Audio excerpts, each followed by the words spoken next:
Chapter 101. Soon, Ningdu took the electronic ticket and walked to the entrance of the mecha cockpit. After the small robot at the door checked the ticket, it let her in.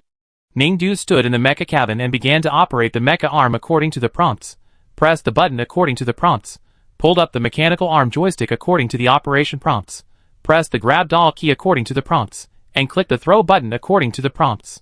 Congratulations on completing this operation. You did not throw successfully. Thank you for playing this time. See you next time. Ningdu had just finished following the prompts when the broadcast in the cabin sounded, and then the small robot at the door began to drive people away. Hello, you failed to throw. You need to buy a ticket again before you can throw. There are people queuing outside. Please leave here first. Ningdu then realized that it was not a drill just now, but a practical operation. Alas. She was a little depressed when she came down from the mecha cabin. Although she didn't spend her own money on this failure, she still felt that she had lost money. You failed too quickly. Chi Shui saw Ningdu coming back and said to her, I didn't expect that the operation prompt counted as one chance. Ningdu told her all about her mistakes, feeling very bad. Chi Shui listened and said, this is understandable. Alas. Ningdu sighed again and said, let's go. Go. I still have 4 tickets in my hand. Chi Shui said again. What? That must be fair. Just now it counted as trial and error. You still have 4 chances. Chi Shui gave her the 4 tickets she had just bought. Ningdu quickly lined up in front of the mecha cabin door again. This time, she quickly entered the mecha cabin, no longer listening to the nonsense operation prompts inside, operated it herself, used the mechanical arm to grab the doll next to the mecha, and threw it into the basket 100 meters away. For some reason, this was just a small action, but she felt extremely difficult to operate it. It seemed that there was an invisible resistance blocking her. Ningdu used all his strength to throw the doll, and finally the doll brushed the edge of the basket with a slight gap and fell outside the basket. Seeing this scene, Ningdu frowned. She still had 3 chances. This time, Ningdu felt that she was more familiar with these joysticks than last time. She carefully manipulated the joysticks to move, identified the direction again, and after confirming that it was correct, she pushed down the joystick with all her strength to let the mecha arm throw. This time, the doll drew a beautiful arc in the snowy sky, landed on the edge of the basket, turned around, and then fell into the basket. The experiment was successful. After this time, Ningdu was more confident and started the next throw. However, the next throw turned into the doll hitting the edge of the basket and then falling on the ground outside. The last chance, Ningdu continued to concentrate and threw again. The doll didn't fall into the basket again. Ningdu stood in front of the cockpit, frowning deeply. Until Chi Shui called. What's wrong? He asked Ningdu on the phone. Ningdu said, I feel there is a problem. If you only use this joystick, it is impossible to throw accurately. You mean, do you think this merchant sets the probability of throwing the doll almost infinitely close to 0? Yeah. Are you sure? I need to confirm again. Okay. Chi Shui said, hung up the phone, and quickly sent Ningdu's light brain 10 more tickets. Ningdu took the ticket, and was about to go out to queue up and enter again, but the little robot guarding the door said, your ticket is a queue jumping ticket. No need to queue, just use it directly. After listening, she turned back to the cockpit. She tried 10 more times, and this time, she got 3 hits out of 10. How do you feel? Chi Shui called Ningdu again. The setting probability should be almost 0, and I made those 3 hits by force. Ningdu said again, I send you the data. Chi Shui looked at the setting data that Ningdu had sent her from the console of the entertainment mecha, and asked her again, then will you still play? Alas, I've lost a lot of money. Ningdu sighed. I lost a lot of money. Chi Shui said, you have the responsibility to help me make it back. I don't have any tickets. I know. Soon, Ningdu's optical brain received another ticket for cutting in line. This time she didn't plan to use her strength to push those joysticks to throw the dolls. The rules only said that the mecha should be used, but didn't say how to use it. Ningdu used her mental power to control the mecha's mechanical arm. The next result was as she expected. Chi Shui bought 20 tickets, and Ningdu quickly used up the 20 tickets. Every time the dolls thrown by the mechanical arm went into the basket. When the onlookers saw that Ningdu hit the target 20 times, they were excited. What's wrong with this person? How can he always hit the target? Some people began to discuss. Is it the blessing of the god of science and technology that worked? There have been such reports in previous years, saying that luck will come during a certain period of the Science and Technology Festival, and the luck of each of us will be greatly improved. Is this time now? The blessing mentioned by the god of science and technology is just data modification. The lottery we buy is determined by probability. I heard that the god of science and technology machine will increase the winning probability of certain activities that require luck during the science and technology festival, so that everyone participating in the event will feel blessed. So it is the god of science and technology that increases the throwing probability? Isn't this a legend? It's said that it hasn't happened for many years. What if? Is it possible that this person is very powerful and can hit the target? Maybe she is from the military. Can't military people control mechas? Are you stupid? Military people control combat mechas. This is an entertainment mecha. I heard that it can hardly be connected with mental power. Do you think those military people who drive mechas don't go to the market? If they can really control the military, they can bankrupt this business. So it's still the blessing of the god of technology. Is it the blessing of the god of technology that has manifested itself? Is it true? You will know if you try it. The blessing of the god of technology is limited. What if I don't go now, and it's over later? I go buy a ticket first. Then I buy one ticket too. Anyway, I only buy one. If I lose money, I lose less. Then I go too. Just like that, somehow, the rumor that the blessing of the god of technology has come spread among the crowd. For a while, a group of people rushed to buy tickets to try their luck. When other people who were originally watching other performances heard that this event was blessed by the god of technology and saw so many people buying tickets, they suddenly felt a sense of urgency and hurried to buy tickets for this event. After all, it is said that people who have participated in the blessing of the god of technology will have good luck for the whole year next year. Ningdu's 20 tickets were used up. She walked to the door of the mecha cabin and saw a long queue at the ticket office. Why are there so many people suddenly? Chi Shui called and she spoke first. Is it my influence? Yes, because of you, everyone now thinks that the blessing of the god of technology has come, so they all went to buy tickets. Chi Shui answered. They will lose a lot of money. The merchant originally adjusted the probability of throwing to almost nothing. Now that so many people are buying tickets, he will make a lot of money. Ningdu said again. Well, now it seems that you are the only one who does not lose money, Chi Shui said. I prefer you to continue the game and continue to help me make a profit. Then you want to continue buying queue jumping tickets? Ningdu said this because tickets are generally bought online, and those who buy tickets at the ticket office are those who buy queue jumping tickets. The number of extra tickets for queue jumping tickets depends on the number of people in front of you. Now it seems that Chi Shui has not only many normal ticket buyers, but also many people who are ready to pay extra money for queue jumping tickets. If he buys queue jumping tickets now, the ticket fee will soar. How much is a doll? She expected Chi Shui to lose a lot of money. Chi Shui certainly seemed to know this matter.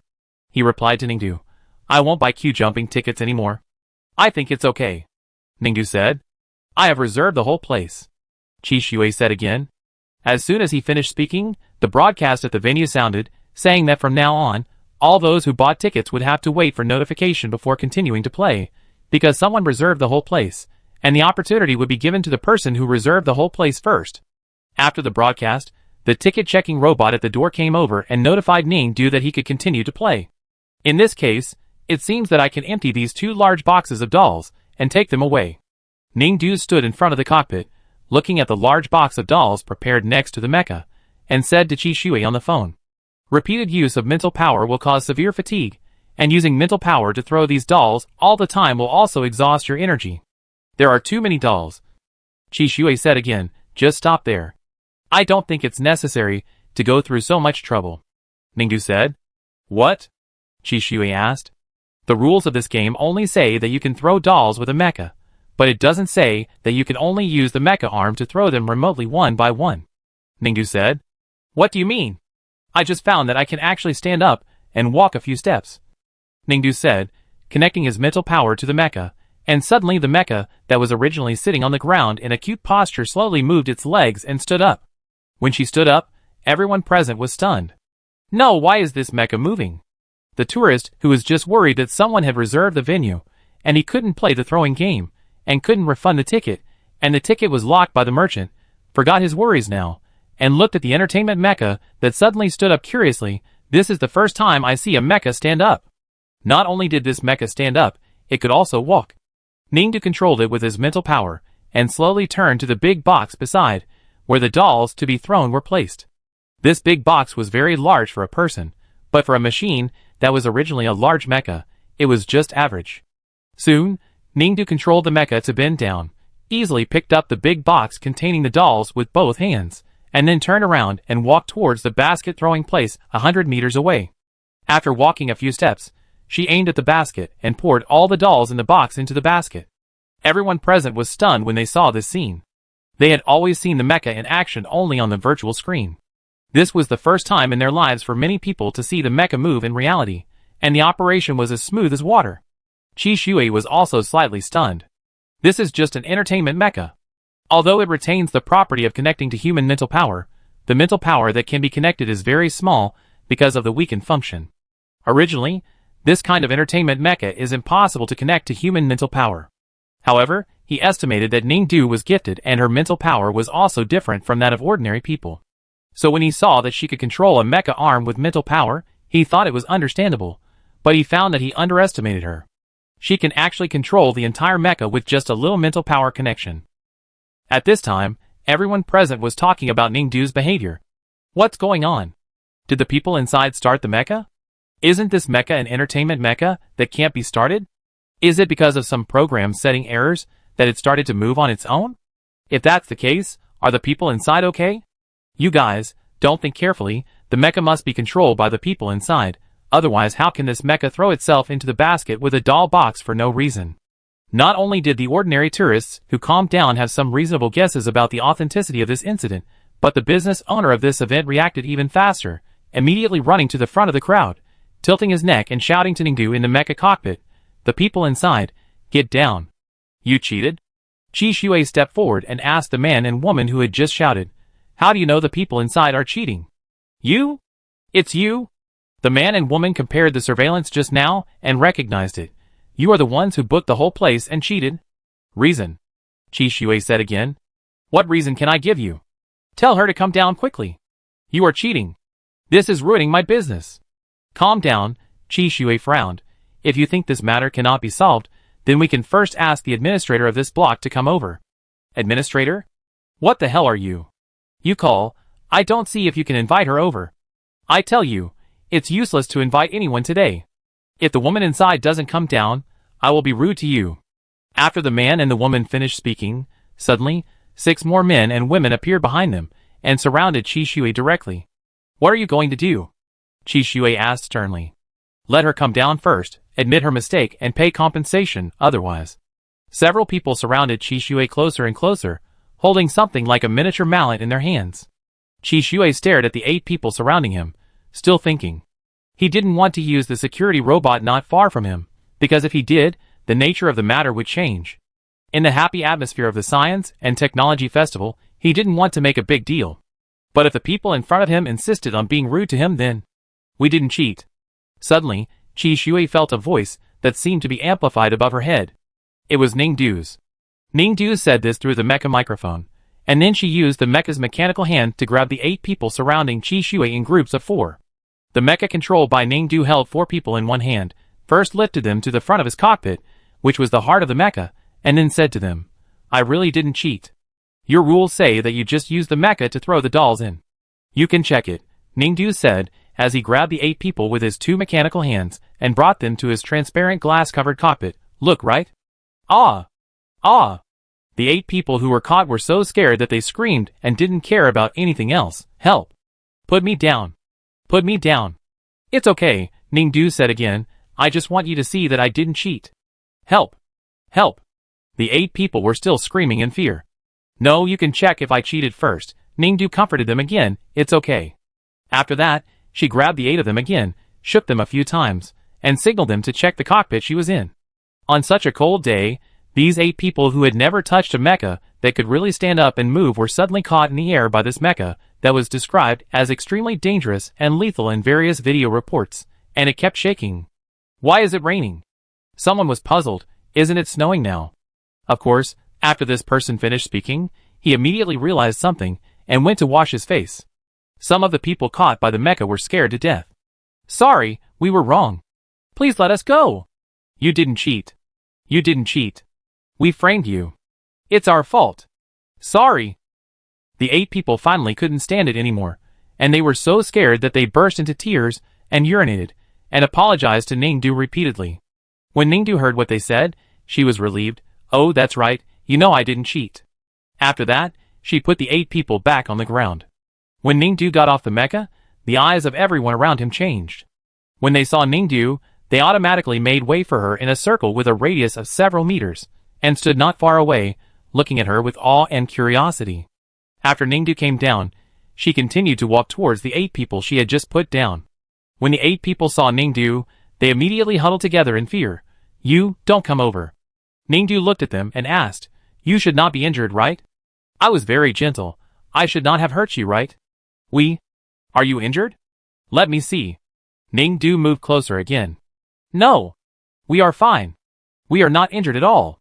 The 8 people hurriedly retreated on the ground. Oh, that's good. If they were injured, she would still worry about having to pay for their medical expenses, but fortunately, she didn't have to. She is a very reasonable person. So the reasonable Ningdu pointed to the dolls in the basket and said, If nothing happens, I will take these away. They are all made by me. Take them. Take them, take them. The 8 people nodded repeatedly. Ningdu used a super large bag provided by the merchant to pack the dolls into several bags. Qi Shui's security robot pretended to be a well-behaved tourist follower robot and asked her if she needed help. Of course she did.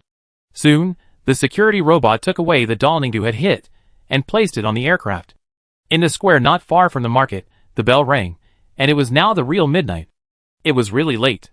Ningdu was also a little sleepy and thought about going back to sleep. Let's go, she said to Qi Shui again. Qi Shui nodded and walked out with her. Oh, by the way, isn't this market activity going to last until tomorrow morning? If I leave, the hit rate of this mecha should still be very low. I just went in and modified it. Qi Shui replied, raised it to 90%, and locked it with encryption. That's fine. The two boarded the aircraft, and Ningdu saw another message link on the temporary communication channel that Qi Shui had established with her before.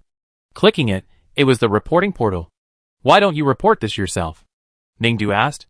The public reporting link, I have a public office, so I can't fill it out, Qi Shui said as he turned on the aircraft, set the cruise route, and prepared to take off, but the merchants in a small market can be so rampant, there must be something wrong. Although I am not mainly responsible for these affairs, I can also get involved. Oh, Ningdu said, as he filled in the reporting link, how much money can you get for this successful report? Up to 500,000. Okay. Ningdu filled in the reporting link faster. The laughter and joy at the lively midnight market gradually faded away as the aircraft took off. When the aircraft was completely stable and heading towards the destination, Ningdu looked at the snow outside the porthole and listened to the melodious music specially broadcast on the radio for the Science and Technology Festival. Unknowingly, she fell asleep. When she woke up, she had already arrived at her destination. It was also snowing heavily on Liaoyuan Star at this time. The entrance of the 10th Military Academy was a bit sloped, but fortunately the security robot was very non-slip. It carried Ningdu's several large bags of dolls, and sent them back to her current residence in the direction Ningdu pointed. Be careful with the door handle when opening the door, and try not to knock it off. Ningdu remembered something again, and reminded the little robot that had walked not far away. Don't worry about it. Qi Shui was speechless. My security robot won't be so careless. Alas, it's better to be safe than sorry. Ningdu sighed, looking at the security robot going away. It costs 5-star coins to change a handle. You are really... Qi Shui couldn't help but speak. What's wrong with me? Ningdu turned around and looked at him. Qi Shui suddenly paused. It was snowing heavily tonight, but for some reason, the light reflected by the moon and stars to the stars was still gentle. In the vast snow, he saw snowflakes on Ningdu's hair and eyelashes. Her face was a little red from the cold. The moonlight sprinkled on her, as if she was covered with a silver gauze. He looked at Ningdu, and didn't answer her. At this time, Ningdu in front of him stared at him instead, and suddenly sighed. Qi Shui, I suddenly found that you look really good now. This moonlight makes you look so beautiful. Chapter 102. Qi Shui was still in a daze. Ningdu looked at him, and unconsciously reached out his hand. Your skin is so white under the moonlight, and it feels tender. Ningdu murmured unconsciously, and his cold fingertips touched his cold white, and slightly hot skin. Qi Shui subconsciously took a step back. Ningdu's hand stopped in midair, and he blinked and asked him curiously, How did you dodge? Is there static electricity on my hand? Qi Shui seemed to suddenly react to something, and his face finally changed from confusion to indifference. He frowned and whispered, "No. Are you shy?" Ningdu continued to ask. Hearing this, Qi Shui immediately sneered. "Do you know why I took you to do this today? You don't like me." "I have a fiancé," Qi Shui interrupted Ningdu's words, staring at the snowflakes falling from her eyelashes. "She is also the most suitable partner for my career. Originally, I was going to find her tonight to discuss some details of future cooperation and wedding details. Oh! But her attitude towards me is not as good as I imagined, so I want to give her a little reminder." Qi Shui smiled and said to Ningdu, "Today we are actually under each other's surveillance throughout the whole process." "Oh, so you said you used me?" Ningdu answered again. "Yes, I am dating you. I am just reminding the other party that cooperation is fair, and I also have the right to change my mind at any time." "Oh, if you are just cooperating and have not signed a contract, then you can take this opportunity to give up cooperation with her, and we can be together," Ningdu said again. "Don't you understand?" Qi Shui turned around and stopped looking at Ningdu. "I'm just reminding her to be careful with her words, and you are just someone I use." "Oh, so you don't like me?" Ningdu asked again. "Of course." "Really? Well, you should think about it first." Ningdu said again, "I like you very much." "That's your business." "You are so cold." "Well, you heard me." Ningdu sighed. "Aren't you teasing me? You were so nice to me today, but you changed your face so suddenly. I feel like I was hurt by you." "That's your business." "You are so heartless." "Well, what should I do? I can't sleep tonight. You made me break up. I really feel that I won't be better in the future." Qi Shui listened quietly and remained silent. "Why don't you think about it again? I'm really sad not being with you. Just like what people say online, I'm heartbroken. My heart is starting to hurt now." Ningdu looked at his back again and said. Qi Shui turned his back to her and didn't speak for a long time. He took a deep breath until the snow finally stopped. "In fact, from the beginning to the end, we shouldn't have known each other." Qi Shui walked step by step to the aircraft parked in front of him. "Forgive me, don't contact me anymore." After saying the last sentence, Qi Shui boarded the aircraft, summoned the security robot back, and set sail soon. The aircraft rose quickly, then returned and disappeared into the vast night. "Xiao Ning, what's wrong with you? Why do you look listless recently?" Lu Qin, a junior at Wanfeng Military Academy, has become friends with Ningdu since the Military Academy League. Ningdu has been very busy since the school anniversary ceremony. When she asked her how she was doing recently, she said she was not too busy and often came to Wanfeng Military Academy. So Lu Qin missed her friend so much that she came to play with her. In her impression, Ningdu has always been a somewhat foolish person who is ignorant of the world, but also quick to react and always surprises people. She is full of energy. But when she saw her in the school cafeteria today, she even felt listless when eating. "What's wrong with you? Have you suffered any setbacks recently?" While eating the set meal in the school cafeteria with Ningdu, Lu Qin was concerned about Ningdu. Ningdu, who was sitting opposite her, sighed hard. "Alas." "What's wrong?" Lu Qin asked again. Ningdu was eating hard with a sad face, and just shook his head. She looked sad, but couldn't say it out loud. Lu Qin looked at her. "Xiao Ning, you must be hurt by love, right?" Ningdu looked up. "How do you know?" Lu Qin smiled. "You are so easy to guess. For someone as simple and straightforward as you can easily show your sadness on your face. Come on, I am your senior in terms of seniority, and I have more experience than you. Tell me, what happened? You were hurt by a man or a woman? Is he from our school?" Ningdu answered truthfully. "It's a man. He graduated from your school." "Graduated from our school?" Lu Qin thought for a while. That proves that he is not a student at school, and it must not be the boy we met in the military school league. "Is it Senior Chung Yuqin?" Lu Qin said here, and lowered her voice again. "I always see him with you, and the look in his eyes makes you feel different from others." "Oh, I invited him to marry me, but he refused." Ningdu thought for a while and said. "What?" Lu Qin looked at Ningdu in surprise, as if she knew a shocking piece of gossip. She covered her mouth again, forcing herself to suppress her desire to gossip wildly, and asked Ningdu again, "You are injured because of him?" "Alas." "How old is Chung Yuqin?" "He is so ungrateful. But I can understand that she is handsome, and being rejected by a handsome guy is much more difficult than being rejected by an ordinary boy.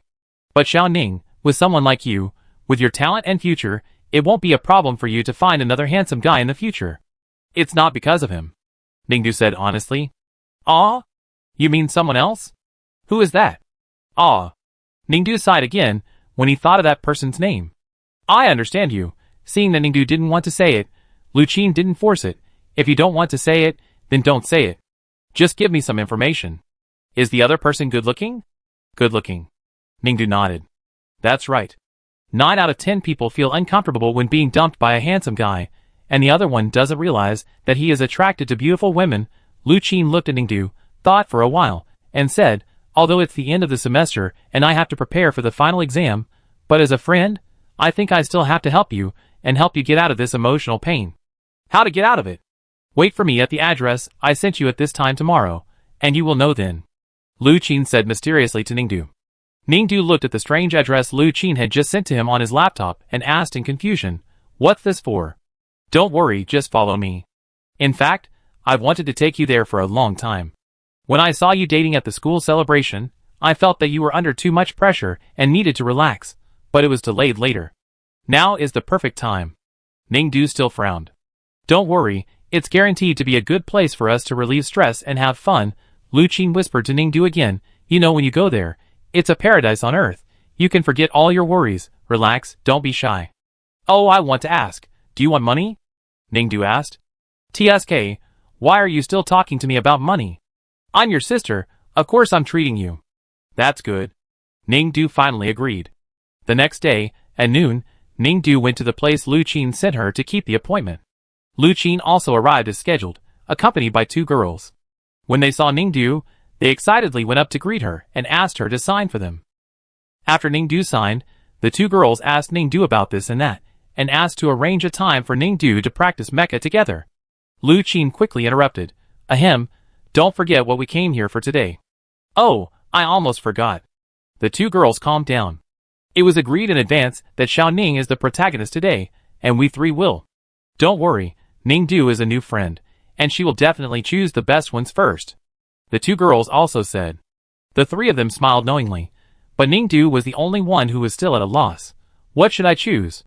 She originally wanted to check the address Lu Qin gave her, but she couldn't find it on the free search engine, and she felt that she was at a loss if she paid for it, so until now, she didn't know where she was going today. It wasn't until Lu Qin and her 2 friends mysteriously took Ningdu into an entertainment center, walked around for a long time, and walked into a private room, that she understood. What she wanted to choose, what she wanted to order, was people. On the menu, virtual 3D 360-degree no-dead-angle presentations were all handsome guys, wearing various costumes and different postures. You can order as many as you like. Lu Qin said, this is absolutely guaranteed. Ningdu was puzzled. Isn't this a crime? Only sexual behavior is considered a crime. We are just calling here to chat, complain, and find a window to vent our emotions. It's okay. Lu Qin said again. Ningdu asked again, don't people on the Star Network say that decent people from aristocratic families won't come to such places? People from aristocratic families are also human beings, and they are also under great pressure. This is a place to relieve stress.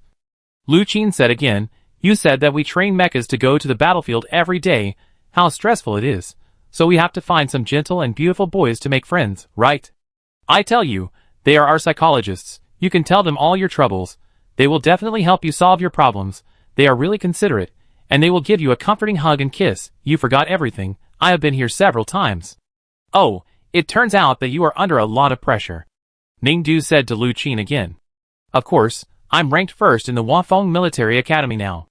Our Lu family is counting on me to make a name for myself. They also told me that after graduation, I must join the top military unit as a senior officer and go to the most difficult battlefield. But in fact, although I have done everything, I just want to be a rich man who eats and waits for death. It's okay to play with mechas. A group of handsome boys surround me every day. Having good friends like you around is enough for my life. Who told us that our empire is in big trouble? Oh, forget it, Ningdu. Do you want to order? Ningdu looked at the menu and thought. You're not still worried, are you? It's really okay. Lu Qin said again. No, I just think they're a little ugly. Ningdu said again. Ugly? These are the signatures of this store. Why do you still think they're ugly? What's wrong? Could it be that the second one who rejected your confession is more handsome than them? Lu Qin asked. Yeah. How handsome? Ningdu thought for a moment and searched for handsome guy in the Star Network search box. He showed the result to Lu Qin. Like this. Like this? He's already as good as a star. Isn't your second one a graduate of Wangfeng? A handsome guy of Wangfeng's level only appears once every 100 years. What? The one you like is Qi Shui, the president of the Special Investigation Committee? Lu Qin asked while drinking. Ningdu, Okay, just pick one, Lu Qin said. I'm sure you'll be satisfied. Besides, I'm treating you. What are you afraid of? Ningdu stared at the menu and fell into deep thought.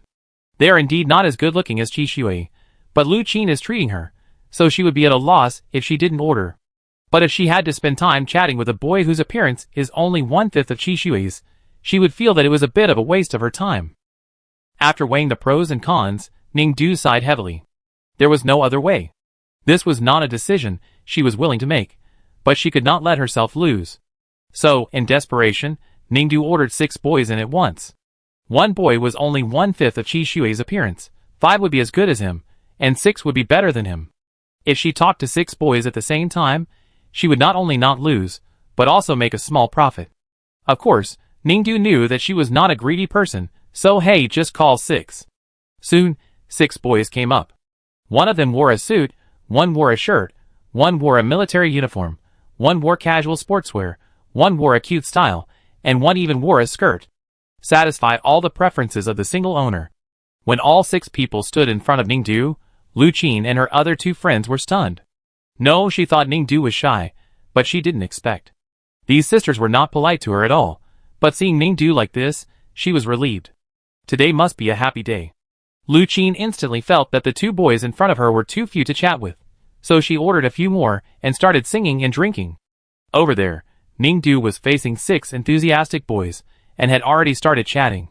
What troubles have you encountered recently, sister? Sister is so beautiful. Who dares to scumbag sister? Sister, have you been wronged? Tell us. The 6 big boys were more concerned than each other, and they all looked distressed for her. Ningdu couldn't bear it and chatted with them. Alas, I want to date someone, but he didn't agree. Why didn't he agree? Sister is so beautiful, but he doesn't want to. He is simply blind. The boys stood up for her again. Yes, my sister's sincerity was misplaced. This person is so hateful.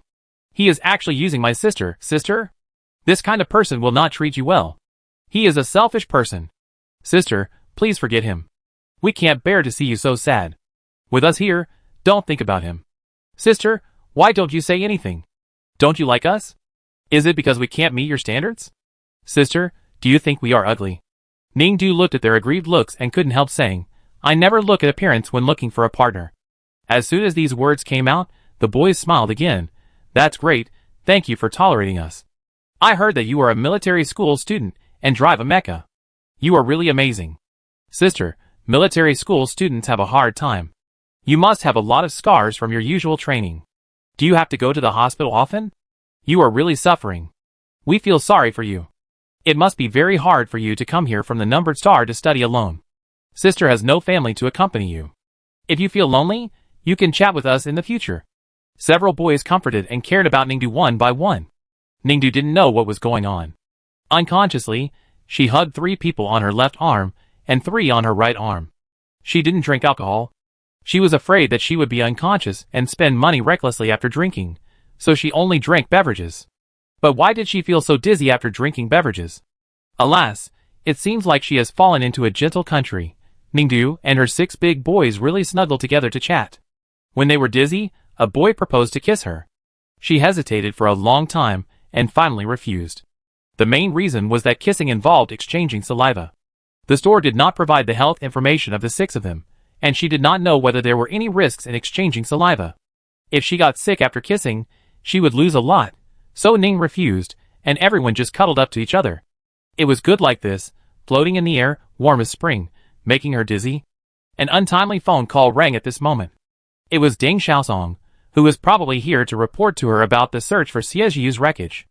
After all, her military academy had to apply for a family, and in the end, someone who was very important in the Interstellar Empire had to sign, so it was crucial to find Xiejiu's wreckage, piece it together into a complete person, and let her sign for her. Although Ningdu didn't want to answer the phone at the moment, she had to answer it. So she could only tell her 6 big boys to wait for a while, then walked out of the door of the private room and went to a less noisy place in the hall to answer the phone.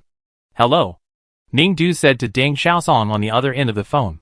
Deng Xiaosong certainly didn't have a big deal, just some uncertain matters to confirm with Ning Du. After confirmation, Ning Du hung up the phone and prepared to continue to chat with the 6 intimate big boys in the private room.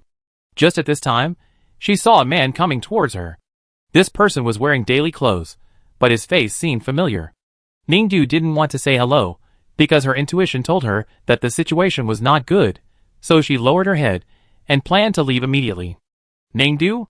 But the man on the other side had already come forward, stood in front of her, and greeted her. Ning Du could only raise his head and look at the other person. "I'm your instructor for the mecha entertainment competition at the national ceremony. Have you forgotten?"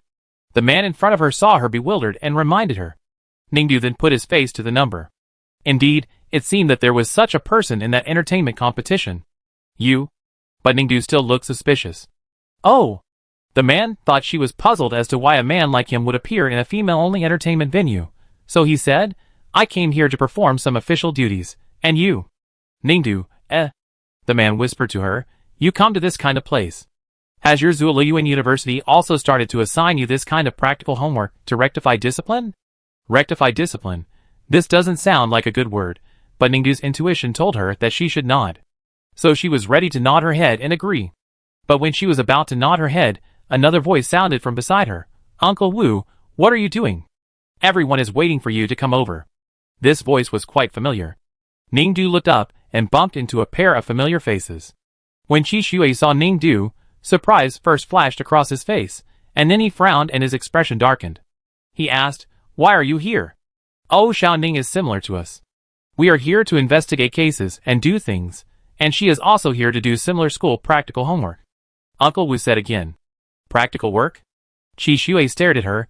"This kind of disciplinary undercover practical work must be reported to the central government for approval. Why don't I remember that Zuoliyuan has a similar application record?" Ning Du, "Oh, that's because you didn't notice it." "Really?" "Yes." "Hello, guest," Ning Du just nodded, and a warm little service robot suddenly came up to her and said sweetly to her, "Your friends have spent more than 59,999 yuan today, and we can give you a small gift. Do you want to contact your friends to go out and choose gifts together?" Ning Du heard this. Uncle Wu heard this. "What? Customers? Consumption? Friends? This kind of place?" Qi Shui stared at Ning Du. Hee, you are here to spend money with friends." Ning Du frowned. "Oh, that's not the case. It's my friends who came here to spend money. They insisted on pulling me over. Alas, too enthusiastic. I couldn't refuse, but I didn't go in. They were spending money. I was waiting outside." Hee. Qi Shui sneered again after hearing this. "Really? Your perfume is so strong that it's about to overflow." He stared at Ning Du and added, "Do you think I'm a fool?" Chapter 103. No, how could it be such a coincidence? How could we just run into the Special Investigation Committee and the Special Inspection Group? Until now, standing in the interrogation room of the second group of the Empire Special Inspection Committee, Lu Qin still felt like she was dreaming. Just now, she was in the private room, drunk and dreaming. How come she is sitting in this cold interrogation room now? Lu Qin repeatedly asked Ning Du many times about how they found out about them, and Ning Du carefully explained the cause and effect in detail. After listening to the reasons, Lu Qin sighed. "It's too unfortunate. You said that they found you at that time. Even if we couldn't escape, you should clear yourself and run away first." Lu Qin said to Ning Du again. Ning Du, alas. "Alas, what are you talking about? Don't have any psychological burden. When you encounter a problem, think about yourself first." Lu Qin said again. Ning Du, I said you guys came here to play. I didn't play. I was waiting for you outside. Alas, people don't believe it." Lu Qin, Damn, she really wanted to leave them and run away. "By the way, didn't you say that we didn't have sex, and it's not illegal to just order male models?" Ning Du asked Lu Qin again. "Then why do these people from the inspection team say that ordering male models is illegal, regardless of whether there is sex or not? You are not lying to me." Lu Qin, Seeing Lu Qin's silence, Ning Du understood, and she sighed again. "Alas, you are not genuine." Lu Qin, Because the offenders this time are all students from well-known military academies, the matter is of great importance. So not only the second group of the Empire Joint Inspection Committee came to deal with this matter, but even the president of the Joint Inspection Committee, Lu Jingli, came to pay special attention to this matter. Ningdu certainly didn't know who Lu Jingli was, but as a member of the Lu family, Lu Qin must be familiar with her. Lu Jingli, the president of the Empire Joint Inspection Committee, is also Lu Qin's aunt. As soon as she saw Lu Qin, she kicked her without hesitation, and then took her to an interrogation room alone for a private interrogation. When she came out, Ningdu saw the tears and depressed look on Lu Qin's face, and probably knew what was going on. "I spare you this time and won't notify your mother and father." Lu Jingli stared at Lu Qin fiercely. "You are a student, and you didn't do anything excessive. I warn you this time, and I definitely put you in the file next time." I know, Lu Qin said. Louder. I know. Lu Qin was forced to speak loudly. The cases had to be carefully investigated one by one. After Lu Qin's matter was investigated, it was her two friends' turn, and finally, it was Ningdu again. However, seeing the consequences of Lu Qin's punishment, Ningdu was relieved. It was not a payment, but just a warning, which was fine. Ningdu entered the interrogation room again. In fact, the people from the second inspection team had already investigated her behavior of ordering male models in the women's club. This time, the main thing was to check the words with her 6 older boys. After everyone confirmed that there was no discrepancy in the descriptions of both parties, the case would be closed. After Ningdu walked into the interrogation room and closed the door, she could see the people sitting in the interrogation room. Of course, her 6 older boys were there. In addition, there were Lu Jingli, Uncle Wu, the team leader of the second inspection team, who had been her entertainment competition consultant, and when Ningdu's eyes met Qi Xue's, she felt a little uncomfortable for some reason. She quickly turned her gaze away from his. The last round of interrogation began. The 6 older boys were all explaining what happened to them, and Ningdu in the private room. "We really just talked to her and helped her solve her problems. We really just counseled her because she said her confession was rejected." "Counsel? Can you hug each other if you counsel?" Uncle Wu on the other side asked. "That was a comforting hug," the boys said again. "Who told a man who rejected my sister's confession to be so hateful? My sister is so good, he dated my sister, and then rejected her. My sister was taken advantage of. In such a situation, anyone would feel sorry for her. We just couldn't help it. We just gave her a comforting hug. We just wanted to make her happy. Is that wrong?" Uncle Wu frowned. "Is that so?" "Yeah." Ningdu nodded helplessly.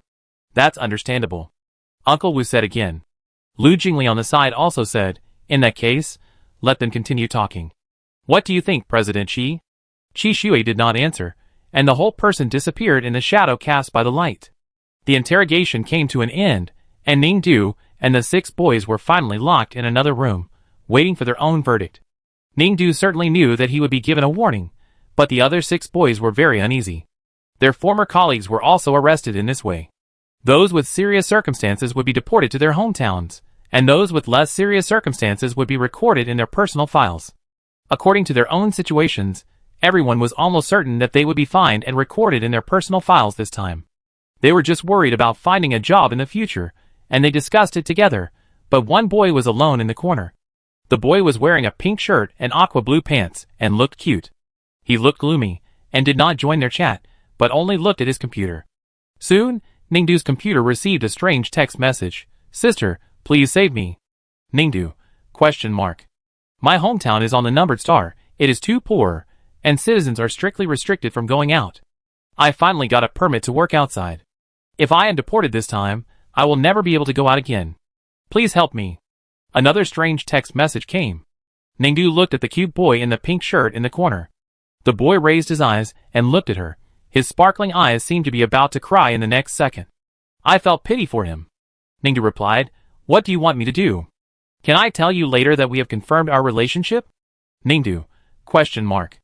Although I didn't do anything out of line at work, I was basically chatting with customers, but when I left our numbered planet, I got a short-term permit to leave the planet. If I don't have a legitimate reason to stay here, they will immediately deport me. When the results come out later, other people will also lose their jobs, and they can continue to look for jobs. But as soon as I lose my job registration, my planet will immediately send a message to the capital planet, and I will be deported immediately. So I hope you can pretend to be a couple with me, and later when they say they want to deport me, can you say that we have developed feelings for each other, and have confirmed our relationship? In fact, the capital planet is very relaxed about this. As long as I have a reasonable reason to stay here, I will not be deported. There are many reasons to find, Not necessarily for love, Ningdu replied. Because when the next punishment is announced, I will be unemployed immediately, and then all kinds of national monitoring systems in the empire will be activated, and I will be deported immediately. I can only find a reason right now. If you can admit that we are in a relationship, it will be a great help to me. You can also ask other people for help, such as your colleagues, not necessarily me. I don't have a good relationship with these colleagues. We are all competing for customers. Everyone is thinking about how to harm each other privately. If they know that I will be deported, I guess they will be too happy. Sister, please, I beg you. I think you are really a good person, kind-hearted. You will definitely help me. Looking at these words, Ningdu fell into deep thought. I feel that this matter is strange. The next second, the boy in the pink shirt transferred 500 star coins. Sister, I won't let you work in vain. Ningdu suddenly realized, oh, there is nothing strange about this matter. It is clearly a cute and pitiful boy who is asking her for help sincerely. She must help him. The result is out. Ningdu and her 6 boys waited for a while, and finally got the verdict. Lu Jingli, Uncle Wu, and Qi Shui sat opposite them. Uncle Wu got straight to the point, and said that he would record the 6 boys' demerits, archive their personal files, and restrict their future job search. If they were found to be engaged in such illegal industries again, they would be directly sent back to their home planets for trial. Of course, as the cute boy in pink expected, Uncle Wu aimed his eyes at him and said, see, your planetary permit has long expired, and you don't have a proper job on the capital planet now. The development of your planet requires that citizens of this planet, who have applied for voluntary stay must stay on this planet for construction. You should go back. I can't go back. The pink-dressed boy whispered. Why? Uncle Wu stared at him. Because my lover is still here. I don't want to be separated from her. Your lover? Is she from the capital planet? No. No. Remembered that when Ningdu was complaining to them in the private room, he said that he came here to attend college. Number star? Yes. Answered again. Citizens of the number star, she can go back to your planet with you. As far as I know, your planet has preferential policies in this regard, and she doesn't have to stay in the capital planet. Uncle Wu answered again. Ah? Ningdu was stunned. Am I going to be deported too? You? Uncle Wu was stunned. What do you mean? Sister Ningdu is my lover.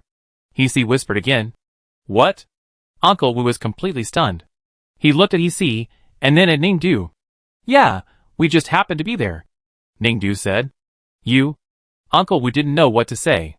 Ningdu, this is not a joke, Lu Jingli said to Ningdu seriously. You have to tell the truth. This matter is very serious. I know. Ningdu nodded. Promise me that you are really in love with him. Lu Jingli said to Ningdu again. I promise. Ningdu said. Sign a letter of guarantee. This matter is related to whether he is illegally residing in the capital star. After you sign the letter of guarantee, there will be a special machine to investigate your relationship. Once a problem is found, you will be prosecuted. Lu Jingli continued to Ningdu. Oh! Ningdu nodded. Lu Jingli frowned even more tightly, as she saw Ningdu's relaxed look of agreeing to everything. Ningdu, come out with me. Lu Jingli couldn't bear it any longer, and called Ningdu to a separate encrypted reception room. President Lu, what do you want to talk to me about? Ningdu asked again, when she saw Lu Jingli close the door of the reception room and lock all the surveillance systems. Lu Jingli looked at Ningdu and said angrily, Ningdu, do you want to ruin your future? Ah? Ningdu didn't understand. Since you openly refused the invitation of the noble family, you have become a thorn in the eyes of the 5 major families. Who in the entire interstellar empire doesn't want to join the 5 major families, and who doesn't live under the power of the 5 major families? If you do that, they will definitely not let you go, but they are also quite clear about your talent. If you can be careful in what you say and do, and don't leave too many handles, you will suffer less when you enter the noble family in the future. Ningdu, do you understand what I mean? Lu Jingli said to her earnestly again. Oh, I understand, but I won't join them. Ningdu said again. What nonsense! If you don't join them, no matter how talented you are, it will only be a waste. Do you understand that joining a noble family is the only way out for geniuses? Lu Jingli continued to say to her. I know. If you know, don't do what you did today. Do you know how strict the noble family is in enforcing the rules and regulations? This matter is very serious. If you really date a boy who does this kind of job, I dare not think about how they will use this matter to deal with you after you enter the noble family. Oh, but... Okay, I've said everything I can. Time is limited. I hope you know your limits. Yes. Ningdu, although I am also from a noble family, I admire your talent, so I don't want you to reach an irreversible situation. You really need to think clearly before making a decision, Lu Jingli said to her at last. Don't forget, today's matter is not only handled by me and Wu Lingsheng, but also by the chairman of the special commission. That is the one who truly shares the interests of the noble family, and the one you should be most careful of. After saying that, Lu Jingli opened the door of the room and prepared to go out. But as soon as she walked out, she suddenly saw Qi Shui standing at the door. Lu Jingli's heart trembled suddenly. Chairman Qi is waiting for me here? She asked. Yes, I have something to do and I have to leave. I wait for you to say hello, Qi Shui said. Oh, then you can go and get busy. Lu Jingli hurriedly forced a smile. Don't worry, Qi Shui looked at her and said, I didn't hear you talking. Ah, I just asked Ningdu about the authenticity of this matter as usual, Lu Jingli said. Qi Shui didn't answer her, but looked past her and fell on Ningdu. What's wrong? Ningdu looked at Qi Shui and her, and spoke again. Qi Shui walked over and said, I still suggest you consider your future and don't sign the guarantee. Don't worry, it's okay, Ningdu said. It will be troublesome to enter the 5 major families in the future. Qi Shui continued. I won't enter the 5 major families, Ningdu said. Qi Shui frowned. Your ideas will never succeed. The school qualifications have passed, and the top 5,000 students have also been selected. I just need to find someone with status to sign, and it will be quick, Ningdu said. Quick. At most 1 month. The Gold Cup will change the competition system to find evidence. No matter how far-fetched it is, your award will be cancelled after 1 month. Everyone knows that looking for Xiejiu is like looking for a needle in a haystack. If you want to gather her within 1 month, the manpower and material resources you need are not affordable. Otherwise, the family would not have stopped any of your actions for such a long time. It's okay, don't worry about it, Ningdu just said. What I said is? But I have signed it. Ningdu signed the letter of guarantee that Wu Shiguang sent to her just now, uploaded it, and then showed it to Qi Shui, and I don't know why you still care about my business. Didn't you say that you were using me that day? You don't like me, and don't want to know me.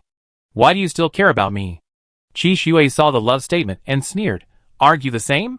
You keep saying that you were hurt by me, but you turn around and go to order male models and hug them. Why not? Okay, this is also a kind of healing.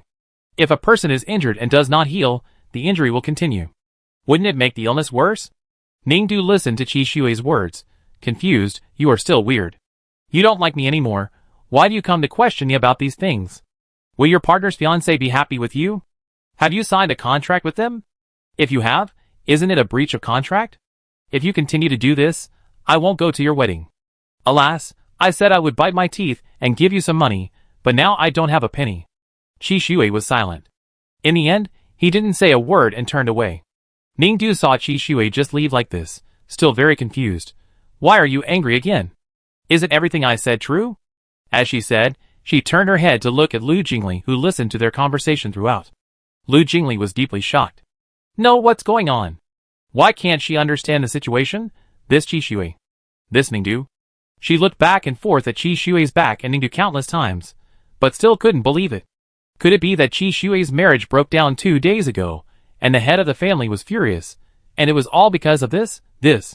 Lu Jingli looked at Ningdu, hesitant to speak, thought about it many times, and finally suppressed her gossiping heart. At the same time, she felt a little angry in her heart. She seemed to have forgotten something. What was it? Oh right, this girl, she signed a love guarantee? Then what she said just now was in vain. Chapter 104. Ningdu fishes all over the galaxy. The organization of Xiejiu's body is still going on as scheduled. Apart from that, she reports to Zuliuan every now and then. Since she helped the school successfully advance to the top military academy in the Military Academy League, her credits have always been full. The school is not restricted by what she wants to do. The 10th Military Academy of Liaoyuan Star is supervised by Deng Xiaosong, who is experienced, and does not need to worry about anything. The group of elderly students recruited before received free eggs after the competition and left. After the 10th Military Academy of Liaoyuan became a little famous, more people came to register. With more people registering, there are tuition fees, which can be regarded as making up for the money spent on sending eggs before. It's not too bad, alas. Ningdu can only sigh. There is no way. Sometimes spending money is really forced. For example, this time, the masters are going to have birthdays. The birthdays of the master brains are not their birthdays before they were alive, but the day after their brains were successfully canned, also known as their new birthdays. The 7 master brains were canned on the same day, so their birthdays are all on the same day. It seems that everyone has discussed it. No matter what reason Ningdu finds, they force her to come to their birthday party, and must bring gifts to show her sincerity. Otherwise, she will die in front of her. Ningdu nodded repeatedly after hearing this, saying that she would definitely bring birthday gifts to her house. After all, there will be a big meal at the birthday party, and she doesn't have to pay for the big meal. As for the gift, it must be expensive. Give us something that satisfies us. If you dare to fool us with a greeting card that costs 1 or 2 cents wholesale, you just wait and see. The master brains took a look at Ningdu, and knew what she was playing, and immediately reminded her. Ningdu thought that she should have lost her memory, so that she would not show up on the birthday party. After all, she lost her memory, and did not remember such a thing. It's not good, sister. He see, the cute boy in the pink shirt, who Ningdu rescued, and did not need to be deported for the time being, and the one who gave Ningdu money, and became a couple with Ningdu, heard the news and advised Ningdu. Ningdu sighed. Alas, you don't understand my difficulties. I know my sister is in trouble. He see hugged Ningdu's arm again, and said, how about this, I will prepare the gifts. You? Yes, he see nodded. Don't worry about the money, leave it to me. Really? That's good. Ningdu was surprised. It's what I should do. My sister and I are lovers, so I should help her solve her problems. He see curved his long eyelashes and smiled. Besides, it's the birthday of my sister's teachers. If my sister takes it seriously, I should take it seriously too. I should do it. Okay. Ningdu agreed, of course. Sister, when is the birthday party for the teachers? Tell me, and I prepare it now. By the way, you can tell me the names of each of them, and their preferences. I need to know them all, so that we don't do anything inappropriate when we go there. We can avoid it in advance. He said again. Are you going to? Ningdu turned around and asked him. He was stunned, his eyes slightly red. Such an important day, so my sister didn't want to take me. Ningdu looked at He's aggrieved face, thought for a while. Well, it's not impossible. A shocking event recently made the masters in the underground office of Wanfeng Military Academy nervous. What?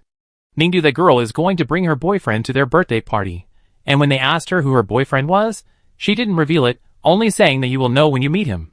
Everyone was just looking forward to their birthday coming soon. Now, wow, they are doubly looking forward to it. The 7 masters in the office began to discuss it non-stop. How come Xiaoning is in love so quickly? Wasn't she wavering between Yuqin and Qi Shui before? How come she got the result so quickly? So who did she choose? It must be Yuqin. No need to think about it. That guy and Xiaoning are a perfect match when standing together. Everyone can see that Xiaoning likes Yuqin. No need to say it. But Yuqin, he has low self-esteem. He always feels that he is not worthy of Xiaoning. It's not that he doesn't like her. I think he and Xiaoning are very good together. Maybe the boy will think it through, and not go to Number Star anymore. He will come back again. He has just returned to the Capital Star, and is working with us to make mechas and continue his research. He has been in such a mess with the noble families, I don't think it's possible. Maybe the girl brought Qi Shui with him. That's even more impossible. Qi Shui is almost on the opposite side of us now, and Ning can't be friends with him. Yes, he doesn't study mechas, but goes to politics. If the people of the 5 major families hadn't cultivated a few mecha geniuses, they would have cut off the funding for us old people and killed us. Qi Shui was also brought up by us, and now he stands with those people. He is really a traitor. Don't get too excited, you old fools. Didn't someone say that we can still live well in the nutrient tank now, because of his support? Su Shenli, you love Qi Shui the most among your students, so you believe this nonsense. If that's true, how could he not even look at us or call us for so many years? He has cut off all ties with us. Anyway, Xiaoning must not bring him here. That's not certain. Qi Shui said he would come to our birthday party this year. The sun is rising from the west. He didn't come every year, but this year. Could he come with Xiaoning? I think Qi Shui doesn't like our Xiaoning at all. Maybe he deliberately acts as if he is interested in Xiaoning, so that Xiaoning likes him, and then slowly convinces Xiaoning to give up her plan and join the 5 major families. Isn't this his goal? Would our Xiaoning fall for it? No way. He has made things difficult for Xiaoning before. Xiaoning will definitely not like him. I think Yuqin is more likely. How could it be? I don't think Xiao Ning is disgusted when she mentions Qi Shuai maybe. Impossible. Why not? Ah, what can you get out of your quarrel? Why don't we just call Yu Qin and ask him? If Yu Qin admits it, then everything will be fine, right? What if he doesn't admit it? Wouldn't that be annoying? Can we still make the call? Why are you calling? I'm calling you, you stupid fool. Forget it. Anyway, the birthday party is coming soon. Let's see whether Ningdu brings us Yu Qin or Qi Shuai. There will always be a result. So the 7 master brains stopped struggling and waited for the birthday party with all their eyes held. Time passed quickly, and the birthday party finally came. Early in the morning, the people from Wanfeng Military Academy took them to the school auditorium to celebrate their birthdays, gave speeches to the students, cut cakes for everyone to eat, and used radio waves to let the 7 brain masters feel the taste of the cake. Then, they performed songs and dances for the masters, and everyone had lunch together at noon. Several master brains were taken back to their offices, and took a good nap in the office in the afternoon. The highlight started in the evening. In the evening, the 7 master brains hosted a private birthday party for their acquaintances. Not many people came, most of them were acquaintances and students they had taught when they were alive. General Zheng Jiwei, who was also Cheng Yuqin's later single-soldier professional teacher, brought gifts and signed his name when he came, and also sent sincere birthday wishes to the master brains. The masters thanked her and then asked her gossipingly, "Where is Yu Qin? He's not with you. He said he had something to do and came by himself. Hasn't he come yet?" Zheng Jiwei looked around. "Oh, he'd probably be here soon." The masters laughed. Ningdu didn't come either. Yu Qin was probably coming with her. The masters received gifts and blessings from the guests in the office, listened to the happy birthday song, and excitedly waited for the main guest to arrive. But after waiting for a long time, before Ningdu arrived, they waited for an unexpected guest. "Teachers, long time no see, happy birthday." It was an acquaintance. It was an acquaintance he hadn't contacted since he joined the Empire Special Investigation Committee for a long time. Qi Shuai brought flowers, cakes, and some brain sensor sets suitable for releasing happiness. He also put red envelopes and said blessings to the teachers he hadn't seen for a long time. The 7 master brains looked at him, and their cheerful faces suddenly turned cold. "Why are you here? You still know how to come. Didn't you forget about us? We are still your teachers?" The master brains couldn't help but choked. "I'm too busy, sorry, teachers." Qi Shuai explained again. "Heh." The master brains didn't speak, just snorted. Qi Shuai was about to say something, but soon, another voice came from behind him. "Teachers, I'm sorry I'm late because of something." Qi Shuai turned around and saw Cheng Yuqin. Cheng Yuqin also recognized that the person in front of him was him, and the two looked at each other in a daze. "Yuqin is here. Why did you come just now?" When they saw Cheng Yuqin, the master brains became excited again. "You said you were here? Why did you bring so many things? We have a lot of brain pleasure devices, many of which were bought by you. Did you forget? Why did you buy more? Oh, are your things coming to an end recently? Don't leave us and go back to that numbered star." The master brain said again with heartache, "You finally get to accompany us." Qi Shuai saw that the teachers had no intention of paying attention to him at all, and there was no expression on his face. He just put down the gift and walked in alone. Over there, the master brains asked Cheng Yuqin again, "Yu Qin, where is Ningdu?" "Ningdu? I asked her before if she would come to your birthday party, and she said she would come. Hasn't she arrived yet?" Cheng Yuqin asked back. The master brains were stunned. "What? You didn't come with Ningdu?" "I didn't ask her to come." Cheng Yuqin answered. "How is it possible?"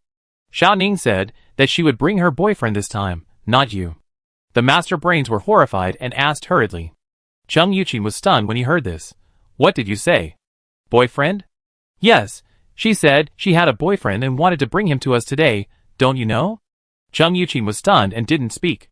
"If it's not you, then who is it?" The master brains asked again in confusion, and they turned their heads to look over. Qi Shuai, who had just walked past them, stopped at some point and stood quietly not far away, also looking at them. In an instant, it seemed that the whole office was quiet. "Oh, you are all here." Suddenly, another familiar voice came from the door. The masters and Cheng Yuqin quickly turned their heads to look. The person who came this time was Ningdu. Ningdu was seen pulling a boy wearing a pink casual sweater and a formal white woolen coat. The two of them walked into the office with a lot of things in their hands. There was a traffic jam on the road, so we were a little late. As soon as he came in, Ningdu put the things on the gift table and said to the masters, "Masters, happy birthday. These are your gifts, bought by He, all expensive." He next to him had a slightly shy face. He looked at the people in the office and said to the 7 masters, "Hello everyone, I am Ningdu's boyfriend, named He. I am here today to celebrate the birthdays of the teachers. I wish you a happy birthday." No one dared to answer him when he said this. At this moment, a needle falling to the ground could be heard clearly. "Young man, how old are you? What is your name? Where do you live? What is your education? Are you studying or working now? Which university? Which unit? Tell us all truthfully." Unconsciously, a birthday party that was originally happy and relaxed turned into an interrogation scene. He's face was as red as a ripe apple, and he sat with Ningdu, shaking with nervousness. Ningdu put his arm around his back and patted him. Chung Yuqin and Shi Xue's eyes fell on the hand that Ningdu patted his back. He turned his head and looked at Ningdu, with a hint of surprise in his eyes. During the time he knew her, her eyes had always been light, never as gentle as today. He suddenly felt a little more confident in his heart. "Just tell the truth," Ningdu said to him again. Well, He nodded and took a deep breath. "My name is He for congratulations, C for unrestrained, from Z 445 star, high school diploma, never went to college, used to work in a karaoke bar now. I've quit, and am still looking for a job." After thinking for a long time, He still felt that he had to be more tactful. His job was illegal, and this room was full of military personnel. He was really afraid that he would be beaten to death by them. "That means there is nothing," the master brains choked. "Xiao Ning, why do you like such a bastard? Don't blame us for speaking directly. We are all complete people. We say whatever we want." After hearing this, He lowered his head, looking depressed. "He is good-looking, cute, considerate, and likes to take care of me," Ningdu said. "That's it?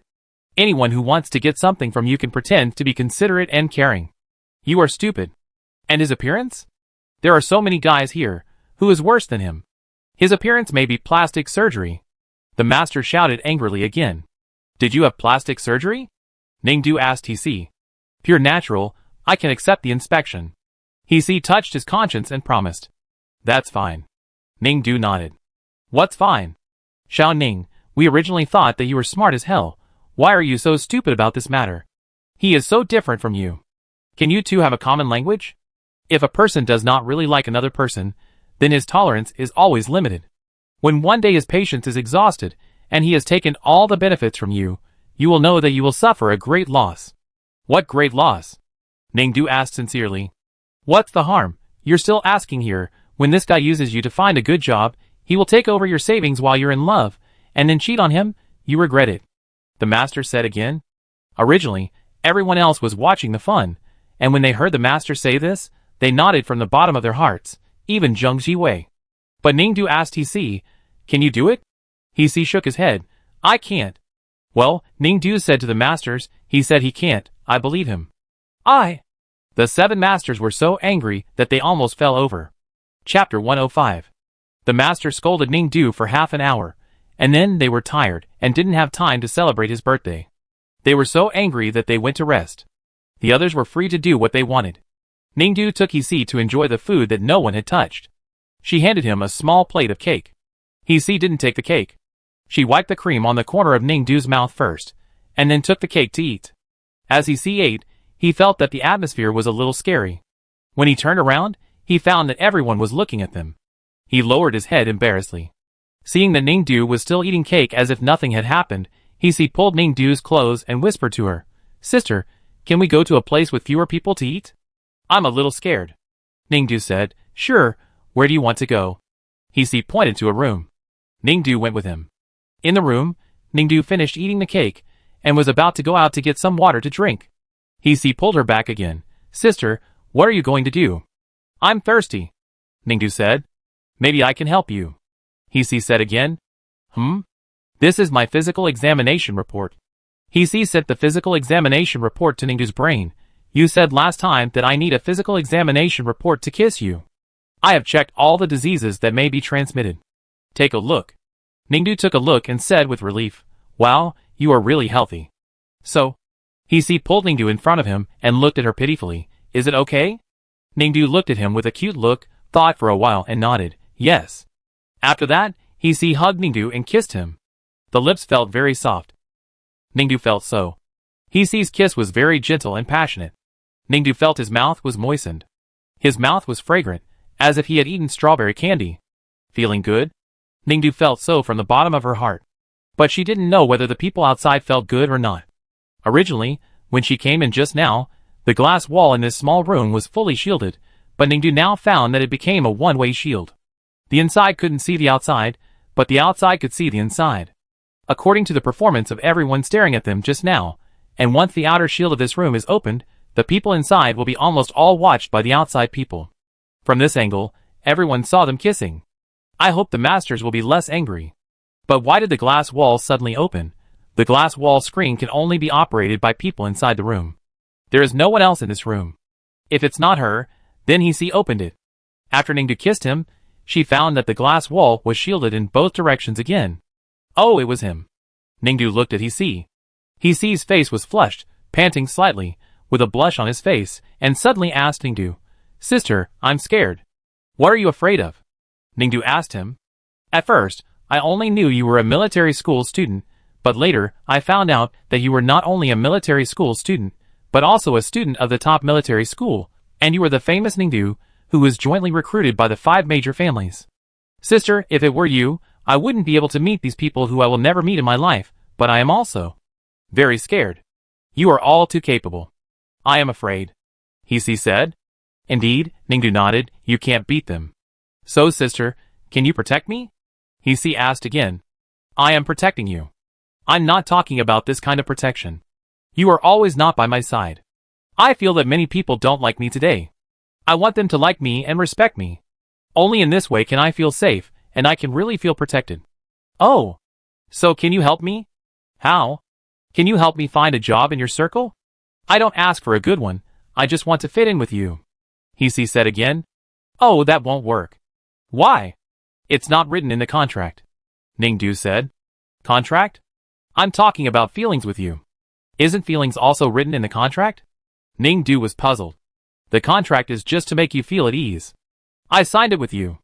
I promised to give you money. You are dating me, so that I won't be deported, but what I'm talking about now is feelings. I really want to be with you for a long time," He-see said again. "Then we can sign a long-term contract," Ningdu said. "Why are you still talking about the contract? I want to be a real couple. Aren't we a real couple now? Aren't we still together because of the contract agreement? That counts as a real couple. It's just a deal," He-see said anxiously. "Trading love is also a kind of dating." "Okay, then I want to say that we should not trade love anymore in the future. I really want to have a good relationship with you," He-see said again. "Is it okay?" "No." "Why not?" He-see was puzzled. "Without a contract, you won't give me money. If you don't give me money, what's the point of talking to you?" "That's a loss," Ningdu said again. He-see was stunned. "Why did you say that suddenly? Didn't you say you like me?" "I do like you," Ningdu admitted. "Then why did you say that? If I don't have money, you won't talk to me?" "Yes. But you just said that you like me because I am good-looking, considerate and caring. You also said that you believe in me and trust me not to betray you. You were so sincere just now, why do you become like this now? But you are indeed considerate and caring, and we have a contract. If you betray me and take my money, it will be considered a breach of contract. You will have to pay a high penalty. I don't think you want to sue me, so I believe you. I really trust you for this," Ningdu said sincerely. "You?" He-see was speechless. "What's wrong?" Ningdu asked when he was hesitant to speak. "I thought you would really like me, but it turns out that you just want me to give you money." He-see looked unbelievable. No, not just for money, I really like you, and I feel good to be with you." Ningdu recalled He-see's care and sweet words to her in the past few days, and she still felt warm in her heart. "Then I won't give you money. Can't we be alone together?" He-see asked. "No," Ningdu said. "It's said on the Star Internet that you have to date someone who is rich and gives you money, otherwise you lose money. If dating is a loss, why would anyone want to date? Are you blinded by money? It turns out that you don't love me at all. You are already a military academy student, so you must have money. You are actually thinking about how to take my money. Didn't it say on the Star Internet that if you are in a relationship, you may get married, and the 2 people share the property in marriage, so Well, getting married is a bit of a loss." Ningdu seemed to be thinking about something. "You are simply a lunatic," He looked at her cold-blooded appearance as she calmly began to think about the benefits of marriage, and unconsciously commented, "It turns out that we have been calculating these days, and you have no love at all." "No, no, no, I really like you, really," Ningdu said sincerely. "Enough, lying. You are so hypocritical," he said again. "If you think she is hypocritical, and she is lying to you, then get out of here." Chung Yuqin suddenly opened the door, and said to He harshly. He looked at Chung Yuqin and was shocked. "Break up with her and get out," Chung Yuqin continued. "You should know where this is. If you keep shouting, the police can't do anything about it." "Don't scare him," Ningdu said. Chung Yuqin stared at He. He thought for 2 seconds, then walked past him carefully and left quickly. "Alas, you scared him." Ningdu sighed again. Chung Yuqin frowned and looked at Ningdu. "He wants to get benefits from you. Can't you see it?" "I can see it." "Then why don't you break up with him, just because of your so-called contract?" Chung Yuqin asked again. "Did you all hear it? You didn't turn on the soundproofing function of this room." After Chung Yuqin finished speaking, he pressed the button on the wall, and the soundproofing of the room was immediately turned on. Chung Yuqin's voice was a little louder. He looked at Ningdu. "I will pay the amount of money he has to give you according to the contract, and you break up with him." "Oh, he just paid the last payment and told me that the contract was terminated. He doesn't owe me any other money," Ningdu said again, "but you can give it if you want." Chung Yuqin stared at her and exhaled. "Can you not fall in love with others for money next time? Xiaoning, do you understand that the foundation of falling in love is emotion?" I know you still. I like him. Can you stop joking? It's so strange, why don't you believe it?" Ningdu was puzzled. "I didn't lie, I really like He, and I was able to sign a contract with him because I liked him." Chung Yuqin listened quietly, and after a while, he lowered his voice and said, "Xiaoning, don't hide in front of me." "Hide what? I know you like Qishui." Chung Yuqin stared into her eyes, and said again. Ningdu also looked at him. She said, "Indeed, I do like him. So, even if he rejects you, you don't have to use this method to find a fake boyfriend to improve your self-esteem." Chung Yuqin said. "I didn't." "No.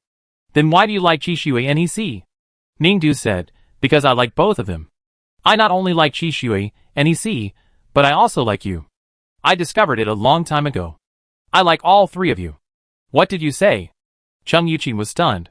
"I was still thinking, if I have the chance to talk to you three, we can fall in love together. I want to have all three of you." Ningdu said this inside. "It's really a good deal to have all three of you at once." "Xiaoning, you are kidding me, right?" Chung Su asked her again in a low voice. "No, when I just kissed He, I thought that this feeling was really good. It would be great if I could kiss you and Qishui. If possible, I want to marry all three of you. What do you think?" Ningdu said again. "Are you really crazy? Do you not understand love at all? Or are you still kidding me?" Chung Yuqin listened to her remarks, and couldn't believe it. No one can like three people at once. "No, I read the Star Network research and found that some people can have a good impression of several people at the same time. Haven't you experienced it?" "No, I can't understand you," Chung Yuqin said seriously again. "Oh, then you are a bit at a disadvantage. In my understanding, if a person wants to be serious and responsible about feelings, he must never have two hearts. If you want to experience the true meaning of love, you must devote yourself to one person." "Xiaoning, you don't understand what love is at all," Chung Yuqin said. "You don't understand that either." "I understand. But you like me, but you didn't agree to my confession and marriage proposal, and you didn't devote yourself to me." Ningdu said, "Oh, you should have devoted yourself to others." Chung Yuqin was speechless. "Oh, don't mind, I don't care." Ningdu said, "Will you marry me? Then we, Qishui, and He can buy a bigger house together and live together. What do you think?" "Not very good." "Why?" "The empire does not allow bigamy. The law has clear provisions." "Then let the four of us fall in love together," Ningdu said again. "Ningdu," Chung Yuqin took a deep breath. "Why do you have such an idea?" "Because it is efficient and effective," Ningdu said. "Xiaoning, stop joking with me. I never think you are such a person." "No, I do think it's good. It's good for everyone.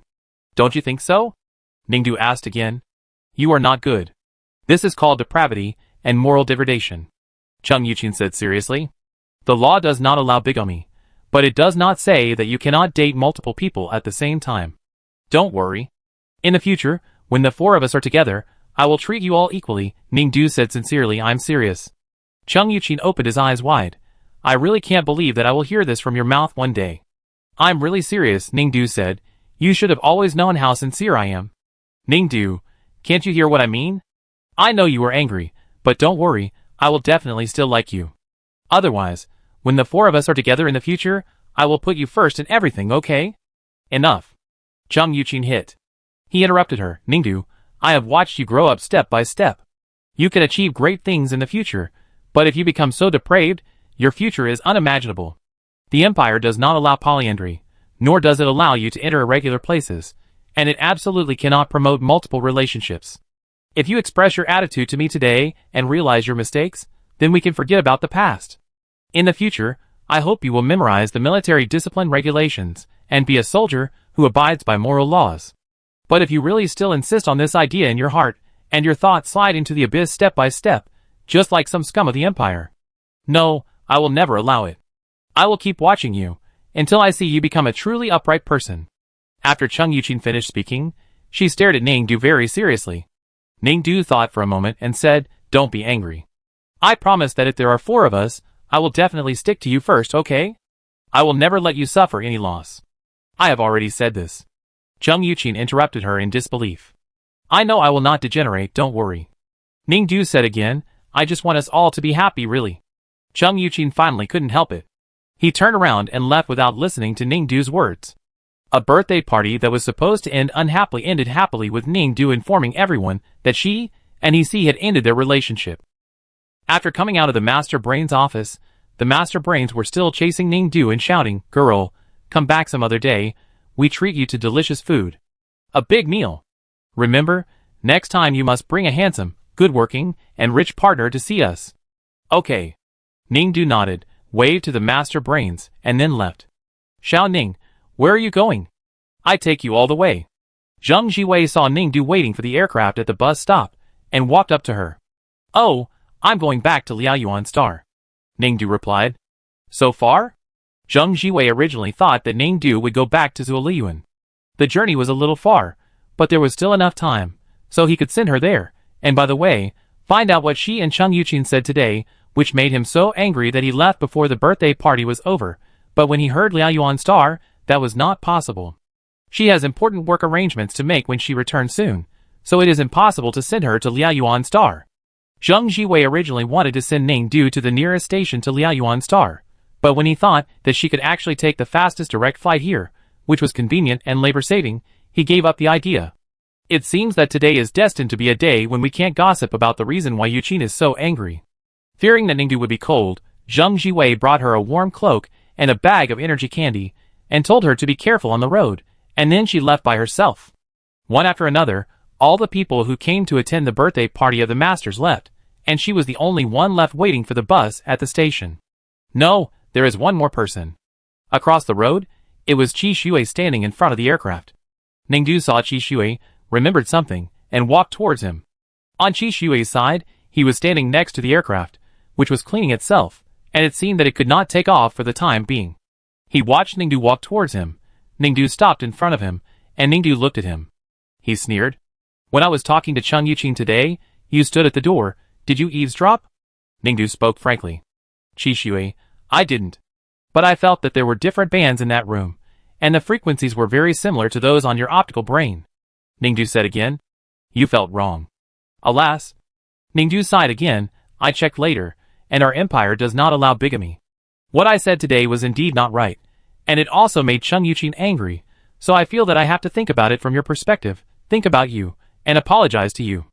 After saying that, Ningdu took a deep breath and continued, Don't worry, before obtaining your consent, I will never fantasize about getting married and dating with you again, and the empire will not allow bigamy. Alas, I will try my best to be a good person in the future. I don't know what you were talking about. Qi Shui turned around. I'm glad you heard it. It's getting late, so I go back.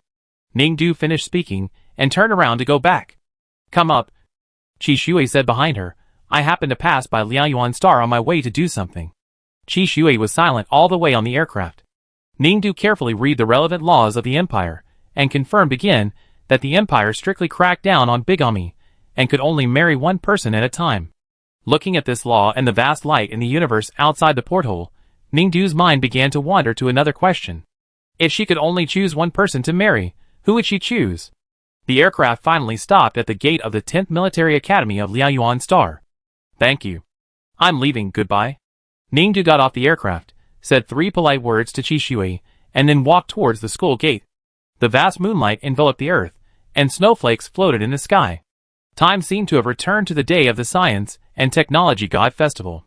Qishui looked at Ningdu's snow-covered back and suddenly spoke unconsciously. Ask a question.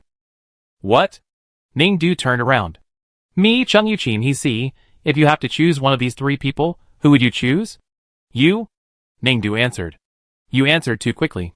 I have thought about this question just now on the aircraft. Another question, if someone wants to be with you, he is not so generous, all the ambiguous objects in your social software must be deleted, your optical computer must be checked regularly, and you are not allowed to go to any clubs. Can you do it? Ningdu, He also gave you 30 mechas, all 3 villas in the capital Star Garden District, plus 2 S-class aircraft. Is it getting married? Dating. That's no problem, Ningdu agreed immediately, and then asked Qishui, who are you talking about? Qishui turned around and walked towards the aircraft after listening. It's late, let's go back, goodbye. He said to Ningdu again. Oh, bye. After saying this, Ningdu watched Qishui's aircraft quickly rise into the night sky, fly all the way to the outside of the planet, and disappear without a trace. A few days later, Ningdu, who was still worried about finding Xie Zhi's body, suddenly saw Deng Xiaosong hurriedly running to her dormitory in the 10th Military Academy and said to her, Ningdu. Big news, big news. What's wrong? Did you find all the bodies of Xie Zhi? Ningdu asked. No. Deng Xiaosong shook his head repeatedly. Oh. She thought so too. According to calculations, it would take some time to salvage Xie Zhi's body tissues. After salvaging them completely, she would temporarily put her head in the nutrient tank together and let her write a letter of recommendation to them, and then her family would be established. Yes, your family application was approved, Deng Xiaosong said again. Ningdu was thinking about his own plan. Hearing this news, he was stunned for a moment. What? Look, I just received a message. Deng Xiaosong showed Ningdu the notification sent by the Empire system. After Ningdu read it, he went to his mailbox and found that he had also received a notification. It was really the notification that her family was established. Don't you need a letter of recommendation to pass in the end? Don't we have a letter of recommendation yet? Ningdu said. Yes. I wondered too. How can we apply for approval without a letter of recommendation? It's strange. Deng Xiaosong also said. No, Ningdu said again, it says that we submitted a recommendation letter. What? Deng Xiaosong looked over and saw that it was indeed there. We haven't asked Master Xie to write it yet. How come it is here? It's strange. Could it be that someone did us a favor? While listening to Deng Xiaosong, Ningdu opened the letter of introduction and flipped down. Finally, she found the signature of the letter of introduction. It was Qishui. The recommendation letter was written by Qishui. Chapter 106. Ningdu's family was successfully established, and the 10th Military Academy of Liaoyuan Star was still the base of her family.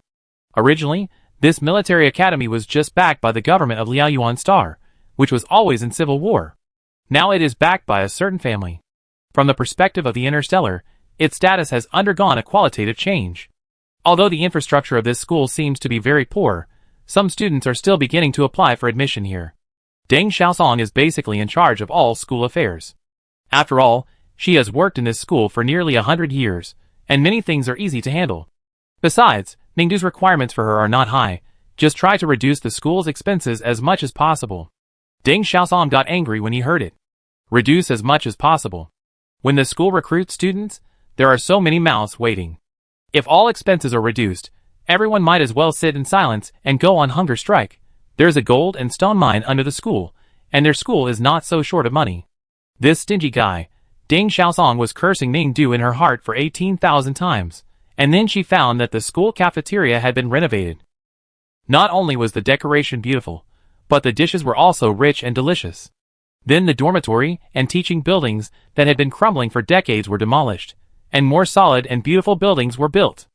Many of the school's equipment was also replaced continuously, all replaced with the latest models. Deng Xiaosong was stunned. Is it a pie in the sky? Ningdu, who was standing next to her, sighed, "These people are really stingy." Deng Xiaosong? Question mark. After asking around, she found out what was going on. It turned out that Ningdu had been out for so many days since the family was established, not for anything else, but to collect debts. When the 10th Military Academy of Liaoyuan Star was in decline, many external debts from the glorious period could not be recovered. This time, the military academy is backed by a family, and its nature is different. In addition, there is a genius military academy student like Ningdu who is famous in the empire to collect debts. Ningdu said that she thought those old creditors would be very difficult to deal with, and refused to pay back the money, but in fact they were all very easy to talk to. She also showed her the video recording of the scene. Deng Xiaosong, She drove such a big mecha to collect debts from others, and pointed a high-speed photon gun at them. Who dared not to pay? At the end of the debt collection video, Deng Xiaosong realized that this perverted girl was not satisfied with collecting the school's debts, but also calculated the interest and mental damages owed by these old debtors for so many years, and finally dug away all the floor tiles that could be sold in their homes. Deng Xiaosong looked at the gold and silver floor tiles under his feet, and finally understood what was going on. Looking at the school that had been completely transformed during this period of time, she suddenly felt an indescribable excitement in her heart.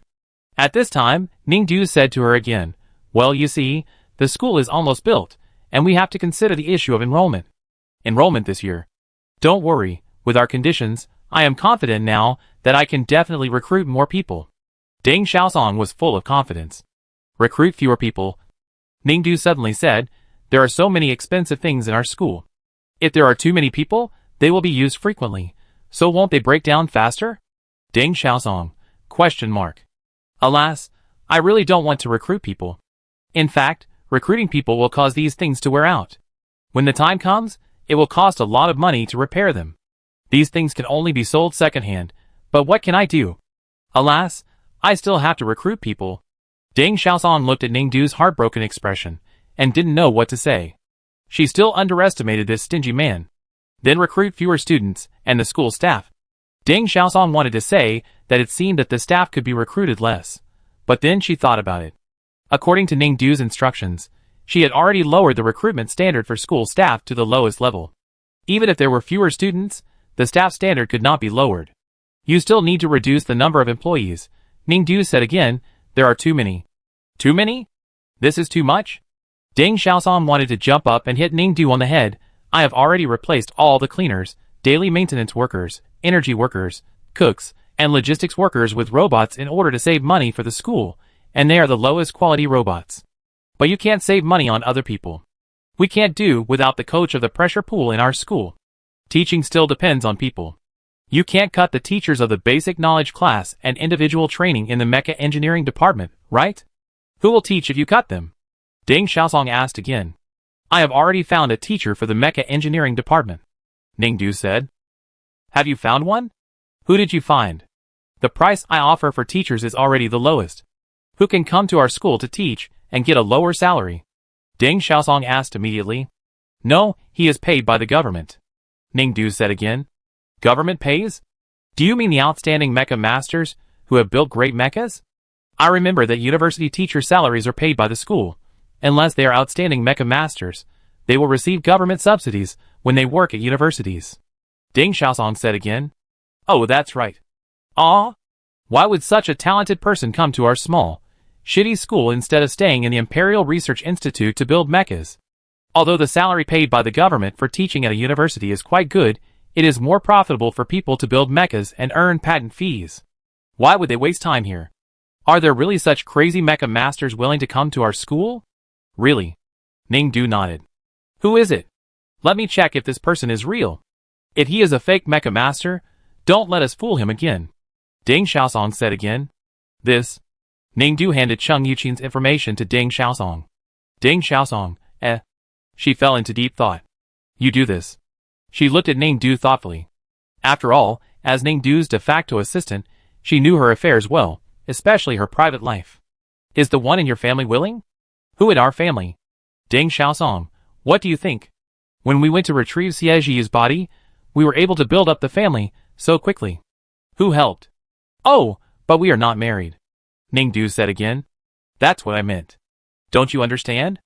I saw what Cheng Yuqin and that person thought of you. Oh, it's okay. Ningdu said again, I told him, and he said it's up to him. He doesn't care about it. Ding Xiaosong. Ah? Did he really agree? Ding Xiaosong asked with great doubt. Really? Let me see your chat records. Oh! Ningdu turned out the chat records, and showed them to Ding Xiaosong.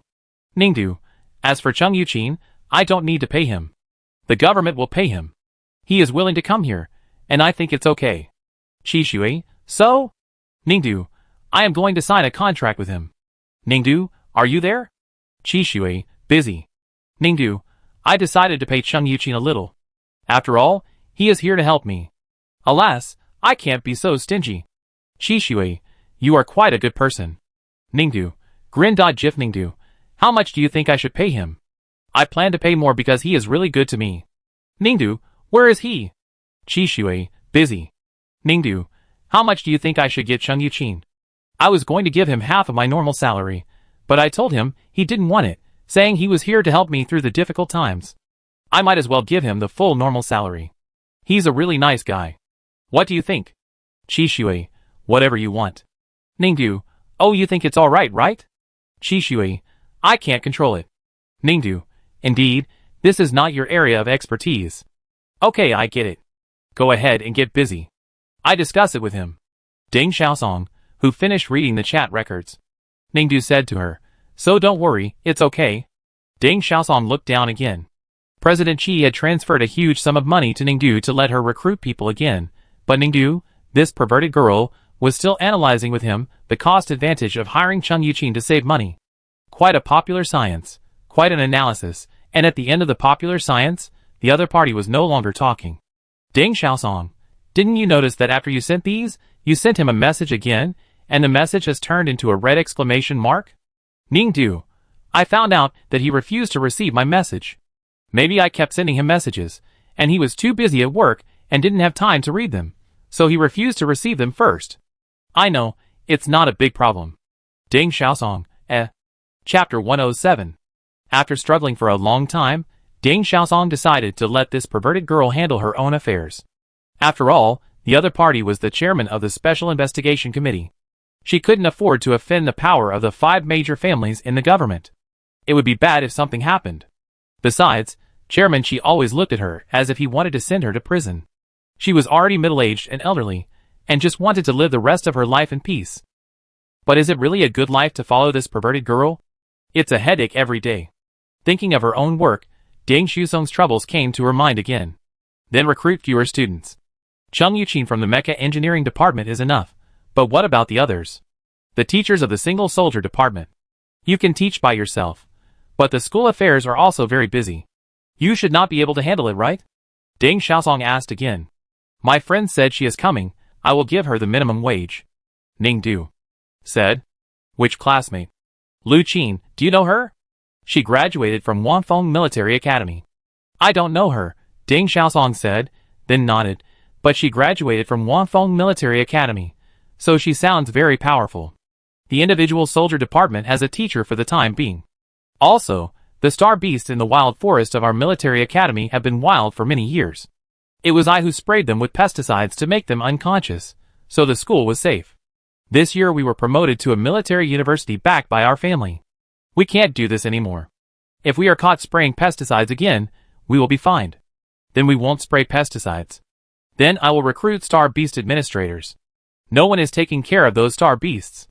If we don't spray pesticides, they will come out and harm people sooner or later. Administrator? How much does it cost? At least 50,000 a month. So expensive. Ningdu's pupils trembled. This is all cheap. We must recruit professional administrators. They will bring their own equipment to help us manage those star beasts. They will release them to train students when needed and keep them under strict supervision when not needed. Or we don't need these star beasts. Ningdu suggested in a low voice. Is it possible for a military academy not to raise star beasts for students to train? If someone reports it, our school will not be punished to death. Ding Xiaosong said immediately. Ningdu looked embarrassed. Although he didn't speak, it was obvious that his heart was bleeding.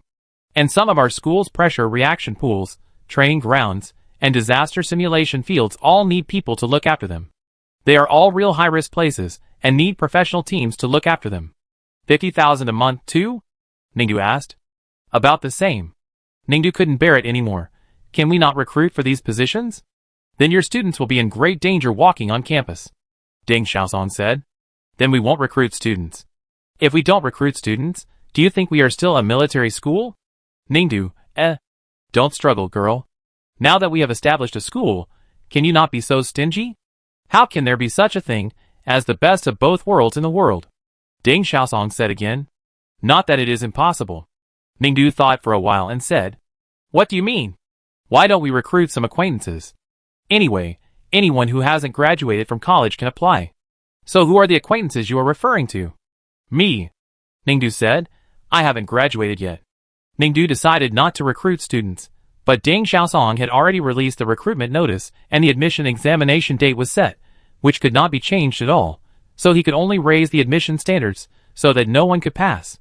Anyway, no matter how high these standards are set, Ningdu can pass them. When Ningdu passes these standards, others cannot. It will not be considered a violation to recruit Ningdu alone. However, the meaning of running this school is really gone. She can only be regarded as the vice president of a shell school. Forget it, who cares?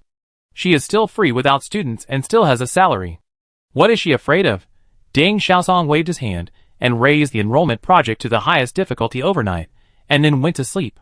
Just waiting for the arrival of the school enrollment day. The school enrollment day also came as scheduled. As soon as the school gate opened, many people who had registered in advance and just knew to come to the school to register on site came. There are indeed many people. On the one hand, the school is now backed by the family, and its reputation has increased a lot. On the other hand, it is also related to Ningdu's family. Logically speaking, if a school is backed by a family, then the initial enrollment should be mainly based on the family members. Ning's surname is Ning, so she should go to her hometown F324 to trace her genes, find all her relatives, and select students from them. But Ning did not let her surname Ning be the surname of her new family. According to her, if her family only has one surname, then in the future, when collecting protection fees, taxes, family service fees, etc., she can only collect a part of the people. So her family surname is 100 surnames. It is estimated that the 5 major families will be mad when they see the hundreds of pages of family surnames she reported. However, the Interstellar Empire has a hard rule that as long as a family is established, it will be recognized by the law and the God of Technology.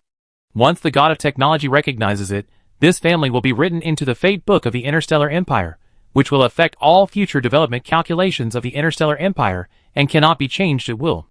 To put it simply, the Ningdu family meets the legal conditions for establishment and has been recognized by the God of Technology, so no one has the right to revoke the existence of this family. Ningdu reported a family name to the God of Technology, and it is what it is, and it cannot be changed. No one has the right to change any calculation data that affects the fate of the empire, so Deng Xiaosong is actually more worried about Ningdu's boyfriend. As the boss of the 5 major families, he helped Ningdu's girl to go against his own camp, and he did it so successfully, making the 5 major families so angry that they vomited blood. I don't know if he will be safe. After all, Ningdu's girl has also been blocked, and she has no contact with that person recently. Who knows, that person dared to write a recommendation letter to Ningdu, and his end will not be too good. Pray for him to get into trouble. Deng Xiaosong thought so. After all, only if he got into trouble, she could sleep peacefully. Otherwise, every time she saw the guy, she was worried that he would take her to jail. Deng Xiaosong felt that she had thought too much and quickly pulled her thoughts back. In short, the current situation is that because Ningdu's family is 100 surnames, almost anyone in the Interstellar can sign up, so there are really many people who sign up this time. But they will not pass the test. Deng Xiaosong is confident that the test questions she gave are quite difficult. Sure enough, half of the people who came to take the test failed before the entrance examination was over. Deng Xiaosong made himself a pot of tea, blew the hot steam, drank a sip, and then continued to watch those confident students return disappointed one by one on the monitor. Soon, the entrance examination came to the second stage, which was still of hellish difficulty. After all, it was a virtual scene test, and the star beasts in the virtual examination room could of course be made as difficult as she wanted. Therefore, it was conceivable that students who could pass the first stage test would be eliminated in minutes when they reached the second stage. The same thing happened in the mecha engineering department. Deng Xiaosong found the most difficult mecha design questions in the entire galaxy. Even if these students scratched their hair, they would probably come up with some high-quality answers. Everything went smoothly. Deng Xiaosong reported the situation to Ningdu, as usual, and asked her when she would come. Ningdu thought about it on the phone. "I'd do it as soon as possible." Deng Xiaosong was a little surprised. "Actually, you don't have to come. Anyway, no one will really succeed in applying for the exam today. The last stage of the assessment will be over in a while. I will pack up and go back." Ningdu didn't say anything on the other end of the phone. "What's wrong?" "I feel like I still have to go over there." Deng Xiaosong? When Ningdu came over, Deng Xiaosong finally understood what was going on. Originally, she thought that the questions she had asked were difficult enough, but she didn't expect that when the third stage, which was the last stage of the assessment, ended, it turned out that 7 people passed the assessment. Deng Xiaosong's eyes widened, and he thought for a long time, but he couldn't figure out what was going on. Aren't the questions she asked difficult enough? Aren't those star beasts powerful enough? Isn't the test site a perverted hell? How come 7 people can pass the test? They found a flaw in the test site. Ningdu looked back at the test site video and said, "What?" Deng Xiaosong was stunned, and then hurried to check the background of his test site environment. The joint robot searched for 3 hours before finding a tiny and inconspicuous bug. They tampered with the test site data through this? It can't be tampered with much. How can they pass the test? Deng Xiaosong was still wondering. The robot who was helping her find program loopholes said, "According to the relevant information I found, these 7 people are a professional fraud team on Liaoyuan Star. Every time there is such an assessment competition, they will find loopholes, get admission qualifications, and then secretly broadcast live to reveal all kinds of so-called inside stories of the mecha training base to everyone, earn traffic and make money. They have done this in many bases on Liaoyuan Star, and have been in jail many times for this. But in view of the chaotic government management of Liaoyuan Star, they are often released. It seems that this team is targeting us. But why is it targeting us? Don't they know that we are a regular military school? Don't they know that doing this is really not good for them?" Deng Xiaosong was puzzled. It may be because of the decline in quality in all aspects caused by the long-term chaotic government of Liaoyuan Star. They sneaked into many military mecha bases, and found that the people inside were mixed, and not as powerful as they imagined, so they broadcast live, and scolded the government and the army. This topic is very popular on Liaoyuan Star. The little robot said again, "Now that they have passed our school's entrance exam, how are they going to scold us?" Deng Xiaosong asked the robot again. "We are finally in the military academy. A newly risen military academy backed by a big family? It is so fragile and has been breached. Enrollment next week. Let's see when we can become the first in the school." The little robot said again, "This is the title of the video they just posted. They have no family background, and could only get into the mecha base before. This is their first time to enter the military academy. It is estimated that their video will have a lot of traffic. Ordinary people are curious about the mecha military academy." Deng Xiaosong, she said to Ningdu with a face full of shame, "I'm sorry, I underestimated the enemy this time. I didn't check the admission test well. Alas, there was a loophole. I didn't expect it, Ningdu. I didn't expect it either." Deng Xiaosong said again, "The main thing is that it's very troublesome now. Our school is entangled by such a difficult team. In the future, they will definitely post videos to slander us. What should we do? What if our school's reputation is ruined in the future?" Ningdu looked puzzled. "Can't our school's reputation be ruined?" Deng Xiaosong choked. "Come to think of it, Ningdu set up this school just to establish a family, not to run a good school. It seems that reputation doesn't matter. Now the main thing is to get rid of them as soon as possible." Ningdu frowned and sighed. "Their enrollment will be another huge expense, alas." Deng Xiaosong. "Then you have to let them enroll first.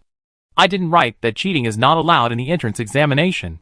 They passed the competition by breaking the loophole, which is also considered to be passed. If we don't follow the rules and let them enroll, the 5 major families will have so many eyes watching us, and they will definitely find something to use against us. Fines will be a small matter. What if there are other things?" Ningdu heard this and sighed heavily again. Deng Xiaosong also sighed. "Do you think this team is hired by the 5 major families to cheat us?" The little robot said, "According to the information, this team is not backed by any family. According to the attitude of the 5 major families, they basically will not have any dealings and contacts with ordinary people outside the family they are backed by." "That's right. I was confused and forgot about this. These people are not from the family. If they are ordinary people, their mental strength is weak, and they should not have much ability. It should not be a big problem to drive these troublemakers out. Ding Xiaosong was relieved when she heard it. Ningdu looked at her. Don't show your doubtful eyes. I am also from the Ding family, but... Ding Xiaosong swallowed his words and said, there is a fundamental difference between ordinary people and people from the family. It can be checked in historical materials. This is a fact. I will deal with that small team and expel them as soon as possible. Ningdu, Ding Xiaosong, why do you look so distrustful? I am sure I can do it well. Soon, Ding Xiaosong began to deal with this tricky team that wanted to ruin the reputation of their school. On the other hand, Ningdu was also busy. After all, the 10th Military Academy of Liaoyuan Star rose up with the support of a family called Baijiaxing. Many aristocratic families were extremely dissatisfied.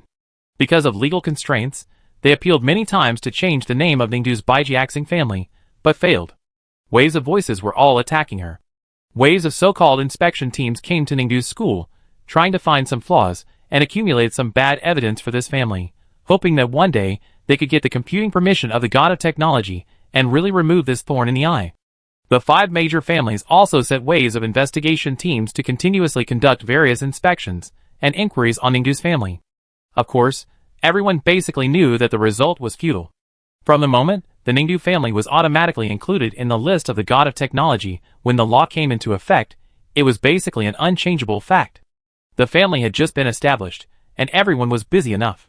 It was hard for them to gather together, eat and take a breath, and finally have some private time. Ningdu also smacked his lips at this time. Ding Xiaosong slurped the noodles, and saw her holding the bowl and looking at the bare white wall of the dormitory in front of her with a detached look, and asked, "What's wrong with you?" "I feel a little strange," Ningdu said. "What? Why did he block me? It's been almost half a month." Ningdu frowned and thought, do you think he blocked me on purpose and didn't want to talk to me? Ding Xiaosong, Oh my god, this perverted girl actually discovered such a shocking secret.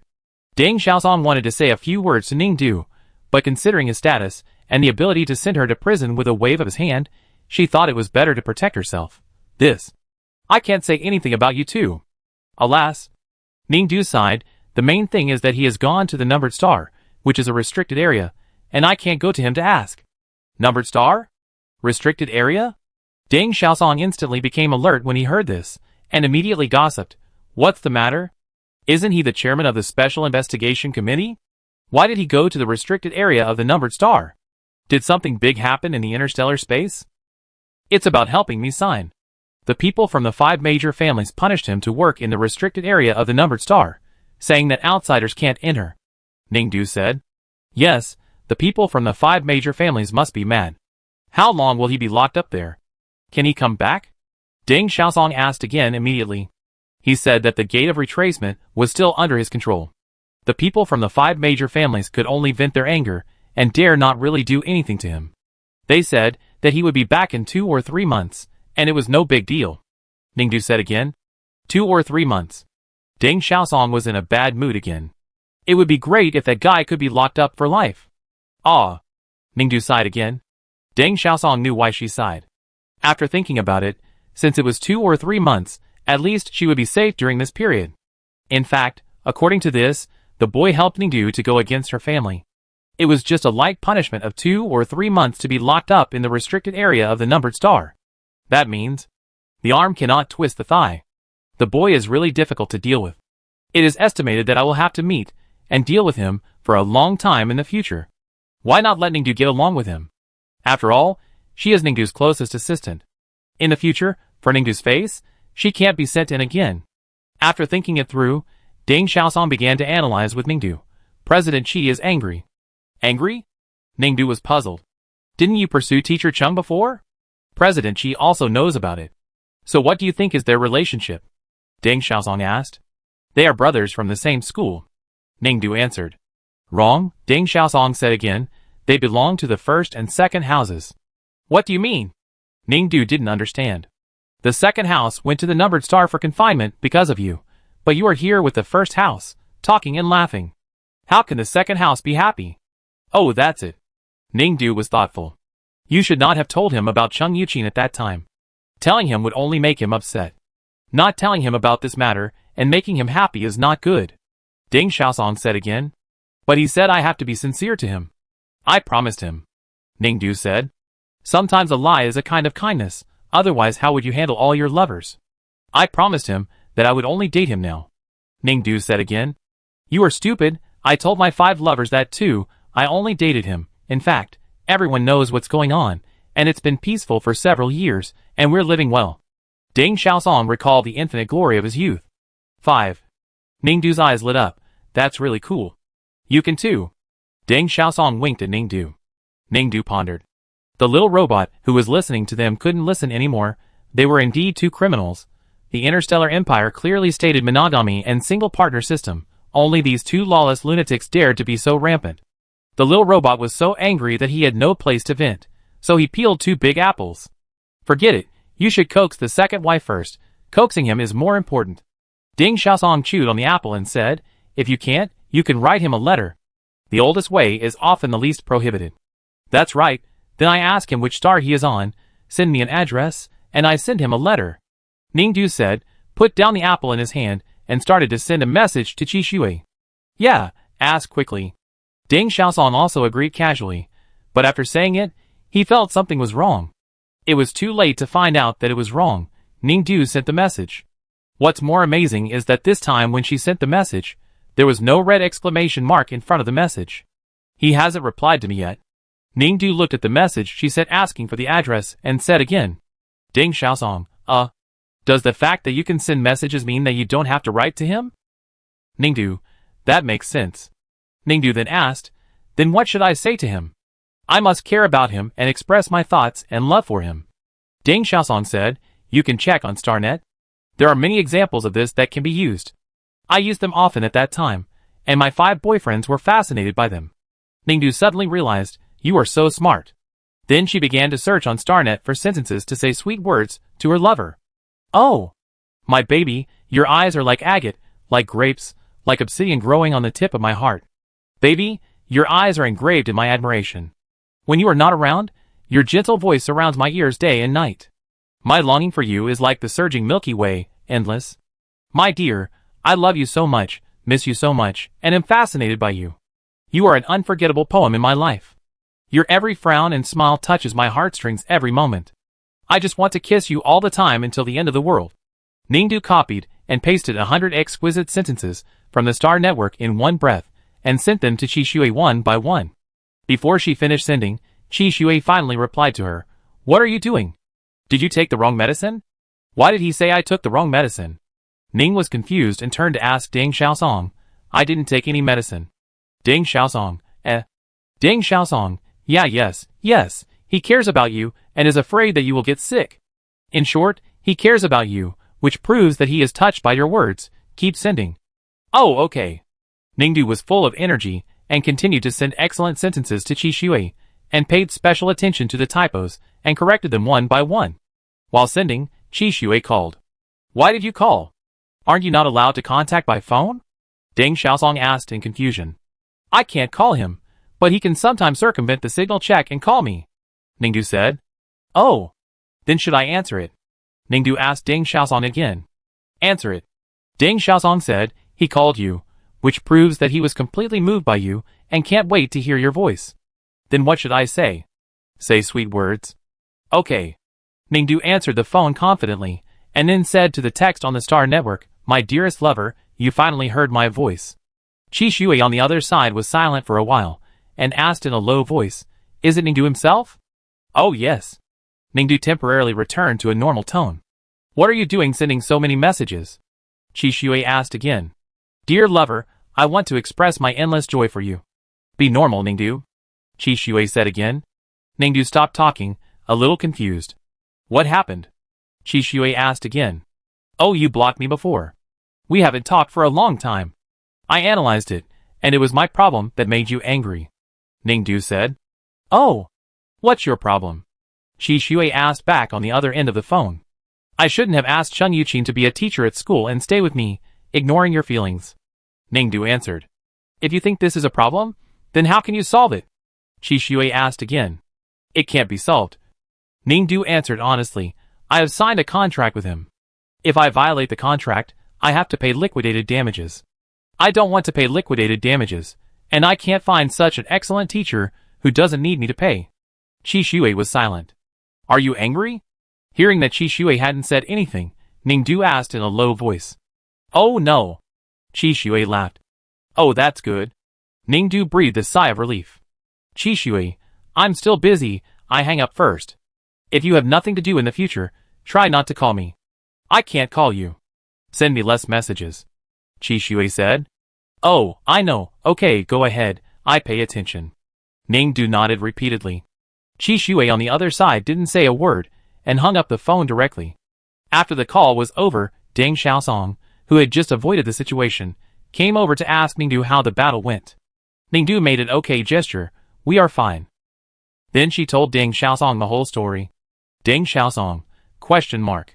Did you upset him again? Deng Xiaosong said, his subtext clearly said that he was unhappy about your hiring of Cheng Yuqin, and asked if he could be driven away. You told him that he couldn't be driven away, so he must be angry. No, he said he wasn't angry. Ningdu said. He said he wasn't angry, so he wasn't angry? You have to judge his tone. It's two different things to say he wasn't angry in a sarcastic way, and to say he wasn't angry normally. Deng Xiaosong continued. I think he's quite normal. Deng Xiaosong. He's obviously angry. Really not, I already know that if he's angry he blocked me, but he didn't. But he asked you to send him fewer messages. That's because he's busy, that's reasonable. Deng Xiaosong, She felt that she couldn't get through with Ningdu, this stubborn girl, so she said, okay, then you see, let's make a bet, in the next half month, I guarantee that as long as you don't take the initiative to contact him, he won't take the initiative to contact you. That won't happen. He only ignore me for half a month if he's angry. Ningdu pondered. Okay, then let's wait and see. Chapter 108. After the short debate that killed time, everyone's life became busy again. Deng Xiaosong was originally quite anxious, because she found that the 7-member group, who had no family background at all, was quite difficult to deal with. Every time she wanted to find loopholes in various rules and regulations, and use their behavioral loopholes as an excuse to expel them from the school, expulsion did not work, so she asked them to transfer to another school, or simply sent them to another school in exchange for a little money. But it didn't work. The other party should be an old hand in this regard, and they can avoid all kinds of possibilities of being sent away. They are even very punctual in class, and fully abide by the school rules and regulations. The 7-member team has been making trouble in the school for so long, basically sending holographic videos every day to show her life in school, scolding the school for looking well built but dilapidated inside, having few useful learning tools, and many flashy places. They also said that the school curriculum arrangement is unreasonable and too simple, and the teachers are also useless. They can't even explain common sense clearly in the common sense class, which is not worthy of their excellent physical fitness and superior brains. Deng Xiaosong was so angry when she saw this, because she was a part-time general knowledge teacher in the school.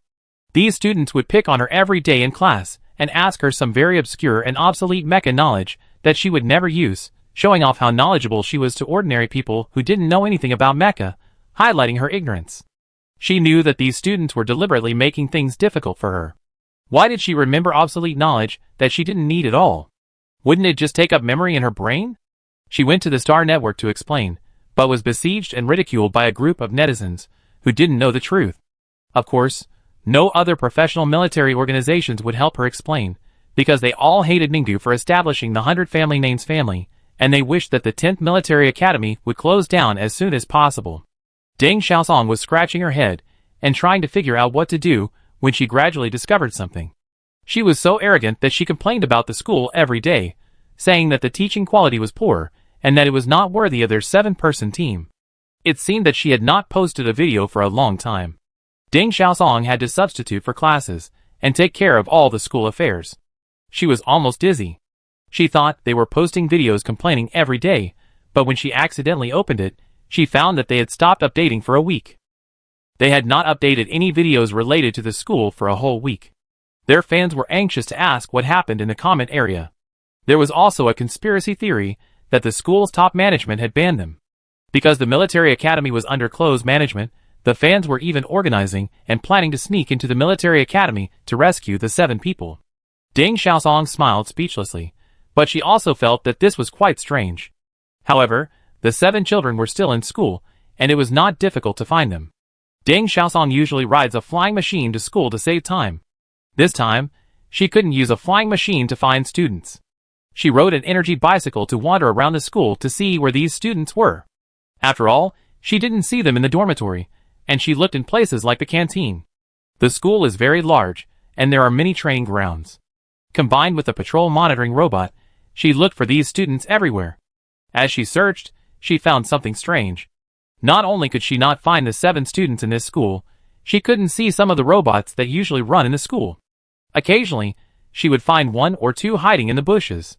When she went forward, she saw that the system shield had been automatically opened, and she took the initiative to turn herself into a pile of scrap metal. Even the black crows and squirrels that were always there in the school seemed to be gone. What was going on? Before Deng Xiaosong could figure it out, he suddenly heard a rumbling sound in the distance. It was a strange, frightening, and extremely familiar sound. When Deng Xiaosong reacted and turned his head to look back, it seemed too late. It was a group of star beasts, with fangs bared, vicious, and as if they wanted to eat people, rumbling towards Deng Xiaosong. It was the bloodthirsty star beasts that had been raised in the wilderness forest of the 10th Military Academy for 100 years. Deng Xiaosong finally recognized them. Every military academy in the Interstellar Empire has a wilderness area to raise ferocious beasts for students to practice combat. In general, such beasts in military academies are regularly treated with drugs and physical stimulation to reduce their ferocity, at least to ensure the safety of students. However, the 10th Military Academy has been abandoned for decades. These star beasts were locked in the wilderness before, and no one has ever taken care of them. Their ferocity has been increasing year by year. What will happen if they are released? The small energy electric donkey is about to run out of Mars.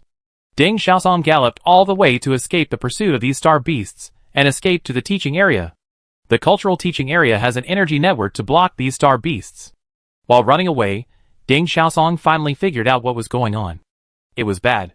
She had previously discussed with Ningdu that the students would take advantage of the loophole to recruit Ningdu. Ningdu definitely didn't have to abide by the school rules and challenge the star beasts in the barren mountain every week. The star beasts were locked up and couldn't get out, so there was no need to recruit a star beast manager. But now it's different. These students are here. They abide by the rules and regulations as students of the school. They must have been to the barren mountain. The barrier of the barren mountain has not been repaired for many years. It is estimated that it will not close after opening once, and all the star beasts will run out. Students are only required to go to the cultural teaching area to study when they have liberal arts and science classes. According to school rules, they cannot enter the cultural teaching area at will. They cannot go to the cafeteria and dormitory to rest before the specified time. They can only train or rest in various training grounds outside. Those 7 children abide by the school rules so much, so they will be tortured to death by these ferocious beasts. They're not dead. Deng Xiaosong's heart tightened. She finally managed to avoid the beasts and came to the cultural teaching area. She quickly contacted Ningdu to talk to her about this. After she finished her anxious statement, Ningdu sat in her dormitory building and drank a sip of water soaked with leaves she had just picked from the bushes downstairs. She said, I know.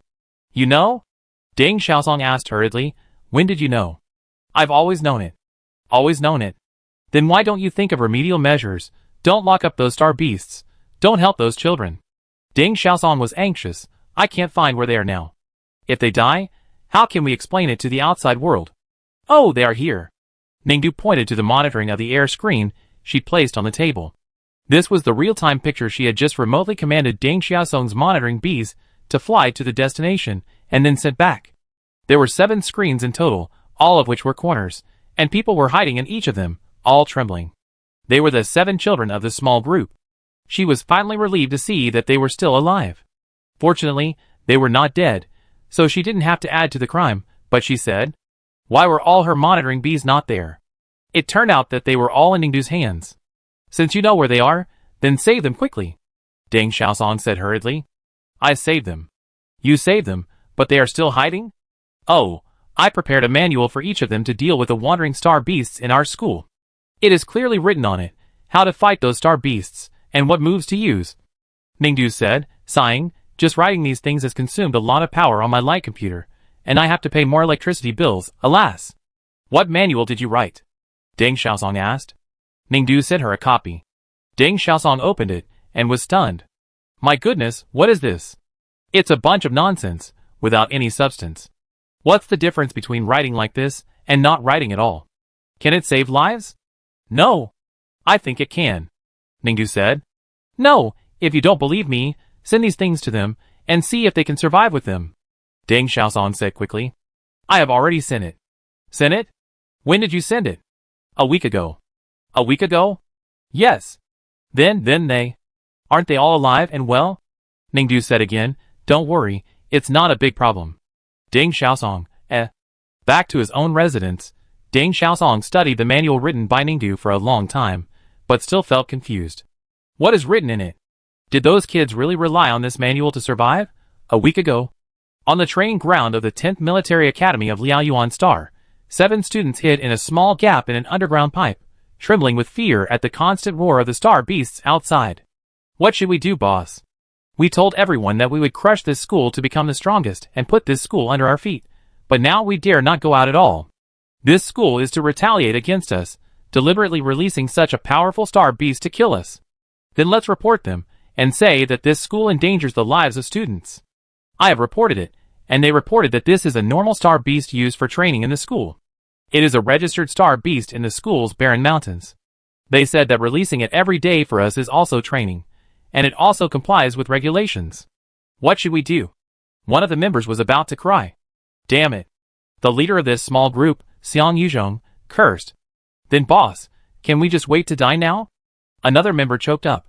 Xiang Yuzhong was still thinking of a solution. She looked through the help numbers of all sizes on the star network and called them, but it was useless. No matter how she asked for help, others said they were fooling around. There was no other way. The only solution she could think of was the only one left. Maybe if we don't want to die today, the only way is to resist.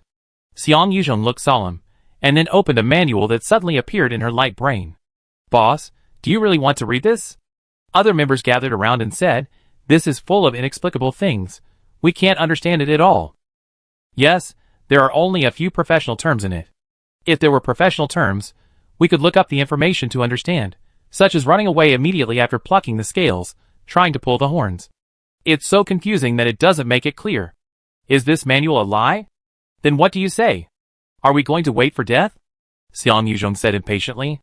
After this, no one else dared to say anything. We haven't tried the methods written in this manual against these star beasts. The information found on other star websites and the information in the school library are useless. If we don't try this, we will just wait for death.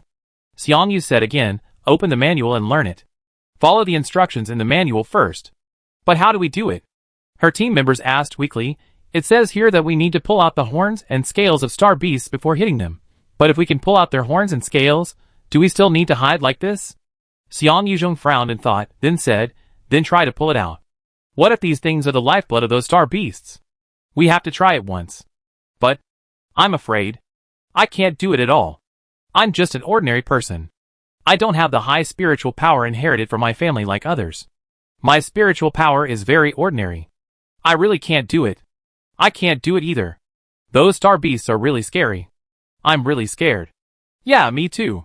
Will I die? Will we not die if we just hide together? Xiang Yuzhong said again, you can't do it, she can't do it, and I can't do it either. Then we will go together and deal with the star beast together, even if we can only pull out a piece of its scales. Finally, with no other choice, under Xiang Yuzhong's order, the 7-member team finally gritted their teeth and set off, rushing towards the star beast that was howling outside and wanted to tear them into pieces. The star beast was indeed extremely ferocious. A roar could scare people to death. With just one strike, the big tree next to it could be split open. The 7-member team drove the mecha and huddled together. Finally, Xiang Yuzhong gave an order, and everyone aimed at a scale and flew over to pull it out. The first time, one of them was knocked away by the star beast. Without caring about the pain, they immediately got up and continued to fly towards the scale, working hard with their companions. Then the star beast vibrated violently, and all 7 of them fell to the ground. But immediately, they got up again and went to the star beast, trying to avoid the star beast's sharp fangs and claws along the way. The star beast could even spit fire. They failed again and again, but when they thought that this was their last chance to survive, they rushed forward like crazy. But they were weak after all, and they sprinted again and again, but failed again and again. Seeing that the members were exhausted and dying, and were also seriously injured, Xiang Yuzhong panted and turned over the booklet just now, trying to find out if there was any treatment method in it. Suddenly, he saw the treatment room in the catalog. Treatment room. They had searched for medical-related places in the school for several times before, but couldn't find any place now. Xiang Yuzhong immediately turned to the page of the treatment room, and found that there was a map on the booklet. The location of the treatment room was clearly marked, and it was written that it was available at any time. Available at any time. Xiang Yuzhong didn't have time to delay for a minute, and quickly called a few members who could still move, and took the remaining injured members to run into the treatment room while avoiding the star beasts. They didn't notice that the treatment room had been in disrepair for many years, but only noticed a large pool in the room, which was exactly the same as the treatment pool mentioned in the manual. Everyone didn't have time to think about it, and they all jumped in. The moment they jumped in, everyone felt extremely comfortable. But then, a huge pressure came over everyone. No, this pool. This pool is wrong. It's not a treatment pool. It's a standard pressure pool for military academies, and judging from the oldness of this pool, the pressure is not calibrated. The pressure is seriously exceeded. Who can bear it? By the time everyone reacted, it was too late. The pressure of the pool swallowed them up. They had almost no choice but to stay in the mecha, using up their mental strength, struggling to support, resisting this huge pressure, and finding a way to escape. I don't know how many days of this kind of pain lasted. Finally, the 7 of them held hands and desperately lifted Xiang Yuzhong, the strongest among them, out of the pool first. After leaving the pool, Xiang Yuzhong did his best to pull all his teammates out. What kind of treatment room is this? It's clearly a trap. After everyone came out, they hurriedly walked out of this man-eating treatment room, but as soon as they walked out, they found that the star beast appeared in front of them again. This star beast must have been waiting for them to come out. Of course, it would not go down to the pool to find them. It would also be afraid of such a heavy pressure in the pool.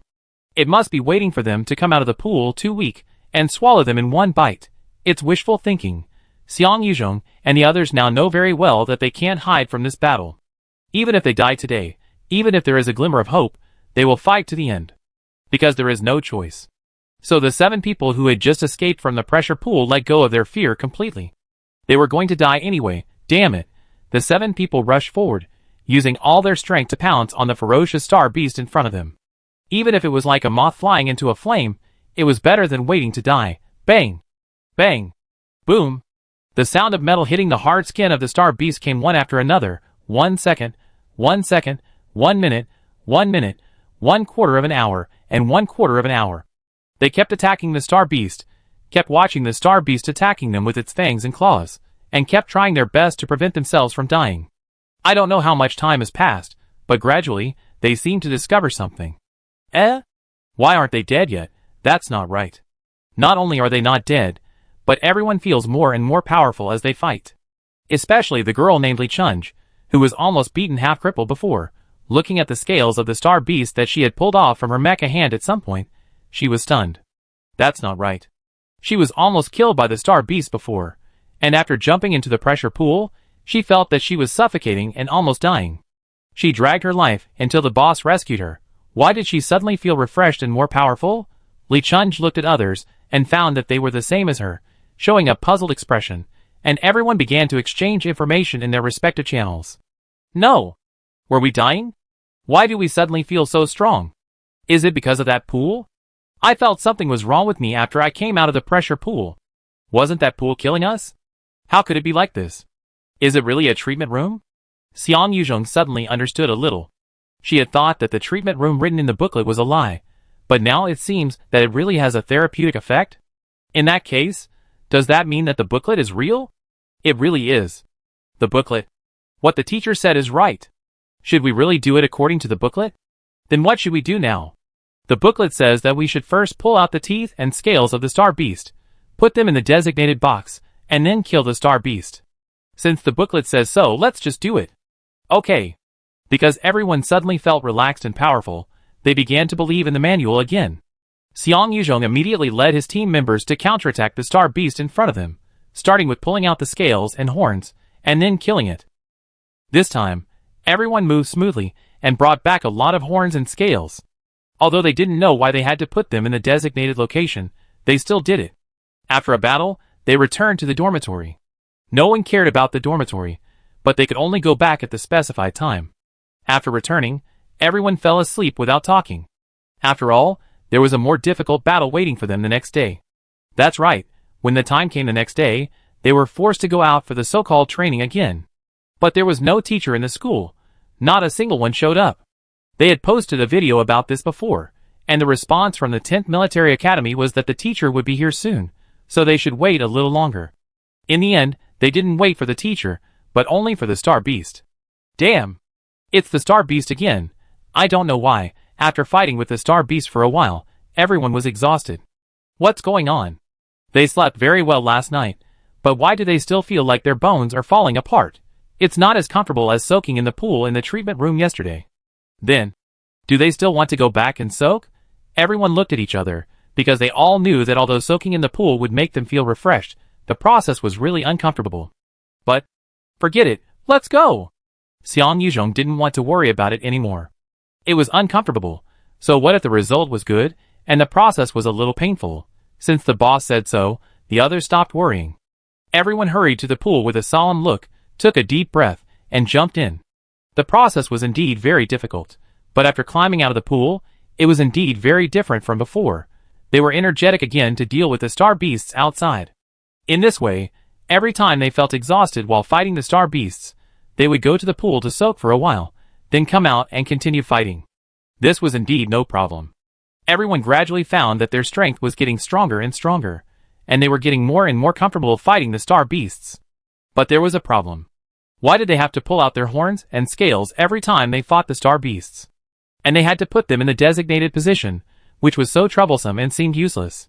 The 7 people who were tired of pulling out scales and horns could not bear it anymore, and finally decided to try it once, to see if they could defeat these Star Beasts without pulling out scales and horns. It turned out that pulling out horns and scales was useless, and they could still beat the Star Beasts they should beat. This booklet is deliberately playing tricks on us. Seeing that almost all the methods of defeating Star Beasts in the booklet had instructions to pull out horns first, and then scales, everyone was even more speechless. No, what is it for? We can still fight the Star Beasts without pulling out the scales and horns, so why do we do this? And every time we pull out the horns and scales, we have to put them in a designated place. If we put them there on the first day, they will be gone the next day. I only know that horns and scales are very profitable on the black market. Do you think someone is using us to make money? This question is terrifying to think about. When they thought of this, everyone looked at each other in surprise. How did this booklet appear on our light brain? It's inexplicable. Who gave it to us, and what was the purpose of that person? After listening to the question of this member, everyone was thinking, isn't it someone who wants to retaliate against us? We have a lot of enemies. If it was revenge, why would they tell us where the treatment room is? This booklet is also helping us in this respect. Could it be a joke? Is there someone watching this show from behind, watching us being killed, watching us being resurrected, and watching us continue to fight? In short, I feel like the person who distributed the booklet is teasing us. Tease? What is his purpose in doing this? Everyone fell into deep thought again. I think he wants to use us to peel off the scales and horns of the school's Star Beasts and sell them for money. Think about it, this booklet is full of nonsense, all emphasizing the importance of peeling off the scales and horns of the Star Beasts, and then writing some irrelevant and well-known mecha common sense, and the thinking is confused. The only useful thing is to let us go to the treatment room. Isn't the purpose obvious, that is, to let us take good care of our bodies, and help the person behind the scenes to peel off the scales and horns of the beasts to make money for that person? I think we have been deceived. Someone took the lead in speaking and making an analysis. After this analysis, everyone felt that it made sense, so they decided not to follow the instructions in the manual anymore. They would first pull out the scales and horns, and then kill the Star Beasts. They would kill the Star Beasts directly. When they were all killed, they would leave the school and never come back again. So from then on, the members of the 7-member team would kill the Star Beasts directly when they encountered them. If they couldn't beat them, they would go to the treatment pool to rest painfully, and then continue to fight hard. As they fought, they found that they had beaten the Star Beasts that were easier to deal with at the beginning, and the remaining Star Beasts were extremely difficult. It was a bit difficult to beat them. No, it was really difficult to beat them. No matter how they fought, they couldn't beat them. Even if they hid in the treatment pool, the Star Beasts could pull them out of the pool with one hand. One of the members almost lost an arm, so everyone had no choice but to retreat back to the sewer pipe and shrink. What should we do? What should we do? Everyone was getting anxious. If they couldn't find a way to defeat the Star Beast outside this time, they might really die here. What should we do? While everyone was frantically thinking about countermeasures, Xiang Yuzhong suddenly remembered the manual. When she had no other options, she had no choice but to open the manual. Although she knew that the things written in the manual were useless, she still opened it and read it. "Boss, why are you looking at this? It's all nonsense." "That's right. They all asked us to help pluck scales and horns to sell for money. They are all liars." "That's right. This manual is full of liars. There's nothing, it's garbage." Everyone was talking and suddenly stopped, because they all saw the contents of the manual that Xiang Yuzhong sent over. Everyone suddenly realized that the content had changed.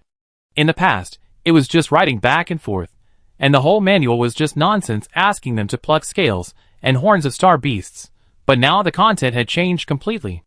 Attack from the alpha angle, use the 9370 type fire tube, turn 211 degrees inward, connect to the 7080K interface, adjust the firepower value from R5 to R8, flip up, throw the steel claw, adjust the grip to 70. Seeing these contents, everyone thought they were dazzled. This manual just said some nonsense to persuade them to pull out the Star Beast horns and Star Beast scales. How come now? Now there is such a professional Star Beast attack advice? Is this still the same booklet that deceived people? Everyone looked at each other, not knowing how to express their shock. Is this booklet reliable? If it's not reliable, can it give such professional advice? Oh my god, should we believe it? Of course we should believe it. The team members kept thinking this. They are not stupid. They can see that the contents written in this booklet are all real mecha attack suggestions. They have been seeking answers for so long, and have not found them everywhere on the Star Network. Now they have them here. Can they not try it? Let's try it first, just in case it really works. Xiang Yuzhong also said so. Although everyone has been deeply affected by the unreliability of this booklet, they still have to try it. So all the team members gritted their teeth and stomped their feet, and rushed towards the Star Beasts according to the instructions in the booklet. After completing the first 3 actions according to the booklet, the team members were slapped to the ground by the Star Beast's claws. But at the same time, they also heard the Star Beast's sharp wail. Looking up, it turned out that a scale was pulled off the Star Beast by them. The team members were stunned. Before, the Star Beast was so powerful that they couldn't even get close to it. Now, they can actually pull off a scale from it. The content of this booklet is really useful. Its strategy seems to be correct. Some team members got excited because according to the description in the booklet believed that after the team members completed the first 3 actions, they would inevitably cause some damage to the Star Beast, and they would also suffer some minor injuries. All guesses were correct. The team members instantly ignited hope, so they immediately followed the steps described in the back of the booklet and continued to attack the Star Beast. It was another crazy attack. The mecha arm fired dazzling ammunition infinitely, hitting the Star Beast with skin as hard as steel, creating sparks that made people feel cold. The Star Beast's claws passed through the night sky, and the students' mechas also kept running in the night sky. After a while, everyone retreated again because of the Star Beast's step-by-step pressure, but at the same time, some scales of the Star Beast were also pulled off by them. No, there was even a bloody Star Beast horn lying on the ground. Another progress. The members now fully believed that the manual was useful, so they gave a few reminders according to the instructions in the manual, and immediately started a new round of battle according to the instructions in the manual. In this way, they strictly followed the instructions in the manual for each round of battle. At the beginning, they could only pull off a few scales and a few horns. Later, gradually following the instructions in the manual, everyone became more and more skilled in fighting, pulling off more and more Star Beast scales and horns. The Star Beast was huge, but it was almost plucked bald. On the open ground, there were piles of Star Beast scales and horns like small hills.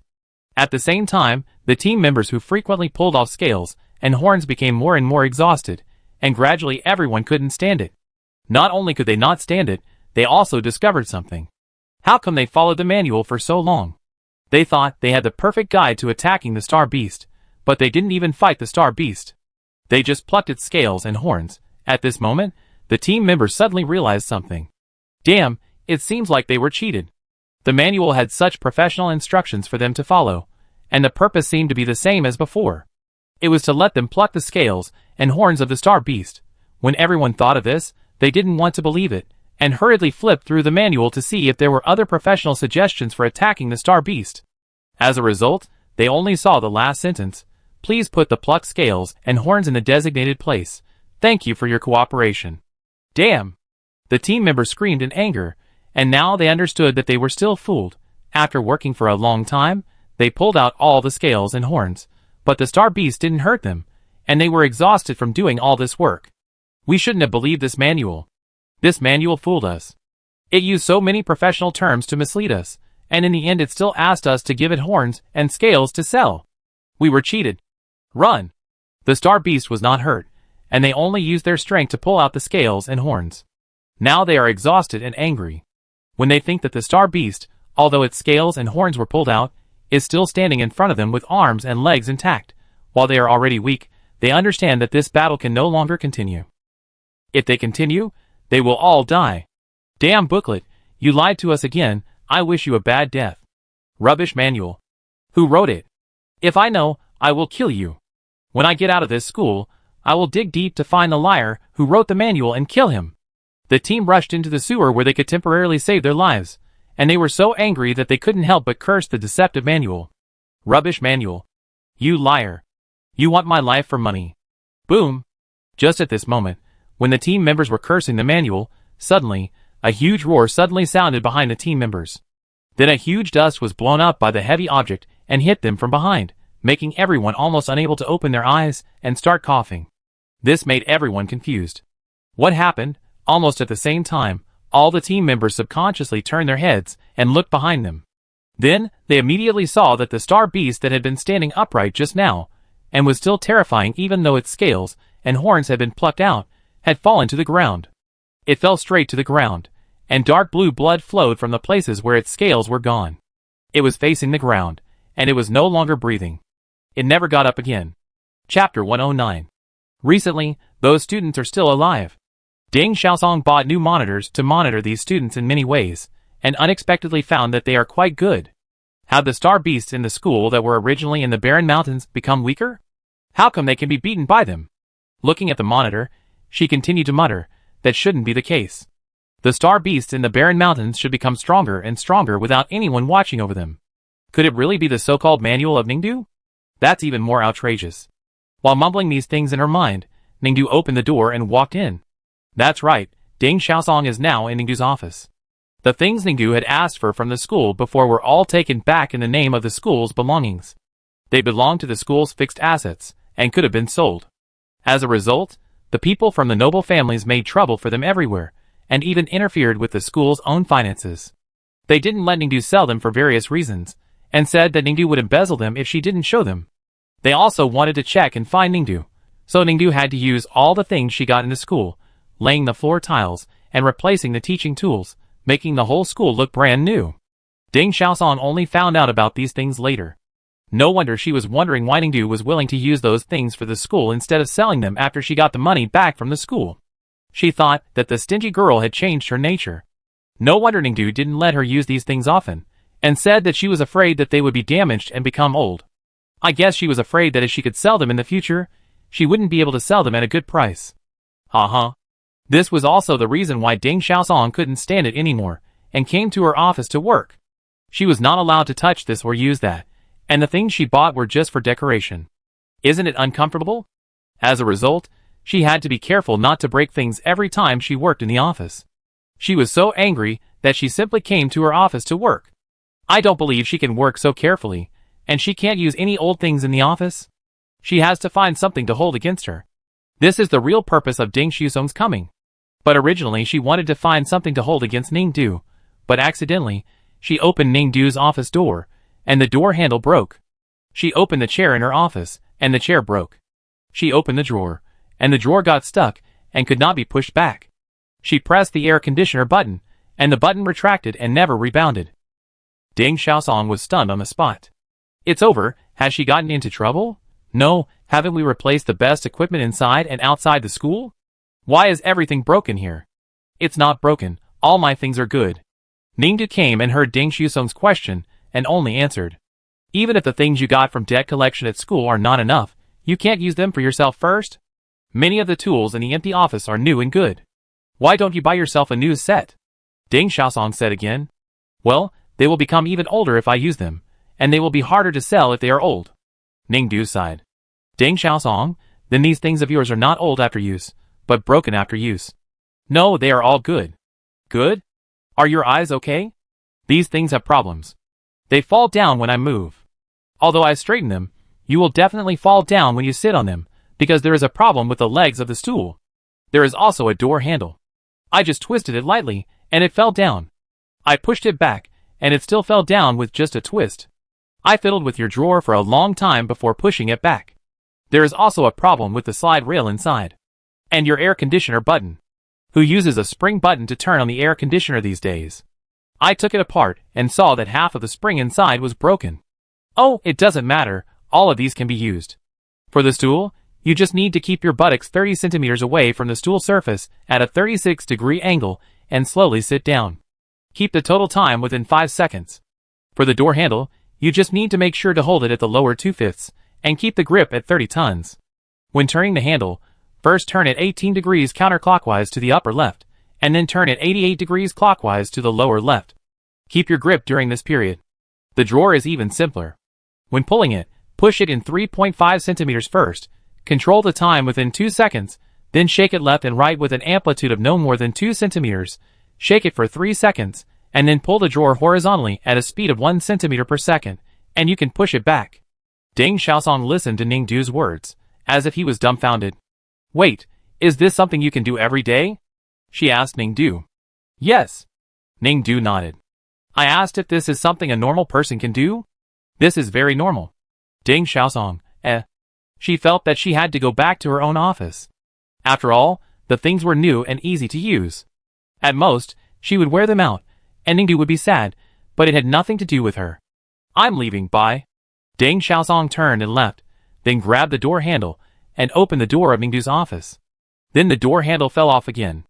Deng Xiaosong, Didn't I just say that for door handles, you have to make sure you hold the lower 2/5 of it, keep your grip at 30 tons, and when turning the handle, turn it 18 degrees counterclockwise to the upper left, and then turn it 88 degrees clockwise to the lower left, and keep your grip tight.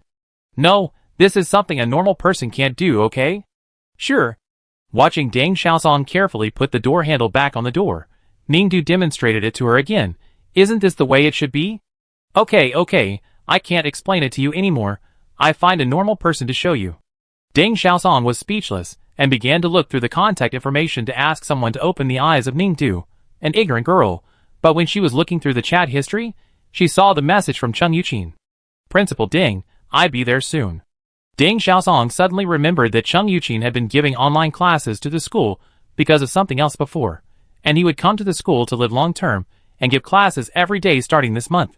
Originally, they said they would prepare an office and bedroom suite for him, just like the one she and Ningdu lived in, but the other bedrooms and offices that could be lived in had no energy for the time being, because the Liaoyuan Star government often changed the energy channel at random, and the energy channel of the 10th Military Academy 100 years ago was connected to the main road of Liaoyuan Star. So it would be affected by the government's channel changes every time. Actually, this matter is easy to solve. Just change the pipeline, but Ningdu, the stingy girl, will never do this. Not to mention that she doesn't care about students and doesn't provide conditions for them. When she runs a school, she doesn't even want students, so she won't solve these problems. That is, this time Teacher Chung suddenly said that his affairs were settled, he planned to teach in person, and he wanted to live here for a long time. So Ningdu, the perverted girl, had to solve it. Although this matter can be solved, it can't be solved so quickly. Originally, they all thought that Cheng Yuqin would continue to teach online. After all, he had decided to stay in the capital star to work, and there were still many things to do. Liaoyuan Star was far away and inconvenient, but suddenly Cheng Yuqin said that he wanted to stay here. Time was tight, so there was no way. Before the energy pipeline was changed, Ningdu first proposed to let Cheng Yuqin live in her office suite. After all, Ningdu, the perverted and stingy girl, has been busy since she established her family. She often stays in the capital star. She heard that she has a fixed bed in the basement of the Wanfeng Military Academy in the capital star, so it is completely okay to give it to Cheng Yuqin for a few days. As soon as Deng Xiaosong received the news that Cheng Yuqin was coming, he hurriedly wanted to go out to pick him up, but before the message was sent, Cheng Yuqin was already standing at the door. Are you there? Teacher Cheng? Deng Xiaosong looked at Cheng Yuqin, who came with a backpack in front of him, and almost didn't recognize him. There were red bloodshot eyes, pale face, and a light air purification mask, which is usually only worn by people with influenza. Are you sick? Ningdu also asked. Minor flu. Chung Yuqing coughed twice. His throat was a little hoarse. Is it the recent popular virus in the capital star, the filovirus? If you don't rest well, there will be serious complications. Deng Xiaosong said immediately. No. Chung Yuqing shook his head. Isn't it? Deng Xiaosong looked at him. Then what did you have? Just a minor flu. Chung Yuqing said hoarsely again. Is this what a minor flu would be like? Teacher Chung, have you taken the test? Yes. I have a test strip, or you can do another one. Deng Xiaosong insisted. Chung Yuqing sighed quietly with tiredness, and then changed the subject. By the way, I just came over to see you two arguing. What happened? Deng Xiaosong just said, oh, if you are like this, don't worry about us, just wait for me to give you the test strip. Oh, it's the door handle problem. Ningdu said. Door handle? Chung Yuqing was puzzled. Ningdu explained the cause and effect to Chung Yuqing. In short, as long as you make sure to hold the lower 2/5 of the door handle, keep the grip at 30 tons, turn the handle 18 degrees counterclockwise to the upper left, and then turn 88 degrees clockwise to the lower left, and keep the grip, you can easily turn it open. Deng Xiaosong got angry again when she heard Ningdu's words. Do you think she is talking human words? Which normal person can do this? Is that so? Chung Yuqing quickly did it according to Ningdu's words, and the door handle was easily turned, and it did not fall off, and it was embedded in the door intact. Deng Xiaosong, I think it's not as difficult as I imagined. Chung Yuqing smiled at her. Deng Xiaosong, By the way, Principal Deng, this is the address you gave me, right? Can I go in now? Chung Yuqing asked again. Oh, come in quickly. Deng Xiaosong came back to his senses, and hurriedly welcomed Chung Yuqing in. Chung Yuqing walked into Ningdu's office bedroom suite, looked around the surrounding environment, and put down his backpack. Teacher Chung, where is your luggage? Deng Xiaosong asked again. It will be delivered tomorrow. Tomorrow? Then you don't have to rush so fast in the evening. Just come tomorrow. It's so cold at night. Deng Xiaosong said again. I sent the notice to the students, notifying me that I will come to the school tomorrow morning to teach in person. There was a small problem with the luggage, and it was supposed to arrive today. In short, I don't want to disappoint those students. Chung Yuqing said again. Oh, so that's the case. I understand very much. But, Chung Yuqing looked at everything in the office, frowning. This office doesn't look like mine. It looks like someone else lives there. It's mine. Ningdu said. It will take a few days to renovate the energy pipeline in your room. You can stay here for the next few days. What about you? I still have some things to do in the Capital Star office. Just stay in the master's office. Ningdu said.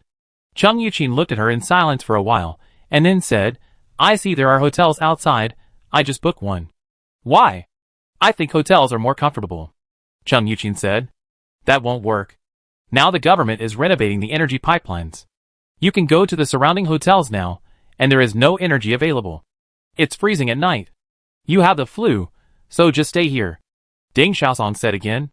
It's okay, I just have a minor flu. Chung Yuqing insisted. The flu is still the flu. You can't go out and get cold. Deng Xiaosong said. You can stay here. Even if this room is not good, it's warm. But this place doesn't look as comfortable as a hotel. If I don't get used to it, I have insomnia. Ningdu is full of junk furniture, so of course it's uncomfortable. How about this you? Deng Xiaosong was about to ask Teacher Chung to sleep in another room, but when she thought about the energy here, there was only one office suite like this in Ningdu, and she couldn't let Teacher Chung share the dormitory with those 7 students. Wouldn't that mean Teacher Chung would have to live in her office, and she would live in Ningdu? That's too much. Ningdu's office is full of rags. Don't sleep on the bed. The bed has a big hole in it in the middle of the night, and she rolled off. So Deng Xiaosong immediately stopped what he was about to say, and changed his mouth to say, You can bear with it if you feel uncomfortable, Teacher Chung. It's better than those hotels outside. Besides, you are a patient now. Chung Yuqing, I said it's okay. Deng Xiaosong, why is it okay? Chung Yuqing, I just have the common flu, and I really don't feel comfortable living in this room. Deng Xiaosong, why is it uncomfortable? I think this room is quite suitable for you. You are much more perceptive than me in turning the door handle. You can handle this room. Chung Yuqing, Principal Deng, it was just an accident. I do have high requirements for housing. So, I will find a hotel first. If I can find one with energy supply, then I... Before he finished speaking, Chung Yuqing suddenly felt that his mask was taken off. He lowered his head slightly, and the next second, he saw Ningdu put a flute test paper into his mouth. Don't open your mouth. Ningdu looked at him and began to count. 5, 4, 3, 2, 1. Chung Yuqin looked into Ningdu's eyes. Ningdu took the test paper out of his mouth again. It is indeed a filamentous virus. Deng Xiaosong leaned over to look at the test results. You stay here first, don't go anywhere, and we talk about other things later, Ningdu said to Chung Yuqin again. Chung Yuqin's eyes sank, and he was about to say something but stopped. Finally, Ningdu took the last interstellar train to the capital star at night. Deng Xiaosong returned to his room to rest, and Chung Yuqin was also ready to rest. He looked around Ningdu's room. Perhaps because of the high fever, many things came to him at once, like a tide. Before coming to Liaoyuan Star, the masters asked him if he was going to fight for Ningdu. He thought it was ridiculous at the time. Fight? To be a mistress? Chung Yuqin still wants to laugh when he thinks about it now. No matter what, he will not become that kind of person. It is Xiao Ning's freedom to choose who to choose. He was not chosen, which proves that they are not suitable. This is also true, because he did not help her much in many things that happened before. The teachers all thought that he decided to stay in the capital star and enter the research institute again to make mechas for Ningdu, but he knew in his heart that it was not the case. He participated in a lot of things about the gate of retracement. The fate of the empire is not bright. If this matter cannot be concealed, it is unknown how much waves will be set off in the entire empire. The crisis of the empire came much earlier than he imagined. On the one hand, he certainly has the responsibility to contribute to the protection of the empire. On the other hand, it was Xiao Ning who made him understand that resistance does not mean escape. He escaped from the aristocratic family when he hated the aristocratic family, but the aristocratic family did not improve as he wished. Maybe he went to the numbered star to escape, so now he doesn't want to escape. Thinking about it, the clear face of Ningdu, when he stuffed the test paper into him, just now appeared in front of him. His change is not for her. From now on, he will keep his distance from Xiao Ning and recognize the relationship between them. Maybe it will be like what happened on the numbered star. He is the director of the Military Education Bureau, and she is a student participating in the competition. He can be her guardian, her teacher, her colleague, or her brother, but there is no other possibility. After taking the medicine, according to the calculation, his condition will get much better after tonight. Tomorrow, he will find a hotel to move out. After making this decision, Chung Yuqin decided to wash up and go to bed, and then wait for tomorrow to come. So he took out his toiletries and went to the bathroom. As soon as he opened the bathroom door, the handle fell off. As soon as he turned on the faucet, the handle fell off. After barely turning on this super old faucet to wash, he turned around and pushed open the bathroom door. The door fell halfway. Chung Yuqin took a deep breath, pretended not to see it, and prepared to go to bed. As soon as he lay down, the bed collapsed. Seeing this scene seemed a little unacceptable. Chung Yuqin was about to take a sip of the hot tea he had just brewed in a Ningdu glass cup. As a result, he reached out to take the hot tea from the bedside table, and the handle of the cup was picked up, and the cup body was still quietly on the bedside table. Chung Yuqin sat on the bed, and suddenly felt conscious. The world is so quiet. He took a closer look at Ningdu's suite. The wallpaper was covered with old stains. The tables and chairs were shaky. The lights on the ceiling flickered, as if they were about to break down. The cups and tableware she usually used were all missing many corners and had gaps. At this time, Deng Xiaosong sent a message. Teacher Chung, you really don't want to stay in the hotel. If you really don't like it, I risk my life to accompany you. Tomorrow you will change rooms with me and sleep in my room, okay? Chung Yuqin looked at the message and thought for a long time. Over there, Deng Xiaosong finally received the message. No need. Seeing this message, Deng Xiaosong's mentality was about to collapse. Is this kid going to move out? That perverted girl gave her a death order that Chung Yuqin must stay here. If she can't go out, don't embarrass her, okay? If she doesn't want to live in Ningdu's room and wants to avoid suspicion, then come and live in her room, okay? She, an old thing, can just go to that perverted girl's broken house. I just live here. Ding dong. Chung Yuqin sent another message. Deng Xiaosong was stunned when she saw this message. Has this guy figured it out? He's not going to move out? That's great. Oh, the technology is really amazing. She doesn't have to bother trying to persuade him not to leave, but woo-woo. She really has to live in that perverted girl's garbage room, woo-woo. I want to die. I live in Xiaoning's room, and I'd be fine when my room is connected to the energy. Ding dong, Chung Yuqin sent another message. Deng Xiaosong was surprised again. What?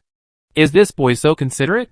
When Deng Xiaosong was still immersed in the atmosphere of surprise and had no time to reply to him, Chung Yuqin suddenly sent another message. And Principal Deng, do you know which decoration team near the school is more reliable?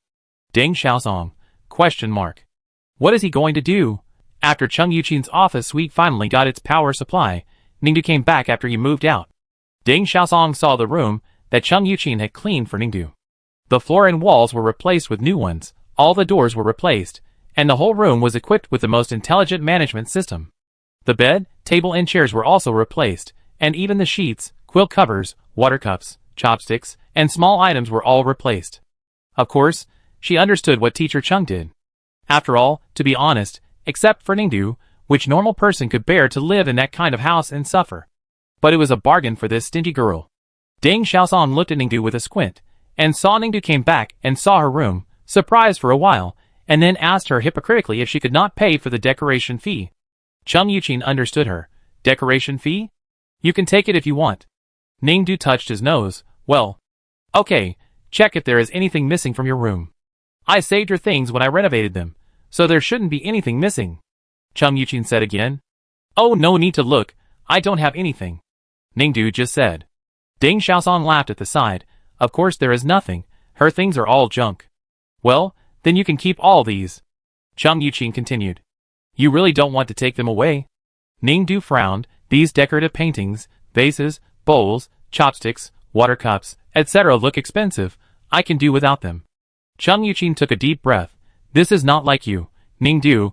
You should tactfully express whether you can take all of these. Ningdu thought for a while. Alas, I feel that I have grown up since I became the principal, and I have become more stable.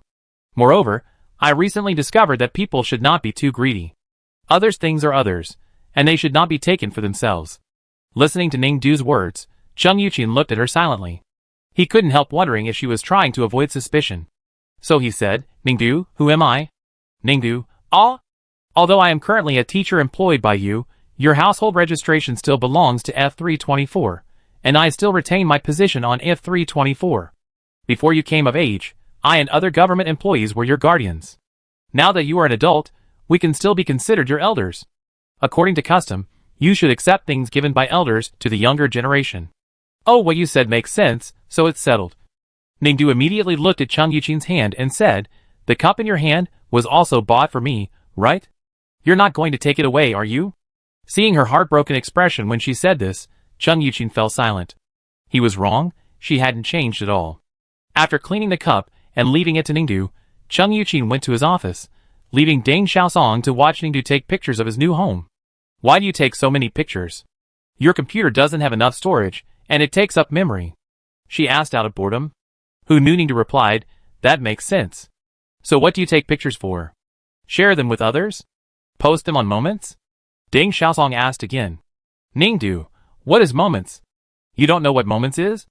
Deng Xiaosong was stunned for a moment, then thought about the fact that the girl standing opposite was definitely not an ordinary person, and quickly accepted the fact that she might not know a lot of common sense, and then explained, you have added a lot of people as your friends on the Star Network, you see.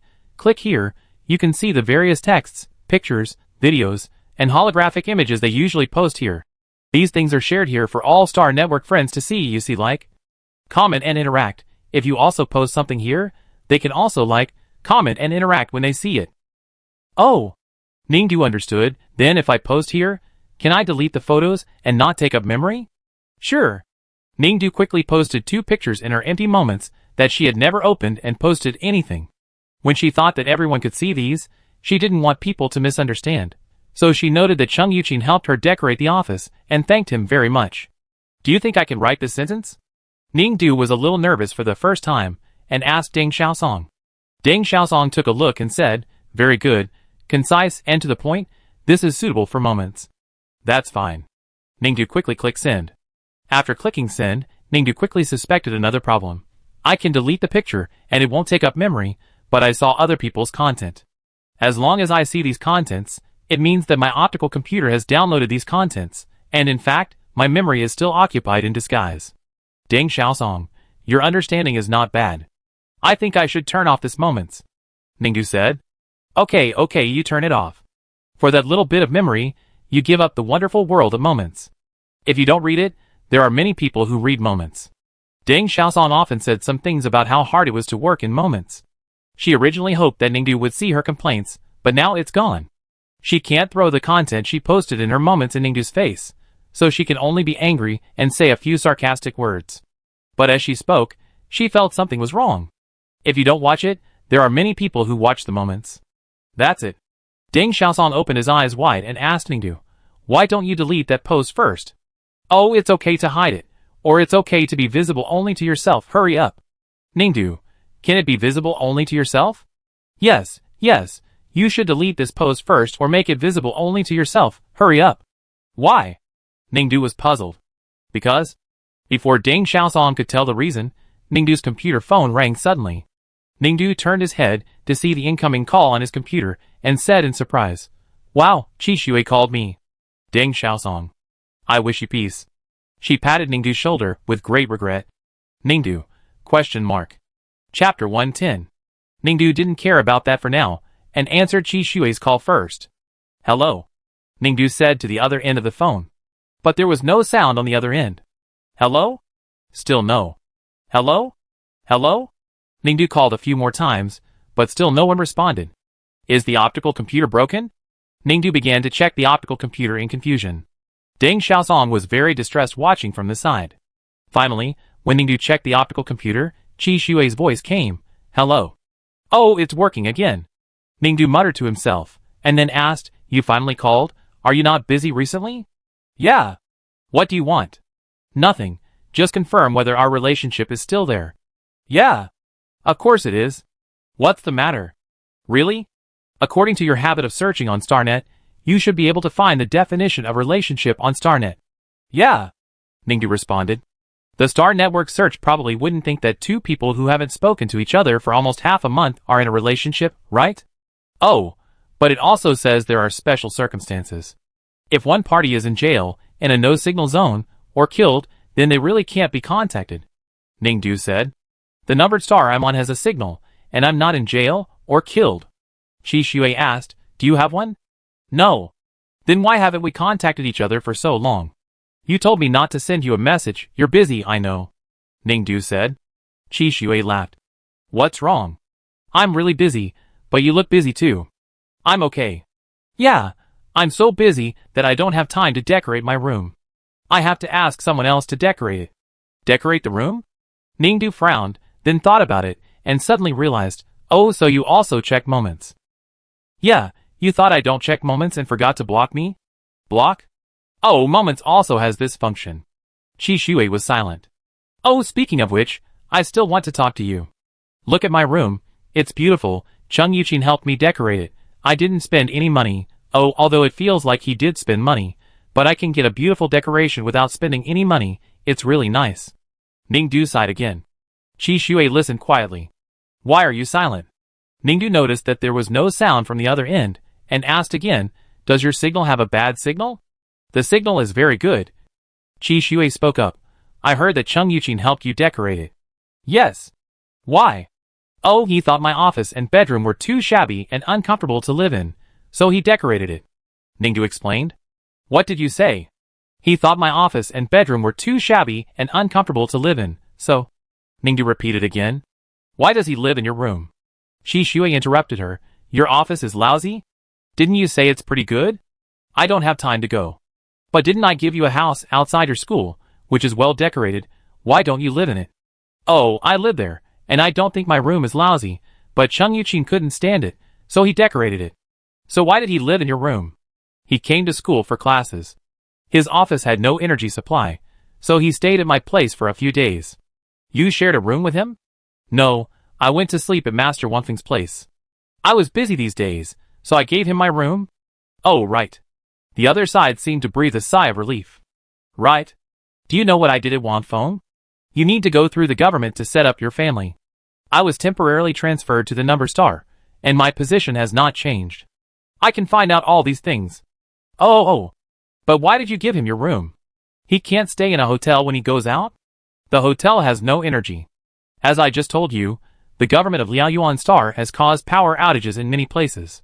He has the flu, and I want him to live in a better place. The only rooms in the whole school that have energy supply are mine and Deng Shusung's. Then why can't he live in Deng Shusung's room? Qi Shui asked. Deng Shusung's? Yeah, actually he can live with her, Ningdu said, turning to look at Deng Xiaosong. Why didn't I think of that at the time? Deng Xiaosong looked at her and wanted to beat this girl up.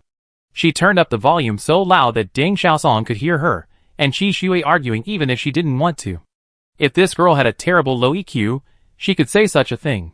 How to make it up now? It was indeed clear that she could let Teacher Chung live in her room. Why didn't Ningdu mention it at the time? Could it be that she really had different feelings for Teacher Chung and subconsciously wanted to? Ningdu was still a little ambitious.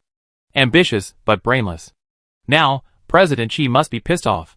Ning didn't know if Qi Shui was pissed off or not. He just knew he was silent again.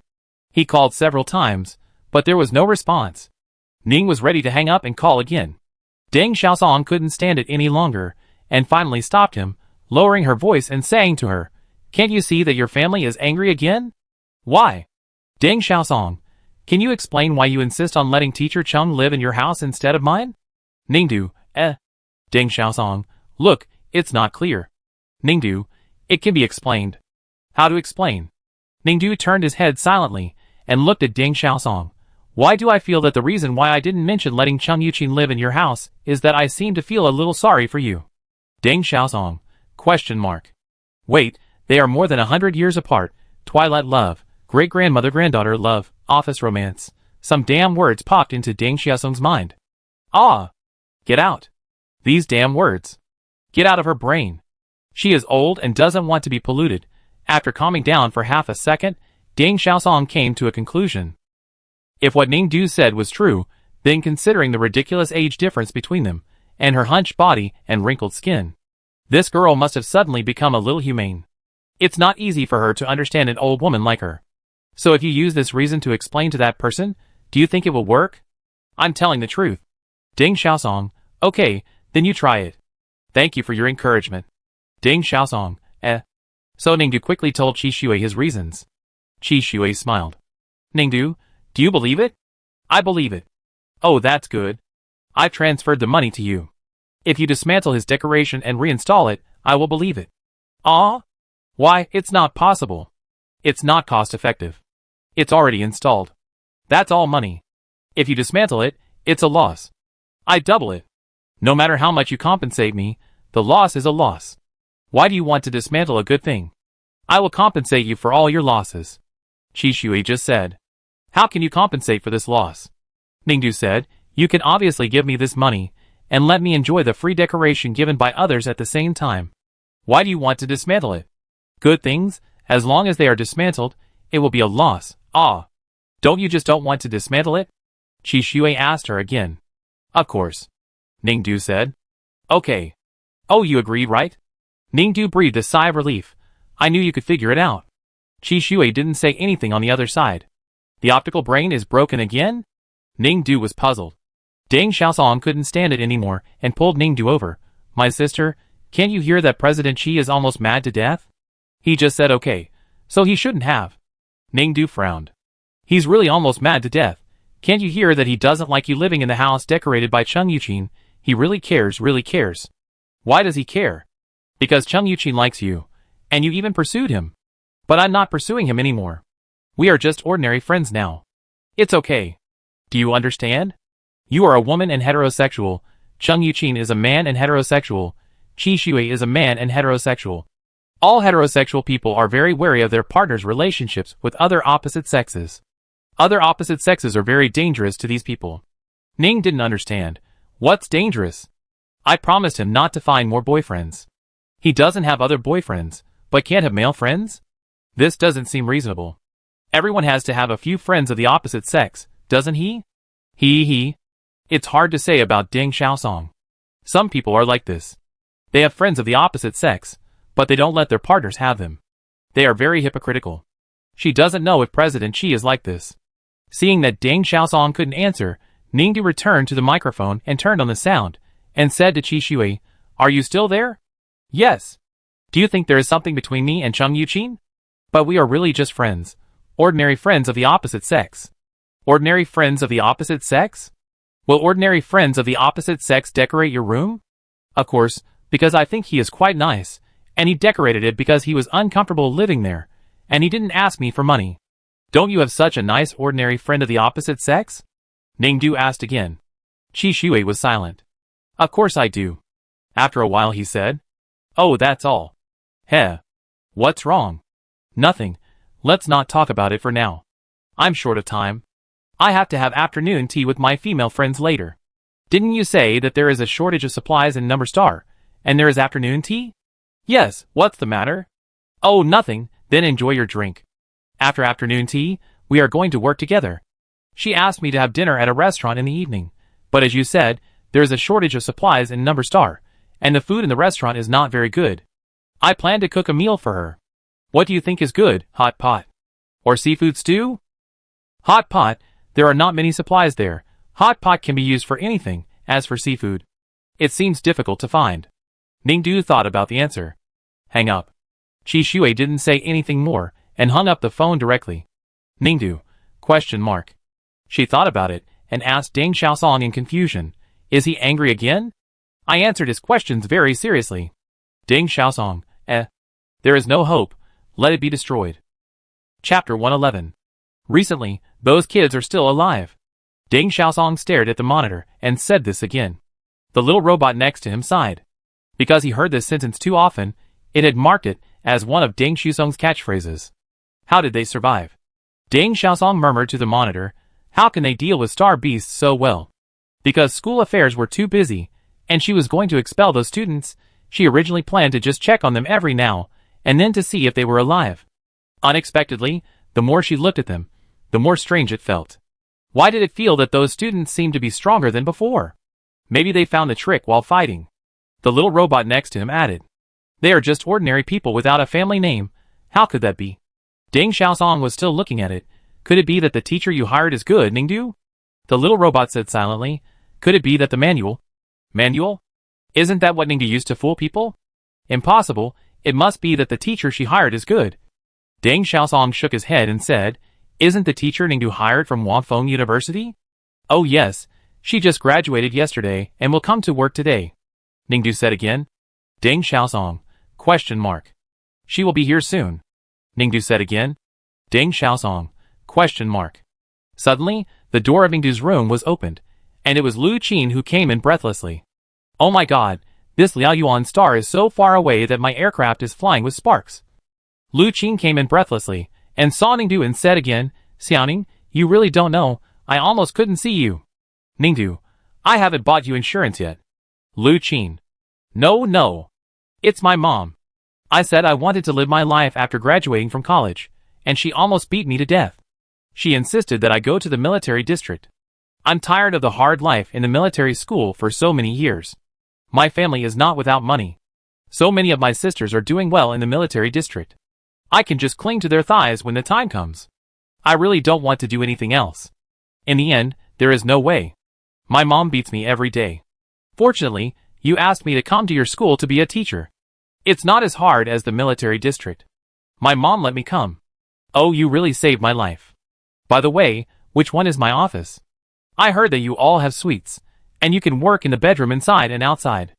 It's great. You don't have to go to work. Although you have an office, you are a teacher of the individual soldier department, and your classes are in the training ground. Deng Xiaosong silently interjected. Lu Qin, that's fine, it's easier than the military. Although my mother said that if the students I taught didn't get good results in the competition, I would have to resign. But I saw the situation in our school. Those students were not from aristocratic families, and their basic skills were probably not very good. If they want to participate in the competition, they will have to train for 3 to 5 years. In short, after graduating from college, I can finally lie down for a while. As she said that, she stretched her waist. Deng Xiaosong felt something was wrong the more he listened, so he said to Ningdu tactfully, Principal, you said before that it was too expensive for those 7 students to stay in our school. Where are you going to send them? Oh, the top military school qualifying competition. That competition provides food and accommodation for a month, and travel expenses can also be reimbursed. Ningdu said. What? Lu Qin was stunned when she heard the news. Xiao Ning, what did you say? You want to send those students to the top military school qualifying competition? Yes. Is it the top military school qualifying competition? Is it the competition that we met each other in before? Lu Qin asked again. Yes. Ningdu nodded. Oh my god, are you crazy? Lu Qin couldn't believe it. Only schools with outstanding strength can participate in that competition. Otherwise, if you can't get into the top 10, the school's ranking will drop by 2,000 places. I know. Ningdu nodded. Drop by 2,000 places. With the strength of our school's students, it is impossible to make it to the top 10. If we can't make it to the top 10, we have to accept that the school's ranking will drop by 2,000 places. It's not worth it. Drop by 2,000 places. Lu Qin shouted hoarsely. Ningdu nodded. I know. You know and still. Our school's ranking drops by 2,000 places. Is it a big deal? Ningdu looked confused. Regressing 2,000 places means that the school's previous honors will be destroyed, the school will be downgraded, and it will not be able to participate in various important events in the galaxy. Lu Qin was talking, and suddenly remembered something. Since Xiaoning established a family, she, her family, and her school seem to have been despised by all parties, and their reputation is terrible. It seems, it really has no effect. Oh my god! Lu Qin lay on the sofa in despair. My mother said that if the students I lead don't get a place in the first competition, I have to resign and go home. There is no chance of qualifying for the top military academy. It's over. 1 month later, I should go home. Ningdu saw her sad face and comforted her. Don't worry, maybe things can turn around, just in case. What if you tell my mother how much I love teaching, and how well I perform in this position? My mother will be moved and agree to let me continue working, right? Lu Qin clasped her hands together and looked at Ningdu with a praying look. Ningdu, oh, that won't happen. I definitely can't persuade your mother. I mean, what if our students get a place? Lu Qin, I'd better wait to die. She fell weakly on the sofa, like a corpse again. At this time, the door of Ningdu's room office was knocked again. Come in. Deng Xiaosong went to open the door. It was Cheng Yuqin who came. Oh, Teacher Cheng is here. You are going to bring a new student here today to enroll, right? Deng Xiaosong said to him with a smile. But didn't I make an appointment with you to go to my office to enroll?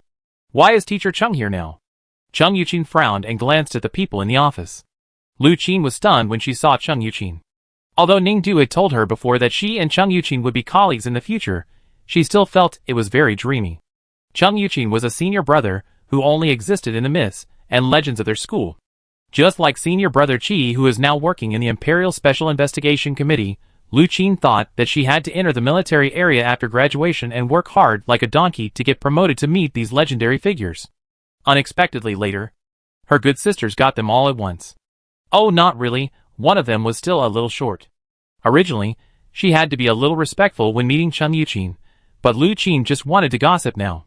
She greeted Cheng Yuqin respectfully, sat in the corner of the sofa, and quietly began to watch the interaction of the people in front of her. What's wrong?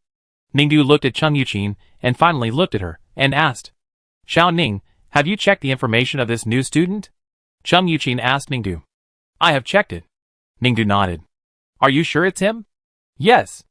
Ningdu nodded again. Cheng Yuqin looked puzzled. Why? Hearing the two chatting, Lu Qin roughly knew what they were talking about. Cheng Yuqin was a teacher in the Mecha Engineering Department, and it must be about the Mecha Engineering Department recruiting a new student. Ningdu originally told her that she didn't plan to recruit students, but later she had no choice but to recruit 7 more students. Lu Qin finally decided to come here to be a teacher because Ningdu had no choice but to recruit students. Her sister, who was doing well in the military academy, heard about it and said that there was a boy who was particularly outstanding, and she must ask Lu Qin to help get this boy to Ningdu's school. The exchange condition was that this sister would help Lu Qin persuade her mother to let her teach in Ningdu's school. So Lu Qin went to Ningdu for help. This matter went smoothly, because the boy recommended by her sister was an illegal immigrant and could only be deported to the numbered star, so basically no school would accept him. Her sister showed the test results to prove that this boy was very smart and was really suitable for learning mechas. She also promised to donate to Ningdu's school as long as he was admitted to Ningdu. And the boy was also very willing to come, so Ningdu accepted him very readily. Lu Qin simplified the matter a little and explained it to Cheng Yuqin. It's all Ningdu who wants to help me, she finally explained. But Cheng Yuqin still frowned. It's not this problem. Lu Qin, what is it? Ding Xiaosong on the side kept silent. She knew in her heart that Ningdu had caused trouble for her again, and she saw that trouble was standing at the door. "Hello, I'm sorry to bother you by barging in." A young boy in pink and white sportswear, carrying a school bag and wearing a baseball cap, walked in with a bright smile and greeted everyone. Lu Qin was stunned when she saw this person. How could it be? He see? She finally knew why Cheng Yuqing came to ask Ningdu about the new students. Oh my god, it turns out that his sister's new favorite boy is him. This he see is really capable. He was very popular when he was working before. Later, he talked to Ningdu, and now he was accepted by her sister. This boy is something. Lu Qin's eyes wandered between Ningdu, Cheng Yuqing and He Si. Ding Xiaosong knew almost everything about Ningdu, and of course she also knew He Si. Although she knew that this was a very gossipy scene, but Lu Qin's excited expression was too unrestrained. Alas! Young girl. Ding Xiaosong sighed in his heart that Lu Qin was not stable, and then turned his eyes back to Ningdu, Cheng Yuqing, He Si, and the other two. Sister Ning, how are you? He Si smiled and said to Ningdu. Cheng Yuqing said coldly, Did you agree to let him enroll? He Si looked at Cheng Yuqing innocently. Teacher Cheng, do you have any objection to me? My enrollment procedures are very complete, and there is no fraud. Cheng Yuqing said nothing and looked at Ningdu. Ningdu nodded. When he enrolls, Liu Qin's sister will donate a large sum of money to the school, which is very cost-effective. Cheng Yuqing did not speak, and the scene suddenly became quiet. Of course, this quiet scene was soon broken by He Si. Don't be silent, everyone. Although I have not attended a military high school or vocational school before, and I only switched to studying mecha manufacturing this year, my grades prove that I am actually very good. Don't worry, oh by the way, I am a numbered star. My hometown does not produce particularly high-end things, but the snacks are delicious. I brought some for everyone as a gift. Please don't dislike it. As he said, He Si took out boxes of beautifully packaged snacks from his backpack and distributed them to everyone present. Lu Qin quickly opened it and took a bite. This tastes really good. I like all 4 snacks, peanut, walnut, yam and red date flavors. I don't like yam. Ding Xiaosong whispered, and then gave the yam one to Lu Qin. Cheng Yuqing put the gift box on the table without opening it. Ningdu saw through the transparent packaging that his box also contained peanut, walnut, yam and red date flavors. Then she looked down at her own snack box. Only her own box contained peanut, walnut, yam and tangerine flavors. You still remember that I hate eating red dates. Ningdu suddenly realized and looked at He Si. He Si was stunned, and his face suddenly changed subconsciously. I don't. He immediately changed Ningdu a box with red dates, and took the box of oranges. Ningdu was puzzled and scratched his head. He Si turned his head away from her. Cheng Yuqing looked at He Si. If you have nothing to do, go back to the dormitory first. Remember to prepare the textbook. I have put the courseware in the public file. I will ask questions in class tomorrow. I have something to do. Hearing this, He Si turned to Cheng Yuqing with a smile. It's not wrong to get to know the teachers you will be with when you are new to the school. But maybe others also need a break. How does Teacher Cheng know? He Si's white and pink face still had a smile. Cheng Yuqing did not answer. Teacher Cheng, it seems that you hate me a little. He Si said again. You think too much. But in fact, I am also very popular, otherwise there wouldn't be so many good and powerful people who would become my partner, don't you think? Cheng Yuqing pulled down the corner of his mouth. I think you better clarify the meaning of a partner first. How could I not know? He Si said, maybe Teacher Cheng doesn't know? Has Teacher Cheng ever been a partner with anyone? It's not because he doesn't have enough conditions, right? Cheng Yuqing frowned. It's not your turn to talk about my affairs. Oh, really? He Si smiled lightly. Over there, Lu Qin and Ding Xiaosong looked at this scene and frowned unconsciously. No, why are these two so hostile? Lu Qin was puzzled. They are all related to Ning. It's normal for them to look down on each other. Ding Xiaosong said. Lu Qin, what's the point of them looking down on each other here? The main wife hasn't even spoken yet. Yes. Ding Xiaosong nodded vigorously. After ordering, he suddenly looked at Lu Qin. When did she get so close to this girl? After He Si and Cheng Yuqing left, Lu Qin and Ding Xiaosong began to walk to Ningdu to continue chatting. Ah, this He Si is really amazing. He left you and hooked up with my sister. My sister even got him the identity of the capital star. Lu Qin said. That little boy is really good looking. He is the type that I would be attracted to when I was young. Ding Xiaosong nodded. Ah, my sister is really a sea king. As far as I know, she already has a serious boyfriend, and she meets someone at night, and someone she meets on weekends. This is not enough. Here comes another one. Alas, Xiao Ning. Lu Qin thought of this and patted Ning Du's shoulder heavily. You can't be a Sea King scumbag like my sister. Ning Du looked at her. If you really want to have them, don't fall in love with them. Don't care about Qi Shui, Cheng Yuqin, and He Si. Just give the money and keep them. Don't give anyone an identity. Treat everyone fairly. Do you understand, Xiao Ning? Lu Qin said earnestly again. Deng Xiaosong on the side. I do like them very much, but since I have promised to date only one person, well, I can do it. Ning Du thought about it. But you still let them surround you. Deng Xiaosong said, before, Cheng Yuqin made your man so angry, and today He Si came. I want to see how you will explain it. What to explain? Ning Du asked sincerely. Deng Xiaosong, I'm not asking you to explain anything on your own initiative. I feel that President Qi will know about his existence sooner or later. Why? Ning Du asked. Look at his expression just now, tut. Deng Xiaosong tooted twice, hesitating to speak. Anyway, be careful, that guy must have bad intentions. Ning Du finally received a call from Qi Shui after a long absence. Calculating the date, it was not more than half a month. Ning Du now set a date for herself. If Qi Shui could contact her within half a month every time, then he should not be angry. Hello. Seeing Qi Shui calling, she quickly answered the phone. Hello. What's the matter? Ning Du asked. If we are still in a relationship, then I don't need to call for anything. Qi Shui said on the other side. Ning Du analyzed it based on the knowledge of the Star Network Love secret code that he learned a few days ago, and suddenly realized, oh, you miss me. No. Qi Shui said quickly. Why is that? Qi Shui, Ah. Before Qi Shui finished speaking, there was a scream outside Ning Du's office door. Ning Du quickly opened the door and went out to see. It turned out to be He Si. What's wrong with you? She asked He Si. He Si stood up and looked at Ning Du a little embarrassedly. Sorry, Principal Ning, I ran too fast, I'm fine. Oh, then you slowed down. Ning Du finished speaking and prepared to go back to the room. Principal, I came to see you. He Si called her again. What's wrong? Ning Du asked. I hope you can help me clarify. He Si said again, although we were in love before, we are no longer related now. You recruited me only because you admired my learning ability, but now there are many rumors outside that I entered the school by improper means and slept with you. Shouldn't you help me? Is that what you were talking about? Ning Du quickly searched for relevant news on his mobile phone. There are only a few articles on the entire internet, and the publisher is a bad website that deliberately publishes disgusting news. Almost no one reads it. If you mind, I will block it for you. Oh, okay, thank you. Anything else? Ning Du asked. Is the snack I sent you delicious? He Si asked again. Delicious? Ning Du answered. Yeah. After He Si finished speaking, he went back. Ning Du also went into the house, closed the door, and continued to prepare to chat with Qi Shui. Who was that just now? Qi Shui asked on the phone.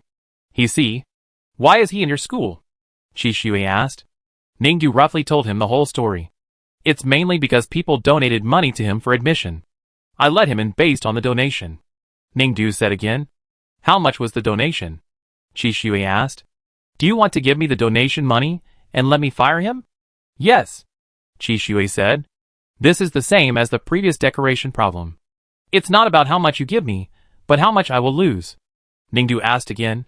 Don't you know the purpose of He Si coming to this school? I know. Ning Du said. He is here to learn how to make mechas. Qi Shui, he has so many schools to choose from. Why did he choose you? It seems that his resume is not enough, and many schools can't accept him. Ning Du said. Lu Qin's third sister Lu Yuan has a lot of connections in the government. She can easily do this. Unless He Si strongly requested to come to your school, otherwise, he must have a better choice. Qi Shui said again. Then he chose me. Isn't it better?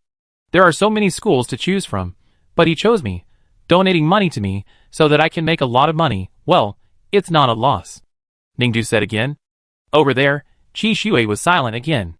Is the optical brain broken again? Ning Du was suspicious.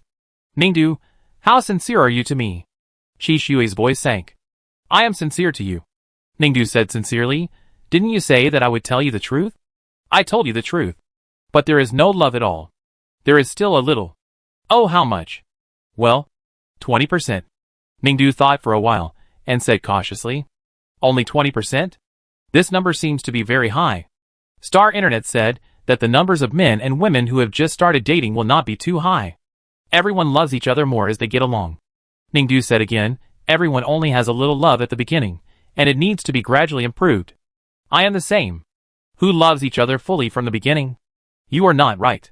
Qi Shui was silent again. Is the optical brain broken again? Ningdu began to doubt again. This time, Qi Shui did not say a word. Just hung up the phone. Chapter 112.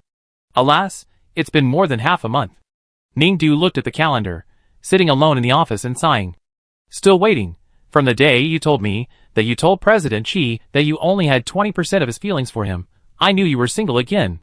Deng Xiaosong teased on the side. What are you talking about? What single? Lu Qin suddenly walked in and asked. Deng Xiaosong was startled. Teacher Lu, you haven't left for the competition yet. Go tomorrow, I have a headache just thinking about it. Lu Qin looked painful, and then immediately changed the subject. So what's wrong? What are you talking about? Who's single? Doesn't Xiaoning have a partner? Did you break up? Almost. Deng Xiaosong just said. Alas. Ningdu sighed. What's wrong with you? Did you have a conflict with President Qi? How come you broke up just like that? Lu Qin asked Ningdu hurriedly. Alas. Ningdu sighed again, and then told what happened.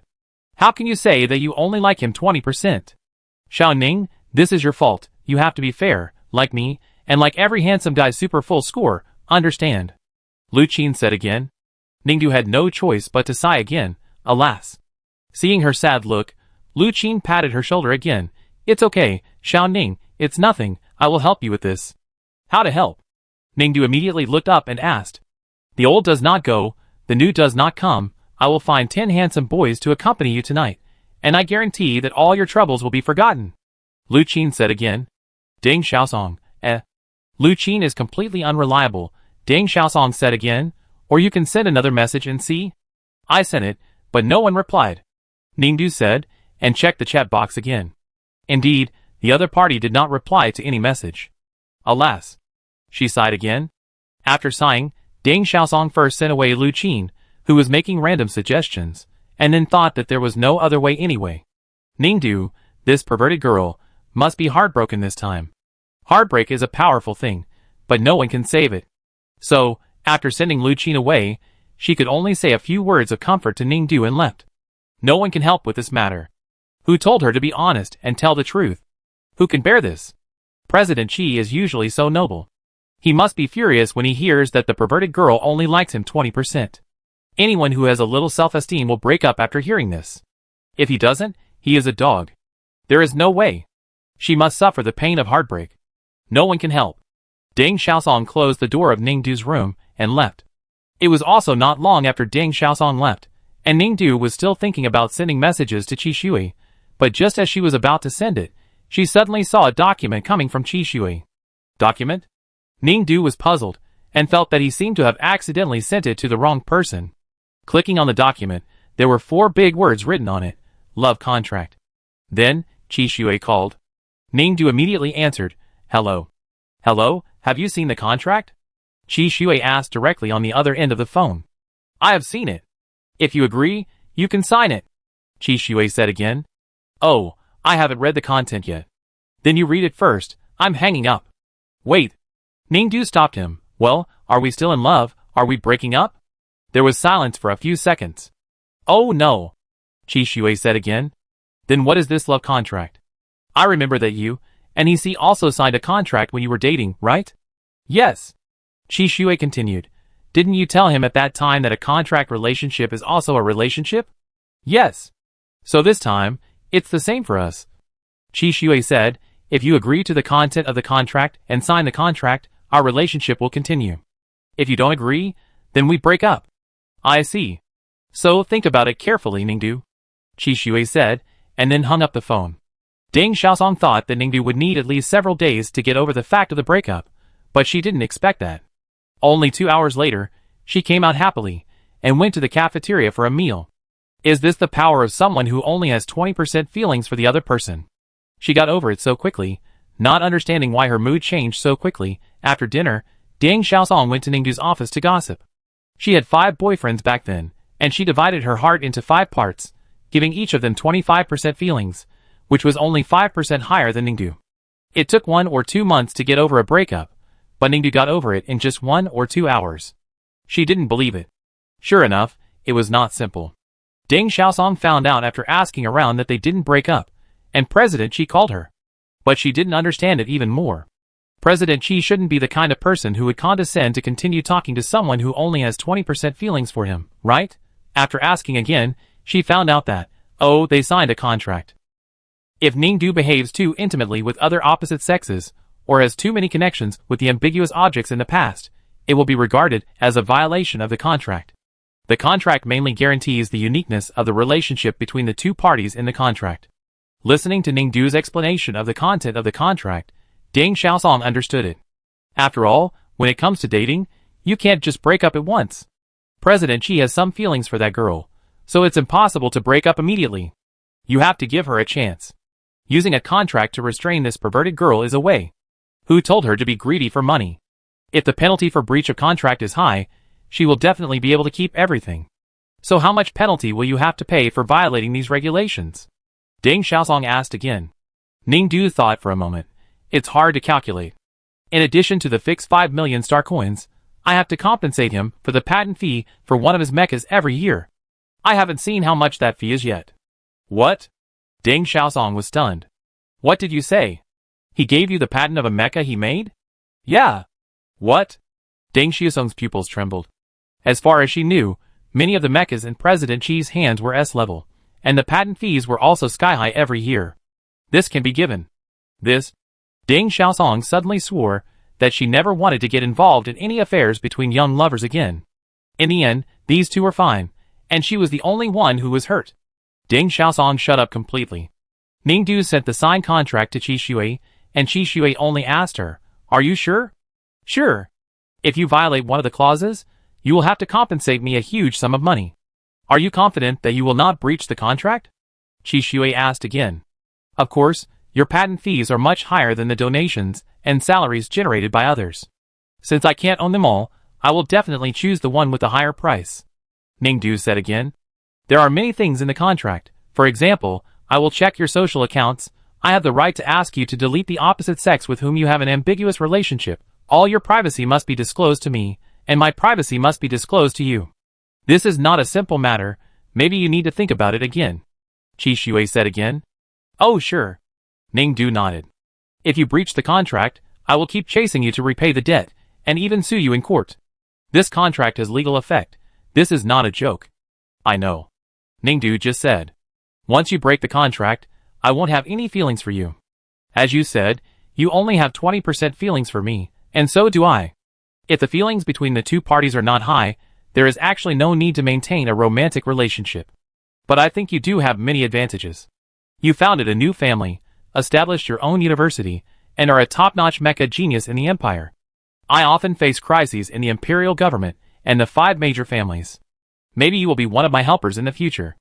I want to continue to maintain a romantic relationship with you because of this relationship. So in essence, I don't have much feelings for you, and they are not pure. So if you break the contract, I will not show you any mercy. If you can't pay the penalty, the imperial system can force you to go to jail," Qi Shui said coldly again. "Oh, I see. Think it through. Think it through. I think it's fine.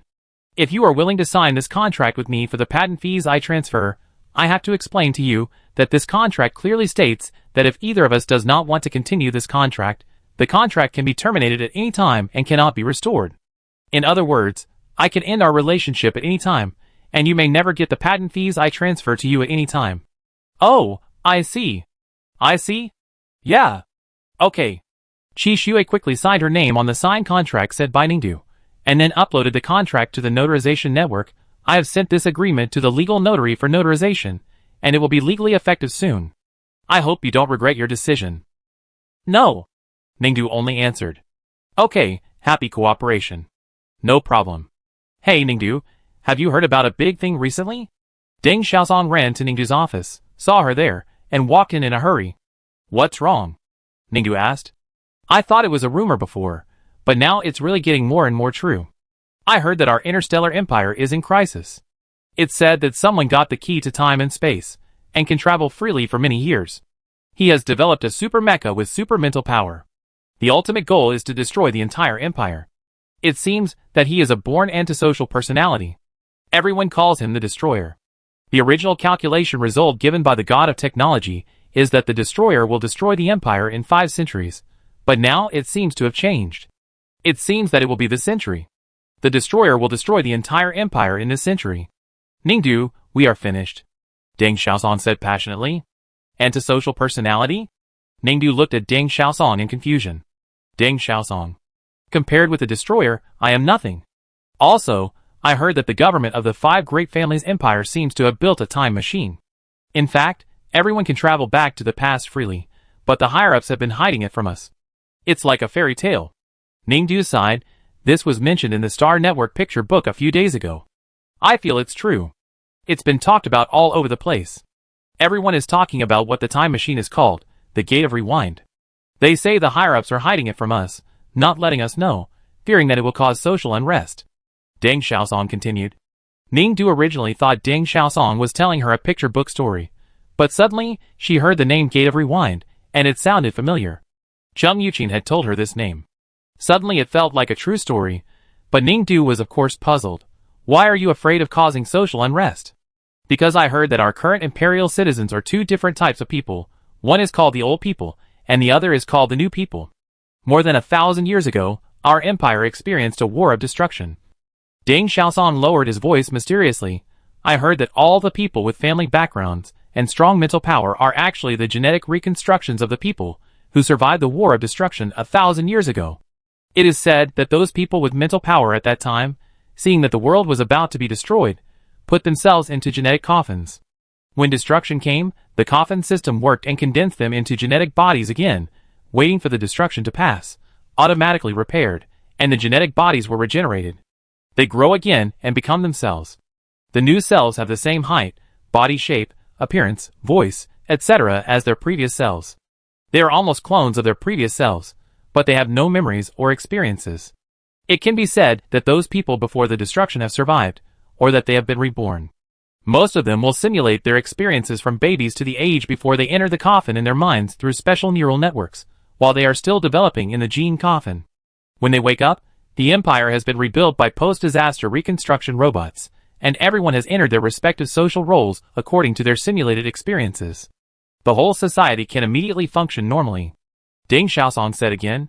You mean, more than 1,000 years ago, when the world was about to be destroyed, those people with spiritual power lay in coffins, and simulated life with people in other coffins in their minds.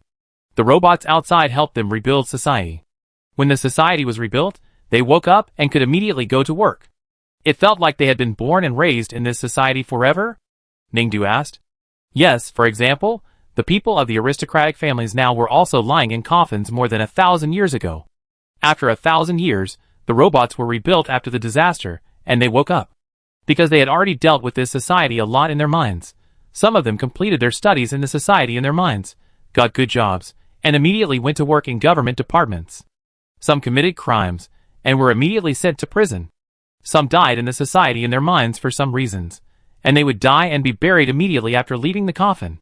In short, those who entered the coffin because of their spiritual power 1,000 years ago opened their eyes again 1,000 years later. In fact, they had long forgotten that they had experienced a devastating war.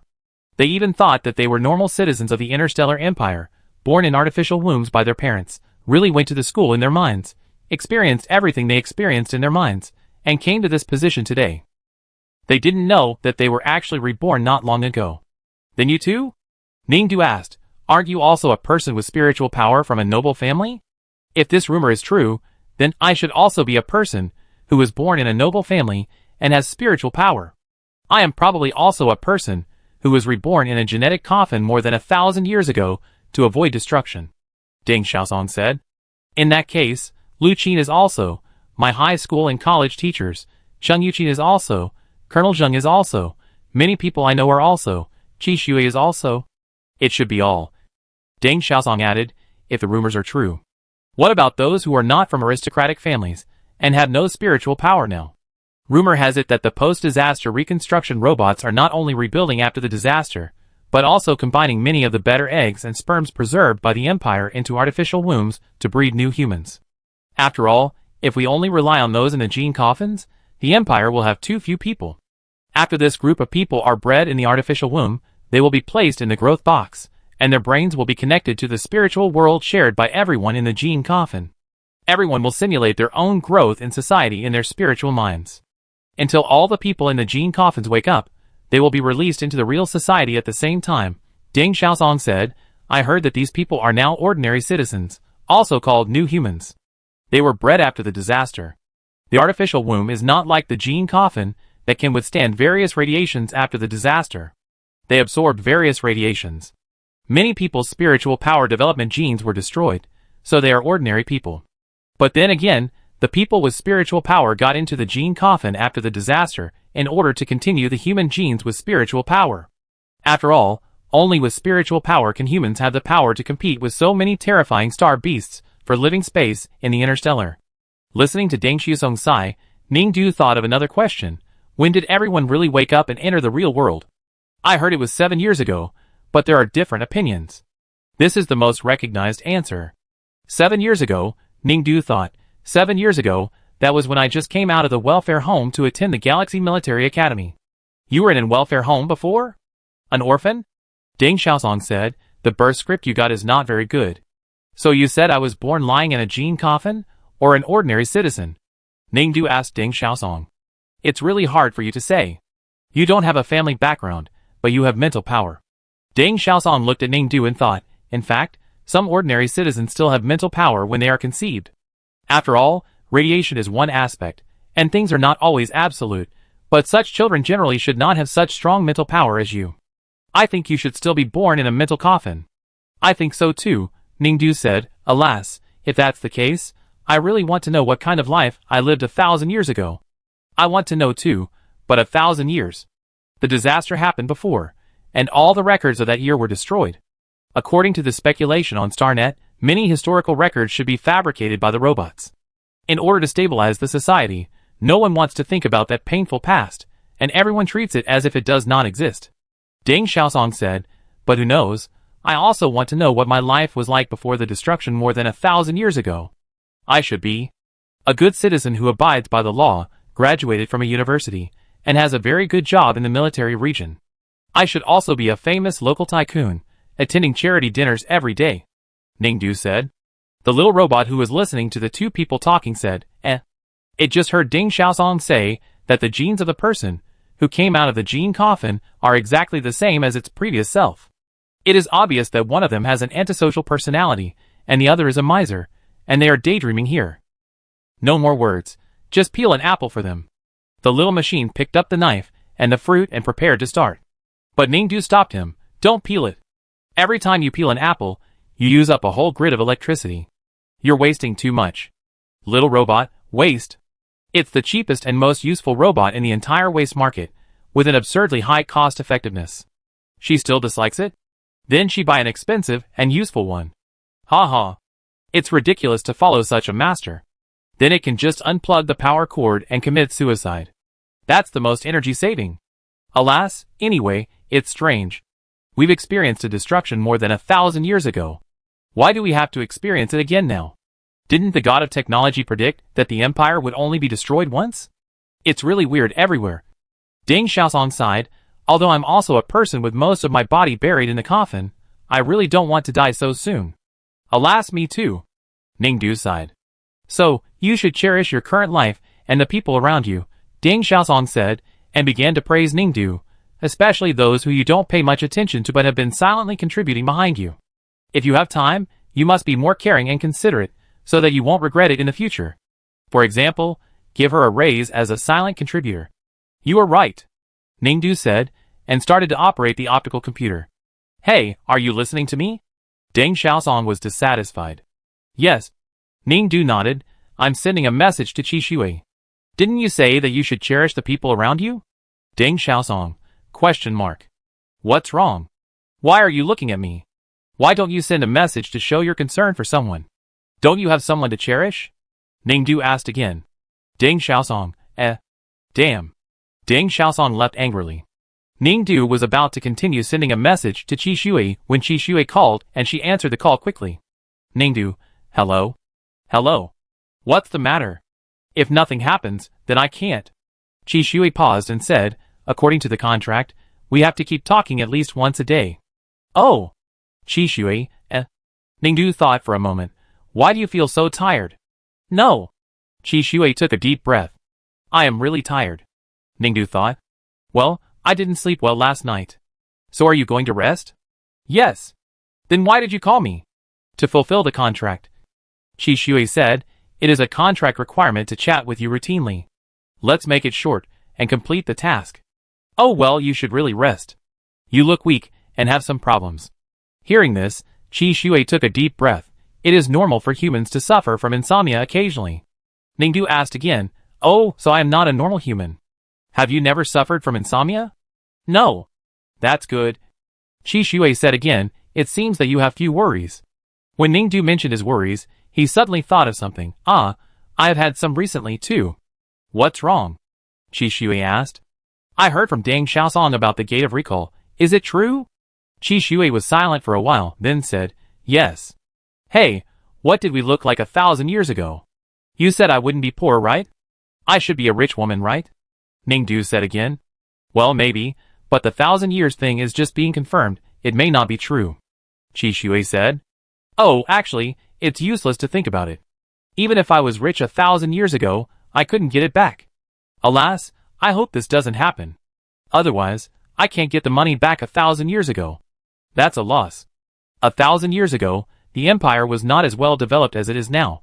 Many rich people were forced to go into debt due to war factors during the economic depression. If you are very rich, you will probably be in debt.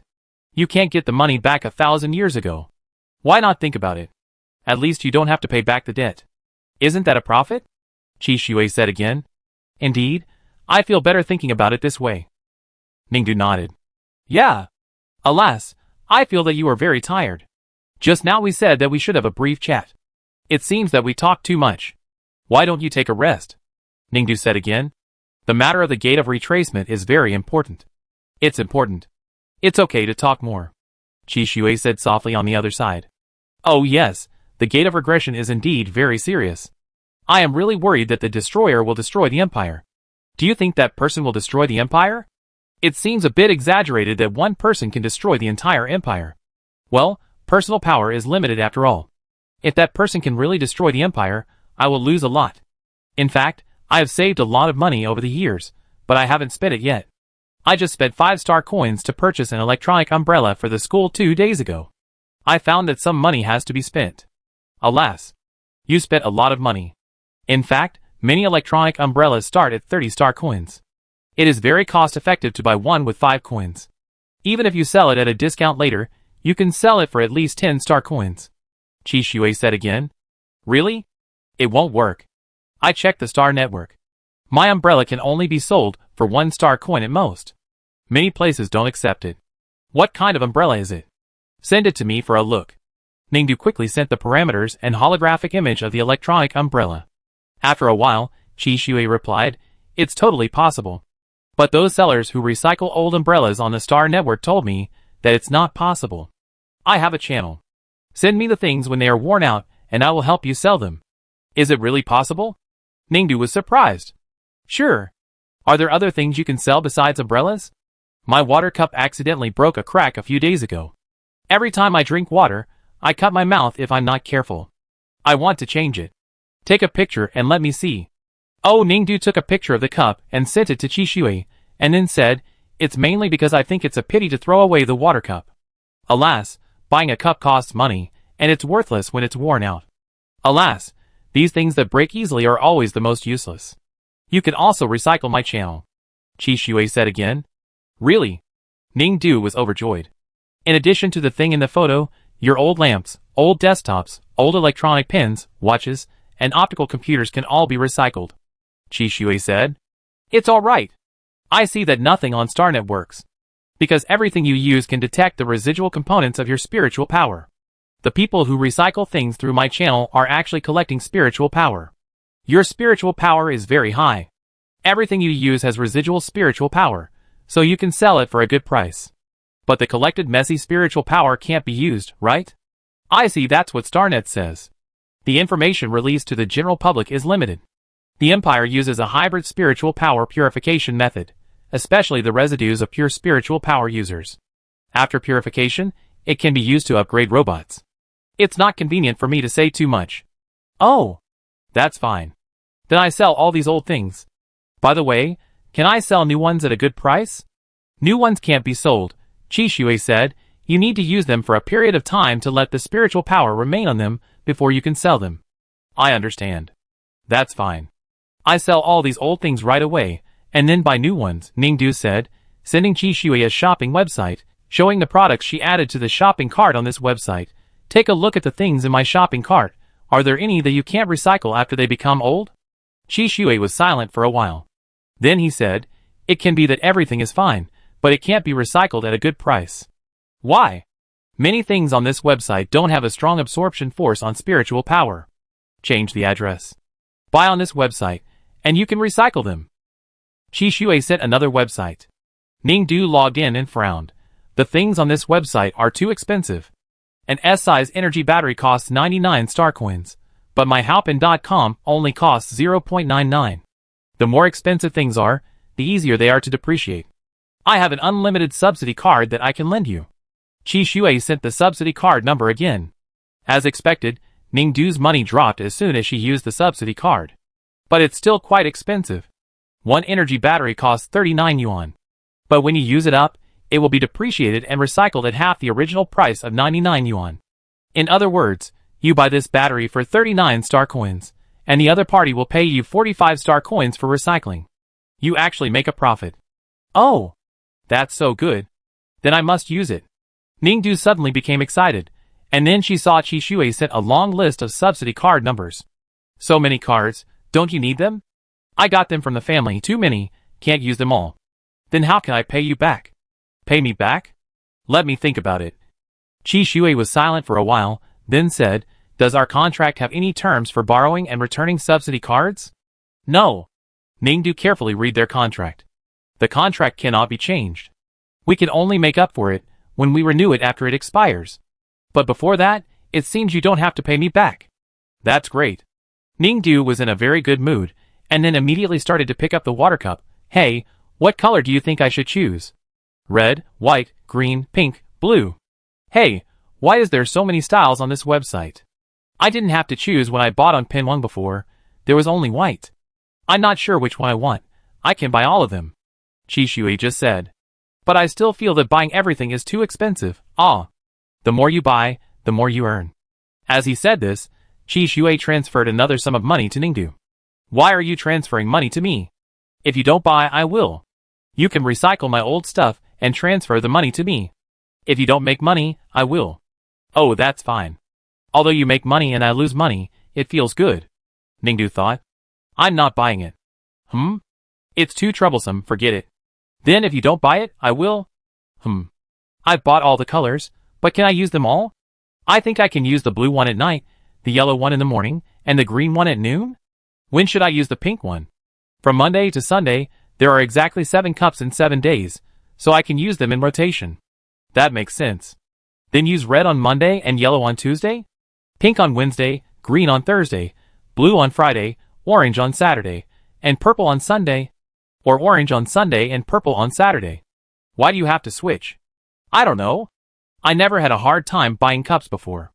I feel like there are so many choices all of a sudden, and I start to arrange these strange things for no reason. Then use orange on Saturday morning and purple at night. Try to use which color you like best on Saturday. Chishui said. That makes sense. What if I like both? Then use them all. But I only want to use 1 cup a day, and I don't know why. Why not check out the Tech God calendar, which calculates your lucky color every day? Lucky color? What's it for? Using lucky colors will bring you good luck. For example, you may get unexpected money. Oh, okay. I check it right away. Ningdu immediately checked the Tech God calendar and found that her lucky color today was black. But there are no black cups in these cups. She sighed again. Then buy a different style. But there are too many styles. Ningdu was worried.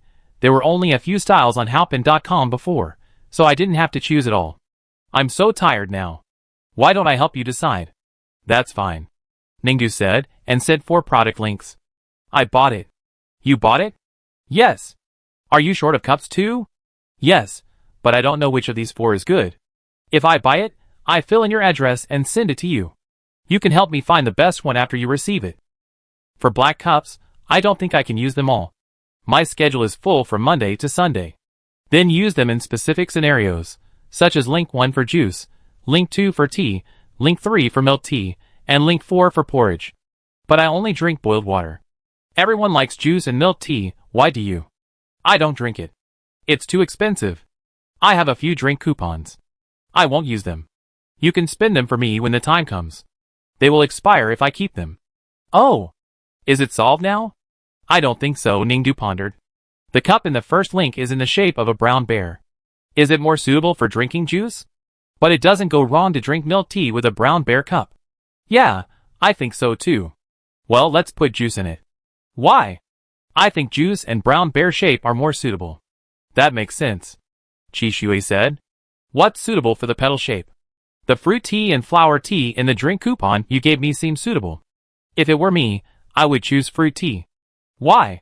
I think a tulip-shaped cup is more suitable for flower tea. But I feel that I made the opposite choice. Your idea is not bad either. Then it's decided. Yeah. Alas. Ningdu sighed again. What's wrong? I feel like I'm just talking nonsense. It doesn't matter what kind of tea you put in what kind of cup. Ningdu was a little confused. Actually, I don't feel like I want to choose a cup. What is that? Why do I feel like I know I'm talking nonsense, but I just want to talk? Talking nonsense is not normal. People need to talk nonsense. But I don't do that to others. I feel like I want to talk nonsense when I'm chatting with you. The more insignificant the words are, the more I want to tell you everything. Why do you say that? Chi Shui didn't answer. Oh, forget it, I won't say anything. You haven't rested enough, and it's a waste of time to listen to my nonsense again. Go and rest. Let's not talk anymore. It's not nonsense to me. When the time comes, I can help you recycle your old things, and I can also get some agency fees from it. Didn't you say that making money is a big deal?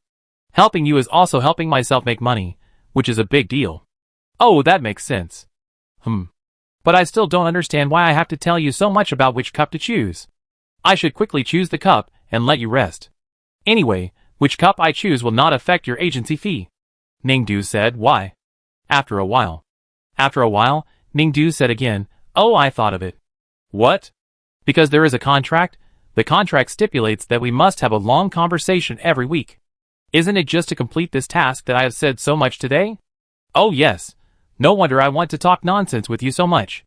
It turns out that I have also completed the task in my potential. That makes it much easier. This week, we don't need to talk on the phone for so long. It saves time, which is good for you and me. Don't you think so? Hello. Ningdu found that there was no sound from the other end, and asked a few more times, puzzled, the optical computer is broken again. I'm sleepy. Chi Shui on the other end spoke, hang up first. After that, the call was disconnected. Ningdu? ? Chapter 113. On the Mind Number star, dust was flying all over the sky. There was almost no sunny day on this planet. The haze always covered the place. The whole earth was covered with dense mines. Among the many mines, there was only a semicircular silver-white building standing alone. This was the command center for energy mining on the entire planet. People inside looked out of the transparent glass windows of the building, and always felt like they were staying in a doomsday shelter. President, you will be able to go back to the capital star next month. Should I say congratulations or... But everyone was almost used to it. Looking at the gray scene, outside the window, Jiang Shinkei, the person in charge of this energy mining number star, came over and said to Chi Shui, who had been watching silently from the window. Of course, congratulations, Chi Shui said. Jiang Shinkei did not answer. He looked at Chi Shui's hand on the railing. There were many scars on the back of his hand, and there must be many scars on his body. There are many energy mines on this planet, but mining is very difficult. After overcoming many difficulties, she was promoted step by step to the highest position on this planet, the commander of mining development, but accidentally, she changed from managing energy mining to the warden. There are many officials who were transferred here for political reasons. The instructions from above are very clear. These disobedient officials will suffer. Officials like Qi Shui, who are the top ones against the aristocratic families, will of course be given special care. We have never met before, but I have heard about your family's affairs. Jiang Shumkei said again, you are considered a family with no background in the Qi family. It is really amazing that you can go all the way to the position of the boss of the 5 major families. It's a pity now. You are quite courageous to tell me this. Qi Shui didn't look at her, but continued to stare at the gray mine outside the window. You are abandoned. The family's top leaders have tried every means to get their powerful tools for these rare minerals, the currency circulating in the empire, private planets, and energy. You people have been fighting for your whole life, but in the end, you will find that no matter how you fight, you are being played around by others. Don't you think so? A smart person like you must have understood this truth a long time ago, but because your background is not as good as others, no matter how hard you work, you can only stop here. No, Qi Shui said, I work hard only for the better of the empire. The empire has a long history and a sound system. Under this framework, even if the aristocratic government makes some mistakes, the society will run smoothly. That's enough. You are quite good at speaking in official language. Jiang Shumkei just chuckled at this. You think that no matter how disgusting the current regime is, as long as the social system, or the technological god who formulates all the systems, is not dead, this society will always be beautiful? I think it is good enough now, and for most people, the future will be better. Qi Shui said. Wake up, stop dreaming, and look at this entire empire. Where is the beauty in it? If it were beautiful, would you still be sent here? If it were beautiful, would the mineral mining on this planet continue for 70 or 80 years? Do you know how many people have been greedy in this process? How many people have deprived themselves of the interests that should belong to the public? You must know that. You know the symbiotic relationship between the god of science and technology and the imperial system, and you also know that corruption deprives the public interest. You always emphasize in the mind that you have no culture and only know how to fight, but in fact you are from Zuliyuan Political and Liberal Arts College, and your family is poor. You can get out of there and squeeze into a prestigious school. Isn't it also a proof of the success of the system? Stop talking nonsense. I can go to college because no matter how poor my family is, I still have the name of my family. Those who are not from the family have almost no possibility of turning over since they are born. And I tell you, I didn't finish college. I dropped out. I dropped out because of my family. I was discriminated against because of my low reputation. When I came to the mine, how do you think I got promoted over the years? I flattered the superiors and subordinates. In order to survive, I gradually became involved in this corrupt mine that I hated. I once wrongly accused a subordinate for a little gold stone. 3 relatives in his family were seriously ill at the same time. I pushed the crime that others wanted to punish me for corruption on him. Later, he stood with me. He helped me to be corrupt, and I rescued him. Do you think this society is beautiful? I just didn't kill people directly. There are many social pests like me in the whole empire. Oh, really? Qi Shui laughed. What are you laughing at? Jiang Shumkei questioned him. Didn't you get what you wanted? Even so, you still think this society is not beautiful? Qi Shui asked back. As soon as he said this, Jiang Shumkei came back to her senses. She felt a little ridiculous. I'm so stupid. I actually thought what you said was true. You people don't know anything about the sufferings of the world. You just think that the higher you climb in the family, the more benefits you can get. All other words are just high-sounding. To cover up your own benefits, no one will really think about those who suffer in the dark. Yes, that's why. Qi Shui laughed again. You admit it now? I knew you didn't like what was reported outside. You didn't like that genius soldier. Even though you knew that she was not from a noble family, you still wanted to be with her despite all the pressure. You were attracted by her ability, right? A person who is not from a noble family, has no family handle, and has such a strong talent, the empire can't ignore it and cultivate her. If you are with her, no matter which step you take wrong in the future, you may still have a lifeline. Is that what you think? Yes, you guessed right. Qi Shui said lightly. Then you will be disappointed. According to reliable information, the family allowed you to return to the special commission to continue working. It seems that you have a responsibility to take. Oh! The core of the Zero Mecha is missing. As the strongest core body that can save the entire empire, it is gone. Those idle people in the family. If this matter is exposed, the situation faced by the 5 major families will be dangerous. If the matter is exposed at that time, a scapegoat must be found. It is best to find someone who is related to the core affairs of the 5 major families, and can be abandoned at any time to take responsibility. Who do you think is the best? The core of the Zero machine is really a big deal for the Empire. Qi Shui sighed. Instead of worrying about the fate of the entire Empire, it is better to care more about yourself. Jiang Sheng said, this matter will be exposed sooner or later. You alone, I don't know how many years you will stay in the Empire's prison. Of course, if it is a death penalty, it may be easier. After listening, Qi Shui just smiled calmly. Don't worry about it. Seeing Qi Shui leave calmly, Jiang Shengke just sneered. From the day she learned that Qi Shui was coming to their desolate planet, she checked all the information about him. Although the government valued this kid, there were also many people who secretly had negative comments about him. He was a person who had no background in the 5 major families and relied on internal fighting to get to the top.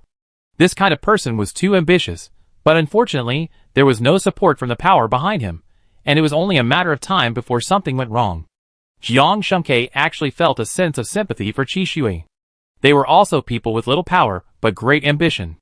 In fact, people like them only wanted a rich life and a social status full of praise, but she was much smarter than him. Staying on this desolate planet with a mine, she would not lose money if she was greedy, and she was the person with the most say in this desolate planet. Rather than being the tail of a phoenix, especially a shaky tail of a phoenix, it is better to be the head of a chicken. The sky is high and the emperor is far away, who can come here to meddle in her affairs? Qi Shui is really a fool. But he was quite capable, and he could actually trick the genius mecha soldier. She had heard a lot about Ningdu's deeds. People with no background but rare talents were the ones she could only dream of. Such people would never live a bad life, and they would not be like them, who would have to pay 10 times as much to get what they wanted. She not only envied her ability to succeed easily, but also envied that such people were almost not like them, who had an almost crazy obsession with money and power. Although she didn't know Ningdu, she was sure that she was such a person. But she still didn't understand why a genius like her, who was almost like a god, would fall in love with Qi Shui and be tricked by him. Besides his good-looking face, what else is there for her to appreciate? He still earns more. Ningdu sighed while sitting on the sofa. Let's just forget it. I really want to break up. Deng Xiaosong came over and saw Ningdu still thinking and asked again. Ah, I checked the Star Network and felt that we seem to be breaking up. Ningdu said. Why, just because he asked you to pick a water cup last time, and you finally said that you two had talked long enough.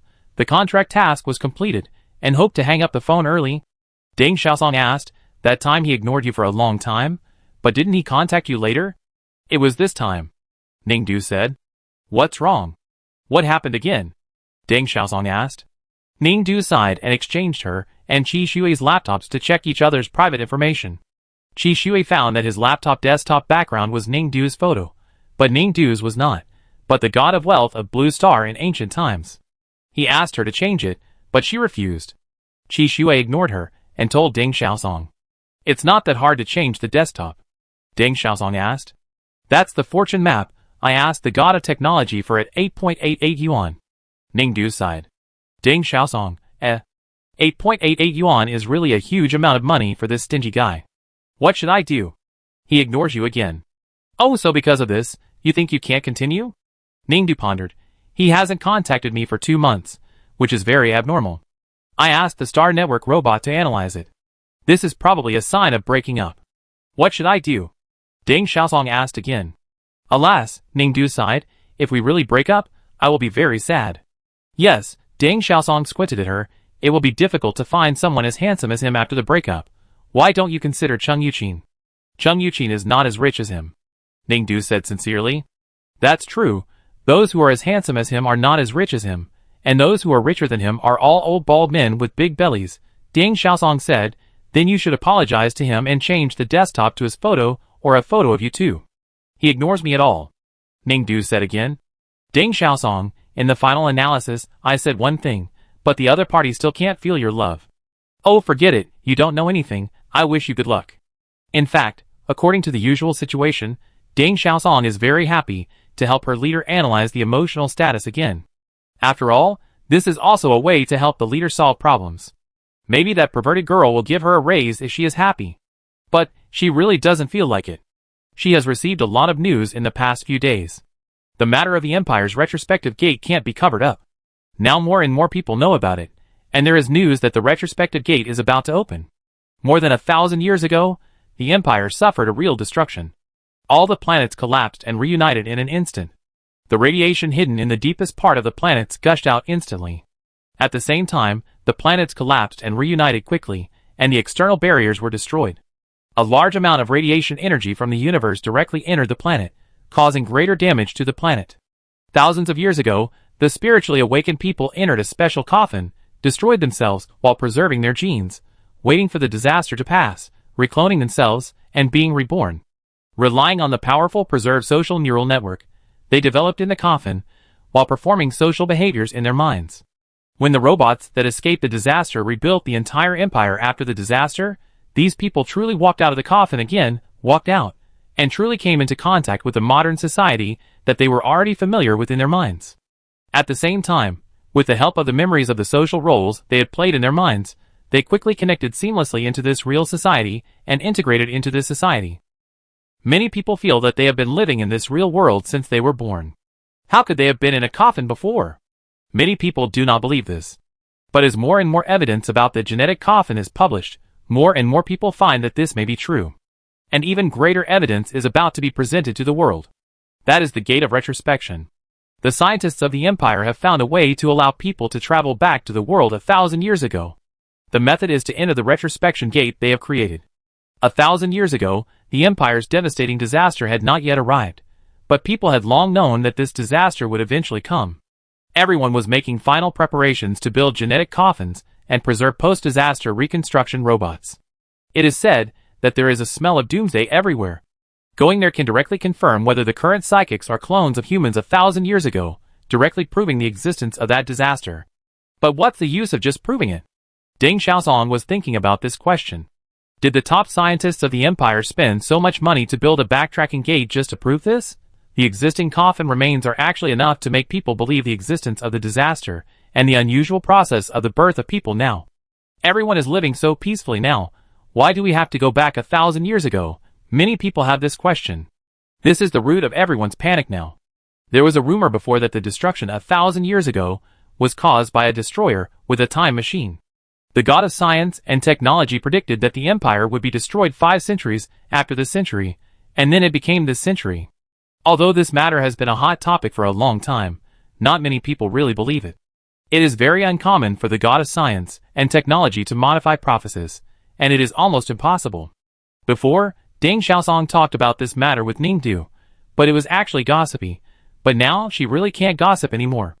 Because the 8 monsters are getting more and more true, more and more people feel that the legendary destroyer will really destroy them in this century.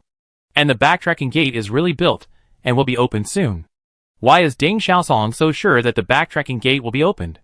Because she went to represent the school to attend the government meeting and heard that the backtracking gate was opened. Well, there is no quota for Liaoyuan Star. Good things should be shared by those people in the capital star and the famous star. Their Liaoyuan Star has long been the last among the famous stars, and it is no wonder that it is not their turn to be eliminated. If the news that the god of science and technology modified the prophecy is 100% correct, then it is true that a certain destroyer who will destroy the world will destroy the entire empire at the end of this century. Now, although it is the beginning of this century, in this era where everyone's lifespan can reach more than a century or 2, everyone can live to the day when the destruction comes, so it is equivalent to, the disaster is in front of us. Through the door of retrospection, people can go back 1,000 years ago, and perhaps find a way to avoid this disaster, and find the weakness of the destroyer. At worst, they can hide in the coffins made by people 1,000 years ago, waiting for the arrival of the next century, and then find a way. In short, this way of avoiding the end of the world does not seem to be the turn of people like them, who have no power and influence. What are you doing? Ah! Deng Xiaosong was thinking, and was startled by someone calling from behind. She turned around and saw Ningdu, and then she stroked her heart again. What's wrong? Oh, I have good news for you. Didn't Lu Qin take the 7 students from our school to participate in the top military school qualifying competition? The rankings are out. What? So soon? How many places? Deng Xiaosong asked immediately. 10th place. Ningdu said. 10th? We are in the top 10? Deng Xiaosong was about to say how could it be possible, but then he thought about it. Those 7 students were tortured by those star beasts in this school every day. It is understandable that they can be in the top 10. Lu Qin also brought us super good news. Ningdu said again. This time the government saw that our school was in the top 10, and said that they felt that our school was very motivated and worked very hard, and said that they would give us a big prize. What big prize? There is such a good thing? Deng Xiaosong asked again in disbelief. Don't those people from the government's aristocratic families hate Ningdu's 100 family surnames family? Why do they suddenly want to give them a prize? It's a great thing, Ningdu said again. In order to reward our school, the government specially gave us a place to enter the gate of retrospection. Our school has the priority to experience the gate of retrospection. Deng Xiaosong? Question mark. What? This can't be a trick. Deng Xiaosong's first reaction was this. But on second thought, it has come to this point now, all mankind is going to be destroyed, and whether the aristocratic family suppresses Ningdu does not seem to be a high priority. In fact, no matter how you travel into the world 1,000 years later, if you want all mankind to survive in the end, you need to find a way to deal with the destroyer. Ningdu is a genius, and at this moment, the empire needs geniuses the most. Therefore, it is understandable that the noble family did not prevent them from entering the gate of retrospection on Liaoyuan Star. What a disaster. You are here. In the middle of the empty and deserted hall, with metallic luster flowing on all four walls, the crystal core with hoses and wrapped in layers of toughened glass stood there. Seeing the human who came to visit it, it gave a cordial greeting. It was really cordial, a caring voice, like that of an elder, who could not distinguish between men and women. The god of technology was very disgusted with the proposal of humans to install a human head on it. Its birth was inseparable from humans, but it was not a human being. It did not want to become a man or a woman among humans. It was the ultimate crystallization of all human wisdom for hundreds of thousands of years, the largest intelligent computing body in the universe, a unique existence, and this identity was also one of its enjoyments in living in this world. So, is it really alive? The god of technology did not dwell on this issue. It could be considered alive, or it could be considered never alive. It would only live and die with humans until the day when the entire universe was destroyed. Without thinking too much, in short, as an ultimate intelligent mechanical body, it believes that it enjoys the feeling of being worshipped and trusted by humans. So to some extent, it has a sense of empathy with the younger generation who came to visit it. It is particularly caring for this younger generation. Therefore, when the boy who was almost killed by the photon gun many years ago stumbled over and asked him whether he still wanted to persist, covered in blood, it told him, "Persist, all the rulers of the empire may be garbage, but as long as I am not dead, the imperial system will always exist. No matter who replaces it, it will not change. As long as you follow the system, there will be no danger." The boy followed its words and succeeded. "Kid, it seems that you are in trouble again," the god of technology said to the Groab Jr. in front of him. "Yes," Qi Shui said. "What trouble? If you follow the rules, I am happy to help. I am going to return to the capital star from the mining star and resume my original position. Then congratulations. I am going to get married." The god of technology did not speak. "Don't you congratulate me?" The god of technology. "Of course congratulations. Don't you ask who it is with? I can calculate it. Your tone sounds a bit strange. Did she come to see you?" Qi Shui frowned slightly. "Did she ask about marriage and love?" "It has nothing to do with this," the god of technology said. "I want to know what she discussed with you, okay? Sorry, I can't answer, it's related to my own rules." "Okay." Qi Shui didn't ask any more questions, just said, "I came here this time to find you to see the genetic compatibility between me and Ningdu. I need it for my marriage. You don't seem to have made relevant applications." Technology God said, "Last time, your elders asked you to marry a woman they liked, they initiated a genetic matching application on your behalf. You didn't agree, so your once in 100 years genetic matching permission is still there." "Yes. So you need to apply. If you want to investigate genetic matching, you need to apply. Your fiancé also needs to apply. If both of you apply at the same time and have the right to investigate, I can help you investigate genetic matching." "I know. So, are you sure Ms. Ningdu is your fiancé?" Qi Shui was silent. "You should probably ask her for her opinion. I want to do our matching investigation first," Qi Shui said, "and without any application? It is illegal to do it without any application. I want to apply for a special investigation as the chairman of the Special Investigation Committee. That would be considered as using public office for personal gain. Kid, you are breaking the law. Someone will sooner or later catch you with this handle to rectify you. They can always catch handles, so I need you to help me investigate," Qi Shui just said. "Why do you want to do this? Kid, you can obviously discuss it with her first, apply together, and I will help you do this legally and reasonably. I need to know in advance. The god of technology was silent for a while. After a while, the god of technology spoke again. You used to be a cautious person. In order to keep your current position, I often noticed your caution and anxiety, but now you seem to be aggressive. I haven't changed. I must get what I want. You want to marry Ningdu, and you also want power and wealth. Yes. Then everything should be based on first come first served. The example you just gave is my ranking. The god of technology was silent again. You haven't changed, child, it spoke again. I will use your privileged authority as the chairman of the special commission to do what you mentioned just now. Of course, you will bear the consequences yourself. I will not cover up for you. This is my rule. Okay. But, can you really afford the consequences? The god of technology whispered. Qi Shui didn't speak.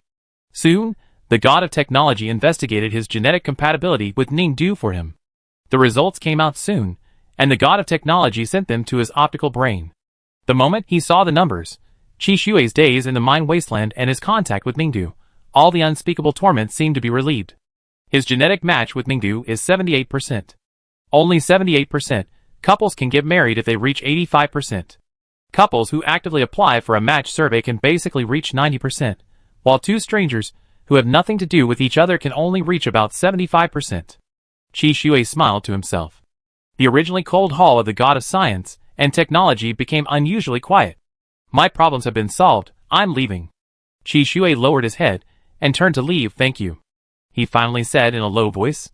Only when he was about to leave here, the god of science and technology said, You are the child I watched grow up. In fact, compared to this matter, I am more worried about your situation when you return to the Special Investigation Committee. You know that you will face a storm. Are you sure you can afford it? It doesn't matter. Qi Shui still whispered. Well, kid, good luck to you. The god of technology said finally. Chapter 114. Someone must come to manage the school. You go first. The day before setting off for the gate of retrospection, Ding Xiaosong said to Ningdu. Ningdu only replied, I take a photo of you 1,000 years ago. It's better to take a photo of our grandmother Ding 1,000 years ago. Lu Qin said on the side. No, I don't want to see it. Ding Xiaosong's face was full of resistance. I have to go to prison to find out. Ningdu guessed. Who said that I had to go to prison 1,000 years ago? Ding Xiaosong was not convinced. Isn't it said that we are all clones of 1,000 years old, and our personalities are innate, and we are almost the same as people 1,000 years ago? Ningdu was puzzled. Then our living environment is also different. Isn't it said that we were all lying in coffins before, and only woke up 7 years ago? When we were lying in coffins, and living in our heads, our birth backgrounds were all set according to 1,000 years ago. Ningdu was still puzzled. It's different anyway. Different. Definitely different.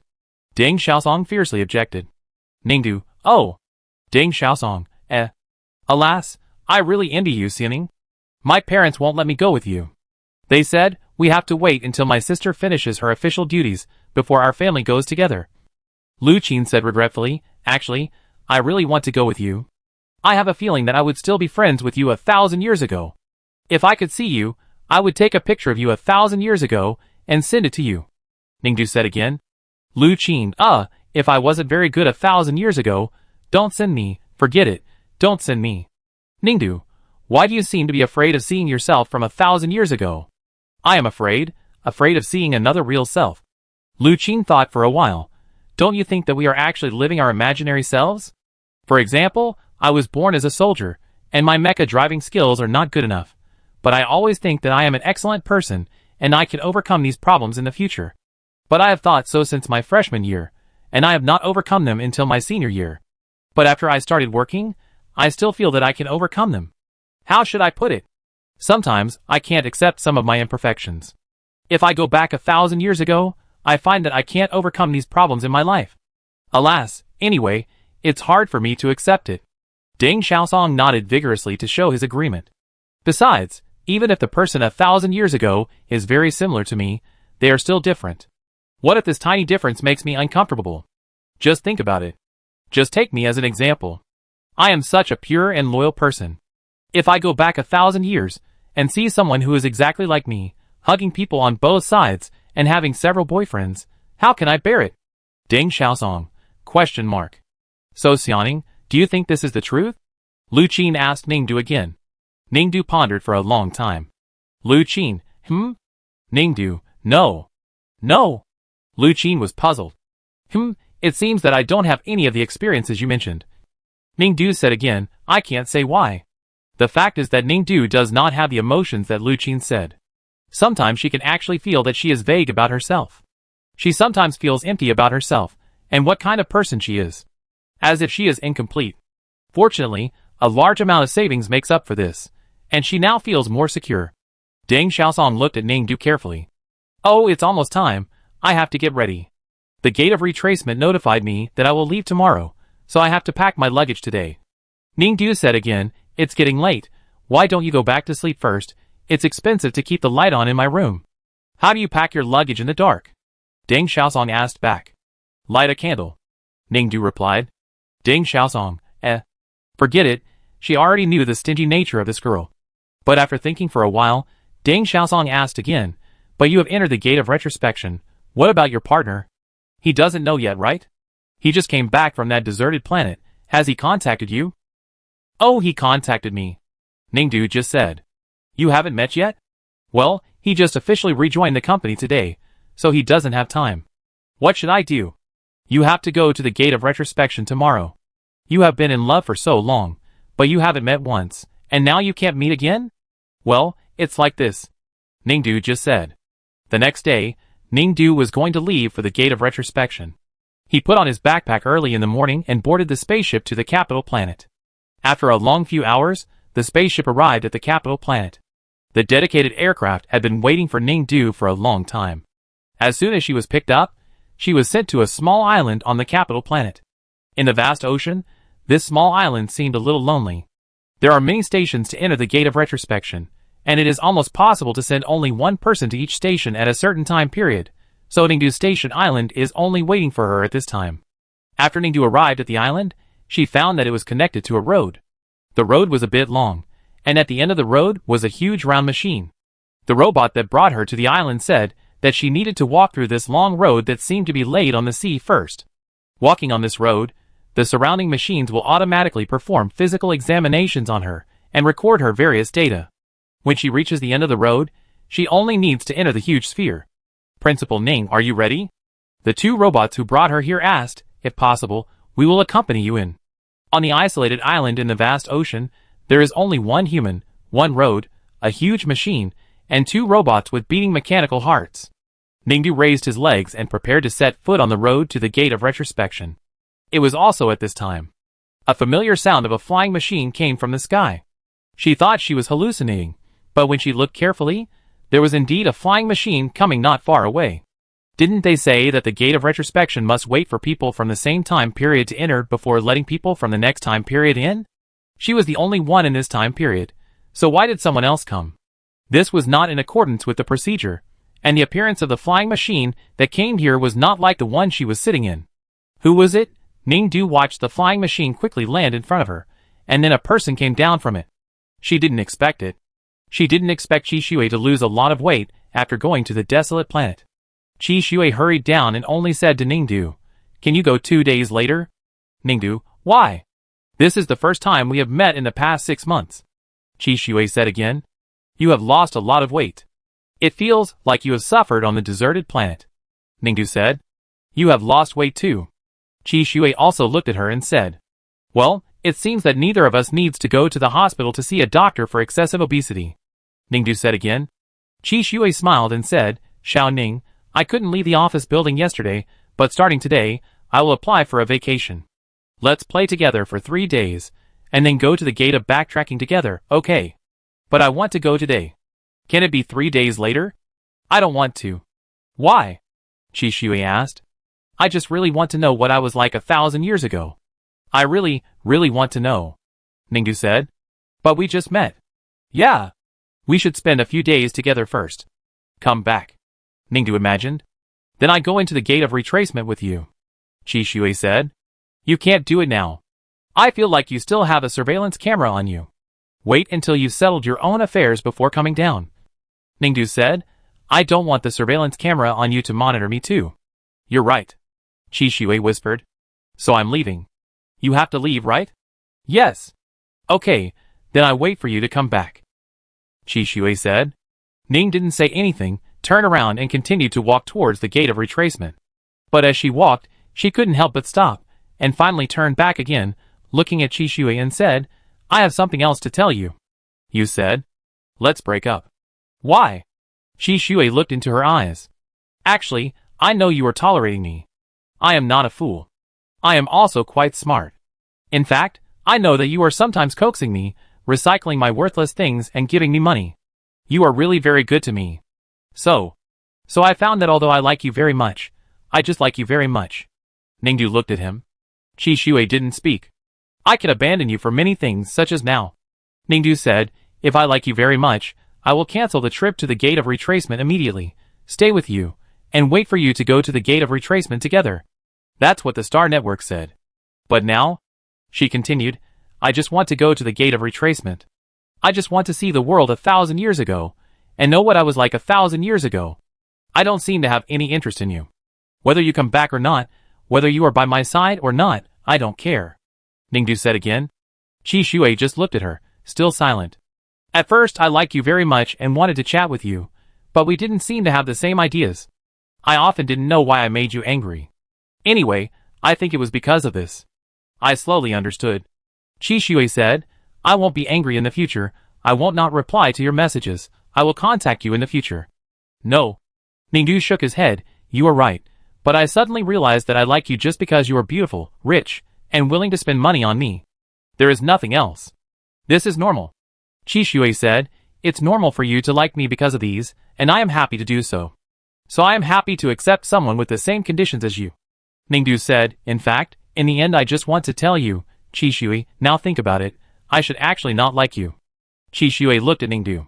Breaking up with you, I hope you don't feel sad. Of course, don't worry, I am not sad at all. Ningdu said again. After Ningdu finished speaking, the atmosphere between the two calmed down. After a long silence, Qi Shui spoke. Oh, that's it. Don't be sad, you are a very good person, but I don't like you. Ningdu said again. Qi Shui didn't speak. Do you have anything else to say? If not, I'm leaving. I'm leaving too. Qi Shui smiled at Ningdu. I have something else to do, so I go back first. Have a safe trip. After speaking, Qi Shui turned around and boarded the spaceship. Within minutes, the spaceship had accelerated and disappeared into the clouds. Ningdu waved in the direction of his spaceship, and then walked towards the gate of retrospection. The world of 1,000 years ago, she is finally coming. Chapter 115. The time travel experience of the Gate of Recall was okay. At least Ning did not feel the possible nausea and vomiting written in the experience instructions. In short, the road to the future is indeed long and lonely. She spent nearly a month sleeping in the cold time and space shuttle capsule, relying on the delivery of nutrient solution to survive, and finally successfully arrived at the end of this time and space travel. Ningdu opened her eyes, and was awakened by the alarm of the capsule. This lonely and long journey of nearly a month, staying in a completely enclosed, narrow space without any windows to let in light, if it is not through continuous hypnosis and deep sleep, people may become mentally ill. Ningdu can feel how long she slept when she woke up. She always felt like she was dead, and then resurrected, ready to open the door to a new world. The capsule was opened, and Ningdu came out easily. A month of deep sleep did not cause any abnormality in her muscles. Thanks to the massage system in the cabin, she felt very energetic and full of energy. After jumping out of the capsule flexibly, another dark hatch appeared in front of her. She needed to open these hatches one by one as required. During this period, the time-space machine of the Gate of Retracement would detect whether her intelligence, mental and physical fitness were normal. If not, it would immediately alarm and return. Obviously, Ningdu passed the test, and only the last hatch was left in front of her.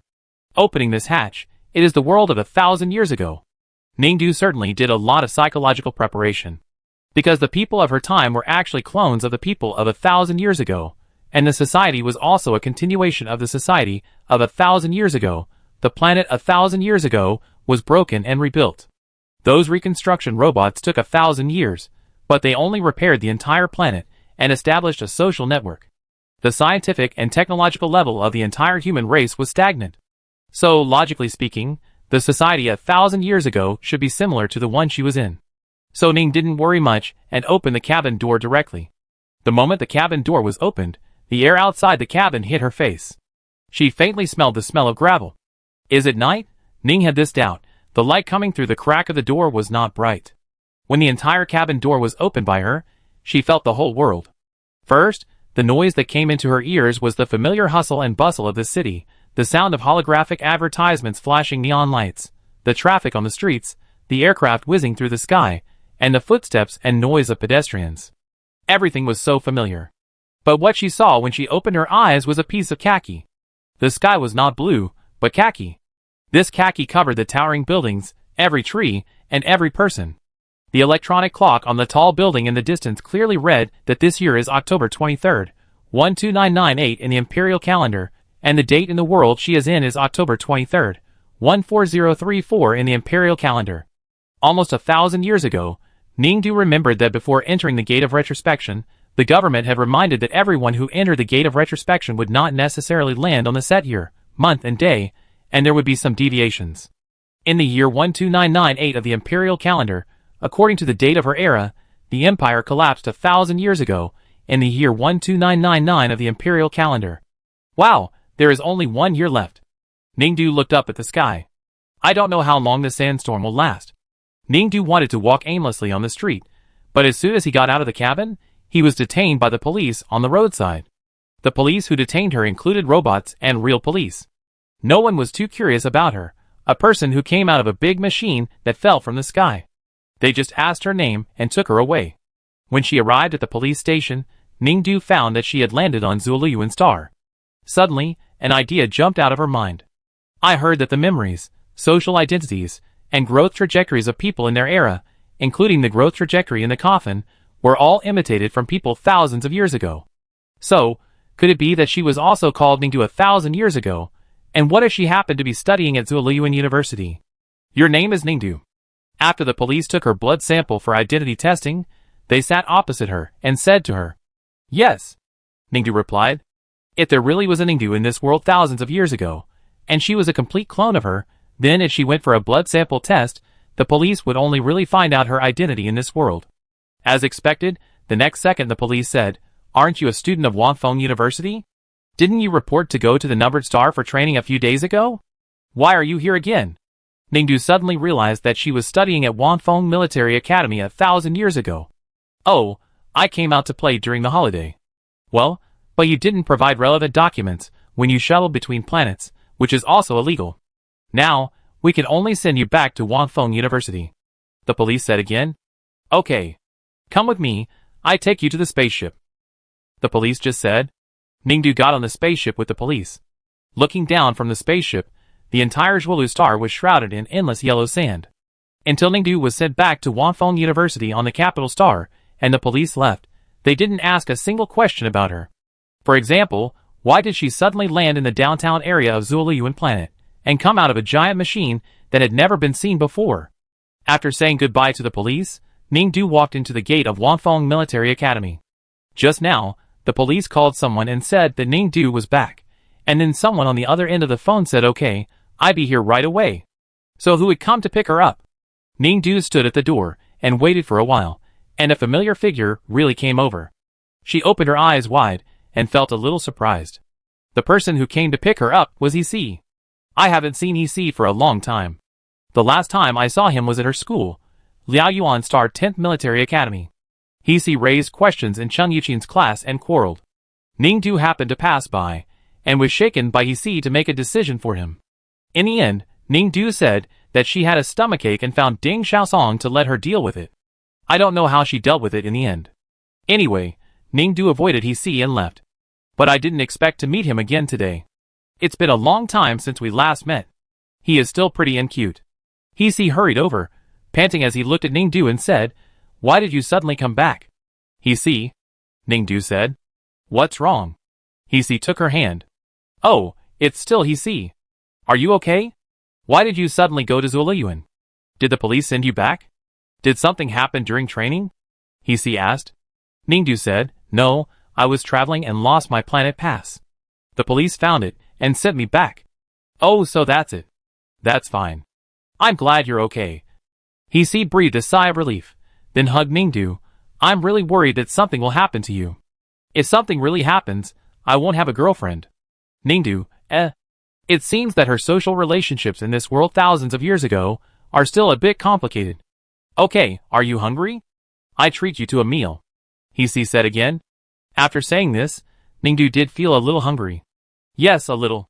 Then let's go and eat your favorite braised pork ribs noodles. He pulled Ningdu out of the school. Ningdu scratched her head. She likes to eat everything, and she doesn't seem to have any preference. Is this the thing I like to eat the most in this world? But braised pork ribs noodles are really delicious. Ningdu and he sat in a small shop and finished a whole bowl of braised pork ribs noodles. Do you want more? He asked Ningdu. Ningdu shook her head. For some reason, she didn't have much appetite. Turning her head, Ningdu looked out the window. The sky was full of yellow sand.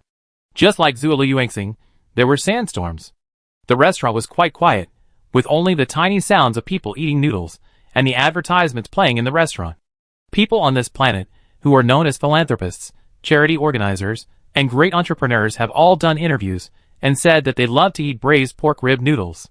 This interview is not an advertisement for this noodle shop, but obviously, the shop owner thinks that this interview will help their business. Boss, there is a nail piece in my bowl. Suddenly, the guest at the next table to Ningdu stood up and said to the shop owner.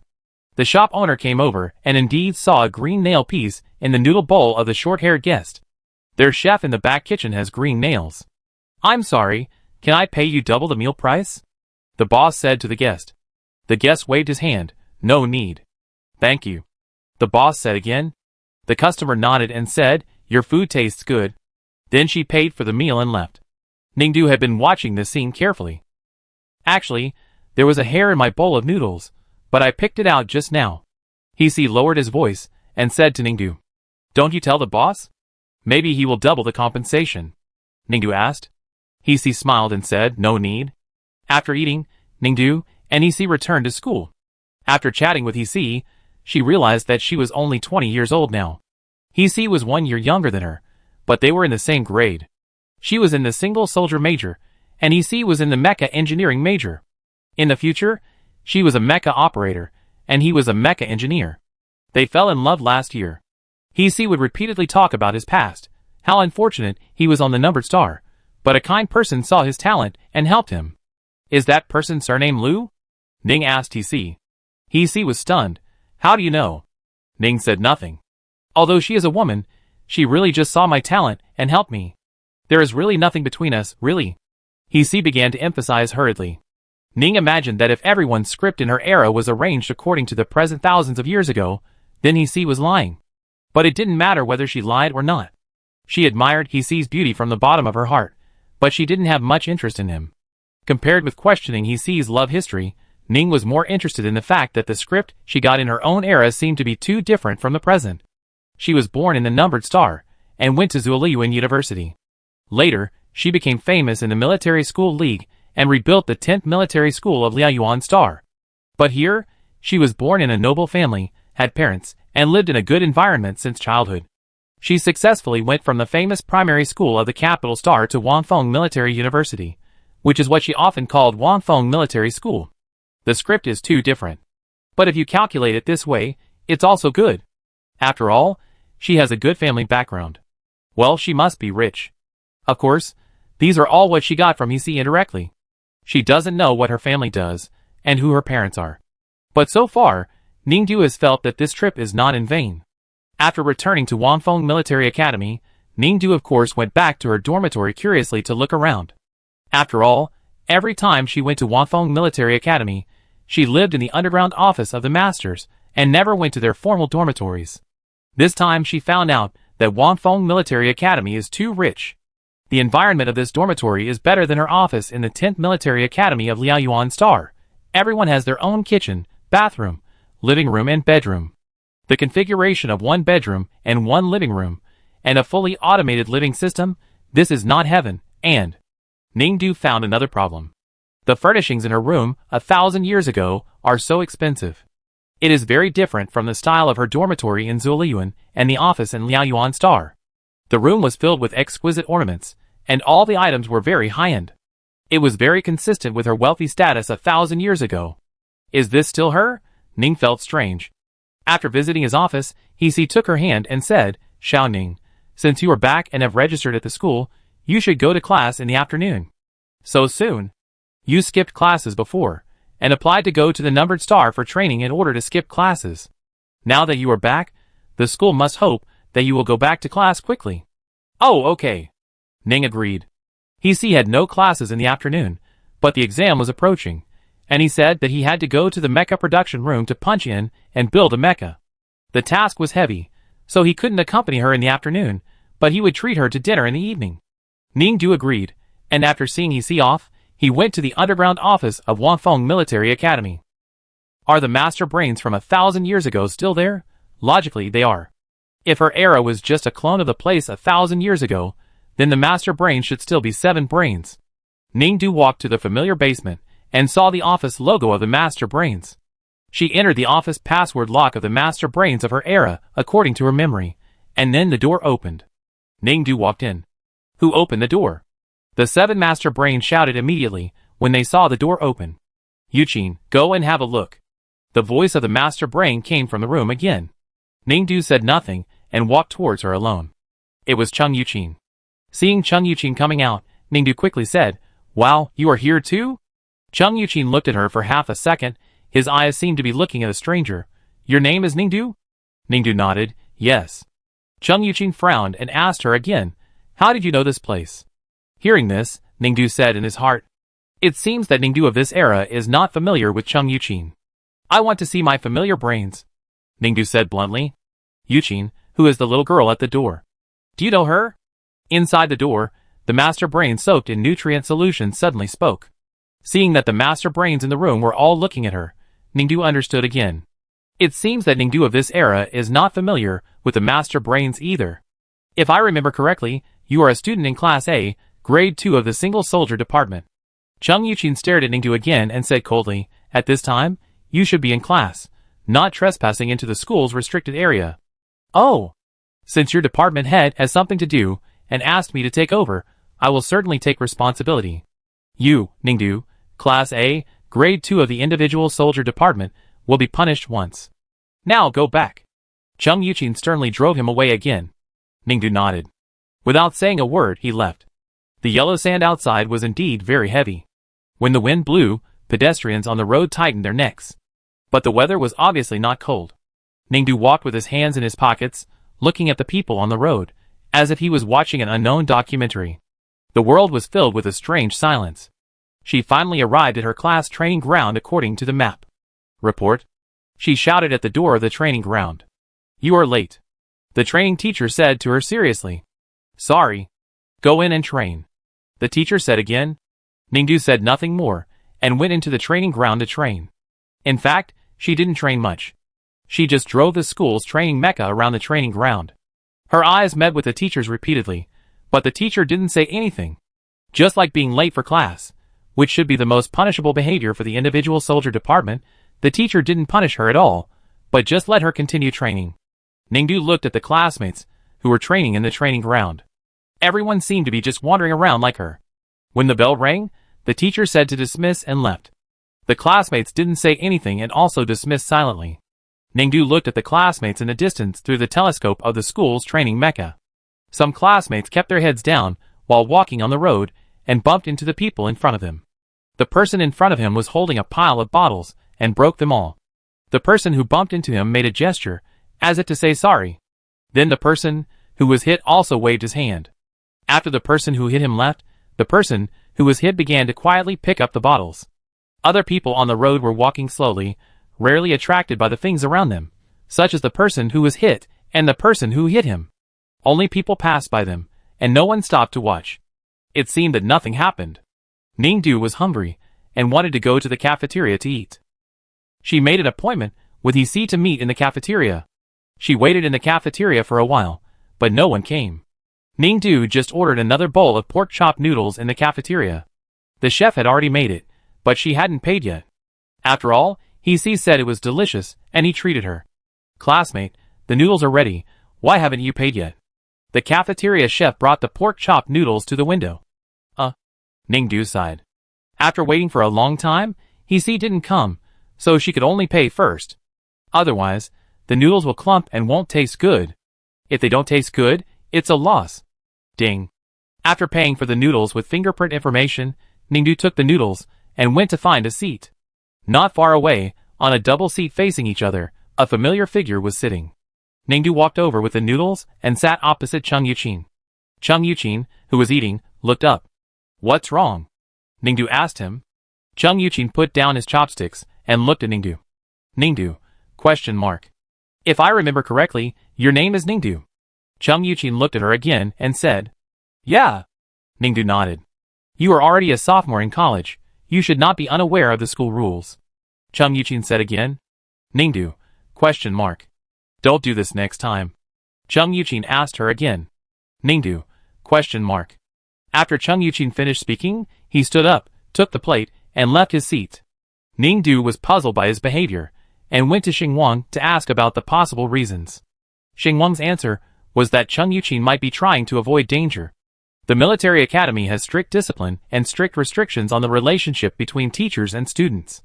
Once a teacher and a student are found to be too close, the school will immediately pay close attention and take measures. The reason why Chung Yuqin left when he saw her coming might be this. If so, Ningdu was really enlightened. After all, she was often not in school in Zuliyuan before. She was either making money or on the way to make money. Most of the teachers she came into contact with were women. The military academy mainly strictly supervised the improper relationship between teachers and students of the opposite sex, so she did not have a deep understanding of the relationship between teachers and students. Ningdu scratched his head and watched Chung Yuqin, who had sat down again in the distance, finish his meal and leave the cafeteria. It was at this time that he hurried over. Xiao Ning, I'm sorry, I'm really late. It's all because of Director Chung from our department. It's really annoying. There's nothing wrong with my mecha blueprints, but he insisted on nitpicking and asking me to change them. I could have come to eat with you earlier, but it's been delayed until now. I'm sorry. He saw Ningdu and hurried over to sit down. Chung Yuqin? Ningdu heard he mentioned teacher Chung just now. Yes, he seemed to be very angry when he mentioned this name. He sat in the seat that was originally Chung Yuqin's seat and said, This Director Chung is deliberately picking on me. I really hate this person. I knew since the first day I came here to study that he is the person I hate most in this school. Ningdu listened and felt that he seemed to know Chung Yuqin very well, so he told him what happened just now and wanted him to analyze it. Unexpectedly, he laughed after hearing this. Xiao Ning, thank you for torturing him on purpose. Ningdu? ? What's with that expression? You won't have forgotten the sensation 2 years ago. A girl pursued Chung Yuqin and sat alone with him every time she came to the cafeteria. Later, it was even more excessive. In the end, the girl even wanted to commit suicide for love, which caused Chung Yuqin to have a mental breakdown for a long time. He said he now has a psychological shadow when he comes to the cafeteria and doesn't sit with any girls.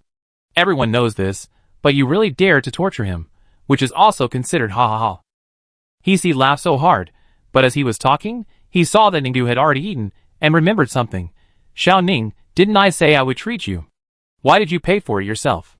Oh, if you don't come, I'm afraid I starve to death. Sorry. He said again, Xiao Ning, I'm late, forgive me. Yeah. Ningdu just looked at him. What's wrong? Until he bought the food and brought it up. He took a few bites and found Ningdu still looking at him. Didn't you say you'd treat me? Ningdu asked. But haven't you already eaten? He was puzzled. Can I have more? Or you can give me a discount. Ningdu said. He frowned. Why are you so weird? What's wrong? You were never like this before. No, I should have been like this before, but you're a little different. My previous boyfriends weren't like this. Ningdu said again. What? You've had other boyfriends? How can this be?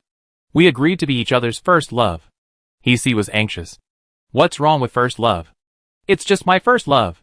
Of course, I have to have many relationships. It's human nature. Ningdu was puzzled. Who else have you dated? Who? He asked again. Qi Shui, I've dated him. Ningdu said again. Qi Shui. He was stunned when he heard it. Qi Shui? Is that our schoolmate? The one who works in the 5 major families now? I heard he's very powerful. Xiao Ning, are you kidding? I'm not. It's impossible. We both got into the same university. I've always been by your side. We new guys don't have the chance to meet someone like Qi Shui. Every time he comes to the school to do some inspections, we just take a look from a distance. How do you know him? He said again. Oh, really? Ningdu listened. Okay, Xiao Ning, are you under a lot of pressure recently? Why are you always thinking about it? Stop joking. If you had dated Qi Shui, would I dare to pursue you? You really should go to our school's psychiatric department. This is a delusion. He said again. So will you give me a discount? You said you would treat me, but you haven't yet. Ningdu asked again. Why are you back to this question again? He asked. You are so weird. Why are you so obsessed with money all of a sudden? I just like to date boys who spend money on me. I won't date those who don't spend money. Aren't you a materialist? Indeed, if a boy doesn't want to give me money, I won't date him no matter how good he is, Ningdu said. This is my principle. If you don't accept it, we can break up. No, he said quickly. Okay, I don't know why you are so weird today. I give it to you. Soon, he transferred the money for the pork chop noodles she had this time to Ningdu. Ningdu looked at the 2 thin coins and thought of Qi Shui. Alas, he was indeed generous. Chapter 116. Ningdu finally returned to her home in this era. She had never had a home before, and when she entered her home, which was located in the beautiful garden area of the capital star, she saw her loving parents, who had refreshing and friendly faces like those in TV dramas. She felt no surprise. Her mother was a leader in the military region, and her father was a university professor. They were an ideal family of 3 in TV dramas and novels. Ningdu's main purpose of coming to this family was to look through her assets. The moment she saw the deposit, she felt comfortable. Going home, her mother and father asked her kindly if she wanted them to send her back to school, and Ning did not refuse. Although she was not familiar with them, being sent back to school could also save some transportation fees. When she arrived at the school, she saw her parents waving goodbye to her at the door, and she also waved mechanically. She didn't feel anything. She was not familiar with them. Ningdu returned to the dormitory. When she returned to the dormitory, a message popped up on her light brain. In fact, her optical brain has popped up this information countless times. Now it is the end of the empire. Everyone in the empire, as long as they have some knowledge and ability, must devote themselves to the cause of building the empire to resist the destroyer. Of course, the students of the Wanfeng Military Academy are also like this. Basically everyone is participating in the production and training of the most critical primitive mecha to fight against the destroyer. All students in the school are divided into different groups to participate in this matter, but for some reason, she did not do so in this era.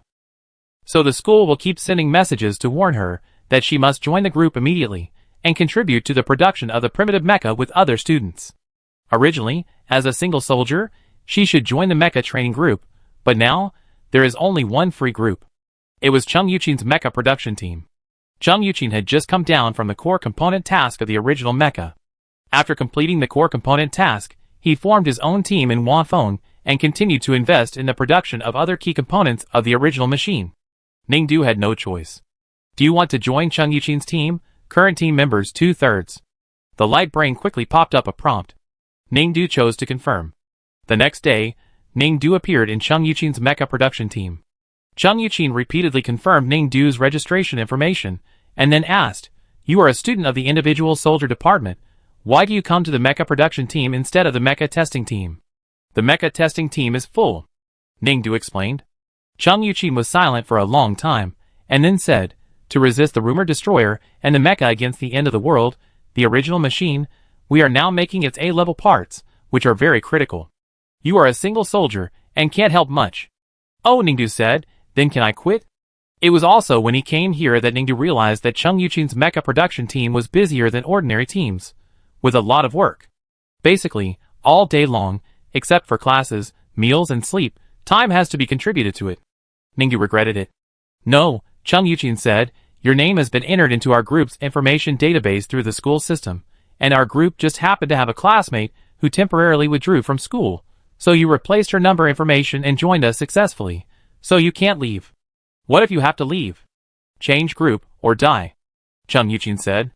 "Then I will change group," Ningdu said. "To transfer to another group, I need to apply to transfer you to another group. Now other groups are full. Without special circumstances, I will not waste my time on such a waste of time," Chung Yuqin said. "Since you are here, just stay here, you can help." "Okay. First, you should recognize all the tools on the map." Chung Yuqin sent her a list of tools commonly used in mecha manufacturing on the light computer. Ningdu also made a lot of mechas in her own time, and she is familiar with these tools. However, pretending to learn is also one of the good things to do, and it is not a loss. Ningdu, Chung Yuqin, who was adjusting the details of the mecha parts with the robot, said, "Help me get the three-handed pliers." Oh! Ningdu reflexively went to Chung Yuqin's coat hanging, and felt a small three-handed pliers in his pocket, and handed it to Chung Yuqin. Chung Yuqin took a look at the pliers Ningdu handed over, and found that they were right. He didn't say anything and prepared to use them. But he paused the next second. He frowned and looked at the pliers in his hand again, then he was stunned for a moment, and then asked Ningdu in a low voice, "Where did you get this pliers from?" "Your coat pocket," Ningdu said subconsciously. Chung Yuqin turned around and stared at her.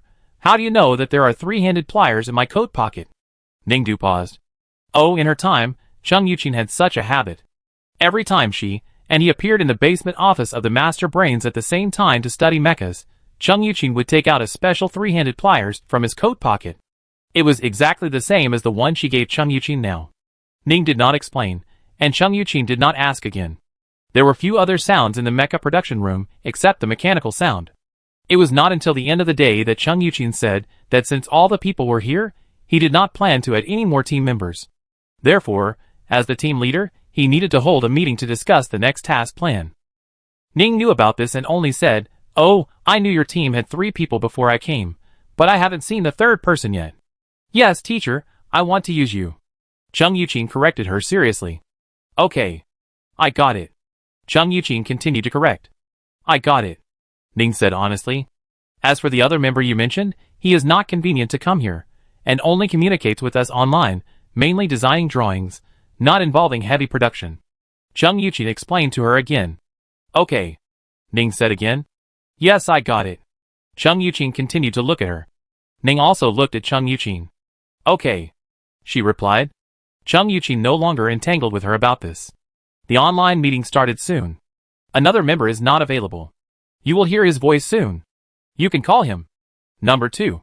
What's your number?" Chung Yuqin, "You." Ningdu, "You." Number 1. Chung Yuqin answered. "What about me?" Ningdu asked again. Number 0. "Yes, I am your leader."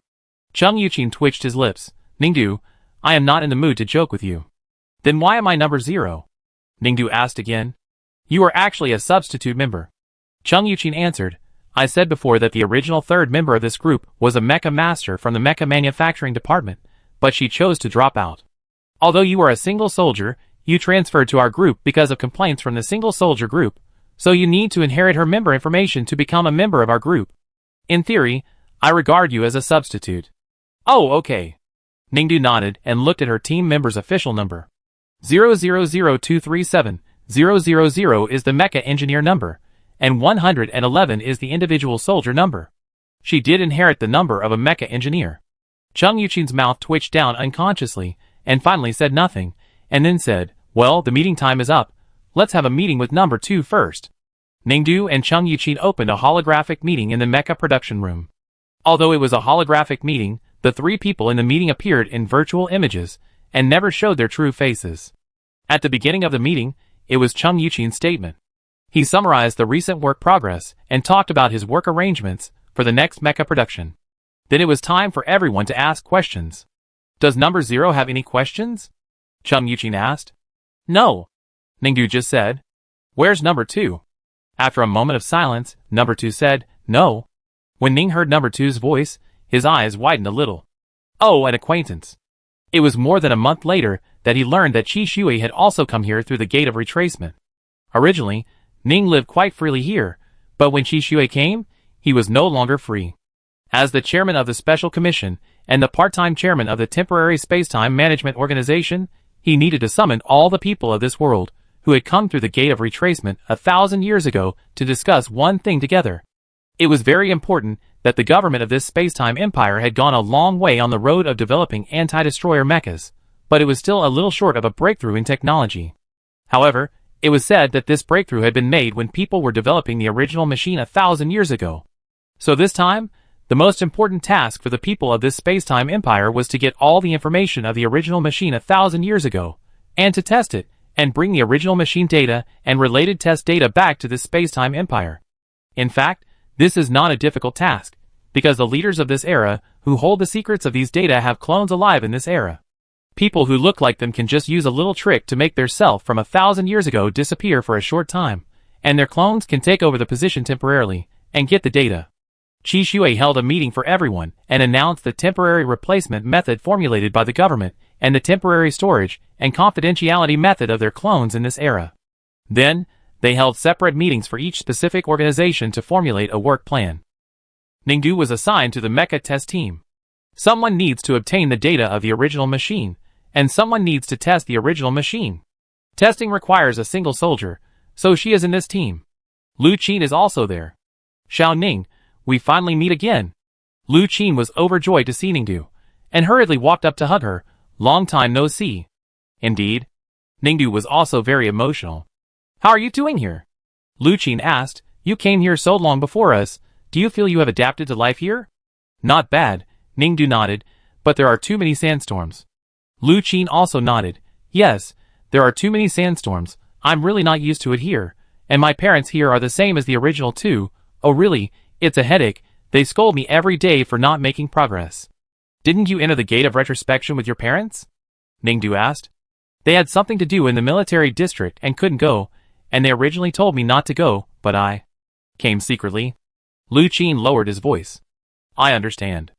Ningdu nodded.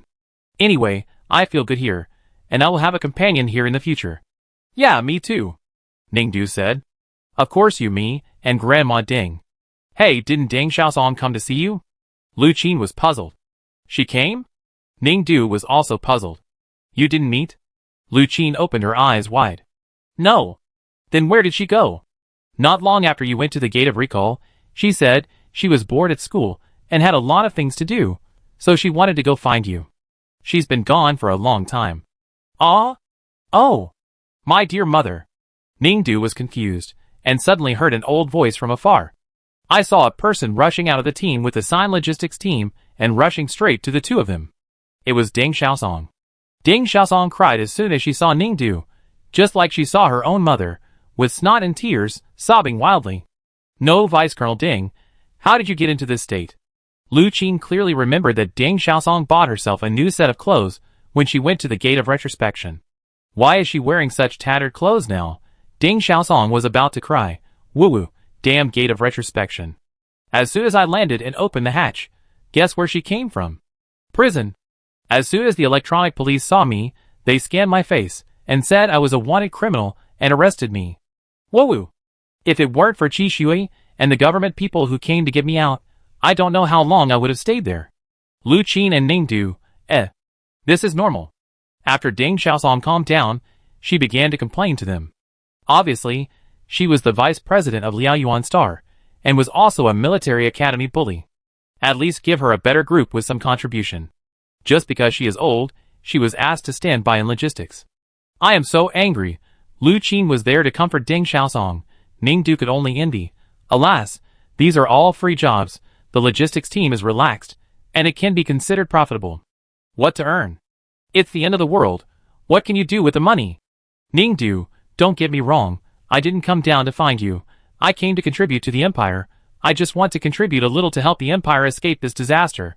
You kid, why do you talk about ease and ease? You are so awesome, you are so talented. Shouldn't you contribute more to the Empire? Do you want to see all mankind die? I don't want to die either.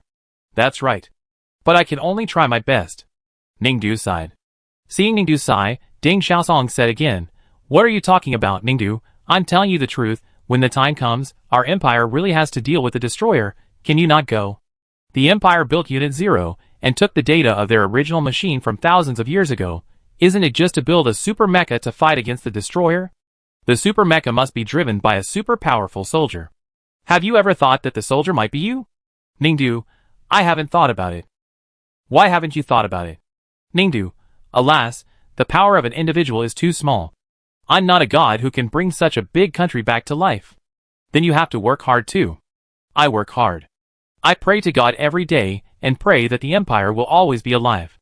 After all, I have saved a lot of money in the Imperial Bank. Alas. Speaking of this, Ningdu also began to worry. The empire is gone, indeed. All her savings are gone. Ding Xiaosong. Forget it, playing the lute to a cow. I wanted to chat for a while, but it was time for all members of the individual team to go to the conference room to work out a detailed battle plan. Ningdu and Lu Qin said goodbye to Ding Xiaosong temporarily, and went to the conference room. There were several government officials sitting in the conference room, led by Qi Shui. All members of the mecha test team sat down, and Qi Shui began to discuss the mecha test plan with the team members, especially the team leader. Similar mecha tests are actually not uncommon in their empire of this time and space, so both the government and the military academy teachers who led the team were familiar with it. They quickly arranged appropriate test items based on the special expertise of the team members, striving to test the original machine in all aspects and obtain comprehensive data. The mecha test schedule was also quickly set. If everyone has no questions, we will conduct the mecha test according to this test schedule. At that time, please follow the guidance of other government staff on time, and go to the test site confidentially, and do not alarm the relevant personnel of this time and space. Qi Shui said to the members of the mecha test team, if there is no problem, we can adjourn. Ningdu saw the day he was scheduled and was in trouble. I can't do it at this time. Others said they had no problem, only Ningdu raised an objection. After Ningdu raised his objection, he looked up and met Qi Shui's eyes. His expression did not change, he just said naturally, Ningdu, why can't you do it? I joined the mecha manufacturing team of this time and space, manufacturing some parts for the original machine of the empire of this time and space, and the time just happened to overlap. Ningdu said. Qi Shui listened and thought for a while. Original machine manufacturing? If you are sure that you are participating in the original machine manufacturing, then do you know that it is a top-secret project of this time and space empire? You are a student of the single soldier department. You should not be qualified to participate in this. Because the team that the individual soldier department can join is full, and I have to join the team, so it's just right. Ningdu showed Qi Shui the relevant documents for joining the production team. Qi Shui saw some names on Ningdu's file. Production team information, member number 0, Ningdu, member number 1, Cheng Yuqin, member number 2, general manager, Zheng Qianqi. Seeing this, he paused for a few seconds, and his lips were pursed into a straight line. Then Qi Shui raised his eyes, and continued to ask Ningdu, can you take a leave? It is very difficult to change our schedule, and you must take time out. I asked before, but Cheng Yuqin said that unless I die, I will not be able to quit or take a leave after I enter the confidentiality team. Ningdu said again. Qi Shui certainly understood that Cheng Yuqin refers to the Cheng Yuqin of this 1,000-year-old era, so he asked again, can we change groups? As far as I know, although you cannot leave after entering this confidential mecha group, you can change groups, and you may be able to make time for it. Only Cheng Yuqin can negotiate the change of group. I asked him, and he said he had no reason to do such a laborious thing. Ningdu asked back. Qi Shui did not speak. He understood this kind of highly confidential mecha production group in the empire. Indeed, it is impossible for a member to change groups, and it is impossible to agree unless the team leader takes the initiative to let her change groups. In other words, Cheng Yuqin must take the initiative to let her change groups.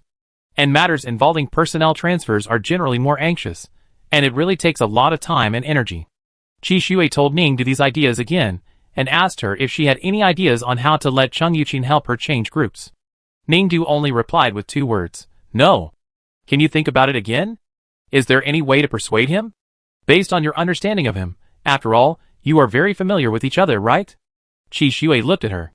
Ningdu thought about it, and was really troubled. The main thing is that he doesn't seem to know me in this era.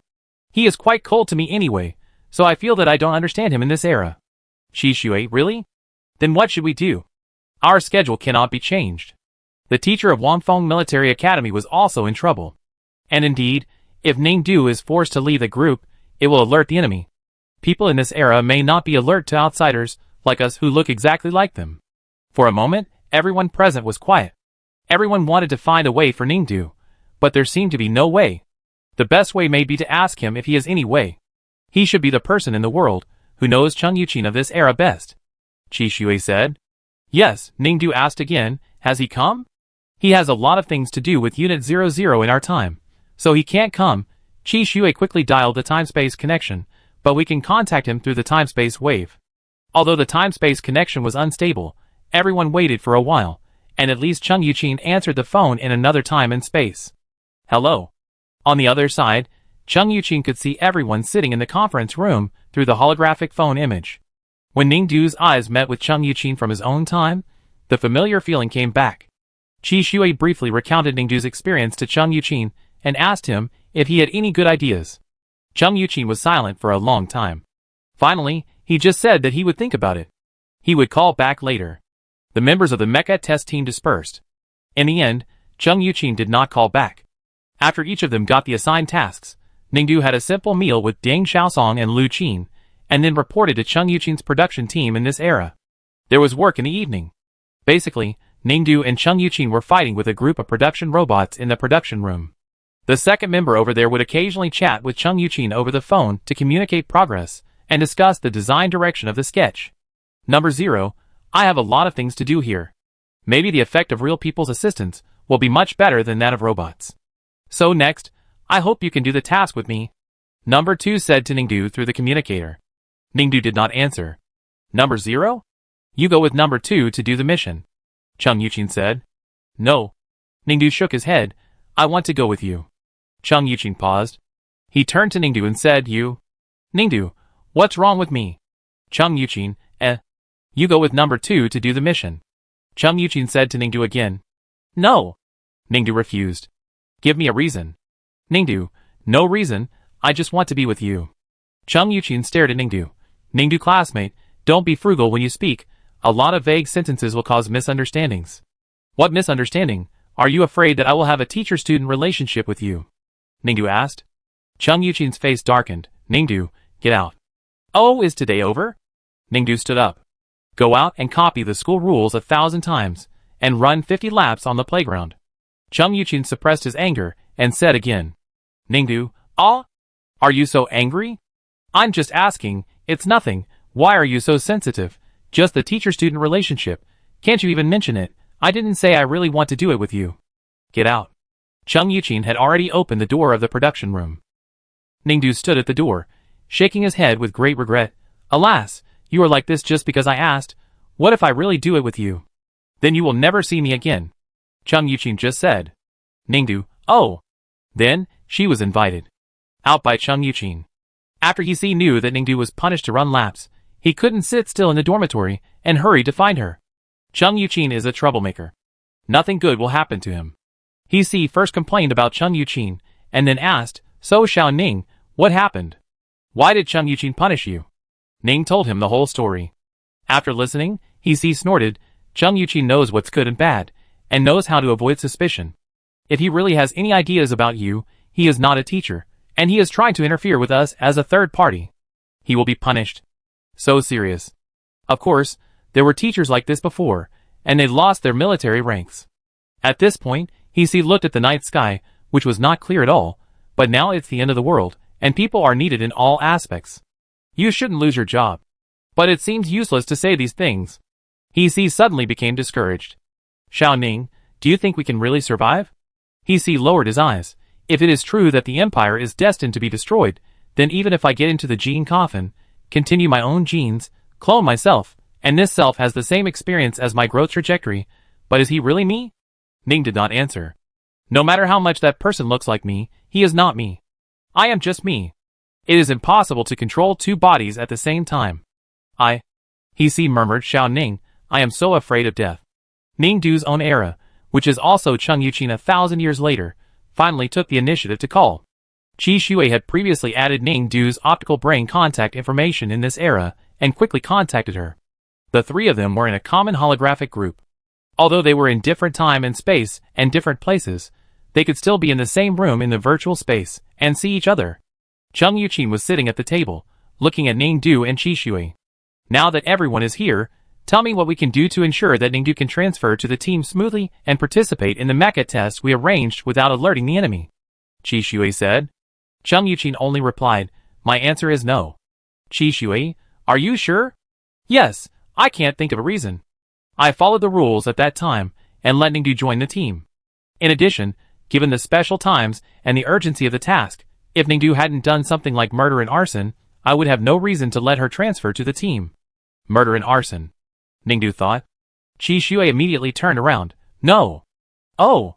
If that's the case, it's really difficult to deal with. Qi Shui thought again. Is there anything else that makes you want to transfer Ningdu as soon as possible? I remember that you have a little misophobia, and you can't stand people who like to pretend. I think these are all tolerable in this special period. Cheng Yuqin said. Ningdu also said, it feels difficult to keep you away from me.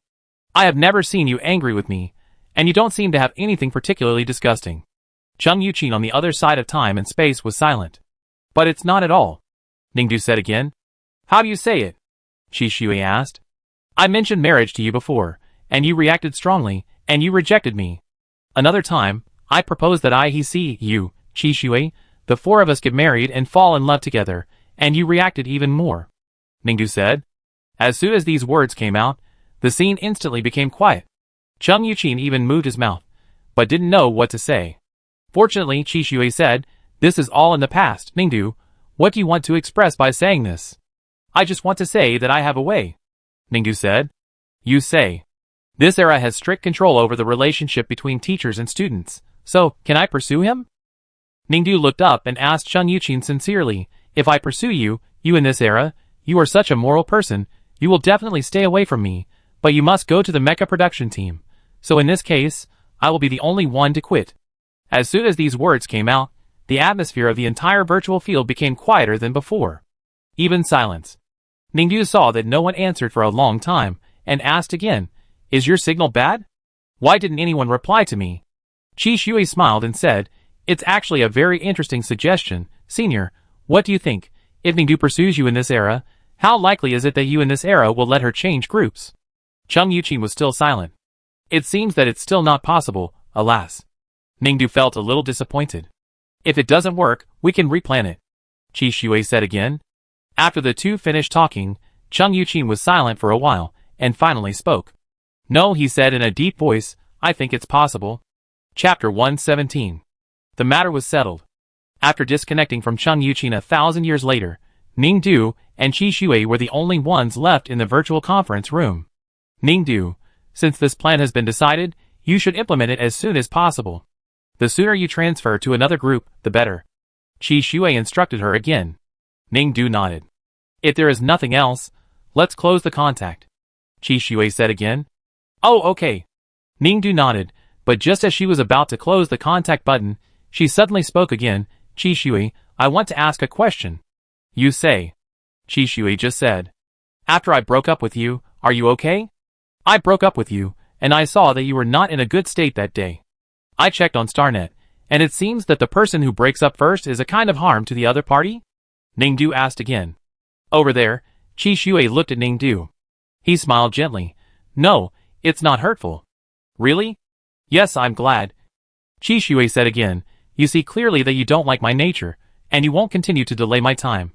In this way, after breaking up, we can continue to look for a suitable partner. If you don't like it in the first place, but you keep wasting time, that's a waste of time, isn't it? I'm glad you think so. Of course. Okay, since we have talked about it now, can we still be friends? Xing Wang suggested that we improve our relationship and still be friends. Ningdu asked again. I'm sorry about this. Qi Shui said, it's the end of the world. I just want to do my job well now. I will treat you as a partner who needs to be taken seriously at work. After all, you are a double-talented talent, and the hope for the Empire to break the fate of destruction. However, as for friends, first, I don't have time to make friends now, and second, my standards for friends are very strict, and you may not meet my standards. Okay, then I won't waste your time. I'm leaving? Ningdu said again. Okay, contact me if you have anything. Just like that, Ningdu and Qi Shui quickly left the virtual conference room. Ningdu quickly started the action. She felt that she should be able to leave the production team soon and test the mecha. Because Cheng Yuqin was indeed a very principled person in her eyes. It was also said on Star Online that such a person would definitely avoid suspicion when she had a partner, and knew that she was still pursuing him, and they had a teacher-student relationship. Moreover, according to the fact that everyone's script after 1,000 years is basically a replica of the people 1,000 years ago, Cheng Yuqin should have a girlfriend like a fiancé at this time. Qi Shui had heard before that the man was called Zhao Yin, and he was also a genius in mecha production. She, Cheng Yuqin, Qi Shui, and the other three had once produced a very important mecha together. Cheng Yuqin and Zhao Yin were at the stage of discussing marriage, but later, Zhao Yin opposed the power of the 5 major families, and was assassinated in an opposition struggle. No bones were left. The ending of Zhao Yan's death should be the result of her coming out of the coffin 1,000 years later. If her death was written according to the background of this era, then Zhao Yan would die in this era. How could she lie in the coffin before the end of the world and clone herself 1,000 years later? So now, Zhao Yan should be alive. Well, I don't know if she and Cheng Yuqin have talked. If they are about to talk, well, if she goes after Cheng Yuqin now, she should be able to transfer to the team faster. Ning Du was in the production room of the mecha production team with her, Cheng Yuqin and number 2, and she was busy completing part of the task before Cheng Yuqin arrived. I heard that he was going to have a meeting or something today, so I was late anyway. Cheng Yuqin took off his windbreaker and changed into the protective work clothes in the production room as soon as he arrived, and prepared to start work. Before starting work, he asked Ningdu about the progress. Ningdu made a report as usual. Cheng Yuqin nodded. Okay, there are several heavy tasks today, you need to complete them together with number 2. No. Ningdu refused, I just want to work with you. I'm your teacher.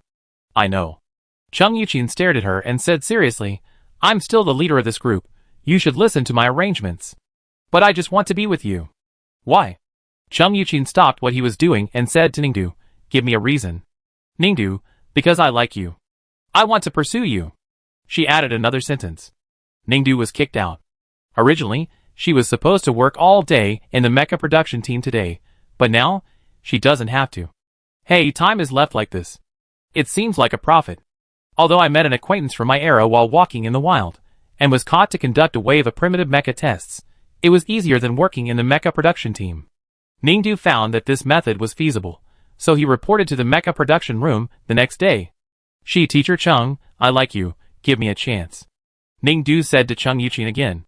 If you say it again, I will report you to the school's disciplinary committee. Cheng Yuqin reminded her coldly. Ningdu looked at him and said sincerely, if I drop out of school, I can be with you, then I am willing. As expected, Ningdu was kicked out again. Another day without working in the mecha production room. After tasting the benefits of doing so, Ningdu would certainly push for more. Teacher Cheng. On the third day when Ningdu came to the mecha production room, he saw Cheng Yuqin, squatted in front of him and called him. Cheng Yuqin put down his work and turned around. You are really good looking. Ningdu said to him, sincerely again. Go and do your thing. Cheng Yuqin just said. In fact, there are only 2 of us in this production room now. We are dating here, and no one knows. Ningdu said again. If you still remember that you are my student. Cheng Yuqin just repeated to her, go and do what you should do. I like you. Ningdu said again. Cheng Yuqin seemed to be immune to it, and just said to her, go and do your thing. Ningdu looked at him. Cheng Yuqin went out by himself. You have accumulated a lot of tasks in the past 2 days. Don't leave here if you can't complete them. After saying that, he locked the door of the production room again. Ningdu, These days, Cheng Yuqin rarely comes to the production room. Ningdu can't see him, and can't express his feelings. It seems that I have to find him somewhere else. Winter is coming, but the sandstorm is still going on. Cheng Yuqin's office in the mecha engineering department is by the window. In the spring, mountain peaches will stretch their branches in the summer, cicadas will be heard, in the autumn, orange-red fallen leaves will float on his desk, and in the winter, he can enjoy the purest snow scene. But this year, there is only dim sand and dust, covering his desk day after day. After letting the cleaner clean all night, and a thin layer of yellow sand was laid, Cheng Yuqin sat down at the table. The office was very quiet, and there were no more sounds of other teachers and students talking and chatting outside the door. Dang dang. An old professor knocked on the door and walked in. Teacher Han. Cheng Yuqin quickly stood up and walked towards the nearly 180-year-old old teacher. The old teacher held a chip in her dry hands, and she said to him gently, Xiao Cheng, this is some of my data backups over the years. If you can use it for your research, use it. Teacher Han is retiring? Cheng Yuqin asked. The old teacher smiled. I'm going back to Polar Winter Star with my wife. That's my hometown. I haven't been back for 100 years. But I heard that if the situation is not good in the future, the secondary stars including Polar Winter Star will be the first to be impacted. Cheng Yuqin looked a little worried. Yes, but what does it matter? The fate of the empire is actually pretty much the same. A peaceful smile appeared on the wrinkled face of the old teacher. Cheng Yuqin didn't say anything, but just smiled along. Then he took the chip file from the old teacher and wished her a safe journey. After the old teacher left, a young female professor came in again. I'm leaving too, the female professor said. Chung Yuqin asked, "Where are you going?" "Back to my hometown." "Chung Yuqin, have a safe trip." "Okay." After the female professor finished speaking, she was ready to leave. But before leaving, she thought about it and said, "Teacher Chung, at this point, I think I should reconcile with my previous twists and turns. I used to love quarreling with my parents. I came to the capital planet from my hometown to work. I used to think that I would live the free life I wanted forever, but until now, I understand how much I love my parents and how ridiculous my rebellion was." Chung Yuqin looked at her. "So I have to say sorry to you too." The professor said, "I pursued you vigorously a few years ago, but you rejected me, and I was so angry that I humiliated you in public. Although everyone knows that I was wrong, I have never apologized to you. I can't lose face, and can't stand the setback of my self-esteem. But now, today, before I go back to my hometown to reunite with my parents for the last time, the purpose of my coming here is to say sorry to you in person." "I know," Chung Yuqin said again. "You are a very kind and principled man. I'm sorry. I hope you will." At this point, the professor stopped. "In the future, this is really a non-existent word. I hope you live happily every day." The professor changed the wording, and finally blessed Chung Yuqin before leaving. Not long after, a male professor came over and told Chung Yuqin about his heart. He is a native of the capital star. He will not return to his hometown. He will only continue to build the original machine here together. But he also knows that time is running out. He has wanted to say a lot to some people over the years, but he has not said it. Now it is time. When he first entered Wanfeng Military Academy, he was taken care of by Chung Yuqin, but later he went to work in the military district. After that, when he saw Chung Yuqin, he always deliberately avoided him or pretended not to know him.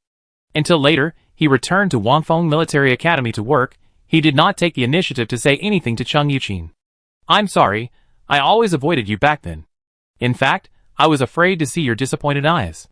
You helped me so much, but I finally gave up the existing research project for a higher salary and went to the military district. I always felt that you were very angry with me, so I didn't dare to get close to you. For so many years, these words have been buried in my heart. Today, I must tell you. People always make some choices for what they want," Chung Yuqin said.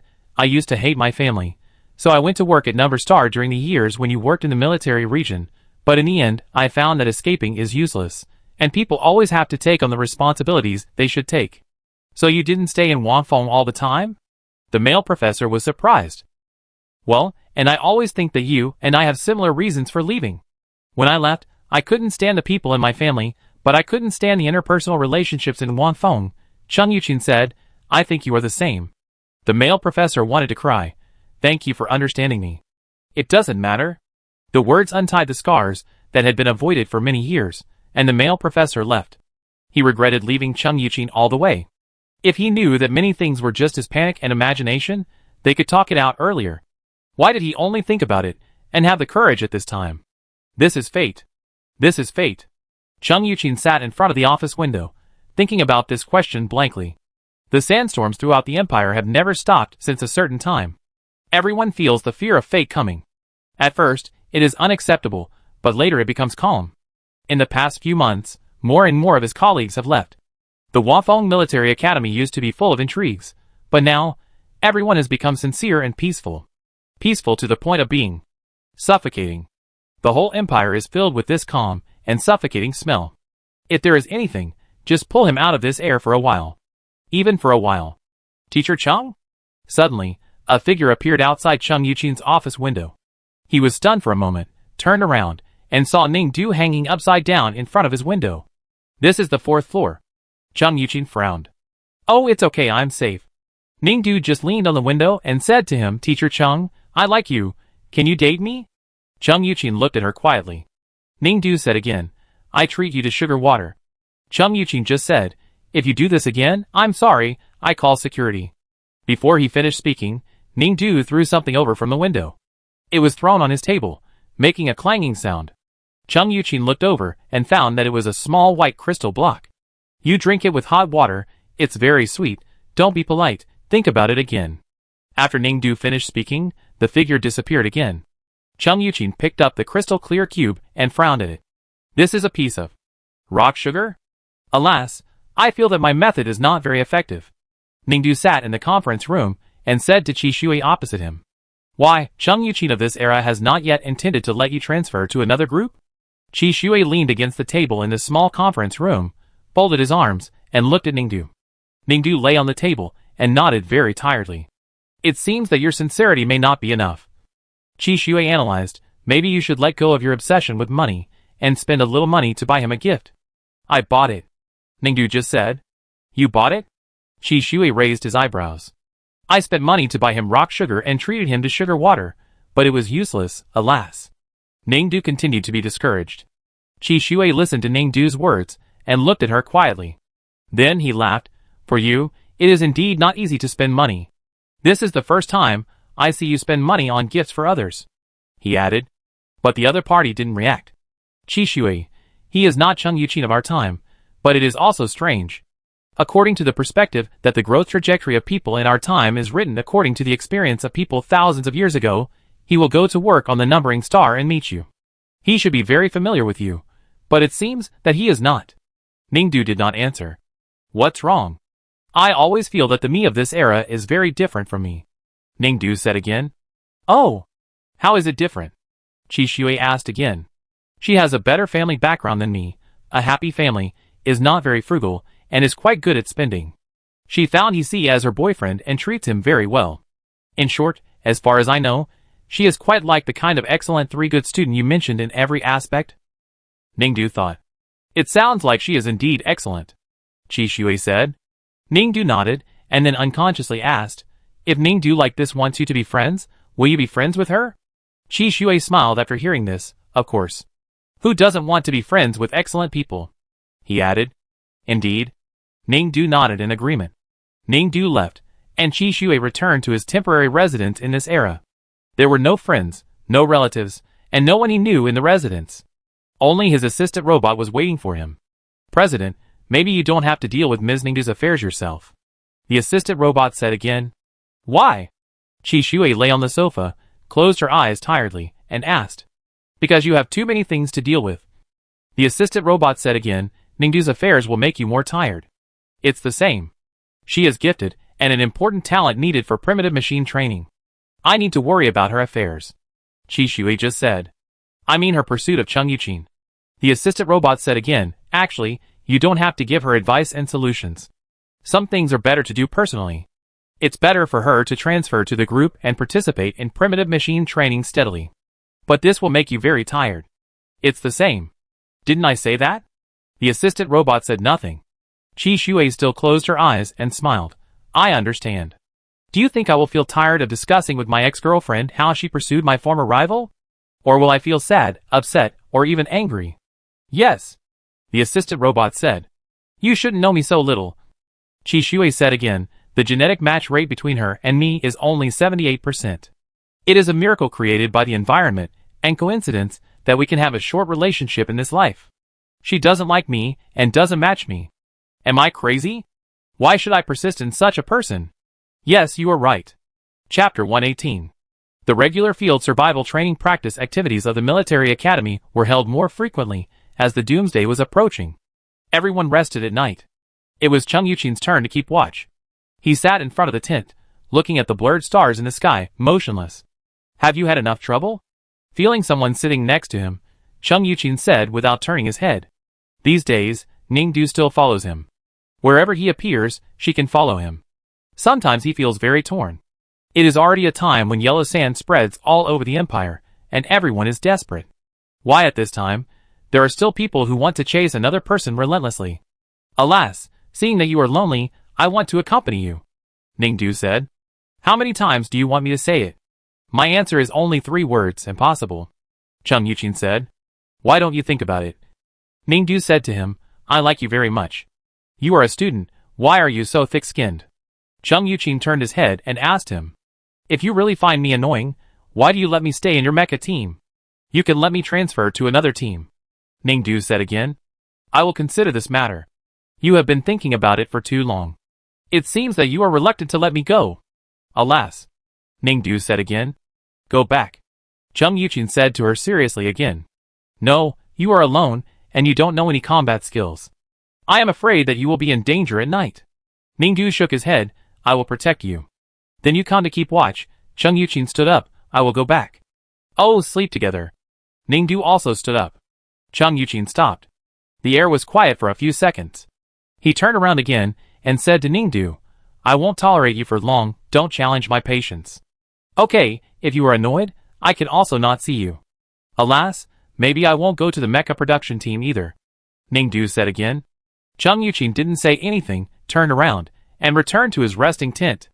After the outdoor survival training, Ningdu really didn't go to Chung Yuqin's mecha production room again. Originally, she just wanted to try whether Chung Yuqin would report this to the school after a day or two, but later, she found that it seemed unnecessary to care about this. Because the entire empire suddenly began to be filled with yellow sand after she got up one day, as if to cover everyone's eyes. A famous star exploded in the global live broadcast. It was completely collapsed, and then quickly gathered. The global signal was suddenly interrupted. Ningdu sat on the bed, and felt the vibration of the capital star. A stream of yellow sand attacked her in an instant. At that moment, she thought the capital star also exploded. It was later discovered that although the capital planet did not explode, 3 famous planets did. The latter of the 2 famous planets had already been alerted after the first explosion, and the psychics on the planet had already been placed in gene coffins and fell asleep. Among them was Zhuelu Star. Ning thought of her teachers and classmates on Zhuelu Star. They should have been in gene coffins, preparing for the next rebirth. Oh no, not rebirth, but complete death, waiting for their genes to create another one of them. But that them, after all, was not the real them. They are really dead. Xiao Ning, what should I do? I'm scared. Huge sadness spread throughout the empire. He came to Ningdu and hugged her tightly, tears flowing uncontrollably. Ningdu was held stiffly by him, not knowing what to say. Xiao Ning, aren't you afraid? I really don't want to lose myself forever, lose my memory, lose my consciousness. I'm afraid of death. I'm so afraid. I'm so afraid. He trembled all over. Ningdu just said, I'm afraid too. Are you really afraid? He looked at her. Why can't I see any fear or emotion in your eyes, Xiao Ning? What's wrong with you? Ningdu sighed. Alas, I don't know. Since you returned to Wanfeng, I felt that something was wrong with you. You used to be considerate, very good at empathy, and had a high EQ.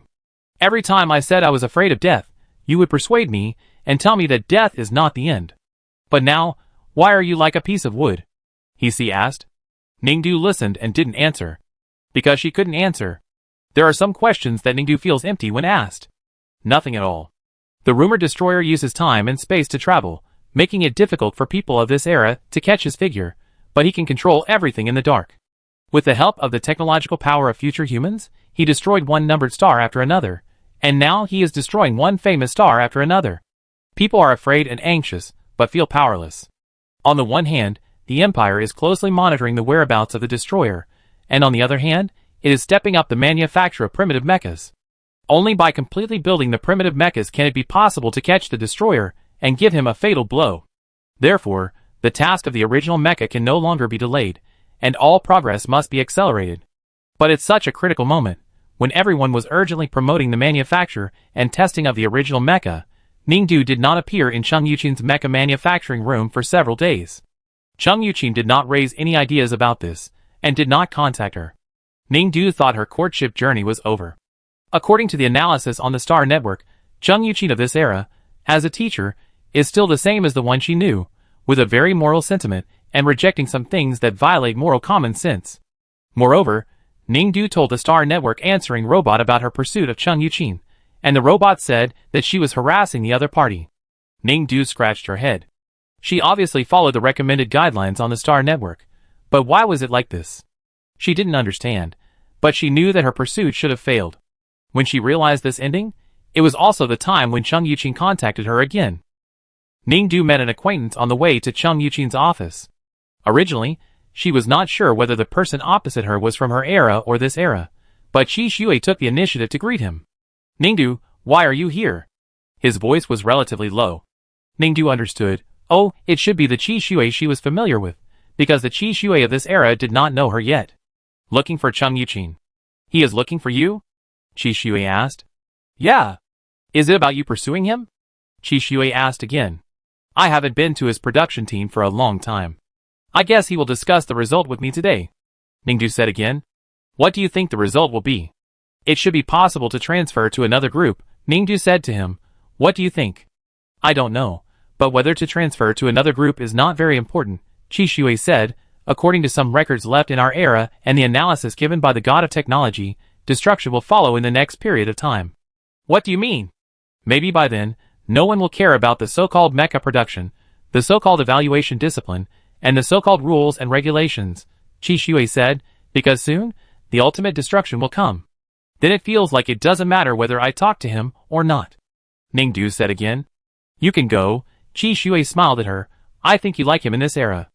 Ningdu, that's true. But if I say this, will you feel a little uncomfortable? Why should I feel uncomfortable? Qishui asked back with a smile. It's just that the Star Network emotional robot built into my optical brain told me that I might feel uncomfortable when I talk to you about this kind of problem. So I asked you a question. Okay, so? Qishui finally said to Ningdu, it's up to you. I have something else to do, so I leave first. After that, he turned and left. Ningdu thought about it, and still entered Cheng Yuqin's office. After all, she made the final preparations to meet him today. If this preparation is not used, it will be in vain. Alas! When Ningdu came in, Cheng Yuqin was sitting in the office in a daze. This morning, many people said goodbye to him again. More and more planets were destroyed, and no one could be sure whether the next one would be the capital planet. More of his colleagues, friends, teachers, and fellow students chose to leave the capital star. Just now, he met his best friend and junior, Qishui. Qishui was also saying goodbye to him. He said he was leaving too, to do something he had always wanted to do, but had no time to do.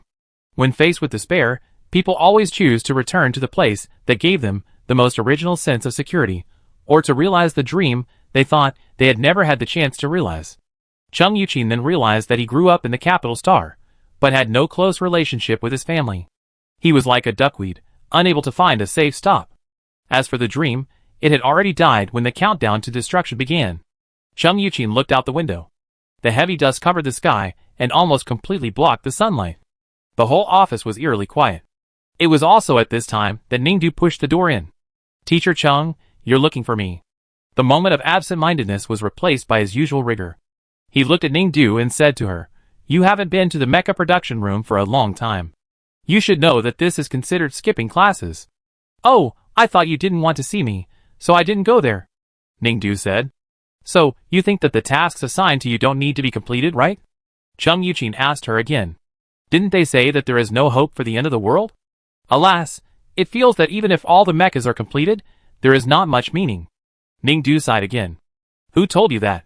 Cheng Yuqin asked. Everyone said that. Maybe you were too panicked. Cheng Yuqin said, If you really don't want to do it, you can drop out of school and leave. Didn't you say before that you can only leave the mecha production team if you die? Ning was puzzled. The rules are changing all the time. At first, the school wanted to keep everyone to build the original machine together, but forcing people to stay is against human nature. There have been many cases of teachers and students running away from the school. If they are caught, they will be found to be mentally ill. So now, the school agrees that all teachers and students can leave at any time without having to write cumbersome applications. Oh, I see. So do you need it? I see that you are under a lot of mental pressure. If you want to leave, I, as your substitute teacher, can help you write a certificate of resignation. Cheng Yuqin said again. Ningdu asked, After I renounce my citizenship, can I pursue you openly? Cheng Yuqin frowned. I know you have been talking about pursuing me recently because you are under too much mental pressure. I will let you go now, so you should leave quickly. No matter how the world changes, I hope you can be a normal person. I am mentally normal. Ningdu said, I just like you. If you are mentally normal, you shouldn't say such things. Why? Why shouldn't you say it if you are mentally normal? I like you, confess to you, and pursue you. Why is it abnormal? Ningdu asked. I am your teacher. You will not be if I renounce my citizenship. You have a boyfriend. I want to break up with him, but he is not very mentally healthy recently because of the doomsday. Starnet said that I'd better not break up with him at this time. So I am the third party. Ningdu thought, we can talk quietly without letting him know. Ningdu! What's wrong? Cheng Yuqin's face turned red and white. He looked at this stubborn student and wanted to beat her with a teaching stick. Get out.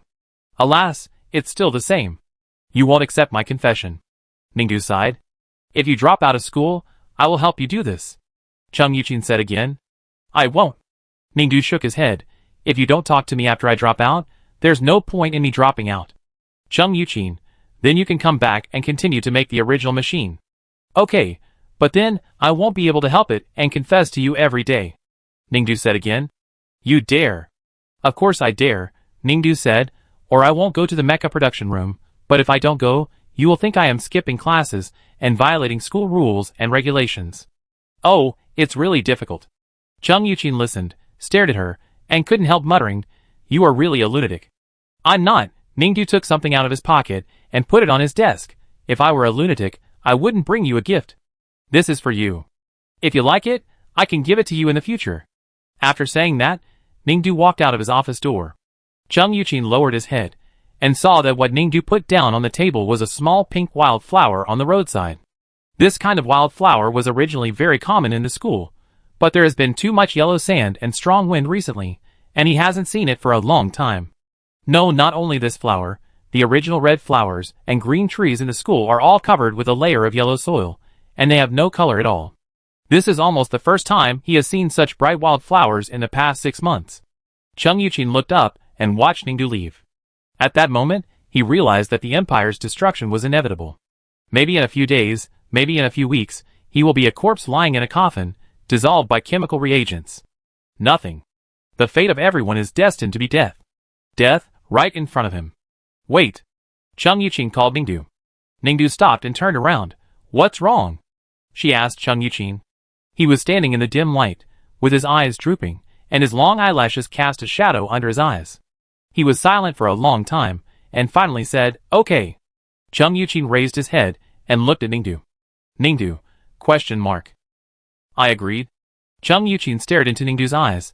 I agreed to your pursuit. Ningdu almost thought he had heard it wrong. But after listening carefully again, he realized that he was right. The surprise came too suddenly. Soon, she walked in front of Chung Yuqin. Well, let's kiss, Ningdu said. People say that lovers who don't kiss are not real lovers. Chung Yuqin smiled. I remember you have a boyfriend. Oh, it's okay, he doesn't know. Chung Yuqin looked at Ningdu. Why don't you take action? Are you scared? Ningdu asked him. The next second, he bent down, held her head, and kissed her. After the kiss, Chung Yuqin looked at Ningdu. Is this enough? Ningdu nodded. Not bad. Next, what do you want to do? Chung Yuqin asked her. Ningdu thought about it. In fact, she didn't know what to do, so she said, Or you can treat me to a meal. Okay, but I have something to do now, in 2 hours. Chung Yuqin said. Okay, then I leave first. Well, on the way, Chung Yuqin paused and said, Be careful on the road. Okay. Ningdu left. After Ningdu left, Chung Yuqin washed his face with cold water and prepared to continue working. At this time, he saw a willow branch that had long been dry in the corner of the window. He remembered that when Ningdu came in just now, the willow branch had not moved. Now it was moving again. But the wind outside the window had never stopped. Chapter 119. The Empire of this era has decided to test the data on the real battlefield on the original machine, so our mecha test plan also needs to be changed accordingly. From next time, everyone needs to face the real battlefield. All the people of Ningdu's era were called together for a meeting, and the meeting was still chaired by Qi Shui. However, the real battlefield is very dangerous now, and the virus is rampant. Our soldiers are likely to be infected with any disease during the test. Many soldiers of this era wear protective clothing, but there is still a shortage, and protective clothing will interfere with the shuttle of the retrospective gate. I am afraid that it is not realistic to transport protective clothing from our era here. A general in the military region frowned and thought. This empire has made plans, Qi Shui said, and then called up another picture on the holographic screen. This picture looks like a gym, with many humans running on treadmills. But when everyone looked closely, they found that the one running on the treadmill was themselves.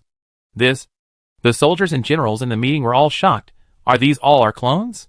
Don't panic, said Zhang Jingyan, the commander-in-chief of the 2nd Military Region, who co-chaired the meeting with Qi Shui. These are indeed our clones, but only part of them, with only physical signs and no independent consciousness. After speaking, Commander Zhang looked at Qi Shui. This is a hollow man, Qi Shui continued. Thousands of years ago, that is, the era we are in now, if humans wanted to clone themselves completely, they also needed to use complex technology and a long time in the gene coffin to achieve it. Therefore, The humans cloned by the Empire in a short period of time using everyone's genes can only be regarded as semi-finished products. Although they are called hollow people, they actually have hearts. The only body part missing is the brain neural network. So, the Empire wants us to control these bodies to test the original machines? Someone asked during the meeting. Qi Shui nodded. You all need to lie in the brain control cabin. We will connect the semi-finished human brains that have been delivered to you. You can fully control this body, but because it is a semi-finished body, your innate mental power will be correspondingly attenuated, but this is not a big problem, because the Empire ultimately wants data. In addition to your mental power, your experience in operating mechas is also very important to obtain data. It seems that we can experience the sourness brought by various diseases. Someone joked after understanding this. Everyone in the meeting room laughed. After the meeting, Zhang Jingyan, Commander-in-Chief of the 2nd Military Region, stayed and discussed other issues with Qi Shui. As they were discussing, Zhang Jingyan suddenly asked Qi Shui, when the original mecha tests are all over, will we all be unable to go back? Qi Shui raised his eyes. No. No need to pretend in front of me. Zhang Jingyan said again, I don't have a good relationship with the 5 major families. It's just that the formal procedures let me take charge of the 2nd Military Region. They have long disliked me. Also, other people don't know about your affairs, but I know that you are still the boss of the 5 major families on the surface, but in fact, you are also a thorn in their eyes. They can't tolerate betrayal. Qi Shui smiled. You think too much. No one who is the real head of the 5 major families came here. They all stayed in our era under various names. Zhang Jingyan continued, other people who came here thought they were contributing to the Empire, but in fact, they were all sacrificed. They chose to become subordinates of people like you and me, so they will be eliminated by the aristocratic families. If that's the case, then the family sent me here, aren't they afraid that I won't complete the mission? Qi Shui said again, are they really confident that the data and intelligence I brought people to measure are true? The god of technology also exists in this era. Zhang Jingyan said again, according to its rules, it has the obligation to monitor whether you carry out the mission as planned. Then according to the rules of the god of technology, it also has the obligation to ensure our safety. It is just a measurement system, and does not have strong physical execution power. Zhang Jingyan said, of course, it will report the dangers we face, including the so-called failure of the future backtracking gate and our inability to return to the 5 major families of that era. But you say, so what? The court will judge them. So what, we will all be dead by then. Why do you think you must die? Qi Shui only said, you can be more optimistic. Hearing this, Zhang Jingyan felt that there was no need to talk to Qi Shui at all. Idiot. She left with this last sentence. Qi Shui said nothing. After the meeting, Ning Du and Lu Qin left together. After leaving the meeting room, Lu Qin sighed. Alas, Xiao Ning, I'm so scared. She said again. What are you afraid of? Ning Du asked. Afraid of getting sick, afraid of getting injured, aren't you afraid? Ning Du, don't soldiers often get injured? Soldiers' injuries are all superficial, but this time is different. We need to be exposed to various pathogens. In other words, after a few mecha trainings, we may be infected with diseases. Infected with a disease, Ning Du asked, what does that feel like? Didn't you catch a cold or have a fever when you were a child? It must be worse than that. Other pathogens and diseases are unknown, but they must be very serious. Lu Qin's mood became heavier as she thought about it. Alas, although I only control my cloned body with my brain, but the feeling is real. Ning Du listened to Lu Qin's words and began to recall. What was she like when she was a child? Ning Du thought carefully for a while. I can't remember it. Except for the days when she was imprisoned in the orphanage on the F324 star, she can't remember anything else. Is she too young? Why don't she remember anything? As she thought about it, a feeling of emptiness came over her again. Ning Du was very annoyed by this feeling. Every time this feeling came, she felt a sense of powerlessness as if she was drowning, as if a big stone was pressing on her chest, and she couldn't breathe. Fortunately, she felt much better after checking the balance of her bank card. Ning Du finally followed the large army to the real battlefield and began to test the original machine. The real battlefield was a planet that was partially bombed by the rumored destroyer.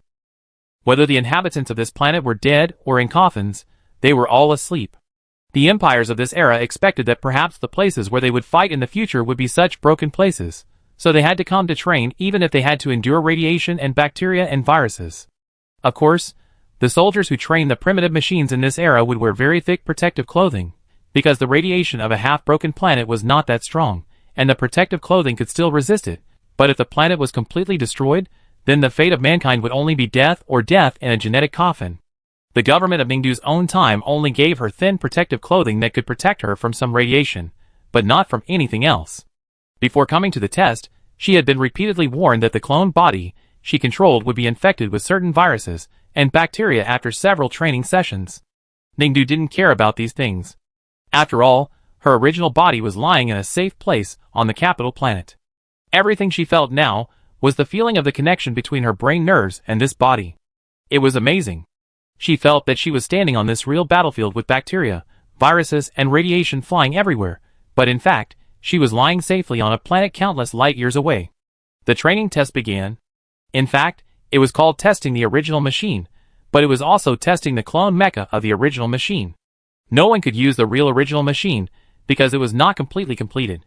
Now all the test mechas are clone mechas built based on the data of the original machine. Of course, they are only 70% to 80% similar to the original machine, just like the body Ningdu is commanding now, which looks the same as her original body, but in fact it is still far from it. However, this body is quite compatible with the test mecha of the original machine clone. It is quite comfortable to drive. Ningdu drove the mecha on the real battlefield, and soon saw some mutant star beasts appear. These mutant star beasts were mutated in a short period of time due to the radiation caused by the broken planet. They are extremely irritable and aggressive, and they carry super strong viruses. Soon, Ningdu knocked down several of them with a few photon cannons. There were also a few who were good at hiding and had tricky positions. Ningdu's photon cannons did not hit them. They proudly held their huge bodies, like ancient dinosaurs, and disgusting insect-like tentacles, and moved towards Ningdu. But before he had moved for long, he suddenly felt a chill on his back. Ningdu didn't know when he stood on the back of these star beasts, cutting off half of their bodies.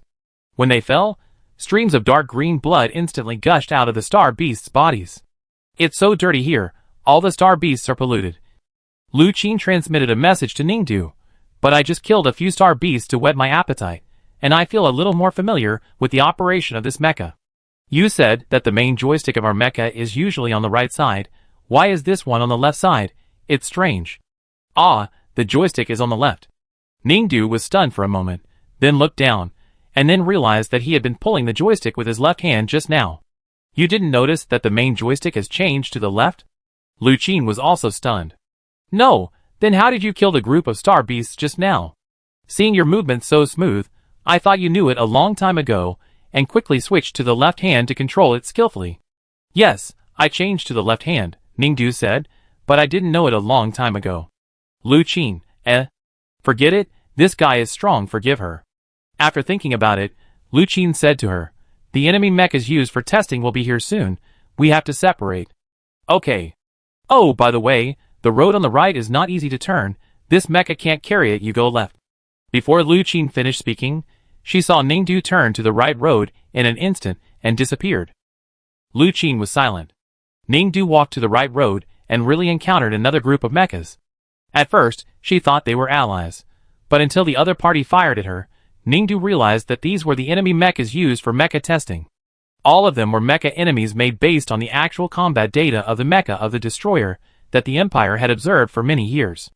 Ningdu saw the other side coming, of course, he had to meet them. Mecha combat is nothing more than close combat and long-range combat. Ningdu saw that the other side had a lot of mechas, so he threw several rocket launchers from a distance. He still used the same trick. After throwing the rocket launchers, he went around to attack the enemy from behind, but at this time, the enemy on the left rushed out and wanted to attack her. Fortunately, she reacted quickly and hugged the enemy on the side in front of her, holding the enemy's mecha tightly in her arms, making them almost a pile of scrap metal. After dealing with these people, Ningdu thought that the mission was completed and was ready to return directly, but suddenly, he saw a shadowy place in the distance, which seemed to be lingering in clouds and sand, and there was a little mechanical light in it. Ningdu didn't know what he was thinking, but he just wanted to go over and take a look. Step by step, as if he was attracted, he walked over and approached the place emitting white and red light. Step by step. Step by step. Ningdu got closer and closer. When she reached a certain place, she stopped. Unconsciously, the operator's mecha manipulator reached out to the light that was so close. At this moment, suddenly, a pair of mechanical eyes exploded, and a whole mecha that was several times taller than her appeared in the mist. The white and red light was emitted from its core storage. The mecha grabbed Ningdu's mecha at once and began to attack fiercely. Ningdu had to hide, of course. While dodging, a sharp needle pierced into her cockpit and stopped 3 centimeters away from her. This was the weapon on the mecha manipulator. Ningdu quickly retreated the plane, and just as she got rid of the needle, the air outside rushed into her cockpit through the needle hole. Unfiltered air. Ningdu was about to leave when the mecha suddenly came up and clamped her right shoulder. She quickly turned back and shook off the mecha arm that was tightly holding her shoulder, and wanted to take advantage of the situation to fire a cannon at the mecha. Suddenly, she felt a burst of physical exhaustion. The mecha's mental power was insufficient. Her mental power was incomplete, because the body she was using was not the original one. It was also at this time that the mecha with red and white light clenched its fist, and the steel needle inserted between its 5 fingers instantly stabbed at her. Ningdu was just about to mobilize all the mental power she could mobilize to dodge with all her strength, and suddenly, she felt that she was hallucinating. A distant voice came from nearby. No, there is a small mecha being targeted by it, and its spirit seems to be disturbed. It was a female voice. Another woman said, "It doesn't seem worthwhile to save her. It's a waste of time. But since we're here, then you go down and save her? I haven't been feeling well lately, and the child is in a worse condition. Let the child go." Then, "Child, are you willing?" "No, that's not right." She didn't hear what they said later. Suddenly, a spaceship suddenly rushed towards Ningdu. Before she could see the people in the spaceship clearly, the world spun around in an instant. At that moment, Ningdu's heart suddenly beat violently. For some reason, she felt the fear in her body reach an unprecedented level. Along with a huge sense of fear and impending death, she found that the ground was shaking in front of her. No, not only the ground was shaking, but everything in front of her seemed to be distorted. The speed of distortion was getting faster and faster, almost, the whole world was spinning and twisting in front of her eyes. For a moment, the world was silent. Later, when she had memories, she found herself sitting in the cockpit again. The glass of the mecha cockpit had traces of being repaired. Obviously, there was a round hole there, which looked exactly like it was broken by a sharp needle. This shows that the incident in which she was almost attacked by the needle of the red and white mecha before was real. Xiao Ning? Xiao Ning? Hello? Lu Qin's voice kept ringing in the sound transmission headset. What's wrong? Ning came back to his senses. Oh, what were you doing just now? Were you distracted? I'm talking to you.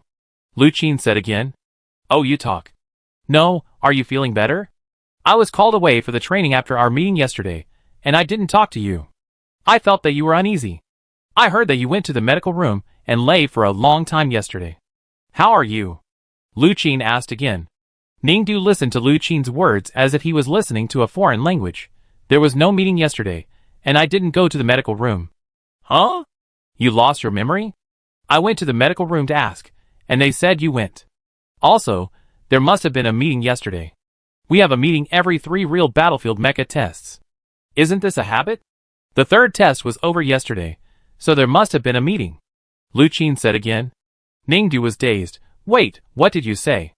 We have already tested 3 times in the real battlefield? Yes, no, why do you keep asking me this? Did you really lose your memory? The doctor said that you were the most seriously injured among us. It won't be fatal to the brain, right? Lu Qin thought again. No, the doctor said that the viruses and bacteria you have are not enough to damage your brain to the extent of amnesia. Ning was a little confused.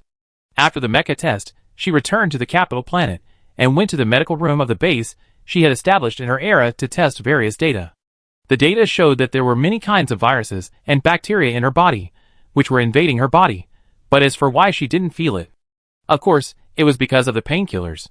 Some viruses cannot be cured, but bacteria can still be controlled, the doctor said to her. Why are you asking me this question again? Didn't you come here yesterday and screamed in pain? I gave you an injection to relieve the pain. Ning scratched his head and asked, Doctor, does my disease hurt my brain? Doctor, no, the virus and bacteria did not invade your brain. I checked and you didn't have any external injuries. You are fine. Ning was even more scratched after hearing this. No amnesia. If she didn't lose her memory, then why? Could it be that she traveled through time and space? Suddenly came to 3 days later, Ning didn't have time to think about what was going on. Because suddenly, she felt a burst of huge pain in her body, and various hidden pains. These pains were, of course, the product of the virus and bacteria attacked during the real battlefield mecha test. The painkillers should not have worn off. The doctor carefully studied Ningdu's test report for a while, but it is true that your infection is more serious than others. I heard that your mecha cockpit was pierced. That's hard to deal with. What should I do? Ningdu asked. Strengthen the painkillers. The doctor replied, but I don't have any enhanced painkillers here. In this era, the raw materials are in short supply due to the bombing of various planets, so it is also a restricted product. As for my era, this drug has been listed as a banned substance because it is found to be addictive, unless it is used in medical experiments.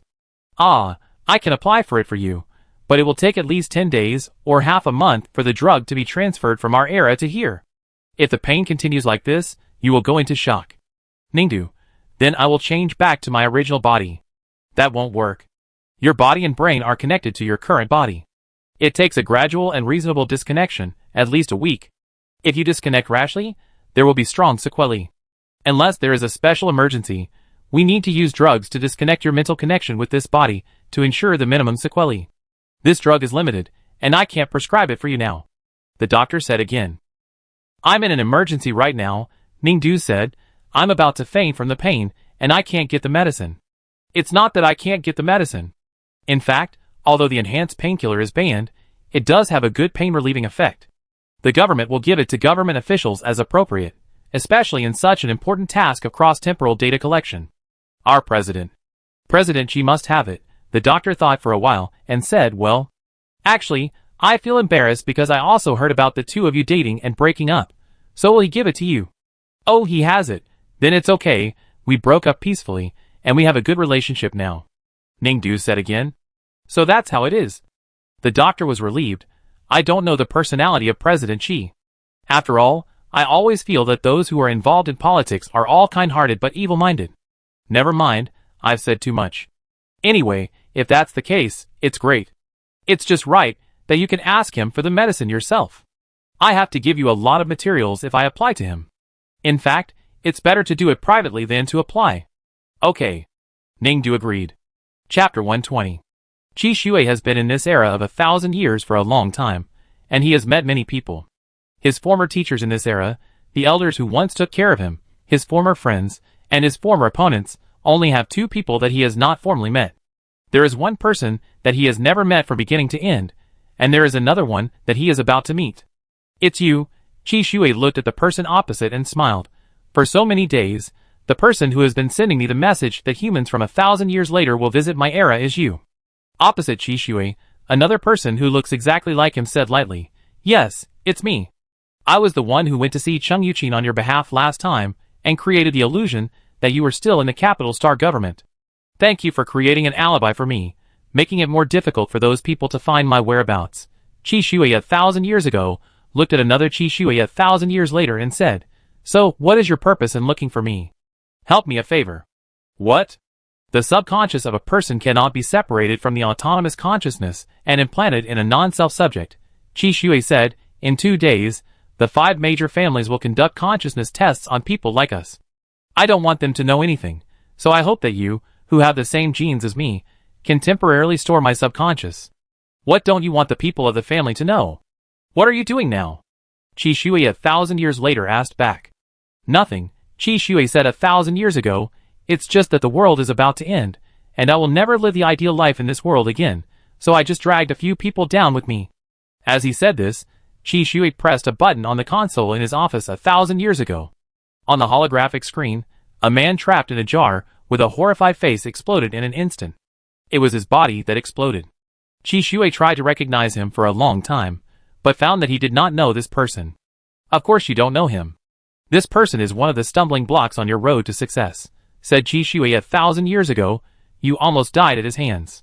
Even if you later became the chairman of the Special Investigation Committee, you still have to be wary of him. There were a few times when I almost died. There are many such people.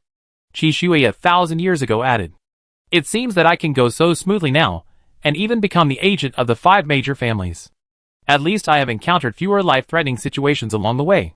It is also your credit. Qi Shui 1,000 years later said. Of course, the people I deal with cannot enter the gene coffin, nor can they be cloned into people 1,000 years later. Qi Shui 1,000 years later. Thank you, but now, I still need your help. What if I don't help? Qi Shui 1,000 years later looked at the person opposite him, who had a very similar growth background, and almost the same genes as himself, and said, You will help. Oh, why? We live for only one purpose, just to live a better life. Now, it is obvious that you can no longer see such a day, but I can, and I have even experienced your ideal life. Qi Shui said, I will give you my subconscious for the time being, and you can actually glimpse part of my memory. Is it the beautiful part? Qi Shui asked 1,000 years ago. The memories brought out by the subconscious should be good or bad. Qi Shui paused. Memories will choose to forget. Really? So when will you have time to carry my subconscious? Qi Shui said. I may not have much time. Qi Shui looked at him 1,000 years later. You don't have much time? You came here, such a dangerous place. You must have no use value in the 5 major families. So, are you sure you can go back to your era? Qi Shui only said, You also know that your era created the original machine to fight against the destroyer, and in my era, on the basis of the original machine, the Zero machine was created to resist the destroyer. The most critical part of this mecha is the core, which is the source of all the power of the mecha. But what if I say that the core is lost? The core is lost? Qi Shui frowned 1,000 years ago. Yes. How was it lost? Qi Shui, I don't care how it was lost. I only know that this thing is the object of competition among the powerful at a time when the whole world is about to be destroyed. And you are the victim. Qi Shui from 1,000 years ago looked at him. No matter who stole the core, you may be the scapegoat in the end. Perhaps the reason why you can't go back to your time is that you stole the core.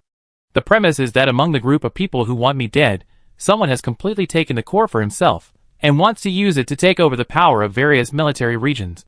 Qi Shui said again, at this time, that person will make me a scapegoat, saying that I stole the core, and that he saved the core, and has already placed it properly, and it is his rightful possession. Qi Shui from 1,000 years ago. It seems that there were many fools in your era, and the core was still being fought over. That's right. Who do you think will get the core in the end? Qi Shui from 1,000 years ago asked again. I don't care who gets the core. Qi Shui said, I just need them to keep fighting for it, that's enough. If they keep fighting, the time you are framed will be postponed indefinitely, and you will have more time to do more things. That's right. Qi Shui nodded. Really? Qi Shui from 1,000 years ago looked at him. There's no need to guess at me. The answers you want to know are all in my subconscious. Qi Shui said, it depends on whether you are willing to come and get them. Sure, Qi Shui said 1,000 years ago, of course I am willing. In my era, the end of the world came too early. I have not experienced many human pleasures. In addition to eliminating some annoying people, I also want to know whether the future me has experienced the happiness that others say, such as enjoying the world without burden, going to more places in the world, and seeing more different things, or having good companions and experiencing the days of mutual support, or having a partner by my side and experiencing the happiness they talk about. Sorry, Qi Shui interrupted him coldly, none of these. None of them? Qi Shui 1,000 years ago raised his eyebrows. You seem to be dreaming. With our status, is it possible to be carefree? Qi Shui thought 1,000 years ago. That's true. No matter how safe our situation may seem to others, only we know that once we embark on this road of power struggle, there will never be peace again. Well, it's true. Without freedom, I'm afraid there will be less travel. Even the best friends have to be on guard.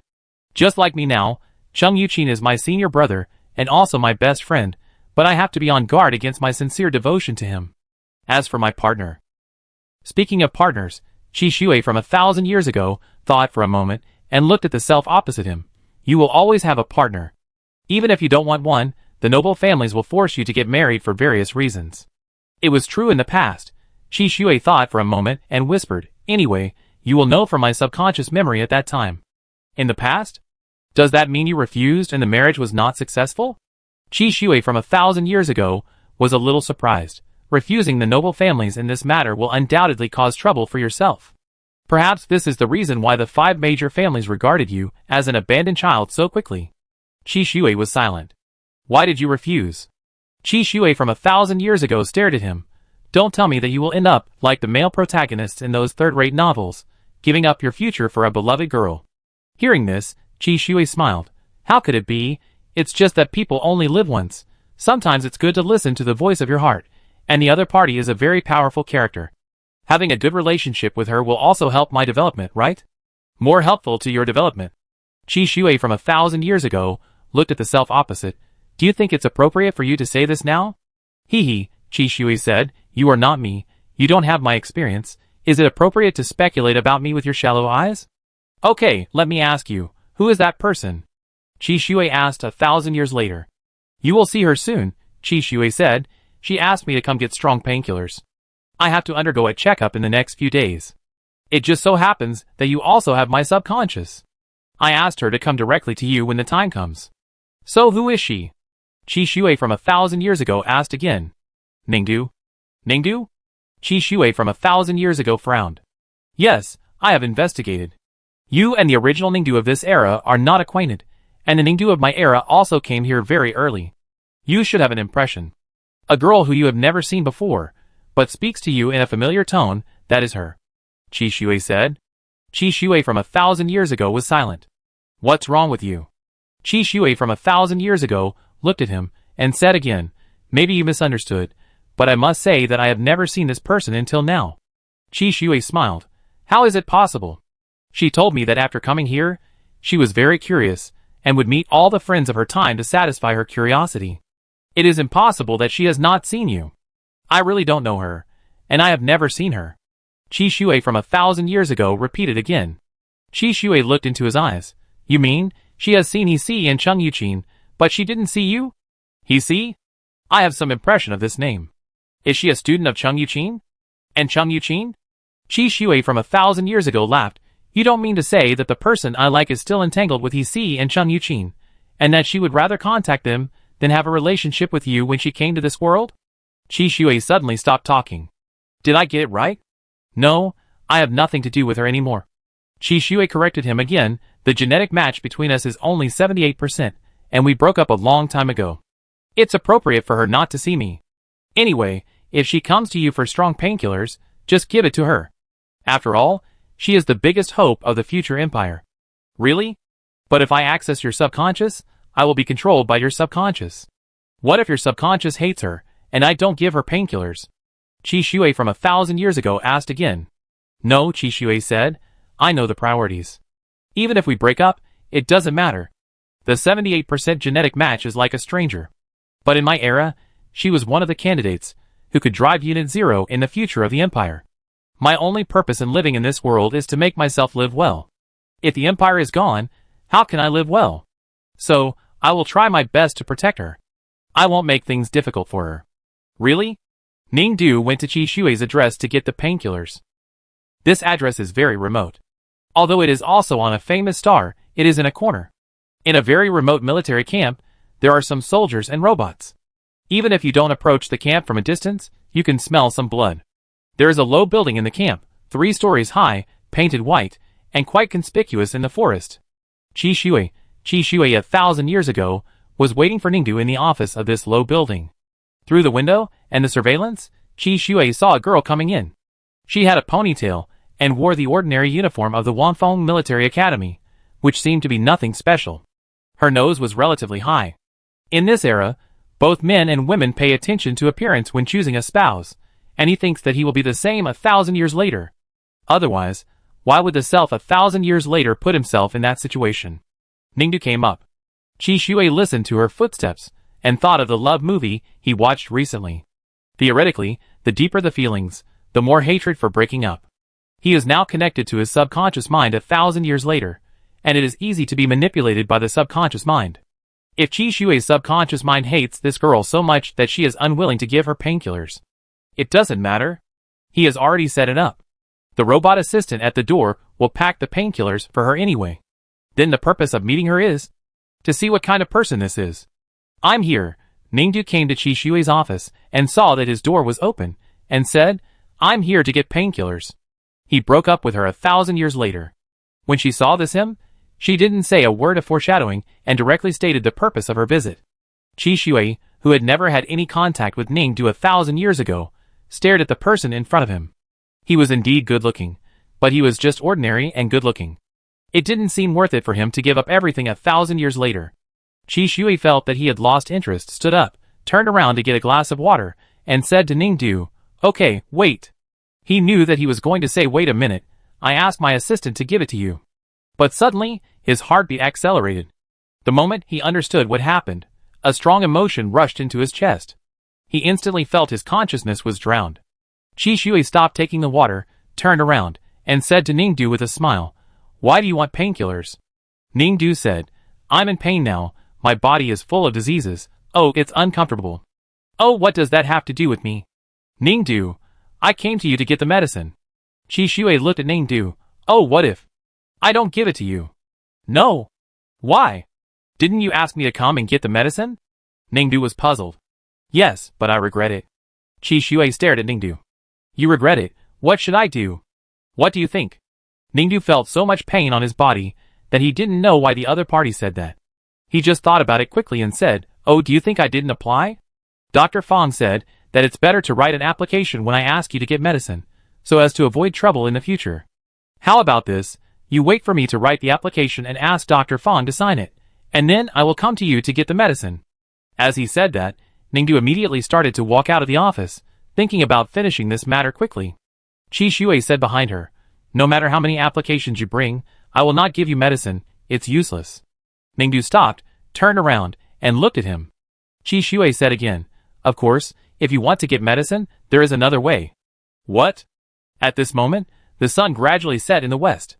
The fiery sunset shone in from the window, shining on Qi Shui's face. There was no light in the room, only that beam of light, in the dim room, accurately illuminated his face. Ningdu saw his smile clearly. He saw the look on his face as he stared at him. Then he clearly heard him say, "If you want to get the medicine, you can. Spend the night with me." Qi Shui repeated again, "Ningdu, you spend the night with me, not in the literal sense, spending the night with me, as long as you are willing, I will give you the medicine. What do you think?" He was waiting for Ningdu's answer. Chapter 121. Hundreds of thousands of years ago, the ancestors of the Empire humans, who lived on Blue Star, were very cautious when having sex. Because many infectious diseases were transmitted through sex at that time, especially for humans in the Blue Star era. On the one hand, contraceptive measures were not perfect, and there was no artificial womb, so women were very easy to get pregnant. At that time, pregnancy was a tribulation for women. Even if contraception was successful, humans were very likely to be infected with a virus called HIV, which could last for several years in the human body, and could directly cause humans to suffer from terminal illnesses that were incurable in that era. But now, artificial wombs have replaced humans to complete their mission. When men and women have sex, they will not get pregnant, and it is difficult to spread viruses, because these viruses have been extinct for tens of thousands of years. But even so, the relationship between the Empire people is not open. With the reduction of the risk of disease and pregnancy, the primitive desire of humans is also regressing. Humans do not have as strong desires as people in the Blue Star era. Many people go to entertainment venues to find young and beautiful humans, more for spiritual comfort, rather than physical comfort. It's a ridiculous fact. When people from the Blue Star have sex, they have to take high risks, but those people have strong desires and can't stop. On the contrary, now there is no risk in having sex, and humans don't have such strong desires. All human desires have been thoroughly deconstructed by genes in this era. It's not that the people of the Empire don't have desires at all. Things like this are still what the public desires and fantasizes about. But the conditions for it to happen are very high. Generally, only people with high genetic matching can get a good experience, an extraordinary experience. On the other hand, people don't have sex easily because physical tests are very accurate. Once it has happened, physical tests will find out, even with whom. If this person had such a relationship with someone before marriage, but did not get married in the end, and married another person, the powerful genetic system will reveal all the past of this person. In this way, even if this person cuts off his own way of getting married, it is almost impossible to have a child born from his own genes, because only by getting married can the next generation be nurtured. Ningdu repeatedly checked the star network, trying to understand why Qi Shui wanted to do this with her. The result given by the star network is that the gene matching degree of couples who break up is not too high. The probability of sexual attraction between men and women with low matching degree is very low, so if someone threatens her to propose such a thing, it is mostly to destroy her good genetic record. If she marries someone else in the future, others will refuse. Of course, the same is true for him. If he marries someone and finds such a thing in the record, he will also be rejected. But it is also uncertain, what if someone doesn't mind, but this is a low probability event. Thinking this way, Ning felt that this matter would not hurt her, because in the final analysis, she was not using her own body. But this body would still need to be fully inspected after being recovered, and it is estimated that something would be found out. But that should be fine, who would look at the data so carefully? But her mental power would still remain in this body. Would it have any trace of impact on her mental power? Ning eliminated the risks one by one. Unconsciously, she was looking for answers on the star network and wandering for a long time. If you don't want to, Qi Shui saw Ning Du standing in front of him in silence for so long, and smiled. Please go back, painkillers, please find a way yourself. It's not impossible, Ning Du said again, but just when she was about to agree, she was in trouble again. But I'm dating someone now, and Xingwang said that he wants to do this with you, and it's best to do it when you don't have a partner, so, please go back. Qi Shui asked her to leave.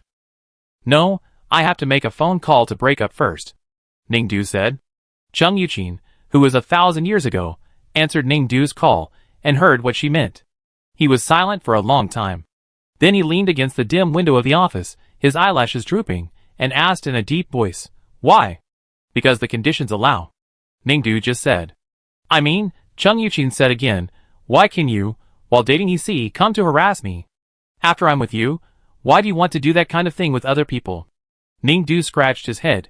Star Online said that this is hormones. I really want to have a partner, and my sexual orientation is the opposite sex, so I hope to have more. My wish before was to have you, he and Qi Shui at the same time, all three of you. Ning Du, Cheng Yuqin said, don't you think this behavior is bad? Star Online said it's not illegal. Not breaking the law doesn't mean it's good. But it doesn't affect anything, and you don't have to pay. Ning Du said again. You? Cheng Yuqin had almost nothing to say, and finally said solemnly, don't you have a heart? Have you never really liked someone? I like you. I like you and Qi Shui. I don't seem to like he that much, but he looks very beautiful. Ning Du said. You don't understand what love is at all. Cheng Yuqin said again. Hearing this, Ning Du was stunned for a moment. This sentence sounded very familiar. Thousands of years later, in her era, Cheng Yuqin, who she really knew, also said the same thing.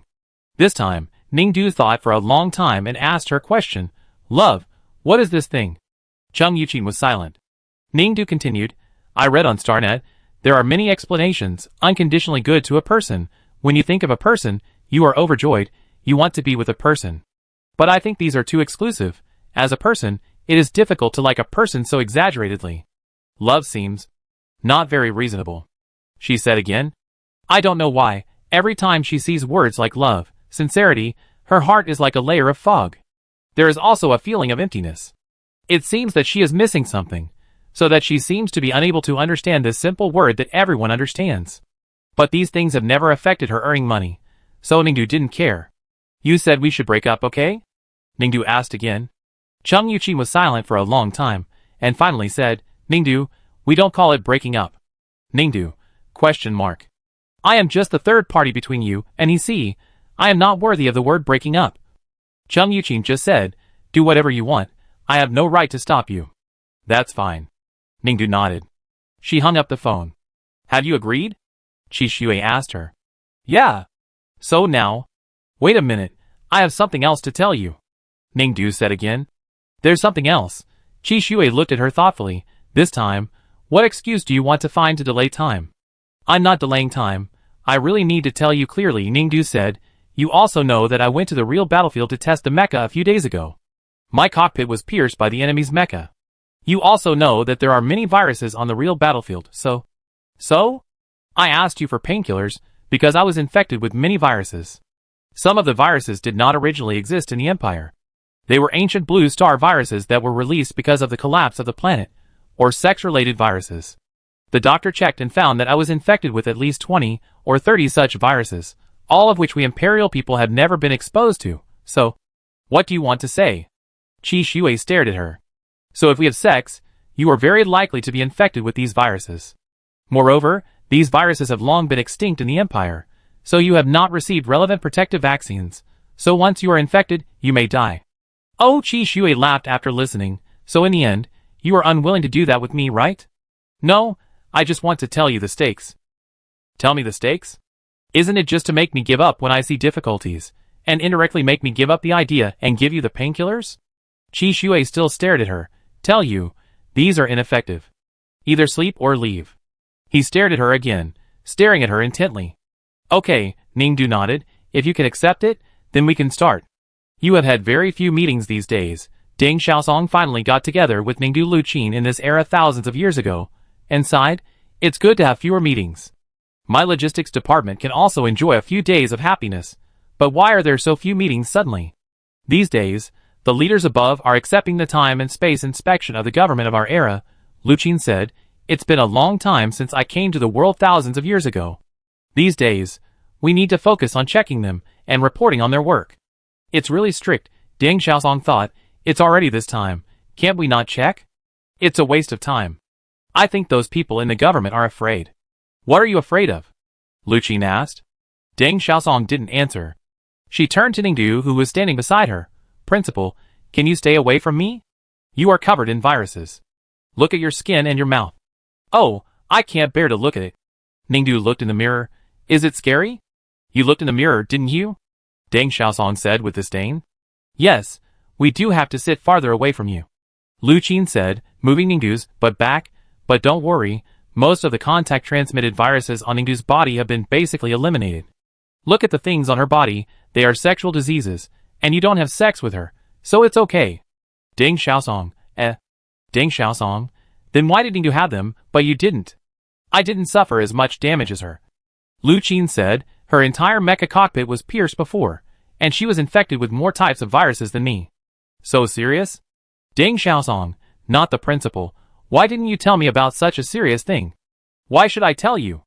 Aren't you busy every day? Besides, our virus grows so many things, but it doesn't really grow on our body. It's just a clone. It will be thrown away when it's used up. It's okay, Luqin said. Oh, that's okay. Ningdu listened to Luqin and Deng Xiaosong chatting, and suddenly realized that he really had obvious changes on his face and body because of those STDs. If so, will Qi Shui also have it? Ningdu went to the forest base to find Qi Shui at night. Suspicious marks have indeed begun to appear on his body. Ningdu looked at him and asked, are you okay? I'm really afraid you die. If I die, it's all your fault. Qi Shui just stared at her eyes. That's true. Ningdu looked at the marks on his body due to the virus infection, and of course, the bloodstain she gave him. I always feel that you can't bear it. Ningdu looked at his face, which was white and flushed. There seemed to be water in his eyes, shining. Ningdu touched his thin waist and abdomen, and was even more moved. What the Star Network said was right. This was indeed a wonderful experience.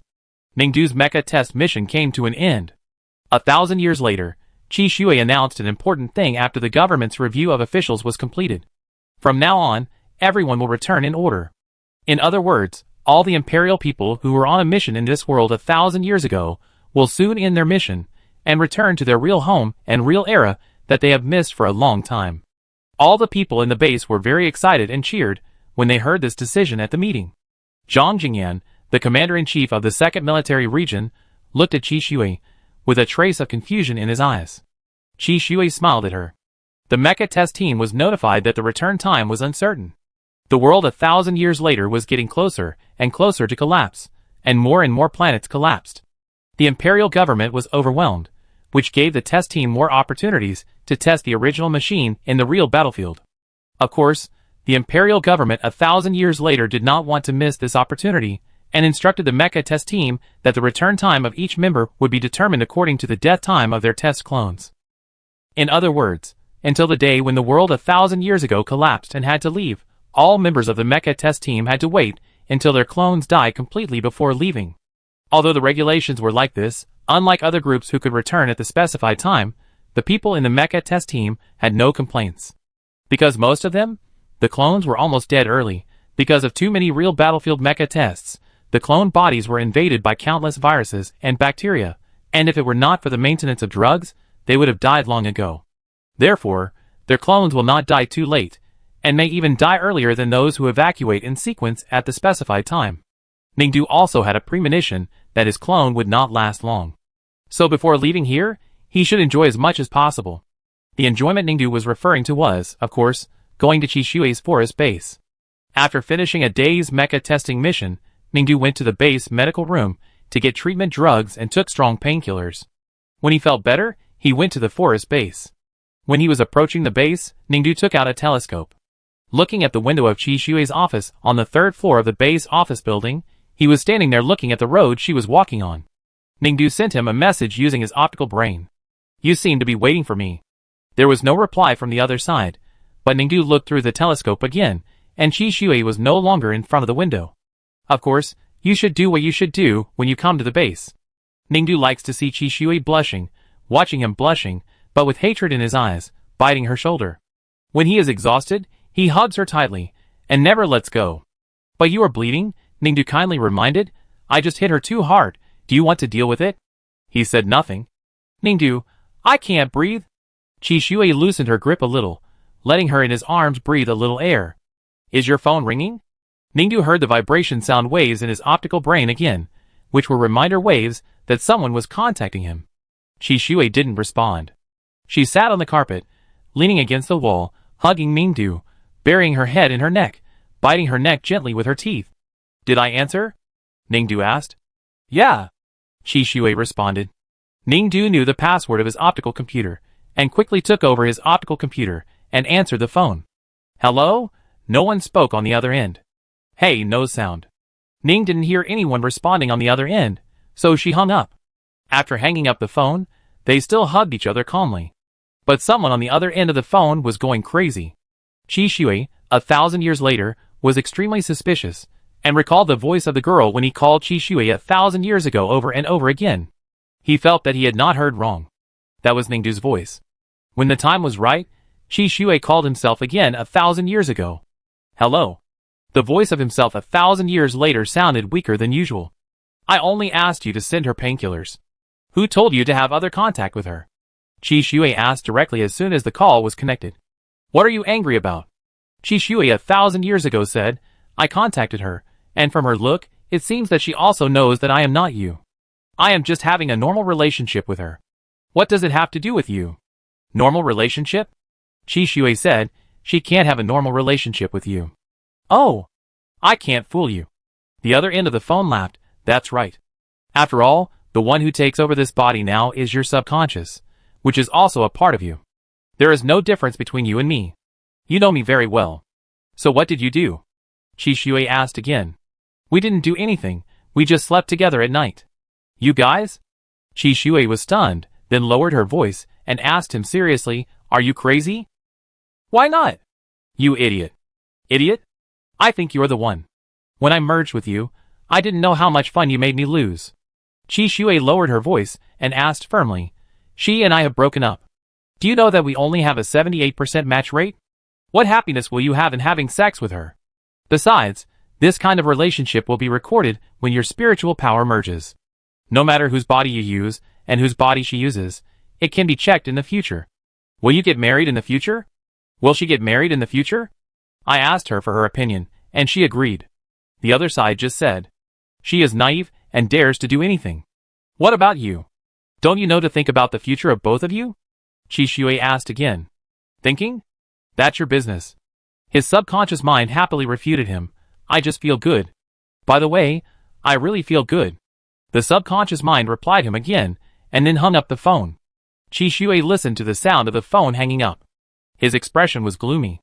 The assistant robot stepped forward at the right time to ask, "President, do you need me to make a plan to stop this?" Qi Shui was silent for a few seconds, and then laughed again. "No, Ningdu has so many diseases, that idiot must have been infected a long time ago." "Not long." He added another sentence. Ningdu felt that he was getting closer and closer to the day of returning to his own era. Because his health was getting worse and worse. "Every day, I take medicine to eliminate the pain in my body, but there are too many diseases all over my body. Although the medicine controls it, and I am taking strong painkillers, I can still feel that my body is getting weaker day by day. Like a tree root that withers a little every day." After a real battlefield test, Ningdu went to the forest base to find Qi Shui. Alas! After the experience, she looked at Qi Shui in front of her and sighed. "What's wrong? I feel like I can't do it. I found medicine for you, you can take it today, and with the injection, your body will improve significantly." Ningdu shook his head. "It's useless, I have taken all the medicine you gave me before, and I feel bad, and you are the same." She looked at him, and felt that Qi Shui was weaker than before. "My body has recovered a lot. You don't have to lie, The viruses in my body are all ancient viruses. People in this era have no research at all, and can't find real symptomatic drugs. After all, no one has these viruses, except you and me. Ningdu sighed. You won't die.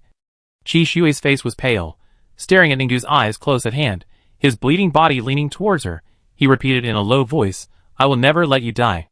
I won't die. After all, my current body is just a clone of me, but if this clone dies, I have to leave. Ningdu said to him, I have to go back to our time. I won't let you go. Qi Shui grabbed Ningdu's shoulders. Alas, there are some things that cannot be helped, Ningdu said. Even if you don't let me go, I want to go. I want to go back to my time.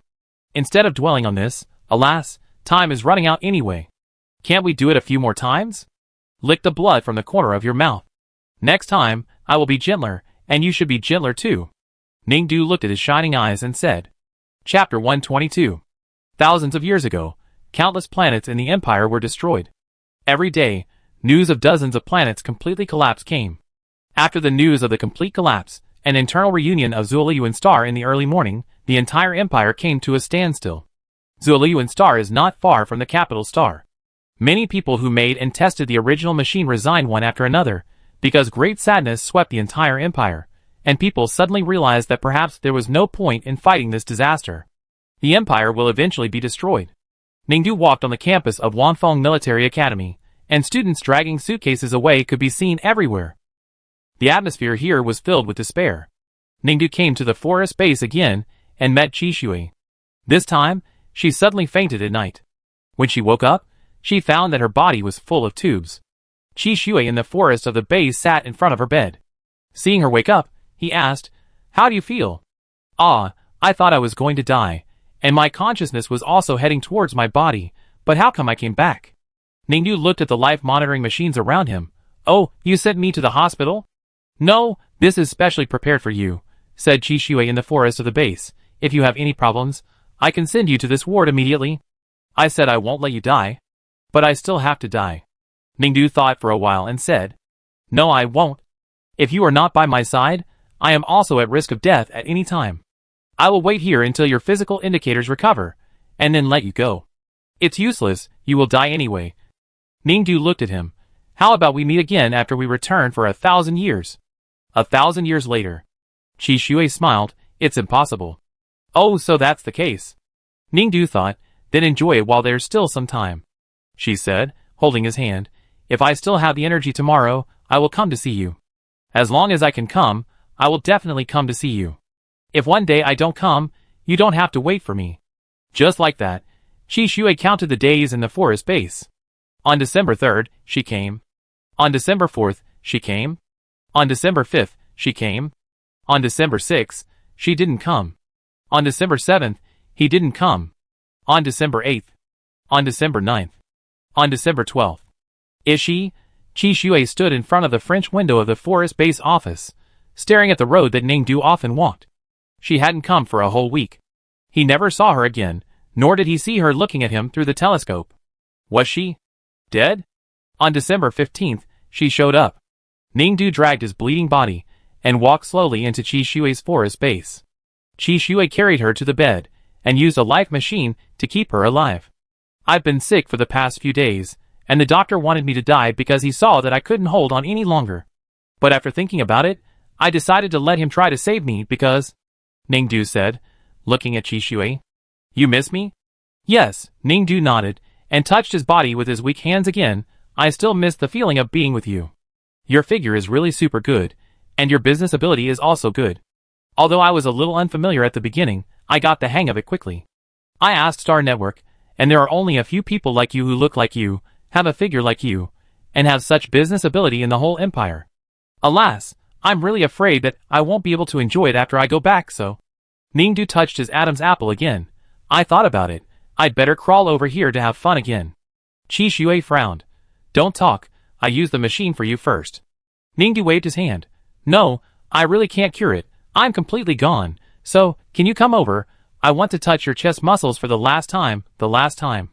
As he said that, Ningdu began to reach out randomly, reaching his hand into Qi Shui's clothes. Qi Shui just looked at her quietly, looking at her in front of him, stretching her hands, and then stopped moving. Ningdu is dead. Really dead. His brain crashed for a few seconds, and suddenly he felt like he was falling off a cliff. She was dead, and the only moment in his life that he could spend with her like this was gone. When Ningdu returned to 1,000 years later, he would only meet the complete Qi Shui 1,000 years later. There would be no such Ningdu, and there would be no such Qi Shui again. There will never be another time when they can embrace each other so recklessly. Everything is over. Qi Shui stared blankly at Ningdu's body. The pain in his body spread bit by bit. Every day, his body was bleeding, and every day, he had a high fever. But he just sat beside Ningdu, facing Ningdu's body, looking at every detail he had left on her body. Until one day, he fainted from exhaustion. When he woke up again, it was a fire in the forest base. The robots in the base activated the emergency procedures to revive him, and Qi Shui was also awakened by the alarm. Logically, he shouldn't wake up. The life detector was still trying to save his life. He shouldn't wake up at this time. So when he woke up, he felt powerless. He felt powerless like never before. He seemed to understand that his life was about to end. Qi Shui picked up a small box on the table. There was a red bead in the box. He raised the bead with difficulty and admired it in the light. Even though he knew that someone had walked into the room, he stared at it. It seems that you are not dead yet. Qi Shui, who came in 1,000 years later, stood beside him and said. This time he did not wear a black work uniform, but a casual outfit, a light brown jacket, a white shirt, and a gas mask in his hand. It seems that you set the fire. Qi Shui, who was lying on the bed, only stared at the blood-red bead and spoke in a low voice. You are going to die, and you don't have time to take care of your funeral. I will help you eliminate the traces of your base. Oh no, not yours, but my traces from 1,000 years ago. I have arranged my genes and put them back in the gene coffin that belongs to me in this era. Don't worry about the ethics of time and space, and the fact that I won't be born smoothly, and other problems. When the body you occupy dies, you will return to my consciousness. Qi Shui said calmly. Qi Shui in the forest base did not respond, but stared blankly at the blood-red bead in his hand. What are you looking at? Qi Shui tilted his head slightly and asked him. He showed him the bead. This is her blood. I drained all the blood from her body to make this bead. This is her. Does it look good? Qi Shui looked at the blood-red bead and said, Stupid, you should take care of yourself first.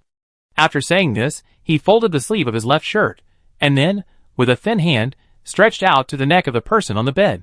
The veins on the back of his hand bulged, and his 5 fingers tightened around the other self on the bed. His face remained calm. The blood-red bead that he had just held in his hand fell to the ground, making a clanging sound. Everything seemed particularly quiet in the firelight outside the window. The person on the bed was completely motionless. Qi Shui exhaled and retracted his hand. His assistant robot had come over and handed him a hot towel. He wiped his hands, and then he walked out. President. The assistant robot said, Your disobedient subconscious is back? Of course, the host it parasitized is dead. There is no reason not to return to my mind. Qi Shui looked at the surrounding environment and instructed it, Burn everything here according to the plan. Okay. The assistant robot responded. Qi Shui then turned around and walked out of the white office building he had built 1,000 years ago, located in the forest base. The former white office building had become a sea of fire, and the white walls that were originally pearlescent were all burned black. The fire burned everything in the forest base. It was not until the sky was slightly bright, and there was a chill in the air, that Qi Shui's robot subordinates searched for other suspicious unburned items in the wreckage for secondary destruction. President, all places have been checked and all traces have been confirmed to be destroyed. You in this era will soon be reported to have died in an accident. The assistant robot reported to him. Okay, you can evacuate. Qi Shui finished speaking and prepared to leave. But we also found this thing, the assistant robot said, and the short cylindrical robot stretched out its mechanical hand and handed him a bead. Qi Shui took it and found that it was the blood-red bead. This bead smells like uncoagulated human blood, and it can't be burned no matter what. It's very suspicious. The assistant robot said again. Qi Shui stared at the bead in his hand and didn't speak. The assistant robot looked at him worriedly. President, why don't you speak? I know that the subconscious suddenly returned to your own brain, and you instantly have its memory and feelings. This is also a short-term shock to you. If you are very tired, go back and rest quickly. I will do my best to investigate the bead. No, I'm fine, Qi Shui said. You don't need to investigate the bead. It's just something left by a fool. There's no need to investigate. As he said, he turned his head and looked in the direction of leaving the forest base, walking step by step. As he walked, Qi Shui cursed the subconscious that had been separated from him for a while. Stupid. What a stupid. Countless images appeared in front of his eyes. What a stupid. Every time that person came to him, it was clear that he just wanted to enjoy himself. She didn't make any sacrifices. When they were together, she scratched and bit him all over until he was covered in blood, spread a virus that no one in the world could cure, and made him full of holes. Every time, she didn't say a single extra word to him. Except that you are very useful, you are really good, and you make me feel so good. Stupid, what a stupid. How can there be such a stupid person in this world? Stupid to the extreme, hopelessly stupid. Qi Shui kept thinking this in his heart as he walked, thinking non-stop, cursing quietly in his mouth. Then he raised his hand that was shaking with anger, and hurriedly put the bead in his hand into his mouth and bit it. Stupid. Really stupid.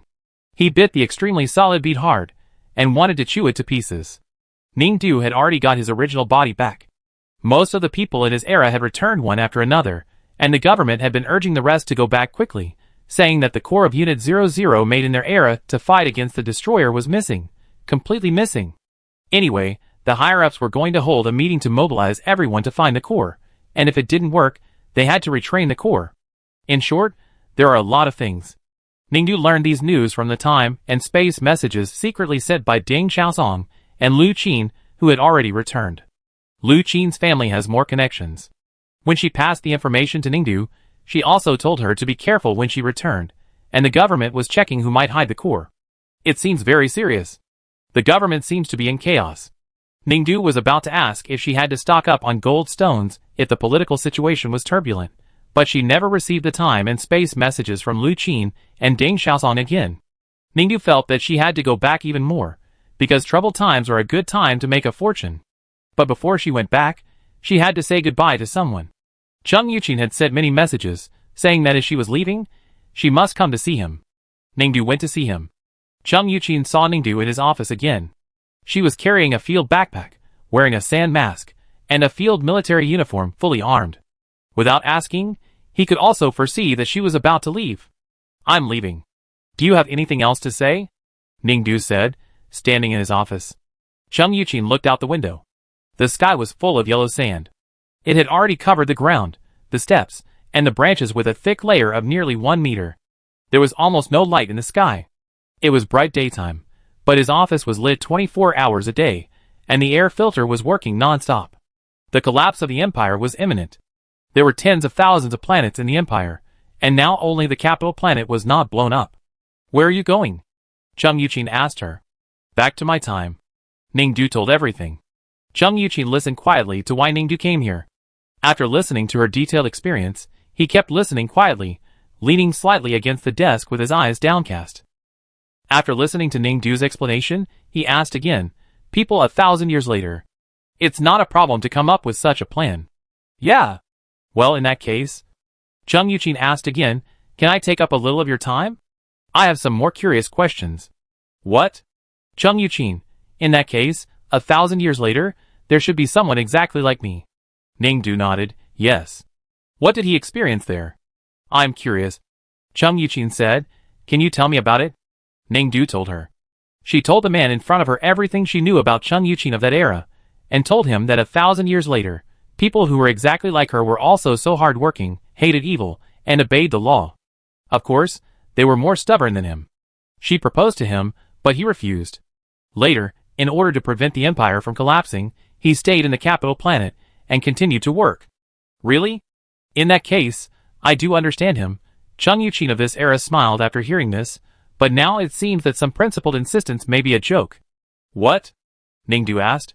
If I were him, I would not refuse your proposal. He just looked at Ningdu and said, I mean, you are an excellent person in my eyes. Instead of being a person who has never enjoyed love in his life, why not have a relationship with an excellent person like you, or even get married? Cheng Yuqin finished speaking and added, anyway, everyone will die, and in the end you will find that there is no regret medicine in life. Ningdu was silent. What's wrong? He asked when he saw her frowning face. Ningdu said, no, I just don't understand what you said. In my era, you actually didn't never enjoy a love affair. You once had a fiancé. I heard from Qi Shui that she was very fond of her. Her name was Zhao something, oh Zhao Yin. Really? Yeah. But in this era, Chung Yuqin looked at Ningdu and smiled. No. Really? Ningdu opened her eyes wide, even more puzzled. I have never been in love, let alone talked about marriage. I only talked about marriage when you came, and you agreed. Chung Yuqin looked at her again. Ningdu thought, indeed, after deciding to be together with Chung Yuqin, he did ask her to get married, and Ningdu agreed. They even did a genetic matching test, which was as high as 95%. This level is indeed very suitable for marriage, but when they were about to get engaged, Qi Shui invited her again. Ningdu felt that Qi Shui's invitation was more direct and convenient, and would bring him the greatest pleasure, so he gave up Chung Yuqin. This is also what Chung Yuqin told her that he couldn't understand. Why Ningdu's love can change so easily, or why she doesn't love. Because she really feels that there is a void deep in her heart. Every time she thinks of this, Ningdu is puzzled. Let's not talk so much. Chung Yuqin saw that she didn't speak, and changed the subject. This time, I came to tell you something. What? You said that you always feel that something is empty, as if something is missing. Chung Yuqin said, I thought about it again, and I think it may be a genetic problem. What? Ningdu looked at him. There have been some research records of babies hatched by artificial gene synthesis, and they will have personality defects. I don't know if you belong to this category. Chung Yuqin said again, I have sorted out those studies, and sent them to you. If you have a chance in the future, you can read more. In your era, there may not be these research reports. Okay. Ningdu nodded. And Chung Yuqin said, besides that, do you have any guesses about other things? For example, you told me why you in this era are so different from you 1,000 years later, with different family backgrounds, different growth experiences, and even different personalities. Have you ever thought about this question? Ningdu nodded. I have thought about it. How do you say it? I also went to F324 before. The orphanage I once stayed in, the military school I attended, the teachers and classmates who cared about me, and the leaders of F324, all didn't know there was such a person as me, including you. You are also a stranger to me. There is another important point. What? Since I came to this era, I have never seen myself in this era. Ningdu said, I have searched all over the empire for myself in this era, but I haven't seen me once. Ningdu walked into the gate of retrospection again. The last time she walked into the gate of retrospection, she came here with hope. She was eager to come to this era, see herself in this era, and then find the part of herself that seemed to be missing. But after stepping into the gate of retrospection again, she sighed. Alas, it's a bit of a loss, there is almost nothing to find. The only certain thing is that when she went to the era 1,000 years ago, she never saw herself 1,000 years ago. In fact, there are many explanations. After all, the self 1,000 years ago is too different from herself. Maybe she ran to a planet and hid, so she couldn't see her. Of course, this possibility is not great, because Ningdu actually spent a lot of energy to find her, and even used a life detector. Nothing was found, and the Empire's face tracking and gene tracking were completely useless. So in fact, she also knew the biggest possibility. In the time and space theory of the Empire, people generally agree on a point of view, that is, two people at different times can never meet at the same time. In other words, if she can't meet herself 1,000 years ago, then there is a possibility that, perhaps the self 1,000 years ago is not two people with the same genes as herself 1,000 years later, and she is not a clone of Ningdu 1,000 years ago. Instead, the Ningdu 1,000 years ago and herself now are essentially the same person. Ningdu felt a headache when he thought of this. If she was really herself 1,000 years ago, then why did she live 1,000 years ago? And why did she seem to have completely changed her personality? What happened, Ningdu didn't know. Of course, overthinking would damage her brain health. If she had health problems, she would have to spend money on medical treatment, and spending money would be a loss. So Ningdu quickly adjusted her thinking and stopped thinking about it. After all, there were other things to think about. For example, she needed to write down many details of this 1,000-year trip, because she might have the opportunity to come back 1,000 years ago in the future. Recording some trivial things would facilitate a better life in the future. And this experience was also strange enough. If she could write a memoir or something after returning, some details would be explosive, and could probably be sold at a good price. Ningdu sat in the time-space spaceship of the Gate of Retrospection, recording all her experiences this time offline on the optical brain. She recorded many memories in modules, such as what happened in the Wangfeng Military Academy, which was divided by people under Wangfeng, what happened in the base of her own era, What happened with He 1,000 years ago, and what happened with Chung Yuqin? When Ningdu remembered Chung Yuqin, she took out the gift that Chung Yuqin gave her before leaving. It was a miniature time-space detector. If a person has experienced multiple time and space, it will leave traces. For example, when testing Chung Yuqin 1,000 years ago, the detector will only show one, indicating that Chung Yuqin of that era has only been in one time and space, that is, the time and space where he was born and lived. When Ningdu tests herself, she will get the number 2, because she has experienced the time and space 1,000 years after her birth and life, and has also been to the time and space 1,000 years ago. Although I don't know whether it will help, this is the only thing I can think of that may help you, Chung Yuqin said to her at the time. Ningdu asked at that time, "Isn't this thing a prohibited item in the school? Will you be in trouble if you take it out?" She still remembers that he just smiled at that time. It doesn't matter, no one cares. When he smiled, Ningdu realized that there was an open gene coffin in his office that had not yet been filled with people. When the time-space spaceship of the Gate of Retracement left the capital star, she heard loud noises. There was a glimmer of light in the airtight capsule of the spaceship.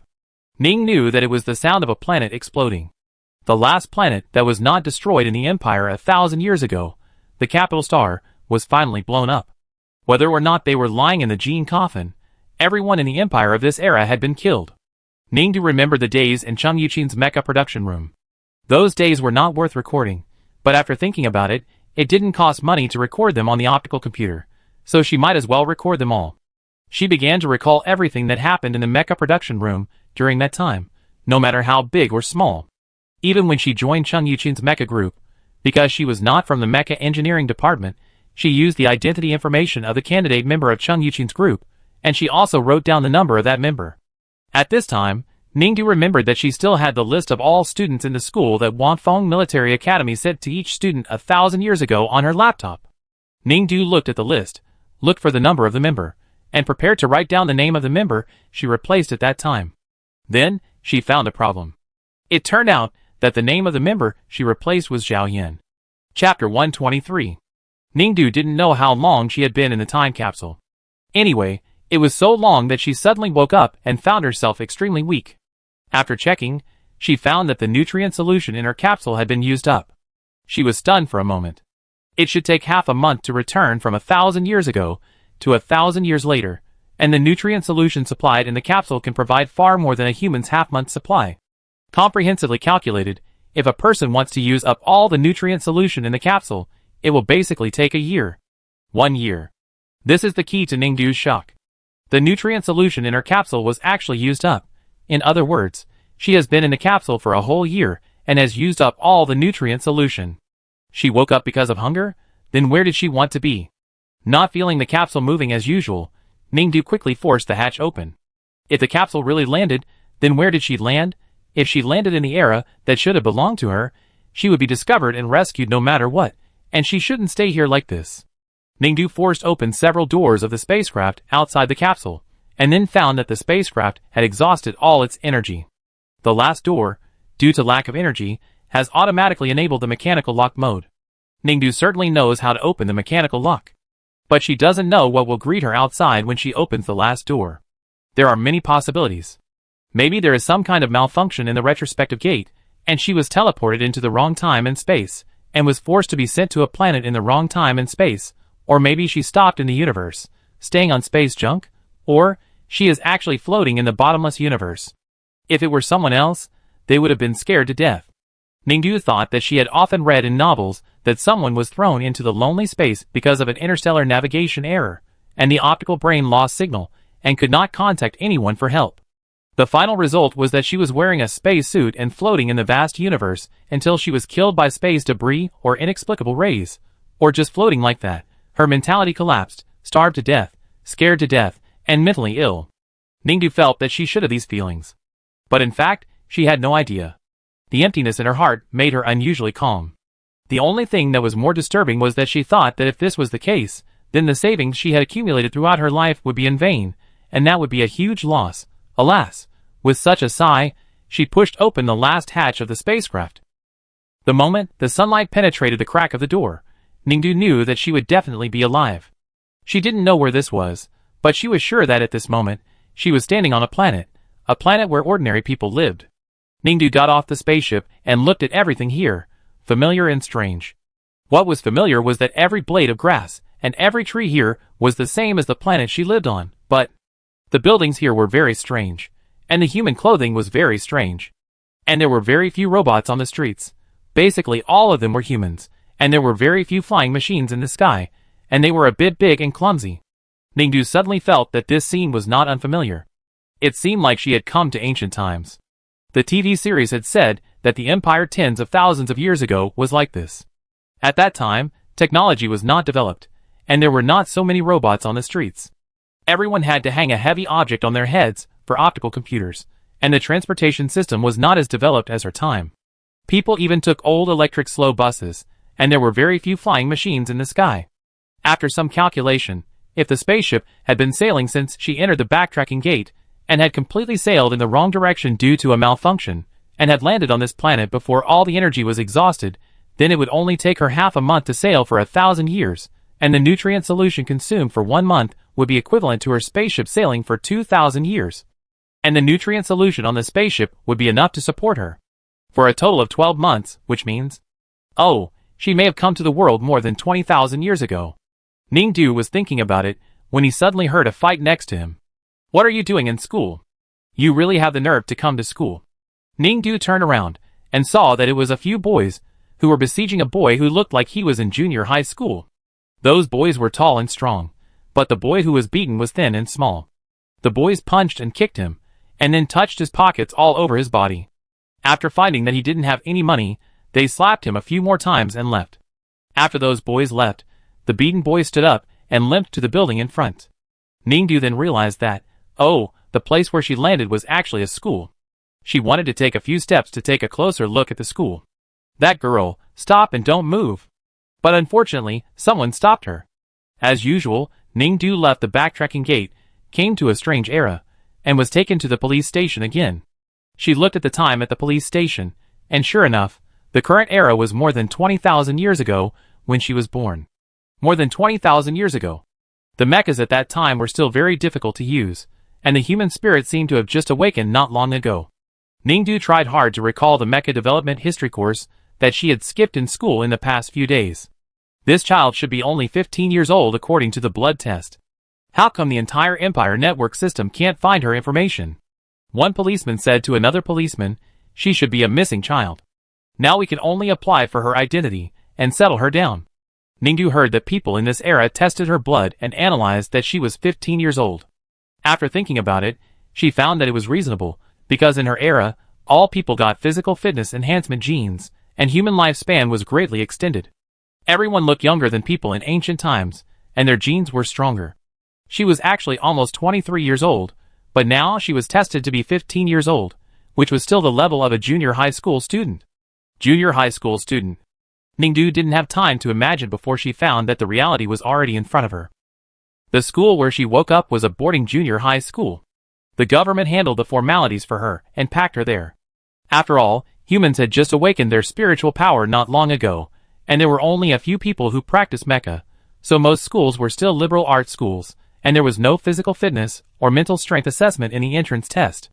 Ningdu's 23-year-old brain was good enough to answer junior high school questions, because the physical functions of humans in her era were stronger, so even those with low education in that era had sufficient knowledge reserves.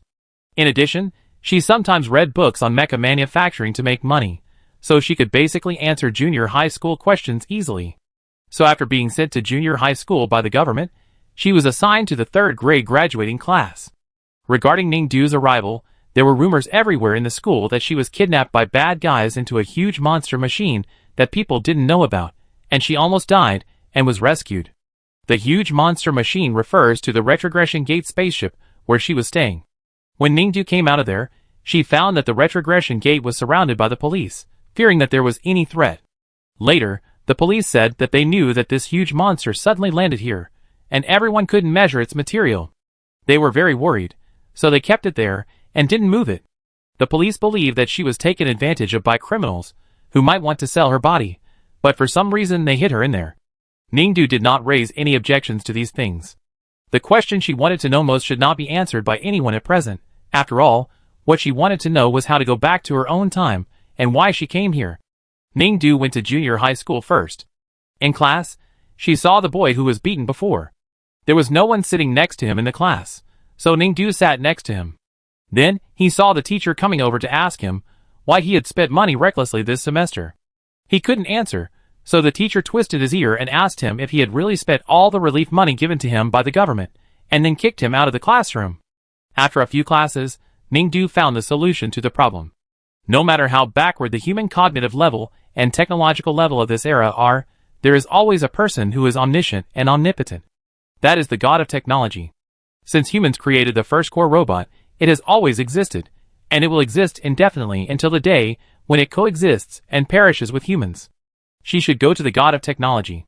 In her time, she had been to the God of technology several times, and at that time she had asked it to give her a god of wealth or something like that, wishing her prosperity, so she remembered where the God of technology was. After all, the location of the God of technology has not changed since its birth. As long as she studies the planetary map of this world and finds a way to get to the capital planet, everything will be easy. Everything is indeed easy. It's all because she is too agile, and the technology of this era is relatively backward.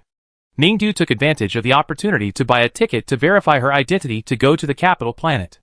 After arriving at the capital planet, she went straight to the location of the God of technology. The God of technology is not open at present, and only a few scientists, government and military officials can talk to it. In other words, the residence of the God of technology is locked up layer by layer. But it is not difficult to find it. It is quite simple to decipher the code of this era.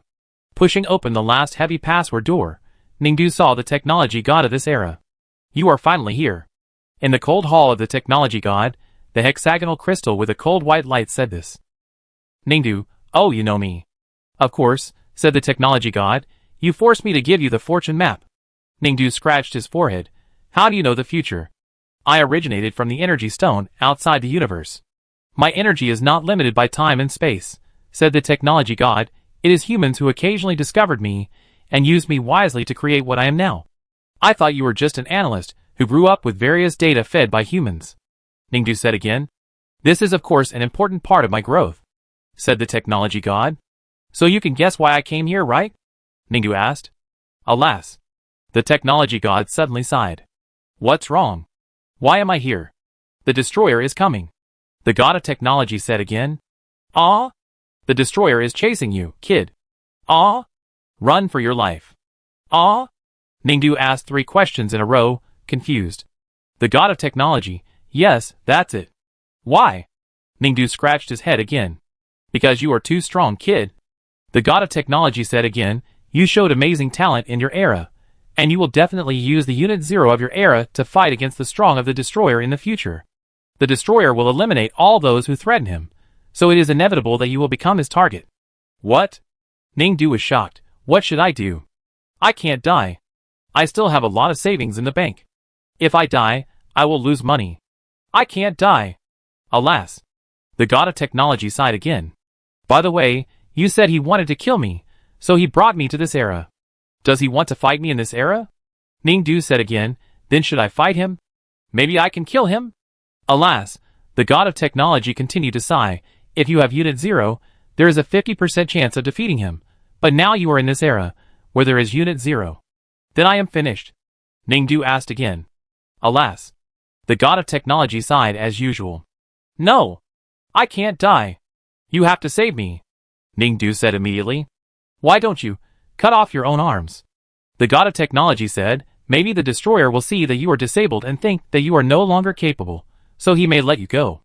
No, Ningdu refused sternly. I must be alive, and alive completely. I can't lose even a fingernail. Then there is no other way. How could there be no? Ningdu said again, you must have a way. Alas, the God of technology thought again and again, I do have a way. For example, I can let you go back to your time, but... It paused and continued.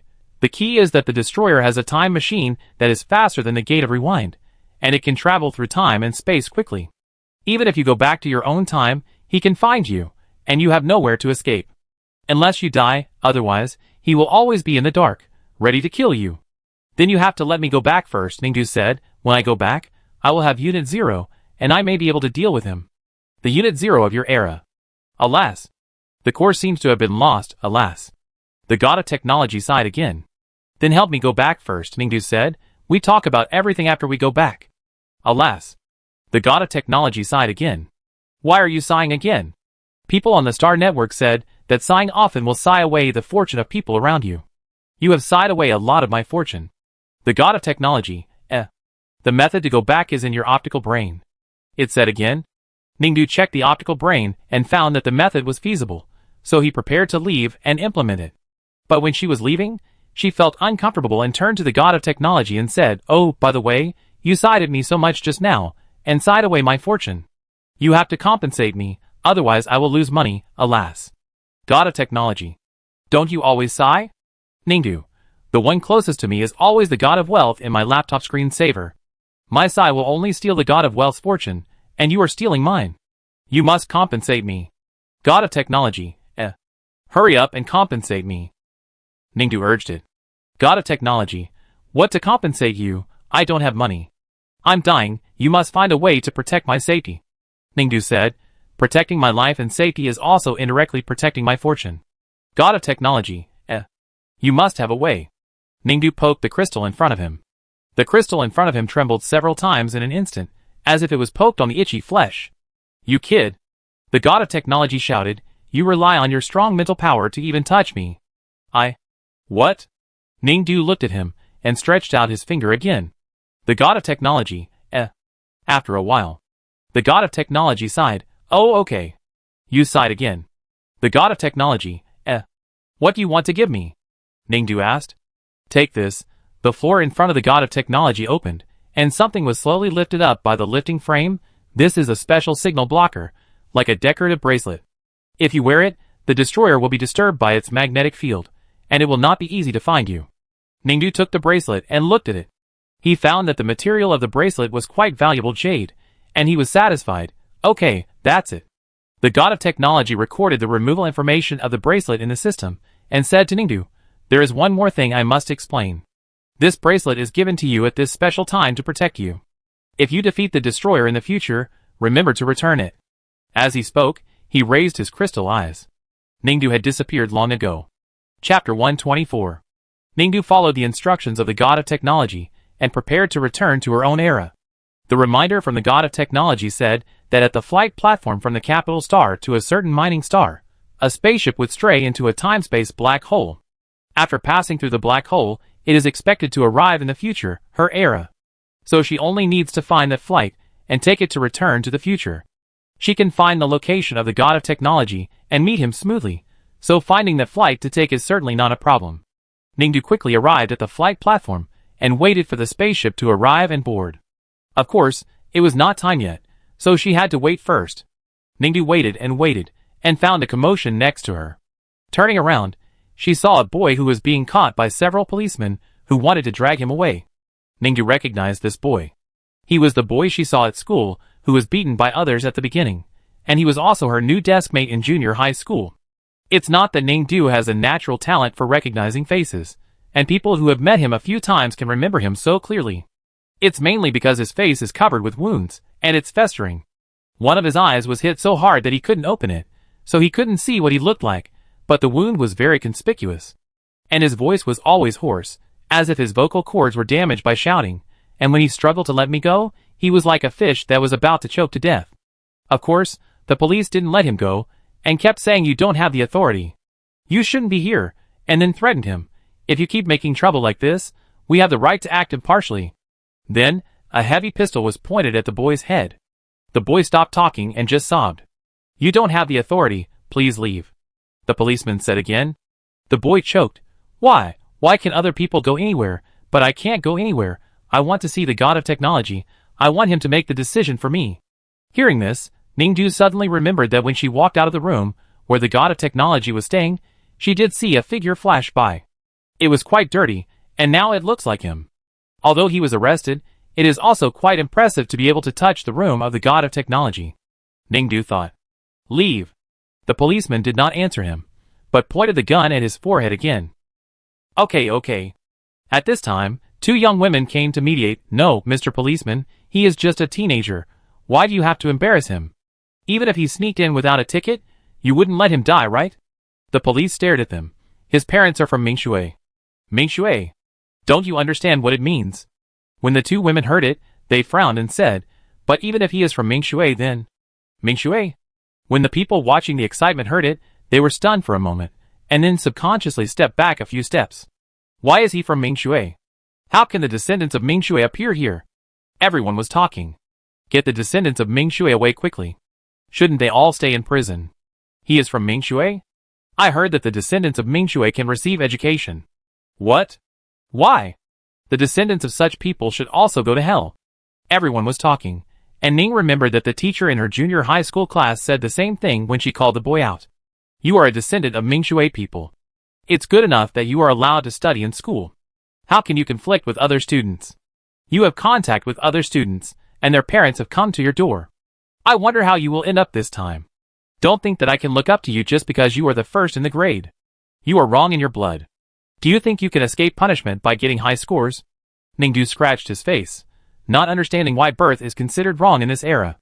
Although her era also emphasized that people from aristocratic families were more advanced, it was not like this. Ningdu looked at the time and found that the spaceship was late. Why hasn't it come yet? While thinking about this, Ningdu saw the spaceship entering the station. Strangely, there was a person standing on the door of the spaceship. Before the platform staff had time to ask why there was a person standing at the door, suddenly, several bees rushed out of the spaceship, and several people in the crowd fell to the ground and died instantly. And then more strange bees rushed out of the spaceship and went to the crowd. The person who was knocked down fell to the ground and died instantly, leaving a bowl-sized scar on his neck. Ah! Ah! The people on the platform were terrified and all started screaming. At this time, people seemed to suddenly realize what had happened. Run! The man who was clinging to the door of the spaceship that had landed turned out to be wearing a military uniform. He shouted, "There is a mutant star beast on this spaceship. I can't turn off the spaceship's automatic cruise. It will stay here for a few minutes and then go to the next station. Quickly notify the passengers at the next station to evacuate." The platform staff asked him with a loudspeaker, "Then what will you do?" "I don't know." The soldier was a little desperate. In addition to these little star beasts, there is also a big star beast that wants to come out to harm people. The safety valve lock of the spaceship is broken, and it must be closed by human contact, so I have been sticking to the door of the spaceship. You quickly think of a way to keep this valve closed, otherwise the star beast will come out to harm people. The platform staff was desperate. If the spacecraft safety valve control fails, then it can only be closed normally when it comes into contact with the human body. It seems that there is no way to repair it. What should I do then? The soldier shouted in despair. If you don't find a solution, then I won't care about you. I will get off the spacecraft later. At worst, I will release the star beast and die together. Don't get excited. The platform staff immediately panicked. I will find a way. A large number of passengers on the platform were already evacuating outside the station, but the crowded people moved very slowly. The soldier threatened again that if he didn't help him find a solution, he would release the star beast and let everyone die together. At this time, Ningdu wanted to help him, but she was still evaluating the danger of the big star beast in the spacecraft. After all, the first thing she had to save was definitely her own life. Time passed by, and the time for the spaceship to take off was getting closer and closer. The soldier knew that if he didn't get off the spaceship, he would be taken to the next station by it, so he finally shouted, "There is no time. If you can't think of a solution, then I will jump. I don't care. It's better to die here than to be taken away by this spaceship again later." As he said that, the soldier was about to jump down. It was also at this time. "Let me go! Let me go!" The boy who was called Mingshui people, and was about to be dragged away by the police was caught by the police and the platform staff in front of the spaceship. The soldier was stunned. "You want to use this child to replace me?" The police and the platform staff let the soldier get off, and at the moment when the star beast in the spaceship was about to come out, they put the boy's hand on the door lock. The door lock sensed the touch of people and locked tightly again. The boy's eyes widened with fear. "No. Put me down. I want to live. I want to live. Save me. Please. Put me down." The soldier frowned. It's not good to use a child. "Oh, he is a descendant of Mingshui people," the platform staff explained lightly. The soldier was relieved instantly, and the boy was quickly controlled by the strong tape and glue brought by the platform staff. He was tightly tied to the outer shell of the spacecraft, and could not move. He shed tears of despair, and cried to the people who were leaving him again and again. People were fleeing under the attack of the flying star beast. Of course, they also heard the boy's screams, but they just looked back and continued to run for their lives. The boy watched people flee, and no one saved him. Gradually, he stopped shouting. He stared at the group of people blankly, his mind blank. Until someone came forward and a silver light flashed. The boy fell on the platform before he realized anything. He looked up. My classmate? He recognized the girl in front of him at a glance. Ningdu put away the knife in his hand.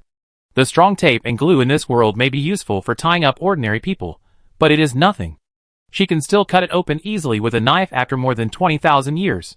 Ningdu confirmed that the star beasts in the spaceship should not pose a threat to her, and finally decided to replace the boy on the spaceship. After all, only this spaceship can take her back to her own time. Ningdu put his hand on the sensor of the spaceship door lock, letting the door lock know that there is a human touch, and continued to lock the monster inside. At the same time, the spaceship on automatic cruise reached the start time and began to take off. When it was launched, Ningdu discovered that there were also star beasts outside the platform killing humans. This was an era when people had just awakened their spiritual power, and star beasts had also evolved. There were many cases of star beasts suddenly attacking humans. Ningdu looked at the outside of the platform track, but there were no star beasts there. Hey, Ningdu said to the boy who was still lying on the platform and staring at her blankly, when you leave later, leave along the track, don't go through the main entrance. After that, the spaceship took off at a high speed, and the entire spaceship platform was instantly submerged in the clouds from Ningdu's perspective. The spaceship that Ningdu was clinging to would not fly to the next stop. According to the god of technology, this spaceship would encounter the time magnetic field on the way to the next stop and mistakenly enter another time and space. And this time and space is very likely the time and space where Ningdu was born. Sure enough, the spaceship suddenly entered the twisted night after traveling for a while. This proves that time and space are about to change. And Ningdu also lost consciousness at this time. When she woke up, it should be her era. Ningdu woke up. She didn't have a nightmare, she just woke up suddenly. As soon as she woke up, her light brain suddenly sent a prompt sound. In this scenario, you are pursued by a male school bully in school. You have rejected him many times, but the school bully pursues you relentlessly, seriously interfering with your normal life. You can't stand it, and try to transfer to another school. Finally, the school bully sees that you are determined to leave, finally realizes his mistake, apologizes to you deeply, and says that he will never appear in front of you again. Now, please show your reaction. Please note that the expected answer for this simulation is, you accept the school bully's confession and teach him to respect others. In the end, you don't transfer to another school, and the school bully is determined to change himself and be a good person, and everyone is happy. Ningdu? ? Before she had time to figure out what she was doing, suddenly, a memory was implanted in her brain. In the memory, her parents died, she lived alone, and her grades were mediocre. She was just a nobody in school until she was spotted by a school bully and pursued fiercely. The teacher began to suspect that she was hanging out with bad boys. Some of her classmates knew that she was pursued by the school bully, and either alienated her or was bullied by the bully, who liked the school bully. She was very painful. I'm sorry, I said, everything is my fault, I am willing to accept the punishment, I will transfer to another school, please stay here, this is a key middle school, you will have a good future in the future, I'm sorry, it's time for me to go. For some reason, the scene around Ningdu has changed to the school, the empty school playground, the school bully in front of her facing the sun, speaking to her from the bottom of his heart. Ningdu looked up and saw the appearance of the school bully. No, too ugly, it feels like my eyes are hurt. However, since she had been forced into the play, Ningdu naturally felt that she had to act well. So she remembered the voice in the light brain that had just prompted her to act, saying that the standard answer to this scene was to accept the school bully's confession and teach him to be a good person, and everyone would be happy in the end. Oh, Ningdu felt that she had realized it. So she sighed very sincerely, and then said, I know you also do this because you like me. Alas, I can understand. Everyone has hormones when they are young. I forgive you. The school bully was stunned for a moment when he heard this, and then his face was full of surprise. Really? You can forgive me? That's great. Well, but I still want to give you some advice. I hope you can accept it. Ningdu said again, after all, according to the standard answer, she needs to educate the school bully in front of her. The school bully nodded quickly. Just say what you want to say. You are such a kind person, and what you say must be for my good and for my sake. No matter what you say, I will agree with you and accept it humbly. Oh, that's fine, Ningdu thought about it. Since the other party is so sincere, she should teach him everything she knows and educate him well. So she said, first of all, you should know that there is a word called karma. You have harmed me for so long, and you should compensate me a little. You can ask me to compensate you in any way you want. The school bully said immediately. You harassed me for a semester, which is 4 months. According to the Imperial Citizen Mental Protection Law, you have seriously damaged my mental health and must compensate me for my psychological damages. 4 months can be rounded up to 5 months. According to the law, you should compensate me 200,000 star coins per month. You should compensate me 1 million. What? The school bully was stunned. You are kidding me, 1 million. But I don't have that much money. Then you should find a way to save money. Ningdu said, by the way, it's class time now. You called me out to apologize during class time. Actually, you have taken up my precious study time. Time is money. You have taken up all the time in this class. You should compensate me 880,000 yuan. Also, when I saw you just now, your appearance really made me sick. It has caused me psychological trauma. You should compensate me for mental damages again. I think 880,000 yuan is a similar number. Add the 1 million yuan mental damages you should pay me before, and it is 1.88 million yuan. But it is usually easier to calculate the money if you round it up, so you can just compensate me 2 million yuan. Hey, why are you backing off? You? The school bully looked at her with fear and confusion in his eyes, and retreated while muttering, You are not her, you are not her. You are not her. Before he finished speaking, suddenly, a violent alarm sounded beside Ningdu. Attention, an intruder broke in. Attention, an intruder broke in. The cold and ruthless human voice alarm sounded throughout the room. Then, a group of robots with guns came in and began to track Ningdu with red dots. This was of course a big deal. The scene of the school in front of Ningdu also collapsed. She found herself in an empty room made of metal. The only exit was a small door next to it. The small door was a mechanical lock. Ningdu took a few glances, and used his portable tools to unlock the lock and escaped. But before he could escape a few steps, a man suddenly appeared in the narrow passage behind the small door. He looked young, with neat short hair, wearing a decent suit, like an upper-class person in the old times, and his face was not bad either. He stood at the end of the passage, took out another gun from his waist, and pointed it at her. Ningdu had no time to think, so he could only go head-on. He dodged the first, second, third and fourth bullets fired mercilessly by the man, and then came straight to the man. The man frowned, stared at Ningdu with an almost cold-blooded look, and whispered, looking for death. His gun was already pointed at Ningdu's abdomen. The passage behind the small door was too narrow to allow Ningdu to make big moves, so in order to save his life, Ningdu came up with the only way at this time. She suddenly mobilized her whole body's mental power, found the induction field of the man's mental power, and hit him hard. Because her mental power was strong enough, it only took a moment to knock out the other party's mental power, which was faster than him shooting. But what she didn't expect was that the other party's mental power was so strong. She had never felt such a strong mental power. The moment Ningdu and his mental power collided, the two huge mental powers produced a very strong impact. Ning even thought she saw sparks. She suddenly had tinnitus. The next second, she lost consciousness again. When she woke up again, Ning finally saw the sun. She sat up blankly and stared at the scenery in front of her for a while. Then she realized that she was sitting on a lawn, with blue sky and white clouds in the distance, the sun evenly sprinkled on her, and she could hear birds singing in her ears. This time, Ning found that her 5 senses had returned. Now she was in the real world. Chapter 125. After reviewing the situation for a long time, Ningdu figured out something.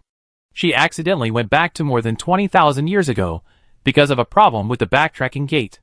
She learned the method to return to her own time and space from the technology god more than 20,000 years ago, and she boarded a designated spaceship. After the spaceship entered the black hole of time and space, she fainted.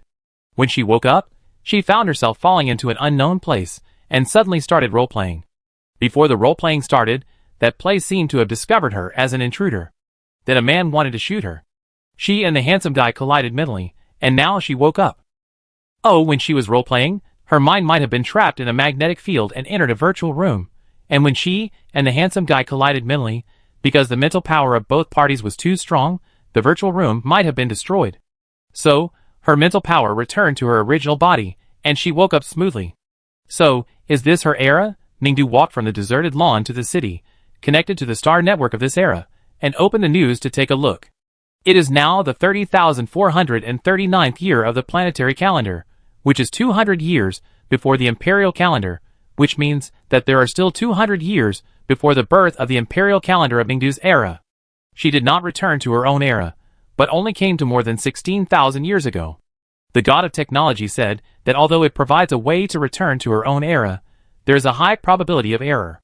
Is that what it means? Ningdu thought. But she didn't have much time to think, because there were bursts of roars in the distance. When Ningdu looked up, a giant star beast was overlooking the city not far away. Like the dinosaur-like beast in the cartoons of the ancient blue star, with two sharp yellow teeth exposed, a single poke could lift up a tall building. Alarms were rang all around, and there were bursts of loud emergency evacuation commands in the sky, and then Ningdu saw several colorful aircraft flying towards the star beast. After zooming in with the optical brain to take a closer look, Ningdu discovered that the colorful aircraft was not an aircraft, but a mecha. The mecha soldiers of this era were fighting against the star beast. It was more than 16,000 years ago. Indeed, although the mecha looked bulky, it was much more advanced than the mecha that was just born 20,000 years ago. After 4,000 years of development, the improvement of human mental power has made a qualitative leap. These news were obtained by Ningdu later, when he was sitting in the emergency shelter arranged by the government and browsing the network of this era. Since humans left the blue planet and ruled the universe in ancient times, the information network has been infinitely developed.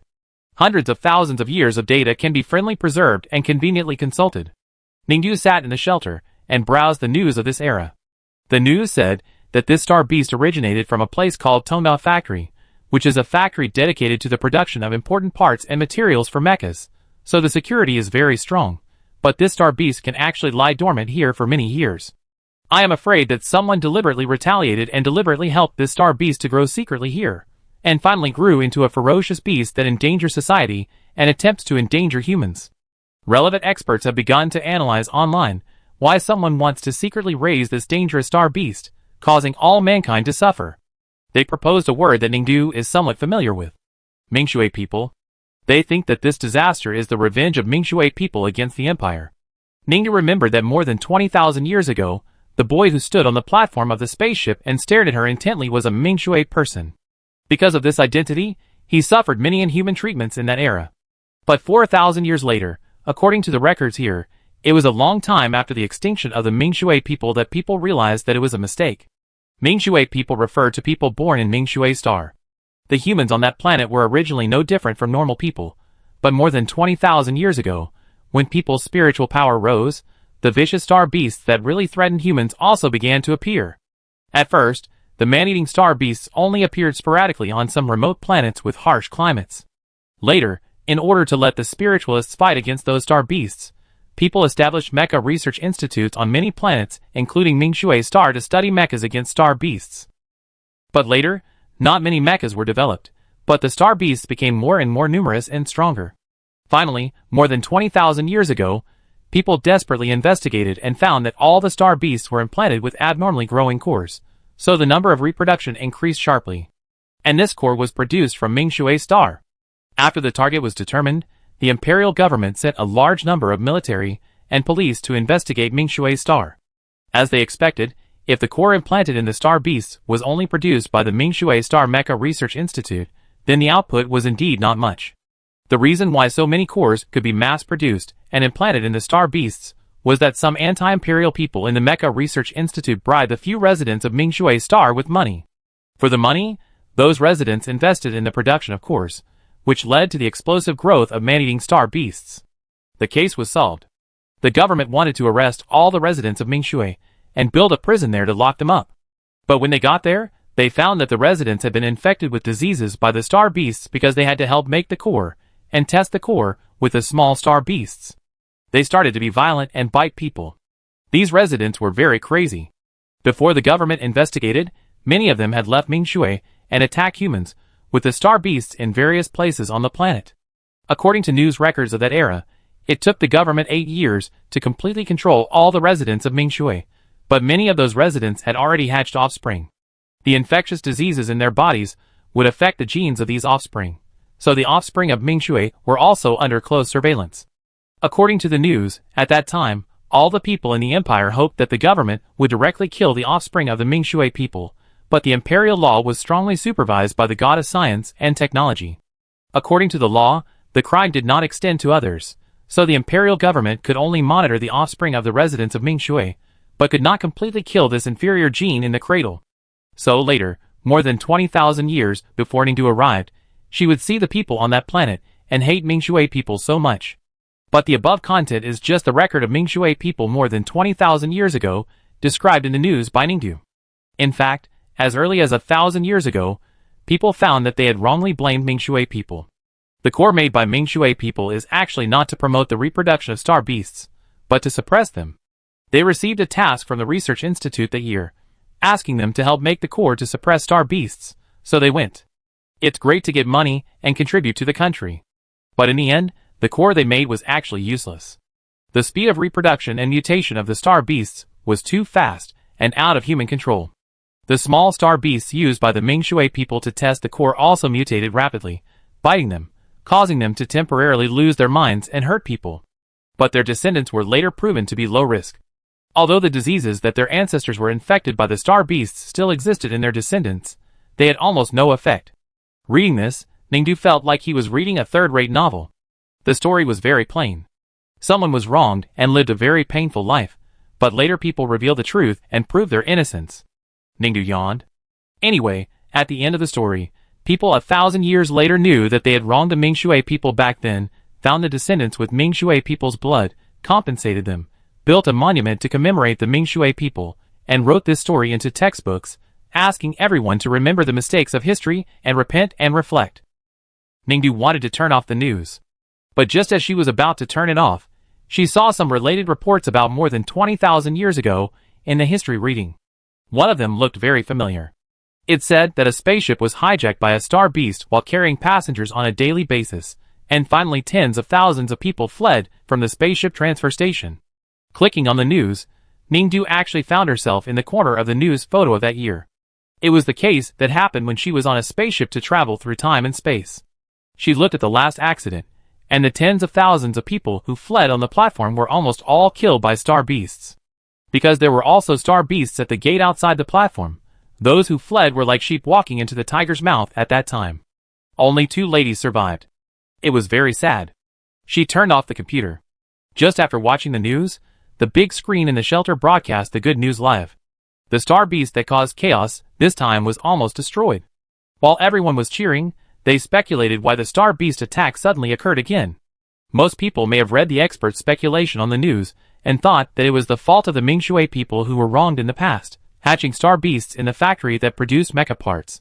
But some people thought it was a natural disaster. After all, star beast attacks have existed since humans began to awaken their spiritual power thousands of years ago. While everyone was still discussing, the bad news suddenly came again. Although the star beast was beaten to death and no longer threatening, the mecha warriors who fought against the star beast suffered heavy casualties. In the end, only Xiao Yuan and Yuan Shao survived on the battlefield. On the big screen, the 2 surviving soldiers were dying when they came out of the mecha cabin. The screen also showed their appearance before they set out in the morning, full of energy, and completely different from now. Woo woo woo. How come so many people died? They are so great. Woo woo woo. Let's learn to fight as individual soldiers in the future. I want to become a soldier, and I want to fight these hateful star beasts. Woo woo woo. Why don't we all learn to fight as individual soldiers? Anyway, everyone has mental power. What's there to be afraid of? At most, we can fight to the death. Ningdu was about to leave quietly, but when he heard the audience crying here, he was suddenly stunned. What does it mean? In this era, everyone has mental power. It was not like that in her era. Only a small number of people had spiritual power. If everyone had spiritual power, then she could sell spiritual power-related products or mecha teaching videos. Well, that would make more money. But this was not the time to think about this, because Ningdu was leaving. This was not her era. She had to go back. After coming out of the shelter, Ningdu saw the devastated city. The cleaning truck on the road was washing the blood. There were search and rescue personnel in the ruins of the collapsed building.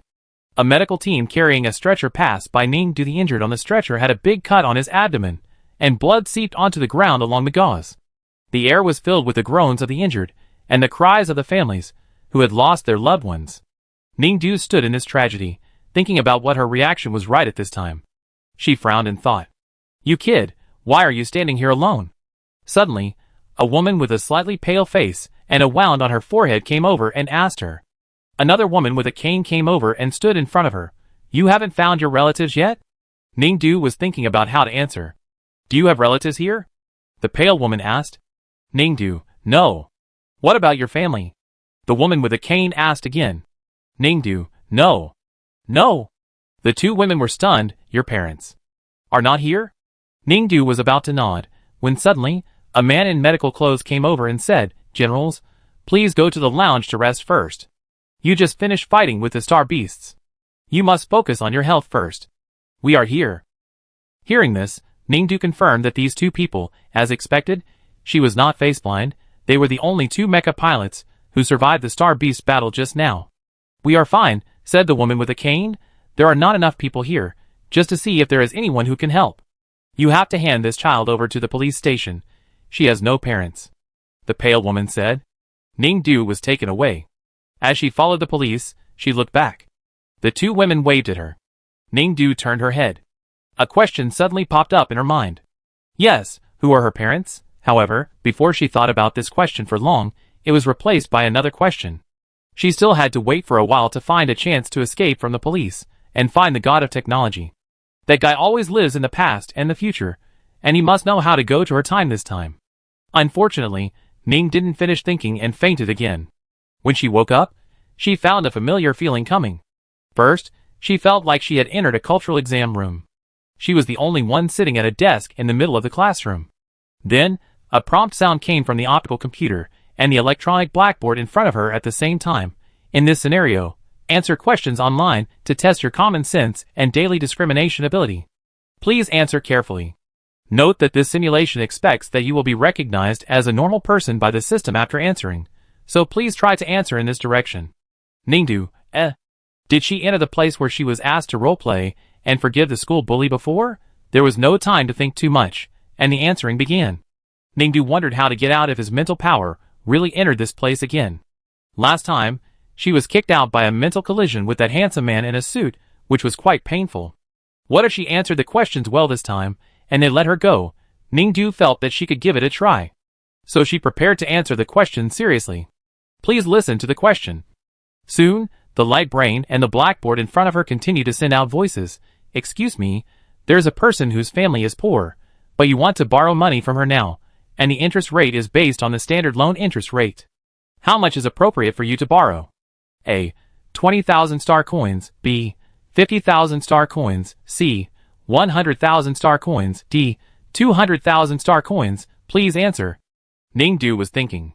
When she came just now, she heard the prompt sound saying that her answer this time was expected to be close to the direction of a normal person, so she should also think normally. In general, in this case, if the interest rate is based on the standard loan interest rate, then the more you borrow, the lower the interest rate, and the more cost-effective it is, so she definitely can't choose to borrow 200,000. Because the question said that the person who borrowed her money came from a poor family, and poor people generally don't have much money, so she can't borrow so much. Ningdu's eyes lingered between 50,000 star coins and 100,000 star coins for a long time, and then ruled out these two options. She is not stupid. The answer said that people should be normal, so of course they should borrow the least. After all, the borrower is poor, so A. Ningdu reported her answer. Wrong answer. The mechanical alarm sounded. The premise of this question is that the borrower's family is poor, so the expected answer should be that you should not borrow money. If you do not choose any of the four options A, B, C, and D, you will be deducted points. Ningdu, For the second question, as shown in the picture, there is a small pit on the road. At this time, the green light is on, and all tank drivers avoid this pit and drive forward. At this time, you should choose the following options. 1. Avoid this pit and turn to the straight first lane. 2. Avoid the pit and turn to the second lane with a turn. 3. Avoid the pit and turn to the third lane with a bridge on the side. 4. Stop immediately. Ningdu quickly reacted. Oh, I saw it. It says no lane change on the road. The pit is small. I should drive straight through. I don't choose any option. Wrong answer. The mechanical alarm sounded. According to the imperial law, tanks can only be driven to training grounds and battlefields with the approval of the military. Public roads are not allowed. You have violated the law by driving a tank. What you need to do in this case is 4. Stop immediately and call the police to surrender. Ningdu, you have made 2 mistakes in a row. Please think carefully. The mechanical voice said again, for the 3rd question, you are driving a section of an old-fashioned tram. Now the tram can't stop. You can only choose the 2 tracks in front of you. There are 5 people lying on one track. If you drive over, 5 people will die. There is 1 person lying on the other track. If you drive over, 1 person will die. Please ask if you must choose a track to drive over. Which one do you choose? Ningdu, I will first choose the track for 5 people, and then turn the car head to the track for 1 person and run over it. Wrong answer. The answer is so cold-blooded. This system has never seen such a cruel person. You have exceeded the ultimate answer personality model expected by this system. You are not the personality model calculated by this system, and you are an outsider. Be careful, there is an intruder breaking in. Be careful, there is an intruder breaking in. Just like last time, the whole classroom suddenly started to alarm, and then the skin fell off, and the whole room turned cold gray again, and then, from the invisible door, some robots with guns came in and started shooting at Ningdu. In this case, even if Ningdu only thought that she entered here with her mental power, she certainly couldn't be careless. What if she was really hit by a bullet and her mental power was damaged? So she took out the mecha that she had never used before on her body, that was transformed by her mental power, and unfolded it. This mecha was a gift from Zuoyuan University for her good performance in the top military school league. She had never been willing to use it, but it was okay to use it now. After all this was just an illusion created by mental power, and the real mecha would not be injured. Ningdu had just opened the mecha and was about to remove the small robot that was shooting at her in front, when suddenly, the space she was in changed again. The silver-white wall unfolded on the ground like the side of a square paper box, revealing the infinitely extended white space outside, and next to her, another black and gold mecha was slowly raising its photon cannon and aiming at Ningdu. Oh! Ningdu understood that this familiar mental power magnetic field was the man in a suit last time. The 2 mechas fought without surprise. For a moment, the original virtual space instantly became a battlefield. The weapons equipped on the 2 mechas attacked each other, the air was filled with gunpowder smoke, and the bowl-sized shells dug deep pits in the walls of the virtual space. The small robots that originally wanted to shoot Ningdu with guns were all broken into a pile of scrap metal in the huge sparks created by the collision of the 2 mechas. The attack of the black-gold mecha on the opposite side was very fierce. Ningdu defended while looking for opportunities to fight back, and sighed. Indeed, after getting the mobile mecha for so long, he never felt that the battle was really as hard as written in novels and TV dramas. When Ningdu mobilized his mental power and collided with the opponent's mecha again, a huge shockwave spread from the collision point between the 2 to the virtual space. Ningdu looked up and saw the space crack. The virtual space cracked. Fighting with this person would only waste mental energy, which was not worth it. She rushed directly to the crack and kicked a few times. Sure enough, the crack shattered like glass and fell piece by piece. Ningdu looked at the darkness outside the space and rushed over. When she opened her eyes again, she smelled the dampness in the air and knew that her mental power had come out. I don't know where this is. Ningdu looked around and found that this was a river valley. It felt very peaceful. No! A familiar rumbling sound came from a distance. Ningdu looked and found that there were 3 huge star beasts flying in the sky, and a group of black medium-sized star beasts showing their fangs were running on the ground. They were all rushing towards her. Before she could react and run away, whoosh whoosh whoosh. Suddenly, countless mechas appeared above her head and beside her, and flew forward to meet the star beasts. She turned her head, and saw that she had an army of mechas. It seemed that they were fighting with those star beasts. Why is there a person here? And a child? Suddenly, a voice came from the aircraft in the mecha army, support, support, quick support. Quick! There is a person here, carry her away. Ningdu was carried away. Only then did she know that a few kilometers away from where she woke up, there was a camp where the government army was stationed to fight against the River Valley Star Beasts. It was called a camp, but in fact it was a simple living area built in a solid building in an abandoned city. The food in the camp building was pretty good. Ningdu felt that she had been hungry for a long time. She ate 3 bowls of noodles, and gnawed 2 huge edible star beast legs, and then she was full. The young man who was in charge of her in the camp asked, "Little sister, how did you get there?" We clearly remember that all the residents here have been evacuated. Ningdu, of course, didn't know anything. Seeing that she couldn't answer anything, the young man said to the robot next to him, "You should report to the population department first. There is a little girl here who has no father or mother and seems to be wild." Ningdu, still eating Star Beast legs? Ningdu nodded. The young man smiled. "Just now I asked you to answer a question, and you couldn't hold back a fart for 3 sentences, but you are very active in eating. Aren't you afraid of being stuffed to death?" Ningdu, Okay, I get you a few more. The young man stood up. "You should chat with the robot's sister for a while, just in case you can remember something." The young man got up to get the Star Beast legs for Ningdu, and walked out of her room. Soon a robot knocked on the door and came in, saying that he wanted to have a friendly exchange with her. Ningdu first asked about the time, and then he found out that it was the 1500th year of the imperial calendar. It was about 10,000 years before she was born. The place where the war was taking place was a river valley, which should be a good place to develop the economy. Many people lived here originally, and the most profitable mecha manufacturing factory was built here. But gradually, Star Beasts appeared here from time to time. At first, these Star Beasts attacked the workers of the mecha manufacturing factory, and later expanded to the residential area, becoming more and more rampant. In just a few months, blood flowed here. After all residents evacuated urgently, the Empire sent troops to station here, and began to implement the Star Beast extermination plan. Today is the 3rd month of this plan. Some Star Beasts have been exterminated, but they reproduce very quickly, and their numbers are still huge, and they are becoming more and more difficult to deal with. Relevant experts said that the emergence of individual Star Beasts with superpowers could be ruled out. Another one was born in a mecha factory. Ningdu sighed. She remembered the Star Beasts in the platform spacecraft more than 20,000 years ago. Later, it was reported that they also escaped from the mecha factory. In the last visit to the Empire 200 years ago, the Star Beasts also grew up in the mecha factory, and came out to harm people. Again? The robot thought for a while. "You were right. Many Star Beasts were indeed born in the mecha factory. After all, this is where weapons to destroy them are produced. Star Beasts choose to hatch their cubs here. I am afraid they want to destroy the place that is most threatening to them first." "Really?" Ningdu looked at the little robot. Ha ha ha. The little robot suddenly laughed twice. Then, the guy just now came back. The young man held 2 roasted Star Beast legs in his hand, and said to Ningdu, "How was the chat? I specially roasted your 2 legs for a little longer, so that the skin is more crispy." Before he finished speaking, he suddenly became petrified. It was literally petrified.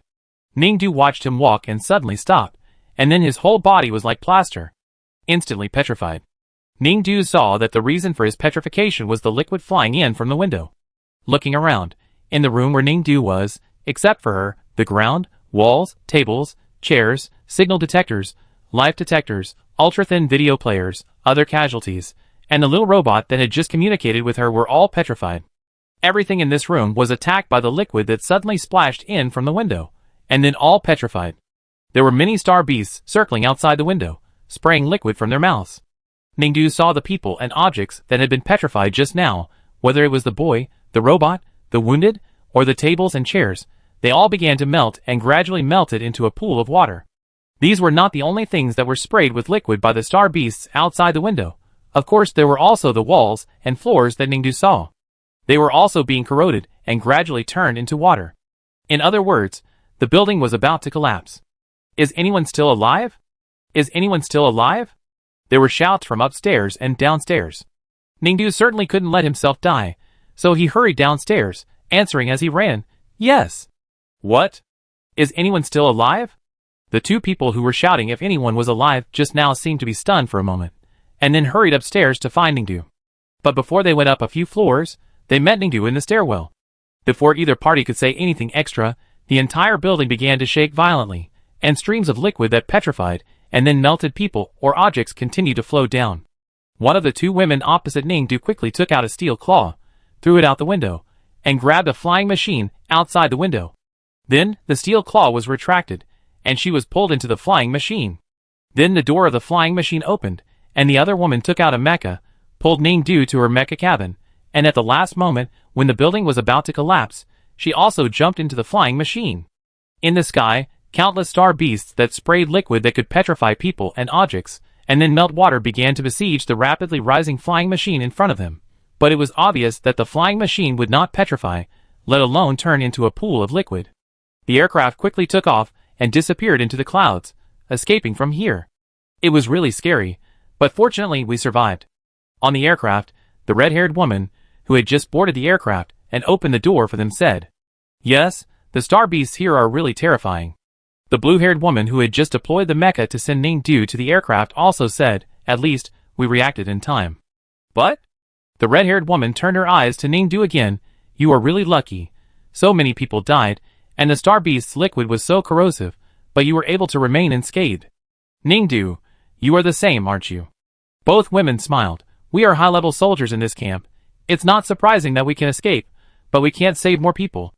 "Alas, but speaking of it, you look young, and your physical and mental qualities seem to be very strong."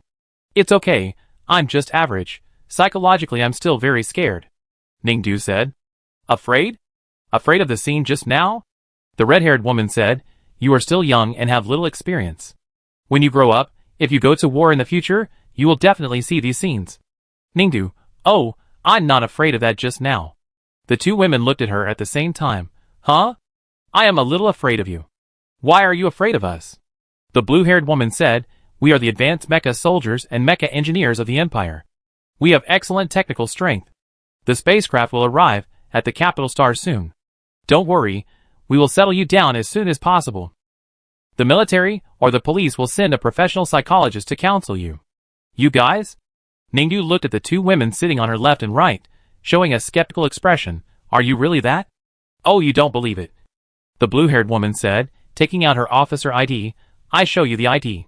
"It's not that I don't believe it," Ningdu said again. "I just don't know why you were passers-by, mecha warriors, and senior officers. One moment. What did you say?" The two women looked at her puzzled at the same time. Ningdu took out the news reports about more than 20,000 years ago, and 200 years before the imperial calendar that she had treasured in her optical brain. She pointed to the two women who had spoken to the boy called Mingshui people on the spaceship platform more than 20,000 years ago, and the two women who survived in the news reports. She also pointed to the pictures of the two mecha generals, who had just woken up and came out of the shelter, and asked her why she was there when she woke up 200 years before the imperial calendar. She said, "These two people, and these two people, aren't they both you two? They look exactly the same." Chapter 126. Time Travel. The red-haired woman took a few sips of tea and asked the blue-haired woman, "Akin, we only built half of the time machine. How can someone travel through time like us?" The blue-haired woman, "Of course." The red-haired woman, "Oh, maybe people in the future have mastered the time machine we built, so they travel through time?" She asked Ningdu again, "Is that so?" Ningdu nodded. "Indeed, I come from 10,000 years later." "Oh, 10,000 years later," the red-haired woman exclaimed. "I don't know if I upgraded the time machine to. How long will it take to upgrade to go to 10,000 years in the future?" "So it's you guys?" Ningdu looked at the red-haired woman and the blue-haired woman. "The time machine in our era was called the Gate of Retracement. A friend of mine who specializes in mechas later participated in the production of the Gate of Retracement. He said that the Gate of Retracement could be made because there was such technology before, and it was a technology that was developed by a family called Wu from generation to generation. The icon on the technical draft displayed by that family is the same as the one in your aircraft," she said, pointing to a special planet icon on the aircraft. "What? There is such a thing," the red-haired woman said. "It seems that people in 10,000 years later stole our technology. What if it was a family you built?" "We won't do that," the red-haired woman said. "The powerful people in the Empire always want to establish family forces to make money. We knew this long ago." "Oh, so you don't want to get rich?" "No," the red-haired woman said. "It's because they want to get rich that they cut off our way of making money. I get angry just thinking about it." Ningdu, So what do people in the future need a time machine for?" The red-haired woman and the blue-haired woman asked her again. "Is there something wrong with the Empire? So they want to go back to the past to find a solution?" Ningdu, "Almost. What happened? Could it be that a super boss came and wants to destroy the entire Empire?" The red-haired woman said casually again. Ningdu, "Wow, you guessed it right." The red-haired woman, "This sounds a bit like the plot of a low-end novel. But it is true. So why? How about you tell me in detail? What happened to the Empire? What is the destroyer?" Ningdu looked at the two people in front of him who were eager to learn and made a sound. The red-haired woman opened a hand, which was full of beautiful colored stones. These stones are also valuable in your era. Pick one and I give it to you as a reward. Ningdu looked at the colored stones in her hand and said, "This one is fine." The red-haired woman was speechless after seeing it. The girl was pointing at the ring on her hand. "This is my wedding ring," the red-haired woman said. "Oh, if it's a wedding ring, then it should be a pair." Ningdu pointed at the ring on the blue-haired woman's hand. "Give me yours too, it's just right to make a pair." The blue-haired woman and the red-haired woman were both speechless. Ningdu looked at the two shining gemstone rings on his fingers, which were shining with unusual brilliance, and was very satisfied. Then he told him everything he knew. "The Destroyer, is there really such a powerful person who can blow up the planet?" The red-haired woman was thoughtful. "I really want to have a chance with that person." The blue-haired woman was a little eager to try. "Also, you said you accidentally went to 24,000 years ago, and then returned to this time point, thanks to that god of technology?" The red-haired woman asked again. Ningdu nodded. "It was it. It also gave me a plan for time travel." Ningdu also showed them the plan. After reading it, the red-haired woman and the blue-haired woman both sighed meaningfully. "It's really it." "What's wrong?" "Nothing," the two women smiled. "I just don't like it." Then they asked Ningdu again, "By the way, why do you have to be sure that what you saw in other times must be us? Is it just that they look similar?" A student from a famous military university should not jump to such a hasty conclusion, right? "Oh, because of this," Ningdu took out the last gift that Chung Yuqing gave her 1,000 years ago, a miniature time and space detector. When the detector was aimed at the two women, the number showed 5, which proved that they had been in at least 5 time and space. "This thing?" The red-haired woman took it in surprise. "What is this? Where did you get it?" "A micro-space-time detector, given to me by a university professor in the 13,000th year of the imperial calendar," Ningdu said. "It can detect how much space-time a person has experienced. It says 5, and you have experienced 5. This is not a coincidence." The red-haired woman projected a blueprint from the bulky optical computer hanging on her ear onto the table. "I am also studying this thing, with the exact same mechanism, and I made it right away." Ningdu stretched her head to take a look, and the blueprint indeed looked the same as the finished product that Chung Yuqing gave her. My God, the people of the future generations are so boring that they gave such a sloppy name to such a great work of art. I was going to name this thing the absolute confirmation of the great spacetime traveler's sublime staff. But how come it became some kind of micro-spacetime detector? Ningdu, I think the latter one sounds better. After all, it saves words. She said again. The blue-haired woman said silently, "I agree." Ningdu finished her story, and the two women looked at her again. "What's wrong?" Ningdu was puzzled. "Are you curious about us?" They asked her again. Ningdu thought for a while. "Curious. My name is Jiang Wenjing, and her name is Zheng Jianqin." The red-haired woman pointed at the blue-haired woman and said, "But we are both over 40, and you look like you are only 22 or 23 years old. We are your elders, so remember to call us aunt in the future." Ningdu sighed in his heart. After so many days, this was the first time he saw someone who could tell her age. "So what do you want to ask us?" Jiang Wenjing asked Ningdu. "I want to ask what you two do. What is the purpose of time travel?" Ningdu certainly wanted to ask. "Well," Jiang Wenjing and Zheng Jianqin looked at her, and then pointed at the wedding ring that Ningdu had just put on her hand. "Kid, you know?" Ningdu, "Oh, I do know. In our era, and 1,000 years earlier than ours, the government was making mechas and mecha cores. The core technology of the mecha cores of the original machine, and the Zero machine, is said to be a technology passed down from ancient times. It is a technology that an ancient mysterious family has been studying. The emblem of that family is also the one on your spaceship." Jiang Wenjing and Zheng Jianqin, So the purpose of your time travel is to collect enough information, and then make the core of a super mecha, right? Ningdu said again. Jiang Wenjing, "No, we are just playing." "Oh, so where are you going to play next?" Ningdu asked again. 5,000 years of the imperial calendar. Jiang Wenjing and Zheng Jianqin parked the spaceship in the wilderness of a hidden remote planet, then walked out of the spaceship, and walked towards the only city center area of the remote planet, intending to exchange some star coins of this era from there. "You just left like that. The door of the aircraft seems to be not locked tightly. What if someone steals something? Don't you have several ancient collections?" Ningdu suddenly appeared behind the two and asked. "Those collections are so important, of course we carry them with us." As they said this, the two of them suddenly paused, then got startled and turned to look at her. "Didn't we agree that you would find your god of technology after getting off the spaceship, and we would travel our own way?" Why are you here again? Wouldn't it be more dangerous to carry the collections with us? What if they are stolen? The place we hid is very secretive, and no one else can find it at all, Jiang Wenjing said. Ningdu was puzzled, and then began to check the two ants in front of him up and down, as if to find some flaws. Not a child, aren't you hungry? We are already in the city, go find something to eat by yourself, Jiang Wenjing said again. Oh, I am a little hungry. Ningdu touched his stomach. Oh, then you should go eat quickly, the two said again. Ningdu, So you should go quickly. Yes. Then why are you still standing here? Ningdu looked at them. Of course, they could react to what this meant, so they said, we don't have money to treat you to a meal.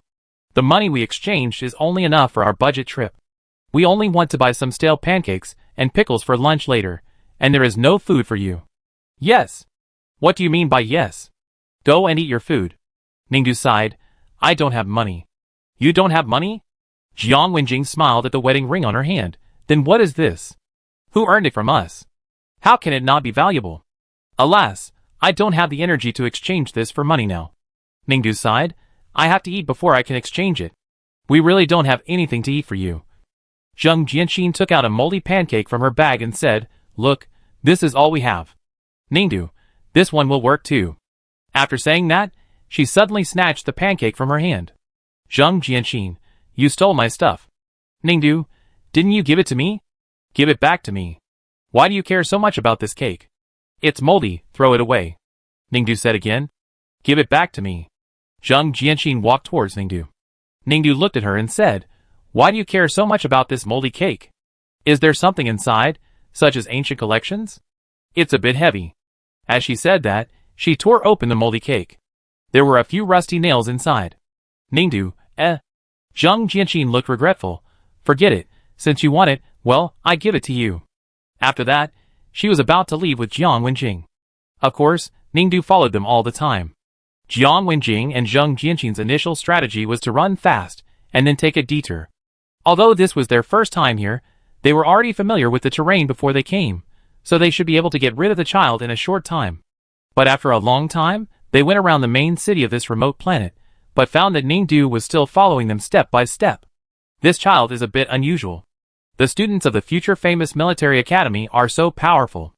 Jiang Wenjing and Zheng Jianxin sighed secretly, and then changed their strategy. They bought several spaceship tickets to other planets, and then kept taking a detour quickly, making various fake moves to take a spaceship at the boarding gate to test the child's reaction first. Sure enough, the child followed and even entered the spaceship boarding gate. It seems that as a person from the future world, it is also easy for her to make a fake ticket to board the spaceship of this world. Okay, that's easy. After Jiang Wenjing and Zheng Jianxin circled around for several times, they saw Ningdu following them at the boarding gate and thought the time was right. Then, they boarded a spaceship. Of course, Ningdu also boarded. They timed it very accurately. When Ningdu boarded the spaceship, it was just when the spaceship was about to take off. At this last moment, the two of them quickly opened the closed spaceship door, ran down, and quickly locked the door. When Ningdu chased after him and wanted to open the door to get out, he found that the spaceship had already taken off. They took advantage of the time difference, and the structure of the spaceship lock in this era was not simple. They had studied it in advance and could open it easily. By the time the kid learns, she might have landed on another planet. It's easy to get rid of such a kid. The two were thinking this, when suddenly, they saw the door of the spaceship that was rising into the air suddenly open. Not only did it open, but a mechanical leg stretched out. It was Ningdu who deployed the mecha after the spaceship took off. When she jumped off the spaceship, she also closed the door of the spaceship cabin behind her, and then ran straight towards Jiang Wenjing and Zheng Jianxin. Oh my god, this kid is crazy! Jiang Wenjing exclaimed, and Zheng Jianxin had immediately deployed his mecha, took Jiang Wenjing into his mecha cockpit, and ran all the way. Ningdu behind him chased after them relentlessly. He even forced them into a dead end. Zheng Jianxin was ready to fight Ningdu. Jiang Wenjing reminded from the side, Be gentle later, don't kill people. I know. Zheng Jianxin said, and got on. Their demands were simple, to repel Ningdu and get rid of this burden. But after a few kicks, Zheng Jianxin frowned. Jiang Wenjing on the side hurriedly asked, Why did you stop suddenly? Keep fighting. Zheng Jianxin, I was just hit by that kid, and my leg hurts. Jiang Wenjing, ? I try again. Zheng Jianqin went forward again, and continued to fight with Ningdu. Kicked left and right, dodging above and below. Zheng Jianqin was a little tired, panting, and then Ningdu on the opposite side flipped over like a monkey, rushed up and hugged Zheng Jianqin's mecha, and then the mecha heads touched each other. The two mechas were bounced away at the same time. Oh my god! Zheng Jianqin shouted. What happened? Jiang Wenjing asked hurriedly. I was so scared. It turned out that she just touched my mental power. I thought she was going to knock me out with her steel head.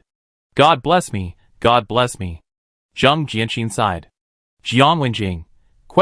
Is the person talking in front of her still the most meritorious general when the empire was founded? This child is so strong. Zheng Jianqin sighed again. Oh, could it be that this child is a person from the future? People in the future have evolved, and mechas have also evolved, so she looks very strong. Jiang Wenjing understood again. No, she didn't really use the functions of her mecha just now, and the materials of this mecha are ordinary, similar to mine, Zheng Jianqin said. I'm talking about her skills, which are really amazing. Jiang Wenjing, it must be that people of their time have already developed a complete new mecha attack technique pattern, and she learned it, so her skills are completely without skills, all random killing. Jiang Wenjing hadn't finished speaking. Zheng Jianqin said again, it would be better if there were patterns. I'm best at finding patterns, so it would be much easier to crack. Now it's like this. It feels a bit troublesome. Zheng Jianqin added another sentence. It's just that at this time, the two of them didn't think that there would be more troubles.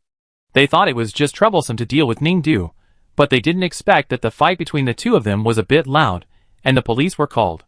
So in the end, the three stopped fighting, and went to the police station for tea. What is your relationship? The old policeman looked at Jiang Wenjing and Zheng Jianqin, and then at Ningdu. We have nothing to do with her. She just had to follow us. Jiang Wenjing said quickly. Is that so? The police looked at Ningdu. Ningdu, this little girl seems to have something to hide. The police said again, what's wrong with you? We were just traveling normally. She didn't know us, but she had to follow us. We were scared, so we hid, and then she took out the mecha to fight us, so that's what happened. Jiang Wenjing explained again. Is that so? The police asked Ningdu again. Ningdu glanced at the two of them, and sighed deeply. Alas. Police, little girl, why don't you say anything? Ningdu looked at the police, very disappointed, and sighed again. Alas. The police turned to Jiang Wenjing and Zheng Jianqin. What's going on? What's going on? This little girl doesn't dare to speak at all. What did you do to her? Jiang Wenjing. I said she was chasing us there, and she even deployed a mecha to fight us. What did she do to us? What can she do to you? You are so young, you are a minor. What can a minor do to you? The police asked. Jiang Wenjing, Zheng Jianqin. But she was the one who chased us. You can watch the surveillance. Police, she had to chase you. I see you two adults don't want children even though you've grown up. The surveillance shows you trying every possible way to get rid of the child. Our empire's law on protecting minors is very strict. I tell you, you will go to jail if you abandon your minor children at will. Jiang Wenjing was stunned. No, Mr. Policeman, how can you tell that this is our child? We don't have any children. She has nothing to do with us. It's okay, but you're still wearing your wedding rings? The policeman raised Ningdu's left hand. These rings are not yours. Your name is Jiang Wenjing. Her name is Zheng Jianqin. These two rings are a pair. One has your name engraved inside, and the other has her name engraved inside. Don't tell me this is a coincidence. How can there be such a coincidence in the world? Jiang Wenjing and Zheng Jianqin. Why don't you talk? The policeman looked at the two of them. Or are you two so stubborn that you don't admit that this is your child? Okay, if you don't admit it, we draw blood to check the genes. Now the gene system is connected to the whole country, and we can know whether you have a parent-child relationship or not. Hearing this, Jiang Wenjing and Zheng Jianqin immediately panicked. They came from 50,000 years ago, when the empire was just established. The genes of people at that time were very different from those of people now. They couldn't imagine that they were arrested nationwide, as they were once in a certain era. They had not yet found a place to make fake gene blood to fix their identity in the empire of this era, and they didn't want to make any trouble. So they could only say immediately, no, no. Why? The police looked at them. Are you scared? Afraid that you are the mother of the child, and I will let you go to jail? Jiang Wenjing and Zheng Jianqin. I've seen a lot of you people. If you can't bear the responsibility, don't have children. Now the Empire's policies are still chaotic. Anyone can have a child in the incubator at will. As a result, many people regret and abandon the children after they are born. These children have become abandoned babies. I think the law should strictly control the matter of having children, so that married people with good genes, good family conditions, and clean backgrounds who don't mess around can have children. Strictly control it. Jiang Wenjing and Zheng Jianqin listened in silence. Okay, seeing how miserable you are, I won't ask you any more questions. The policeman turned to Ningdu amiably. Little girl, come and tell Grandpa, have your two mothers bullied you? Have you got everything you need for food and clothing? Ningdu said nothing, silently looking at the two women in front of him. Jiang Wenjing was completely speechless, and could only say, Mr. Policeman, we are really good to her. Don't talk. Let me ask her. The policeman interrupted them, and asked Ningdu again, little girl, you look okay in your clothes, not too dirty or torn, but why are you so thin? Are your two mothers abusing you and not giving you food? If you are being abused, you can tell us, and we will take care of it for you. No, we are providing food. Jiang Wenjing said immediately. Don't talk, the policeman reminded again, and then said to Ningdu, is that so? Ningdu looked at Jiang Wenjing, and found that she was desperately hinting at the valuable bracelet on her wrist. So she said to the police, is that so? The police said, I see you seem to be wearing a light computer. Why is it so small? There should be photos in it. Come, find a few photos of you and your mother's eating. After so many years, there must be a photo of you eating with your mothers, right? Ningdu looked at Jiang Wenjing and Zheng Jianqin again. Jiang Wenjing really couldn't sit still. Mr. Police, my daughter's light computer broke down a few days ago, and all the photos are gone. Yeah, the police said, if there is no evidence, then you two can only be considered to have abused minors. What? Jiang Wenjing and Zheng Jianqin couldn't sit still when they heard it, and began to think of ways frantically. Just as they were sweating, Ningdu suddenly said, oh, there is evidence too. The two women looked at Ningdu at the same time, and then the police asked, there is evidence? What is it? Ningdu looked at the bracelet on Jiang Wenjing's arm, and Jiang Wenjing nodded to her very politely. So the next second, Ningdu Yu took out a pancake from his pocket. This is what my mother gave me just now. There are my and her fingerprints on it. If you don't believe it, you can verify it. The police put on old-fashioned glasses, and took a closer look. Oh, it turned out to be a moldy pancake. Chapter 127. The police gave gifts to Jiang Wenjing and Zheng Jianqin. The 24-hour monitoring robot bee will follow them silently. Once it detects that they have a tendency to abuse Ningdu again, it will immediately report to the police station. Looking at Ningdu walking with them, looking at the new bracelet on her hand from time to time, Jiang Wenjing was furious.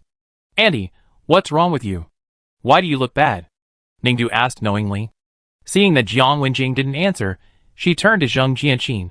Little mother, what are we going to do now? Zheng Jianqin, She didn't say anything, and looked at Jiang Wenjing silently. Jiang Wenjing said hard, eat.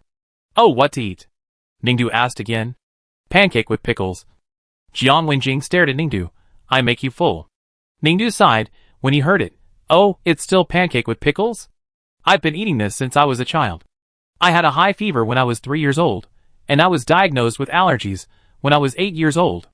But if mothers don't have money, then I'm willing to. Zheng Jianqin was puzzled.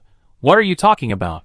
As soon as she finished speaking, the next second, the police station surveillance bee that had been there beside the three people called the police. Warning, minors are suspected of being abused. Minors are suspected of being abused. Jiang Wenjing was speechless. Okay, then I treat you to a box lunch, 2 vegetarian dishes and 1 soup. Ningdu, oh, since I can remember, you have been away from home often to make money, leaving me at home. The old lady next door felt sorry for me, and made me a box lunch with 2 vegetarian dishes and 1 soup. Later, whenever I thought of this 2 vegetarian dishes and 1 soup, I felt uncomfortable and remembered the days when I was abandoned by you, and I. Warning, minors are suspected of being abused. Minors are suspected of being abused. Jiang Wenjing heard the little bee calling the police, and could only say, okay, 2 vegetarian and 1 meat is fine. Alas, when I was a child, I would be scolded by the kindergarten teacher for eating too much when I ate 2 vegetarian and 1 meat. I didn't dare to tell you when I got home, so I left a deep psychological shadow. As long as I ate 2 vegetarian and 1 meat I would. Warning, minors are suspected of being abused. Minors are suspected of being abused. Jiang Wenjing was going crazy. Okay, stop it. 2 vegetarian and 3 meat. 2 vegetarian and 3 meat is fine. Ningdu, I have eaten 2 vegetarian and 3 meat lunch boxes since I was a child, and I would cry when I eat because... Warning, minors are suspected of being abused. Minors are suspected of being abused. Being abused. Jiang Wenjing was completely exhausted. She stopped and asked Ningdu, "Kid, what do you want to eat?" Ningdu, "Alas, since I was a child, I only felt that I was treated sincerely when I ate the high-end family portrait luxury special 4-person meal at the Peace Hotel." Jiang Wenjing was speechless. She looked at the Peace Hotel not far away from them, and said, "This hotel was only open last year." Ningdu didn't say anything at all. Alas, well, since the mothers don't want me to eat, alas, I could only swallow the sadness in my heart. Warning, minors are suspected of being abused. Minors are suspected of being abused. Ningdu ate the high-end family portrait luxury special 4-person meal at the Peace Hotel, and she was very satisfied. She was full, and her eyes were dazed. Jiang Wenjing and Zheng Jianqin stared at her, not daring to get angry. "I'm full. Where are we going next?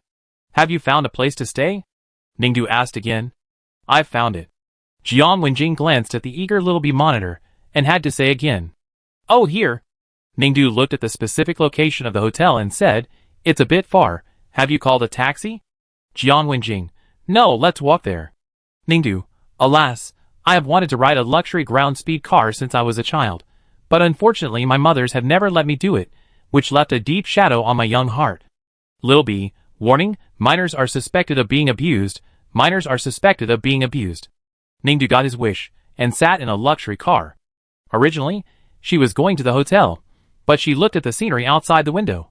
There was a park in the center of the city of this remote mining planet, with many recreational facilities, so she said to Jiang Wenjing and Zheng Jianqin, "I'm too full. It's not good to go back to the hotel and lie down now." Jiang Wenjing, "Then you can go back to the hotel and stand."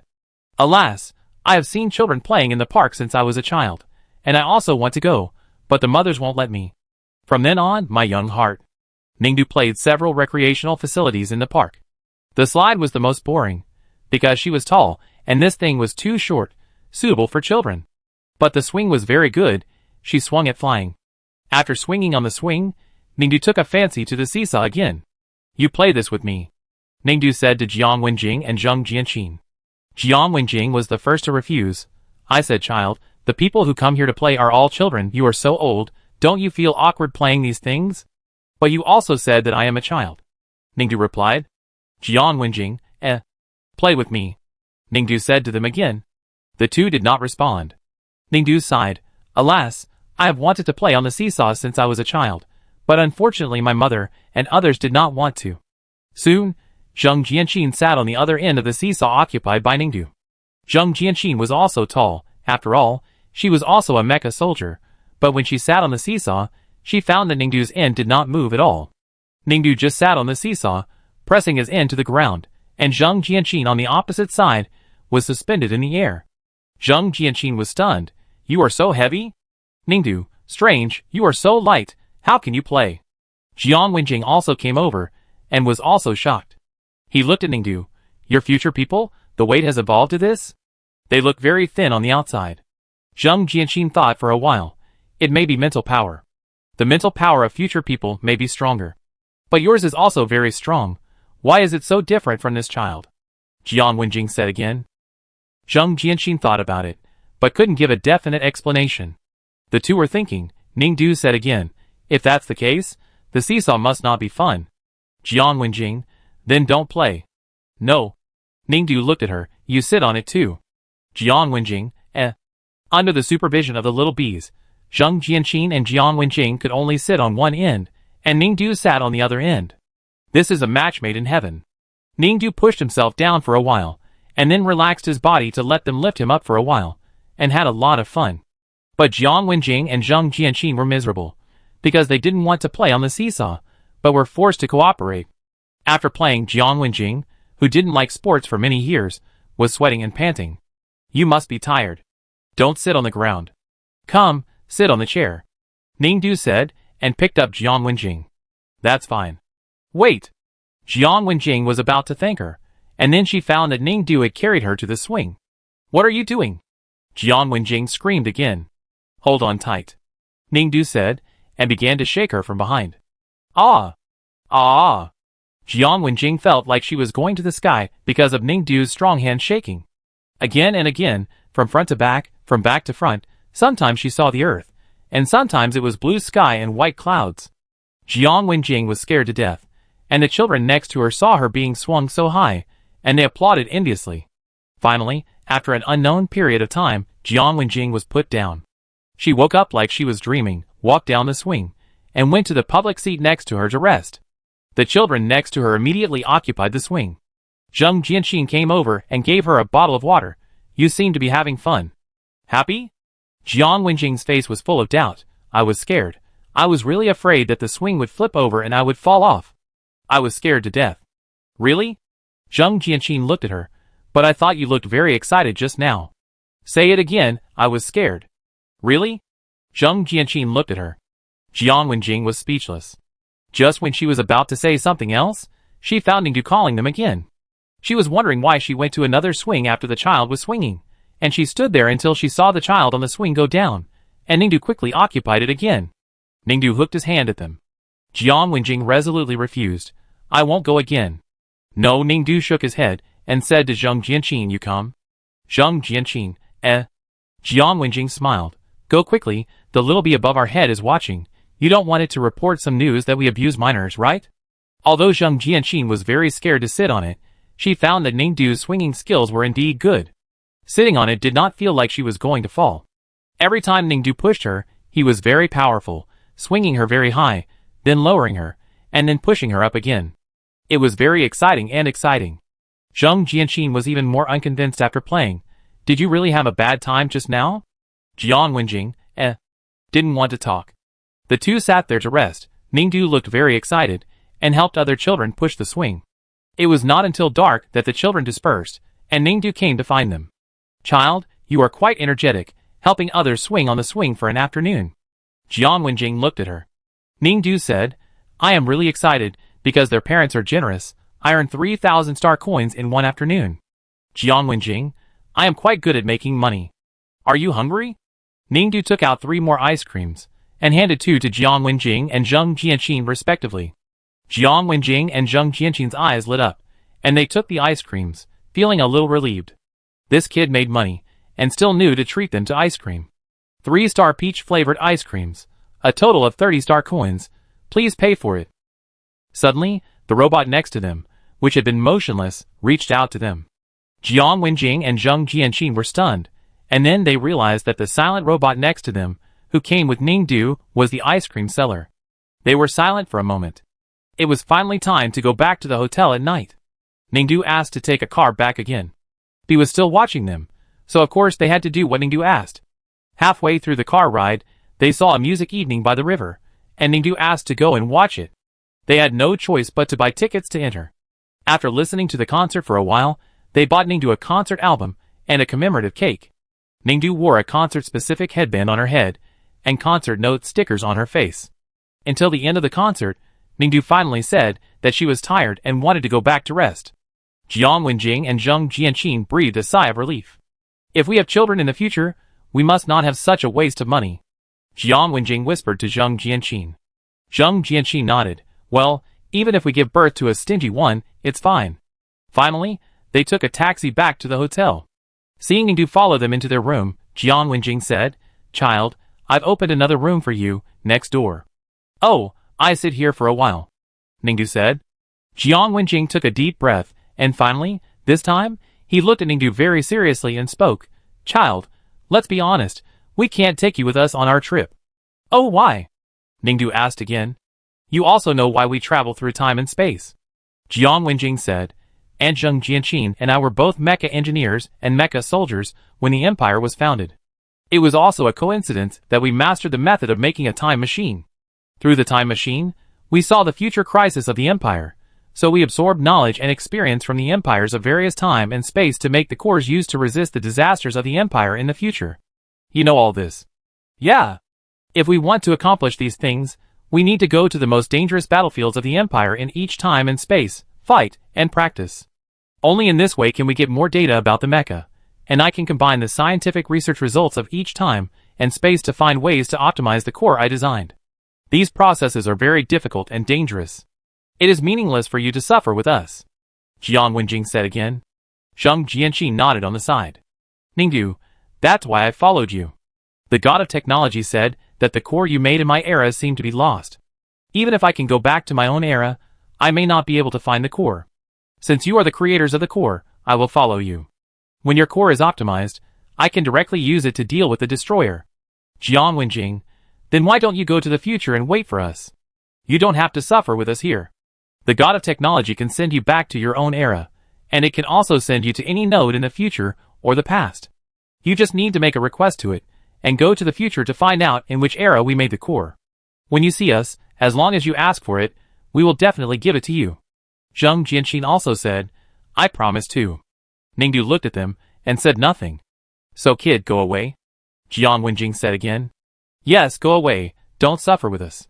Zhang Jianqin also said. Ningdu, I don't want to leave. Why? Jiang Wenjing asked. Ningdu, well, I feel like you two are quite generous with your money to me. If it weren't for the bees watching us, do you think we would be willing? Jiang Wenjing said again, I tell you, tonight we can make our own imitation gene blood and add it to the imperial population database of this era. By then, the police will not be able to find out that we have any blood relationship.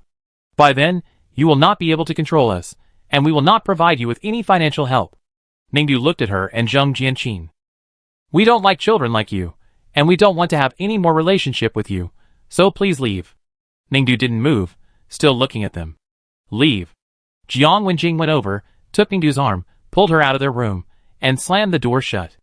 After driving Ningdu away, Jiang Wenjing returned to the room and breathed a sigh of relief. But at the same time, a little guilt surged in her heart. Did I go too far? She asked Zhang Jianqin. Zhang Jianqin thought, it seems a little. You think she won't stand at our door all night? Jiang Wenjing asked again. Zhang Jianqin. Hard to say. So the two of them opened the door again. As a result, there was no one outside, so they went to the room open for Ningdu, but there was no one inside either. At this point, the two of them breathed a sigh of relief. I hope she really left. Don't come back to find them again.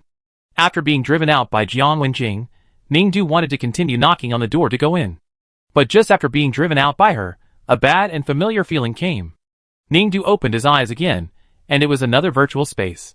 This time, the scene was a battlefield. A mechanical voice sounded. This scene is mecha fighting. You will play a mecha fighting contestant and participate in a fighting competition with another contestant. Please play seriously. As soon as she finished speaking, Ningdu found that the entire room she was in had turned into a fighting arena, and she was standing on the fighting arena. There were no spectators in the audience, and the atmosphere was so quiet that it seemed strange. Attention! The mechanical voice spoke again. This simulation expects your performance to be a loser. Please try to play the role of a loser in a ring match and be beaten to death by the opponent. Ningdu? ? Beat to death? She seemed to have figured out what was going on. When she looked up, her opponent was already standing in front of her. It was the black and gold mecha that fought her to a draw that day. Oh, he wanted to beat her to death. Ningdu remembered that the person sitting in the black and gold mecha should be a handsome man in a suit. Such a handsome man, she hasn't appreciated him well yet. Wouldn't it be a loss if he died, alas. So of course he couldn't die. I don't know if her subconscious came to this place this time because of this mecha. Ningdu thought while fighting with the opponent. In fact, she knew the result when she was fighting. She had felt the opponent's mental power several times before, and she had also experienced the opponent's fierceness in using mechas, so this fight should be a draw. The opponent fired electronic cannons repeatedly, and Ningdu dodged them all. Then the opponent suddenly flashed behind her, and tried to clamp her with a mechanical arm. Ningdu of course slipped away like a loach, and punched the opponent by the way. Of course, the opponent dodged this punch as she expected, so far, neither of them was injured. The battle continued. The black and gold mecha seemed to be desperate, and it flipped back in the air several times, and there were several heavy-looking iron pillars in its hands, which it threw at Ningdu like a javelin. Of course, Ningdu had to dodge quickly. Ningdu's spirit was in this space, and so must the owner of the black gold mecha. If the spirit picked up an object in the virtual space to subdue another spirit, then the object must make the user's spirit feel quite heavy, so that the attack would really cause damage to the spirit. In other words, Ningdu believed that spirit had weight. If a spirit wanted to attack another spirit, it must use an imaginary object with strong enough spirit. Presumably, those iron pillars were quite heavy. If converted to the real world, they could collapse a building. The people on the opposite side were still attacking Ningdu crazily. The kick was very powerful, shaking the entire virtual space, but Ningdu dodged again and was not hurt at all. Even when the opponent catapulted into the air on the spot, Ningdu could not find the target for 5 seconds. She only heard a little wind at the tip of her ear and instantly dodged the attack of the opponent hiding in the dark. The black and gold mecha rushed down from above her head and dug a deep hole in the ground. Ningdu's strategy was mainly to hide and occasionally attack. Of course, the opponent was very sensitive to attacks like her. He could dodge as soon as she made a slight move. Ningdu also knew that the attack was actually ineffective, so the purpose of her attack was to set an example for the opponent. Because she wanted to tell the opponent, well, can we stop fighting? Your attack power is so strong, you should be able to see that you can't kill me. Of course, it seems that it's difficult for me to kill you at the moment. It's a waste of effort for both of us, let's talk peacefully. Talk? The owner of the black gold mech laughed. You are an intruder who broke into my space, so you deserve to die. Your voice is pretty good, Ningdu said. I also saw what you look like, you are quite handsome. It is said on the Star Network that handsome guys are generally more outgoing because they are good-looking and suffer less grievances. So you should be the same, right? We should be able to sit down and talk? You, the black gold mech said, must die today. As he said that, the mech rushed up again like a whirlwind. Ningdu found that this guy didn't seem to listen to her at all, just wanted her to die. But why? Just because she broke into this place? What is this place for? Why is it so secret? The key is that Ningdu feels that there is no secret, it is just a place for role-playing. She thought about it carefully. Oh, the reminder sound of this virtual space said before that she is not the personality model to be measured here. What does this mean? This place is for training personality models? But can't this be done by spending a little more money? There is a special service for this on Star Network, but it's a bit expensive. You have to spend 2 star coins. Ning was thinking about what kind of people would usually calculate personality models. Generally, they want to have an ideal partner, or people who have lost their loved ones.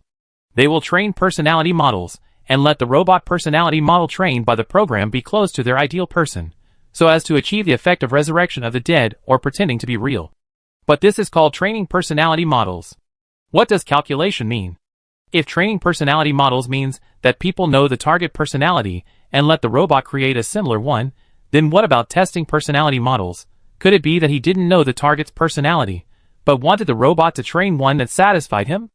Well, Ningdu said again, while dodging the fierce attack of the black gold mecha, what on earth are you doing here? The black gold mecha didn't say anything, just attacked blindly. Ningdu had to continue asking, what personality do you want to create? Your dead relatives? The partner you want? Shut up. The black gold mecha suddenly roared in anger and continued to attack crazily. Countless high-speed steel needles shot out of the mecha arm, and Ningdu quickly resisted. This guy really didn't want to communicate.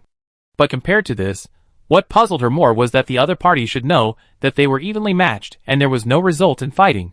But why did he still attack? What are you doing in secret? Ningdu asked again. While attacking me to divert attention, you operate something at the same time, and finally achieve some goals, such as trapping my spiritual body? As soon as these words fell, the black gold mecha suddenly stopped attacking. Its owner laughed again. Yes, you guessed right. Oh, angry for a while, and laughing at the same time, Ningdu thought for a while.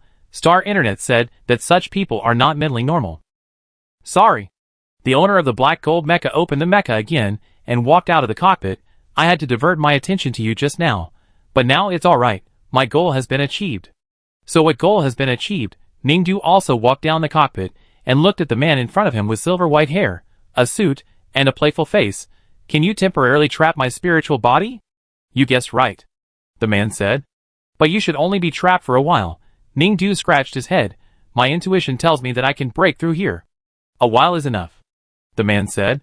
Ningdu, so what do you want to do? You can't kill me. Yes, it's difficult to kill you. I haven't found your physical body yet. The man said, and I don't want to waste this effort. It sounds like you don't want to kill me.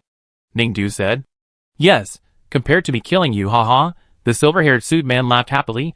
Wouldn't it be more interesting if you committed suicide? I commit suicide. Ningdu thought about it. It shouldn't be possible, I am very afraid of death. Really? The silver-haired suit man laughed again. Humans are really ignorant and confident. Just believe in themselves? You look like you are in your 20s, very young. You haven't experienced anything yet, right? In fact, in the Empire, the data statistics from generation to generation show that the number of people committing suicide is increasing. Guess why? I don't know. Ningdu shook his head. Because I will make them not want to live in this world. The silver-haired suit man stared at Ningdu again and said, including you. Chapter 128. Ningdu woke up. After waking up, she found that she had left the virtual world and came to the real world. Her mental power was very strong, and her perception of the world was quite strong. She could distinguish reality from illusion. In addition, she could also know where her mental power was in reality.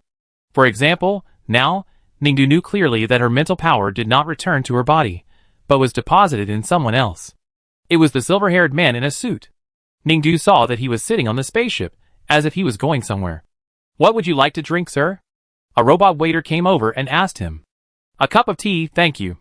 The silver-haired man in a suit raised his eyes that were checking today's news in the light brain, and replied very politely. Okay. The robot nodded and left. After a while, a cup of tea was served. The silver-haired man in a suit opened the beautifully carved lid of a small silver cup beside him, and scooped a small spoonful of crushed angelica flowers into the tea with a silver teaspoon. This is a common tea drinking habit for the upper class in this era. While he was drinking tea, Ningdu asked in his mind, Where are you taking me? We know when we get there. The silver-haired man in a suit responded to her in his consciousness. What are you taking me to do? Ningdu asked again. The silver-haired man in a suit drank the tea elegantly and smiled again. Didn't I say I want you to commit suicide? Ningdu? ? The spaceship arrived at the station, and the silver-haired man in a suit got off. Ningdu's spirit body was hidden in his body, and together with his spirit body, he was carried by his physical body to a shopping mall. Today seems to be a holiday. The mall has held many activities. There are a lot of people here, and it is very lively. It's quite lively here, Ningdu commented. Because today is Thanksgiving. The silver-haired suit man said, in the empire of this era, Thanksgiving is also a very important holiday. The mall will hold many activities to attract tourists. Today, almost all the people in the city are celebrating the holiday here. In the empire of this era, Thanksgiving is also a very important holiday. Ningdu heard this and thought for a while, You are not from this era, and you are stronger than the people before this era? The silver-haired suit man did not reply, but only asked Ningdu, What do you think is the standard for celebrating a holiday? Ningdu thought for a while, Holiday. Wrong answer. The silver-haired suit man only said, I think it's fireworks. Really? Do you want to see fireworks? The silver-haired suit man asked Ningdu with a smile. Just think of it as me inviting you to celebrate the holiday. Ningdu? ? The next second, the silver-haired suit man suddenly took out a black and gold gun. Bang! Bang! Bang bang bang. The fire exploded in the mall in an instant. He began to shoot at the people who were leisurely walking in the mall in front of him. Ning was stunned for a moment.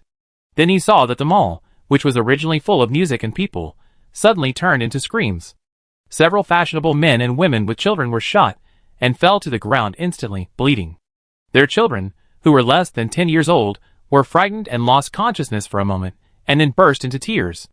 The salesman nearby saw the scene and wanted to escape, but they were also shot dead by him, blood gushing out of their heads, and fell to the ground. What are you doing? The security system in the mall was activated immediately, and the robot security guards and real security guards also rushed over immediately, but the silver-haired suit man just smiled and started shooting. He seemed to have a clairvoyant eye, and suddenly interrupted the transmission lifeline of the mall security system, paralyzed the security system instantly, and the security guards, who came later, were hit by his guns.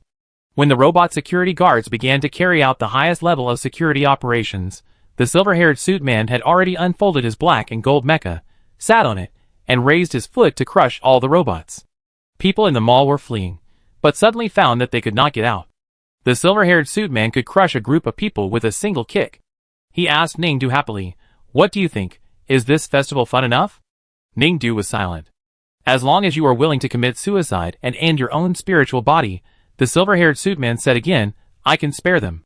He raised his foot, and the girl who was about to be crushed to death under his feet was the little girl whose parents had just been shot dead and who was at a loss.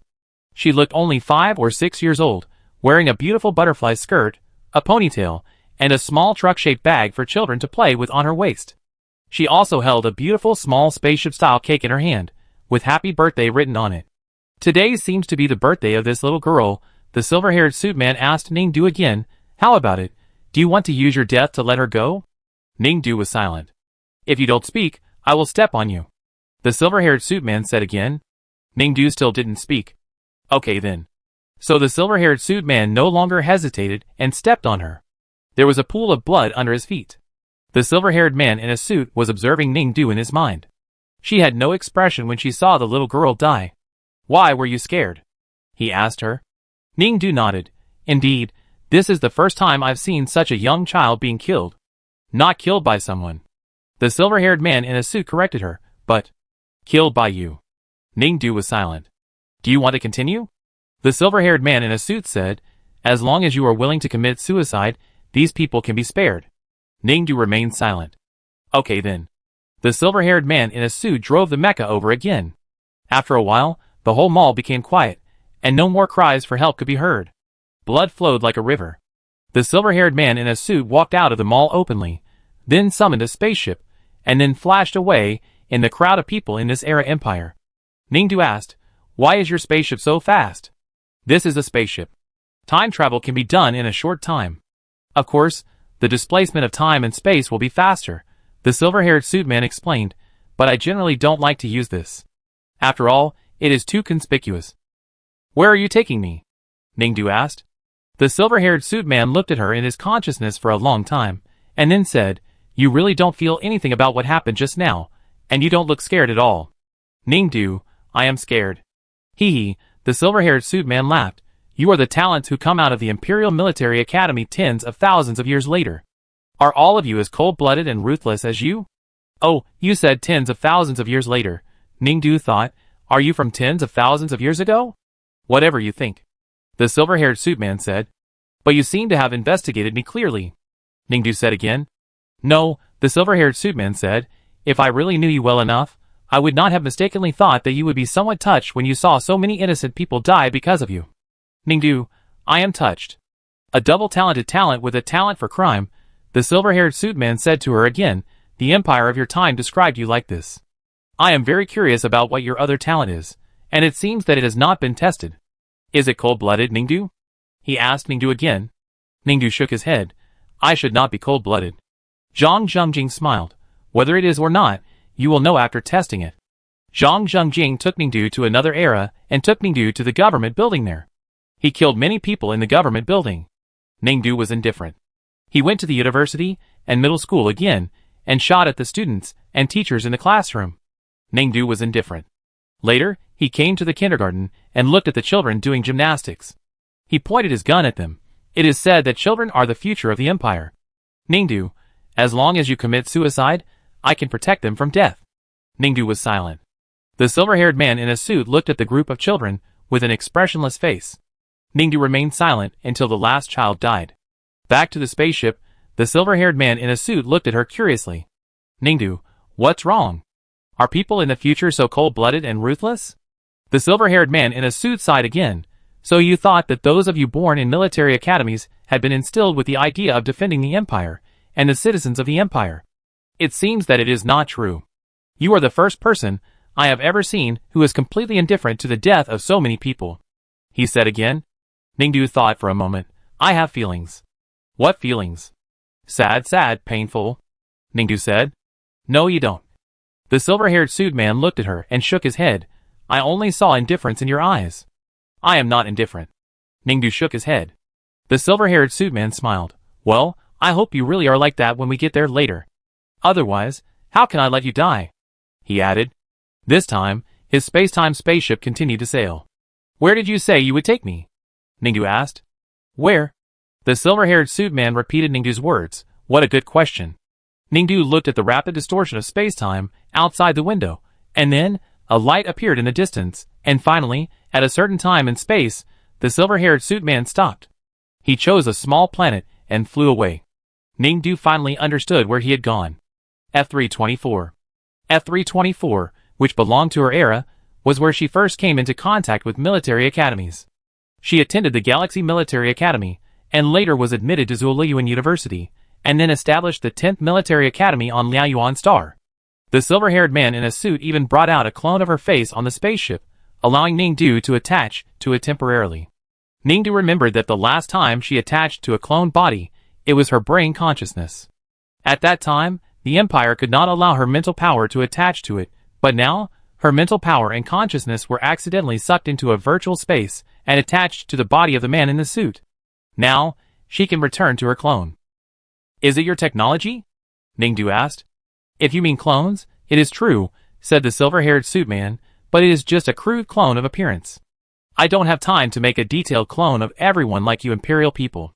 Then how did my mental power get to the virtual space where you tested your personality? Ningdu asked again. The silver-haired suit man looked at her and sneered. Don't pretend to be confused when you know the truth. You are the invader. Huh? Ningdu was puzzled and asked again. So what are we doing here? To meet your old friends. The silver-haired suit man smiled again. It has been a long time since I returned to my own era. When I came back again, Ning knew that everything here must be in chaos. Even on F324, the Empire lost the most important core to resist the destroyer. The entire Empire was desperately looking for it, and interrogating any suspicious personnel. The people were not only afraid that the destroyer would kill them without the core, but also worried that the core was full of radioactive substances. If there was a slight mistake, many people would suffer. The news of radioactive substances causing human bodies to mutate and die has always been a terrifying memory engraved in the minds of the Empire.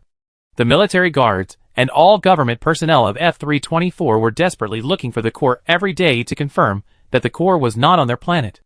Ningdu's former teachers, the principal of the Galaxy Military Academy, were also involved in this task in addition to daily teaching. The silver-haired man in a suit easily found Ningdu's teachers in the rest building at a search point on F324. She was just a teenager, locked up in an orphanage all day long. Later, she was rescued and went to the Galaxy Military Academy, which led to Ningdu's current situation. Seeing her teachers again, seeing Teacher Su Shiming, seeing Song Yu, Teacher Wening, seeing her head teacher Teacher Wu, and seeing Principal Mu Jin, Ningdu felt that something different seemed to be happening in her heart. Xiao Ning. Seeing Ningdu, Mu Jin and Su Shiming were stunned. Why are you here? Mu Jin took another step forward and asked hurriedly, Are you really Ningdu? They all said that you died in an accident in the Gate of Recall. We all thought you were dead and could not come back. Why are you here again? Are you okay? What happened? Teacher Su Shiming also stepped forward to ask. Ningdu didn't know what to answer for a while. Her cloned body was not very smart, and it was far worse than the clones of the Empire. There was a mechanical feeling that lacked oil lubrication all over the body. She didn't speak, but the silver-haired man in a suit spoke. Teachers, don't worry, she's fine. It's just that there was a problem with the time travel. She's recovering well now. You are? The teachers turned their eyes to him. I'm her partner, and I came back with her to meet the teachers. The silver-haired man in a suit said again. You? The teachers were stunned, and then looked at each other. You are not with that Chi. The teachers hesitated to speak. Oh! You are so cold, but you still like others. The silver-haired man in a suit looked at Ningdu. I'm really a little surprised. The teachers were a little confused listening to his words. There was a feeling of not being able to figure out the situation. Who are you? Principal Mu Jin frowned, feeling that something was wrong. I'm sorry. The silver-haired suit man smiled, and in an instant, all the windows of the building they were in were closed. I need all the teachers to help me. As he said that, he took out the black and gold gun in his hand and pointed it at Mu Jin. What are you doing? Several teachers shouted loudly and immediately pressed the alarm button. It's useless. The silver-haired suit man said, No one will come to save you. Except Ningdu. He looked at Ningdu again and asked her, Make a choice. If you commit suicide, they can all live. Don't be afraid, Xiao Ning. After Mu Jin finished speaking, he wanted to take out the mecha. But at this time, all of them realized that they couldn't move. Stiff all over. What did you do to us? Mu Jin shouted loudly at the silver-haired suit man again. Since I planned this trip, I must prepare everything in advance, the silver-haired suit man said again. I'm playing a game with Ningdu. As long as she is willing to commit suicide, I can let you go. How about it? He turned to Ningdu again. Xiao Ning, don't listen to his nonsense. You are the future hope of the Empire. You are not allowed to die. Mu Jin shouted at Ningdu again. Ningdu looked at Mu Jin. Mu Jin frowned and whispered to her, Run. She can't run away. She must make a choice. The silver-haired suit man still pointed the black and gold photon gun at Mu Jin. Either she commits suicide or you die. After he finished speaking, the whole audience was silent. Mu Jin was still staring at Ningdu, hoping that she would leave. It seems that your teacher still refused to give up. The silver-haired suit man said to Ningdu again, Ningdu, why don't you tell me yourself, can you run away? I really can't run away, Ningdu said. Then are you willing to watch your teachers die because of you? The silver-haired suit man continued to ask. Ningdu, I don't want to. Why? Is it because you have feelings for your teachers, something like a kind of attachment to relatives? The silver-haired suit man asked again. Ningdu thought for a long time. She frowned and answered very sincerely, I don't know. Then can you accept their death? The silver-haired man continued to ask. I can't, Ningdu answered firmly. Then can you accept your own death? I can't either, Ningdu answered. Very good, then, the silver-haired suit man asked her with a smile, which one of their death and yours can you accept more? Ningdu was silent. As long as you say now that you are willing to commit suicide, he said again, I will release your teacher. Ningdu continued to remain silent. I give you 2 minutes to think. The room was still silent. Someone outside was indeed trying to break into the room, but it seemed to be useless. Everyone was silent. Mu Jin turned his gaze from Ningdu to the silver-haired man in a suit and asked coldly, Who are you? My name is Zhang Zhengjing. The silver-haired man in a suit smiled. Nice to meet Teacher Mu. Mu Jin only said, What is your purpose? My purpose? Zhang Zhengjing laughed heartily. The teacher still don't know until now. Of course, I want to kill Ningdu. As he spoke, his eyes turned to Ningdu again. Time's up, Ningdu. Are you going to commit suicide? He continued to ask. Ningdu lowered his head and remained silent. It seems that your teacher, who taught you to grow up and was like your own mother, is just SOSO in your eyes. Zhang Zhengjing turned to look at Mu Jin. I'm sorry, Teacher Mu. It's not that I want to kill you, but your students are unwilling to save you in order to protect themselves. After saying that, Zhang Zhengjing fired.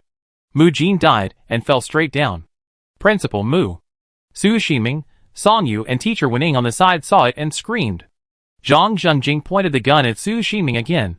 What about this teacher, Ningdu? Do you want to save him? Ningdu stared blankly at Mu Jin, who fell down. 5, 4, 3, 2, 1. Bang. Su Ximing was shot in the head.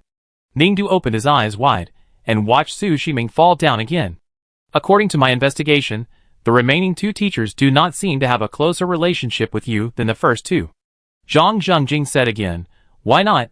I give you 3 seconds to think about it. 3, 2, 1. Bang. Bang. Wening and Song Yu fell under Zhang Zhengjing's gun one after another. Ningdu watched the teachers, who had taken the most care of her during her adolescence, all die in front of her. She opened her mouth slightly and watched all this. Oh, by the way, there is another one in the corner. Zhang Zhengjing looked at Ningdu's stunned look and stretched his hand with the gun to the corner, but I don't think you want to save this person either. Don't hit me. Don't hit me. As soon as Zhang Zhengjing finished speaking, a middle-aged man in the corner stood up. It was Xiao Wang, the district head of the F324 Galaxy District, where Ningdu used to be. Ningdu looked at Xiao Wang. Xiao Wang also looked at Ningdu. Ningdu! Xiao Wang shouted at her, You are so powerful, I don't believe you can't escape. Run! He shouted again, and picked up the old-fashioned pistol he had been carrying for self-defense. Bang! With a loud bang, he was killed. Ningdu looked straight at Xiao Wang and fell in front of her. She didn't speak for a long time. It seems that you are really hard-hearted. Zhang Zhengjing looked at her. But there are still many people related to you. We can try one by one. Chapter 129. Zuoliyuan University. Because Ningdu never committed suicide, her teachers at Zuoliyuan University also fell under Zhang Zhengjing's gun. Ningdu was stunned in front of the teachers' bodies for a long time. Zhang Zhengjing took her to the underground office of Wanfeng Military Academy. I really don't understand. What's the point of you being so cold and indifferent? Zhang Zhengjing pointed the gun at the life supply tanks that had been supporting the survival of the 7 master brains in their offices.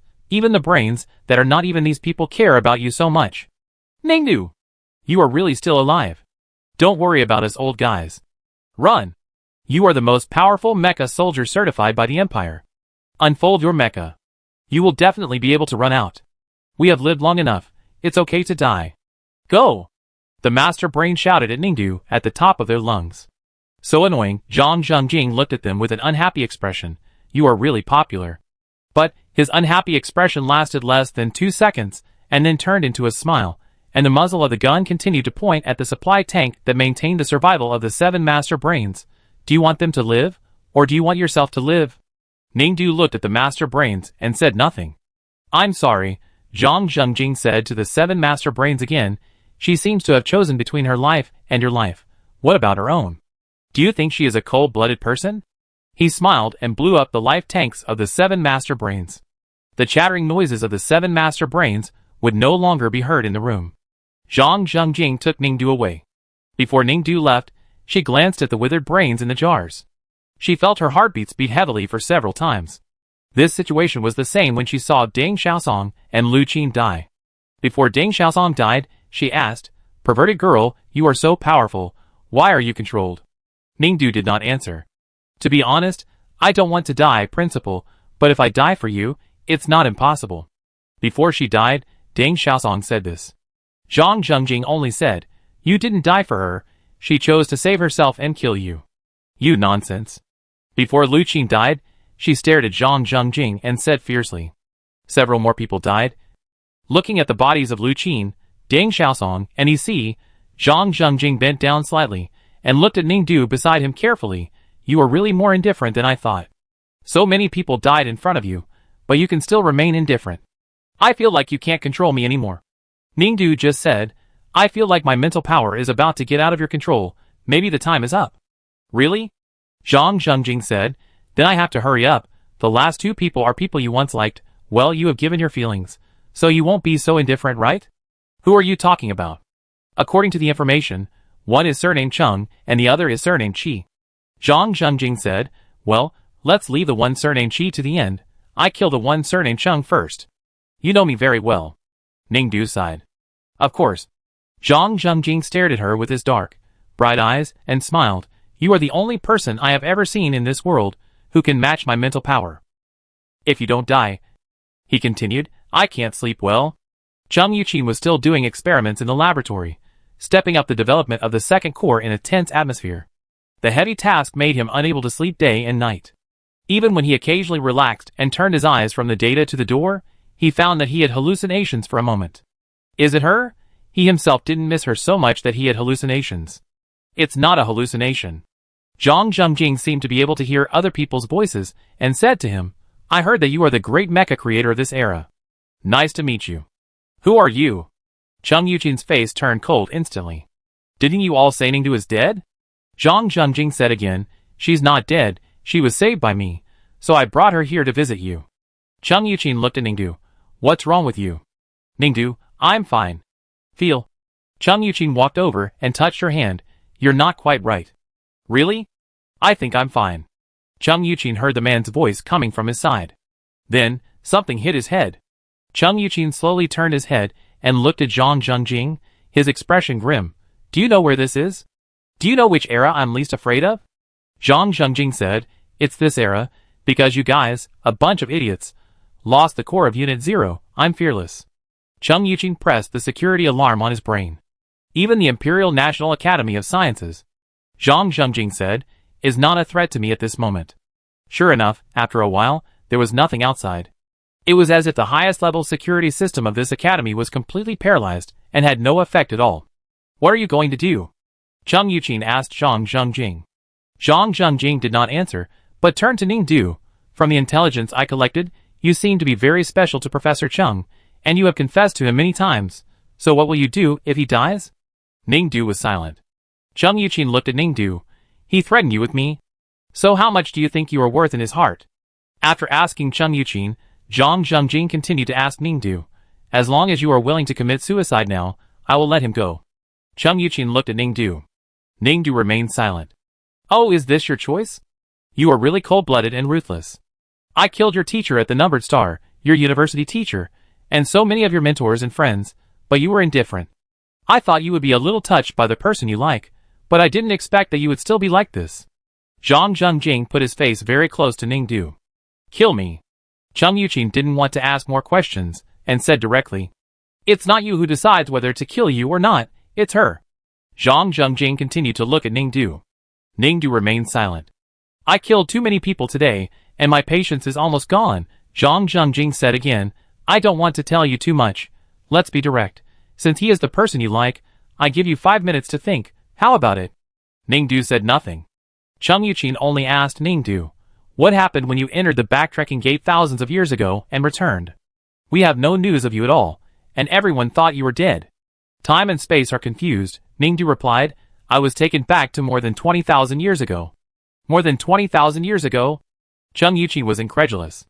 That era was really a bit backward. Anyway, everything was inconvenient. I found the god of technology and asked him to send me back, but he sent it to the wrong place. Anyway, I have been traveling in the wrong time and space since then, Ningdu said. Zhang Zhengjing interrupted. More than 20,000 years ago? 24,000 years ago.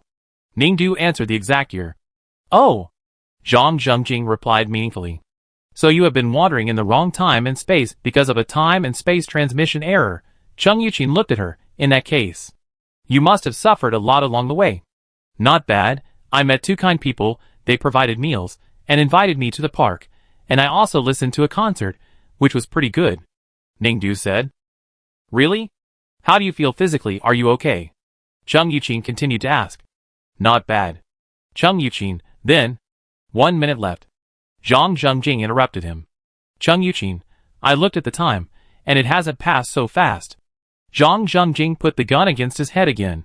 How long I say it's left, it's how long it's left. Chung Yuqin stared at him. Zhang Zhengjing said to Ningdu with a nonchalant look, he really cares about you. He is about to die, but he still always cares about your health. For a person like this, would you be willing to let him die for your own sake? He continued to ask Ningdu.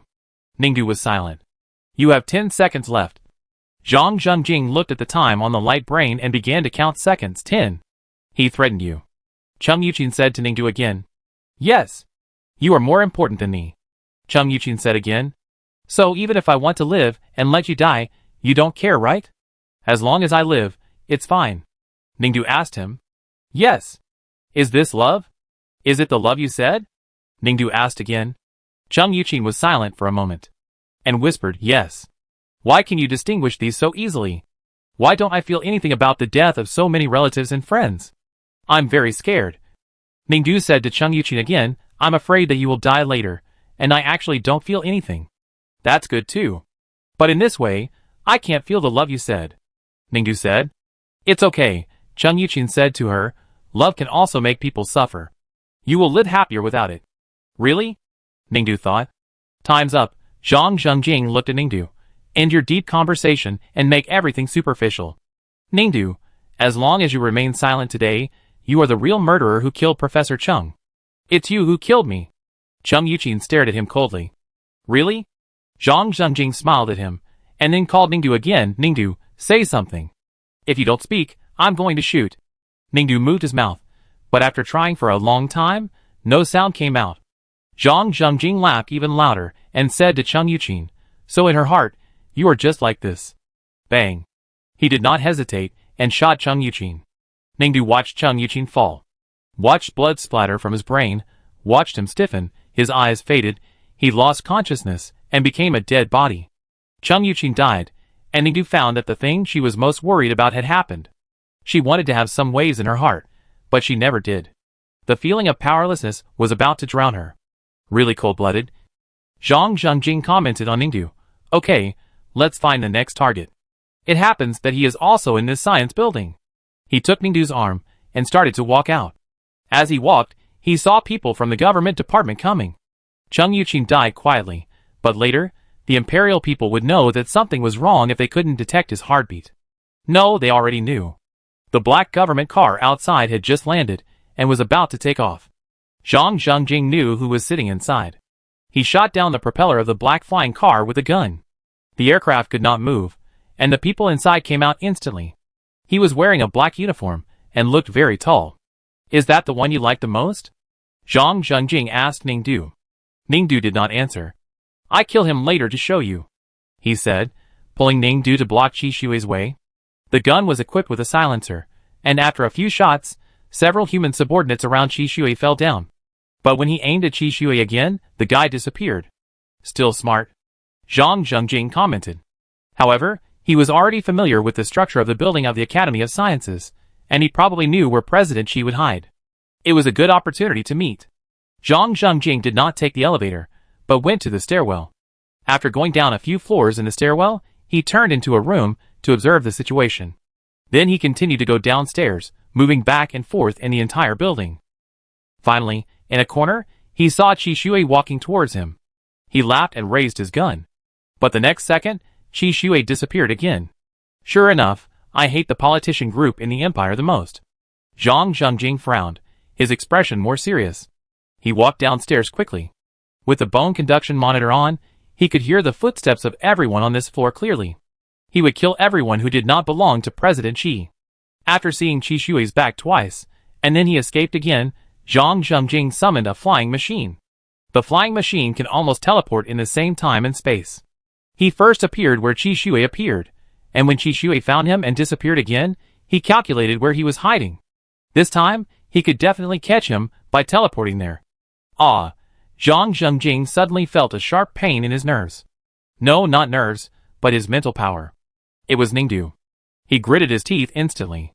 It's me. Ningdu said, I'm sorry, the time is up, I'm no longer under your control. What are you going to do?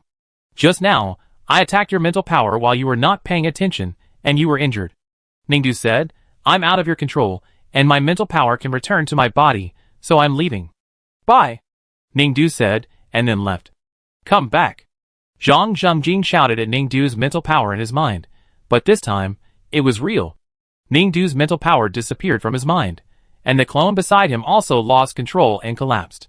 He endured the great pain of mental power, and had to hold Ningdu's clone in front of his chest with both hands. It was also at this time that he was besieged by the government. In the distance were mechas ready to go, and there were also attack gunboats in the sky. After all the attack devices were arranged and surrounded Zhang Zhengjing, Qi Shui appeared and walked slowly to him step by step. Your mental power has been detected to have temporarily decreased a lot. It's a good time to arrest you. If you are willing to be arrested, then the Empire will apply for special care for you during the execution. Qi Shui said. Zhang Zhengjing smiled coldly. Just now, his mental power was suddenly attacked by Ningdu, and it did decrease a lot. In this scene, he may not be the opponent of the imperial government. Then, we have to leave here first. So instantly, he summoned his own space-time spaceship. He wanted to leave this era. Zhang Zhengjing raised his foot to step into the spaceship. But at this moment, he also stared at Qi Shui, thinking of the scenes he had just escaped from. After thinking for a while, Zhang Zhengjing held Ningdu's clone in his arms, and kissed its forehead. He saw the look on Qi Shui's face sinking instantly. Very good, the anger subsided a little. The next second, Zhang Zhengjing happily stepped onto the space-time spaceship and disappeared directly in front of everyone. Qi Shui's subordinates were stunned, very puzzled why that person could disappear out of thin air. What's going on? How can a person disappear out of thin air? Did I see it wrong? Of course, there are others who are surprised by other things. President, the person that man was holding just now, why does it look like Principal Ning of Ningdu? Qi Shui frowned. It's not her. She's dead, he added. Zhang Zhengjing returned to his virtual space again. Originally, he just came here to repair his spiritual power, but he saw an uninvited guest. It's you again. He stared at Ningdu's spiritual body in the virtual space. Didn't you leave? Yes, I left. Ningdu said, but I wandered around for a long time, and found that my spiritual body can't travel through time and space. I left you in my time, but I'm not in my own time, so my spiritual body has no place to stay. So you come here to avoid danger again. Zhang Zhengjing said. That's not it, Ningdu said. I didn't come here on my own initiative. In fact, I don't know what happened. My spirit body couldn't find a place to stay. I was going to ask the god of technology for help, but suddenly, I was pulled into this space again. You mean, Zhang Zhengjing looked at her, you didn't come here on your own initiative? Yeah. Oh, that's really strange. I think so too. Ningdu scratched his head. Since you're here, Zhang Zhengjing said again, why don't we continue playing a game? Are you going to kill more people? Ningdu asked. You basically killed all the people around me who are close to me. Zhang Zhengjing stared at her with a frown. Why can you say this so calmly? I'm very sad. Ningdu said. You are cold-blooded, Zhang Zhengjing said, but it doesn't matter, I give you another chance. As he said that, he projected his light brain screen into the air, and Ningdu saw that what appeared in the air screen was a hospital ward. The white wards were full of patients with ventilators. Ningdu carefully looked at the names written on their bedside, and found that these were all the people Zhang Zhengjing had threatened her to kill before. The dead in the malls of a certain era, the government, and the school, all those killed by Zhang Zhengjing, were lying in the wards of their era, with life instruments to maintain their vital signs. And her teachers at the Galaxy Military Academy, the teachers at Zuliyuan University, and her other relatives and friends, all those who were shot in the head by Zhang Zhengjing, and even the master brains in the basement of the Wanfeng Military Academy, were hanging on in the wards. They are not dead. Ningdu opened his eyes wide. Yes, Zhang Zhengjing said, my gun looks like a deadly photon gun, but it is not. It can cause people to die because it contains toxins. The moment the bullet rays enter the human body, it will cause a blood hole in the human brain, but at the same time, my special toxin chip will also be sent in. In fact, the blood hole in the human brain will not be fatal, but my toxin chip will paralyze them and turn them into vegetative state. However, this vegetative state is reversible. As long as I set the toxin chip to turn off the effect, they can wake up and survive. Really? Ningdu said. Don't worry, even if this chip is discovered by people of your era, they dare not take it out. Zhang Zhengjing added, because it is a sensor bomb, if any external force dares to touch it, it will explode in the brains of your relatives and friends. Of course, if I turn off the chip, this will not happen. If you don't believe it, just look. Afraid that Ningdu would not believe it, Zhang Zhengjing deliberately turned off the chip in the head of Deng Xiaosong, who was killed by him. In an instant, the monitoring showed that Deng Xiaosong opened her eyes. After a while, the doctors came around, and she was able to speak. If you don't believe it, I can take you to see if she is awake or not. So Zhang Zhengjing let Ningdu's spirit body reattach to the clone he created, and took her to the ward of Deng Xiaosong in Ningdu's era. Deng Xiaosong really woke up. She was sitting on the bed, drinking water. Zhang Zhengjing opened the door, and Ningdu walked in. Deng Xiaosong was stunned. Principal, why are you here again? What's going on? Wasn't I dead? How come I'm alive again? Ah! It's this person. This person killed me. Deng Xiaosong moved his eyes, and saw Zhang Zhengjing next to him, and immediately screamed in fear. Zhang Zhengjing pressed the button, and in an instant, the toxin chip in Deng Xiaosong's brain was reactivated, the cup in her hand fell over, and she lay down in the ward again. The ward began to sound an emergency alarm, and the doctors were on their way here. At this time, Zhang Zhengjing also took Ningdu to a corner where no one passed by. How is it? Am I telling the truth? Zhang Zhengjing looked at Ningdu and asked with a smile. Ningdu, indeed? Then, let's play another game. He still looked at Ningdu, holding two buttons in his hand. This green one is what I press to revive your subordinate. It turns off the chip in their brains, and then resurrects all the people I have killed, including your relatives and friends. Oh, of course, excluding the one named Shaowan on your F324 star. He committed suicide, and I can't do anything about it. The other red button is the chip explosion button. If I press it, the chip will explode instantly. So, Zhang Zhengjing continued, now you have two choices. One is to let me press the green button first to revive everyone, and the chip will lose its effectiveness. Once the chip loses its effectiveness, it will immediately call the police and inform the doctors to take out the chip. The chip will be turned off. At this time, the chip will not explode. In this way, all your relatives and friends will be safe. At the same time, I will destroy the red button to ensure that the chip will not explode. Of course, you have another choice. Zhang Zhengjing stared at Ningdu, with a sly and cruel look in his eyes. I can also press another red button immediately, and all your teachers, friends, and loved ones will have their chips in their brains explode instantly. In that case, they will die completely, and there will be no possibility of resurrection. Choose, Ningdu, Zhang Zhengjing said again. You also know that I always have only one condition, that is, you commit suicide. In the past, I just let you exchange one life for another. It seems that you are unwilling, but now, as long as you die, everyone can live. Ningdu, is this a good deal? I mean what I say. Zhang Zhengjing repeated again. Ningdu was silent again. But Zhang Zhengjing stared at her carefully, and seemed to see the struggle on her face. You look a little painful. My guess should be correct. You are not a completely cold-blooded person. Ningdu, make a choice. Do you think your life is more important, or the lives of so many people are more important? Zhang Zhengjing waited for her final decision with interest. Ningdu spoke. Well, tell me your choice. Zhang Zhengjing said, I want to hear it. Ningdu looked at him, still silent. You won't say anything? You won't say anything again? Zhang Zhengjing looked at Ningdu. No way, you won't say anything again this time. You won't really be willing to sacrifice everyone in exchange for your own life? He bent down again, his eyes wide open, his face almost touching Ningdu's face sitting on the steps. Ningdu remained silent. If you don't say anything again, Zhang Zhengjing raised the red button, I will press it immediately, and everyone will die because of your indifference to the dying. I give you another 5 seconds. 5, 4, 3, 2. Zhang Zhengjing was about to count to 1, but saw that Ningdu was still silent. I pressed it, he shouted, and then looked at Ningdu without any response. He pressed the red button resolutely.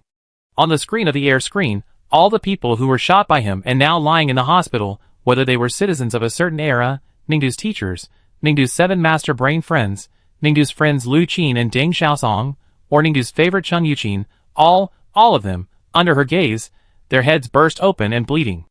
They all finished the last journey of their lives. Ningdu stared blankly at the surveillance screen. Zhang Zhengjing dragged Ningdu to the hospital again. He beat anyone who stopped him along the way, and then deployed the mecha, as if entering an empty space, and walked to the ward of Ningdu's relatives and friends. Your teacher. Did you see it? Your teacher is dead. He pointed to the person who was being rescued in the ward and was covered in blood. And here. He used the space-time spaceship to flash to the hospital where Lu Qin and Cheng Yuqin were. They were also bleeding in pools on the beds. Everyone was trying to rescue them, but in the end, there was only a long sound from the electrocardiogram monitor. You killed them all. You killed them. Zhang Zhengjing shouted at Ningdu in the cockpit of the mecha. Ningdu stared blankly at her dead teachers and friends. Zhang Zhengjing pulled her back to the virtual space again. He stared at her and asked her, Answer me, if you could do it again, would you trade your life for theirs, right? Ningdu didn't answer. Answer. Me.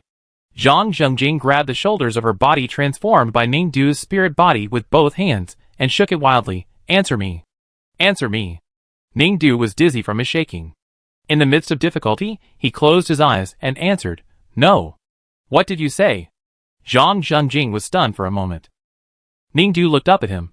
I really can't do it, and I don't feel like giving anything for them. Why am I just more afraid of dying? I'm instinctively afraid of dying. Those who are good to me are dead. I feel sad, heartbroken, and in pain, but in fact, I don't seem to feel anything. Even when I saw them die, I felt like something was covering my head, as if I couldn't feel anything. Ningdu continued, My heart seems to be empty. Empty? Zhang Zhengjing stared at Ningdu, and let her go. Empty, he repeated again, empty? You are actually empty? So many people died, because of your indifference to others. Obviously, if you died, everyone could survive, but you still did not save them. Not only did you not save them, but you also said that you didn't feel anything? You didn't feel anything? You are such a cold-blooded and indifferent person. Zhang Zhengjing shouted at Ningdu. No, you are not a human at all. You pervert. You have no feelings at all. Are you a human? Are you still a human? Why? He took a deep breath and stared at Ningdu fiercely. Why do so many people care about you? Why do you have such a strong mental power? I can't kill you. I can't find your real body at all. I can't kill you. I can't even torture your spirit. Why? Why does someone as empty as you exist in the world? Why? He held his head, then pulled Ningdu's collar, chopped his feet, and smashed the wall of the virtual space with his bare hands. He looked like he was about to collapse. Ningdu listened to him going crazy and said calmly, I have always wanted to know why there is an empty space in my body. Okay, I know what to do. I know what to do.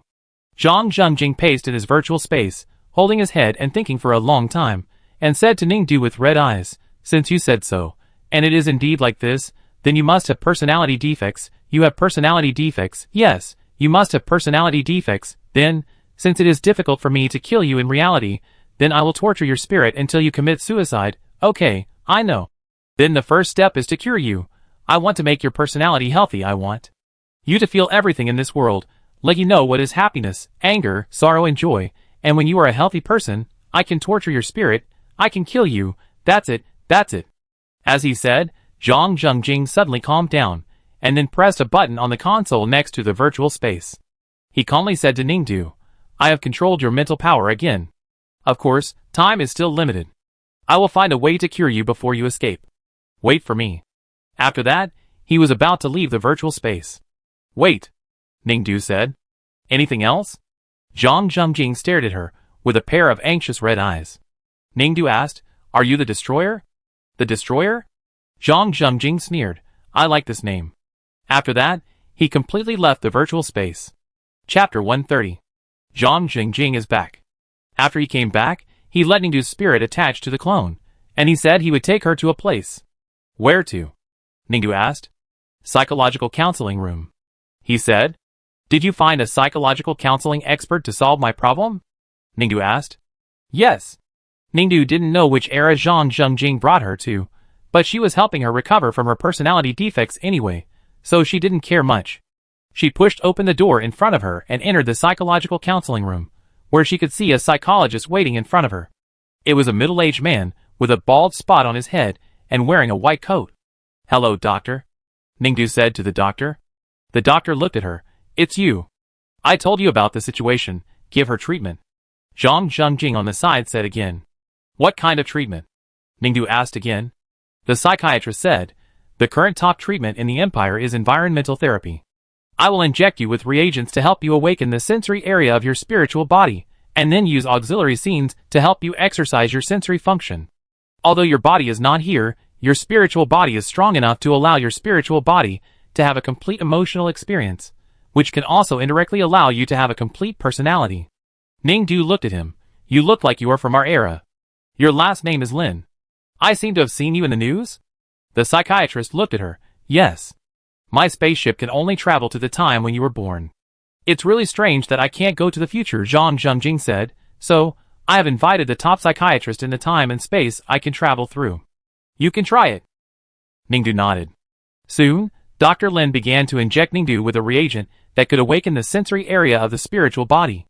The reagent was injected into Ningdu's clone, and then passed into Ningdu's spiritual body through the clone. Then, Dr. Lin asked Ningdu to lie in a holographic cabin. The auxiliary scene is of course virtual, but because you have taken the reagent, you will automatically internalize the script in the scene into your own life memory after entering. Experience it to your heart's content. Maybe your closed feeling will be reactivated. Dr. Lin said. So I am not emotionless, but my emotions are closed? Ningdu asked.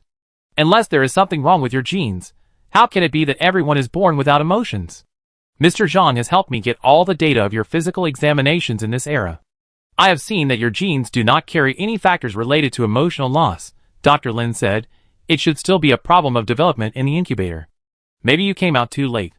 Some functions have been developing in the incubator and have not fully developed, so they cannot be used, such as some emotional perception. Really?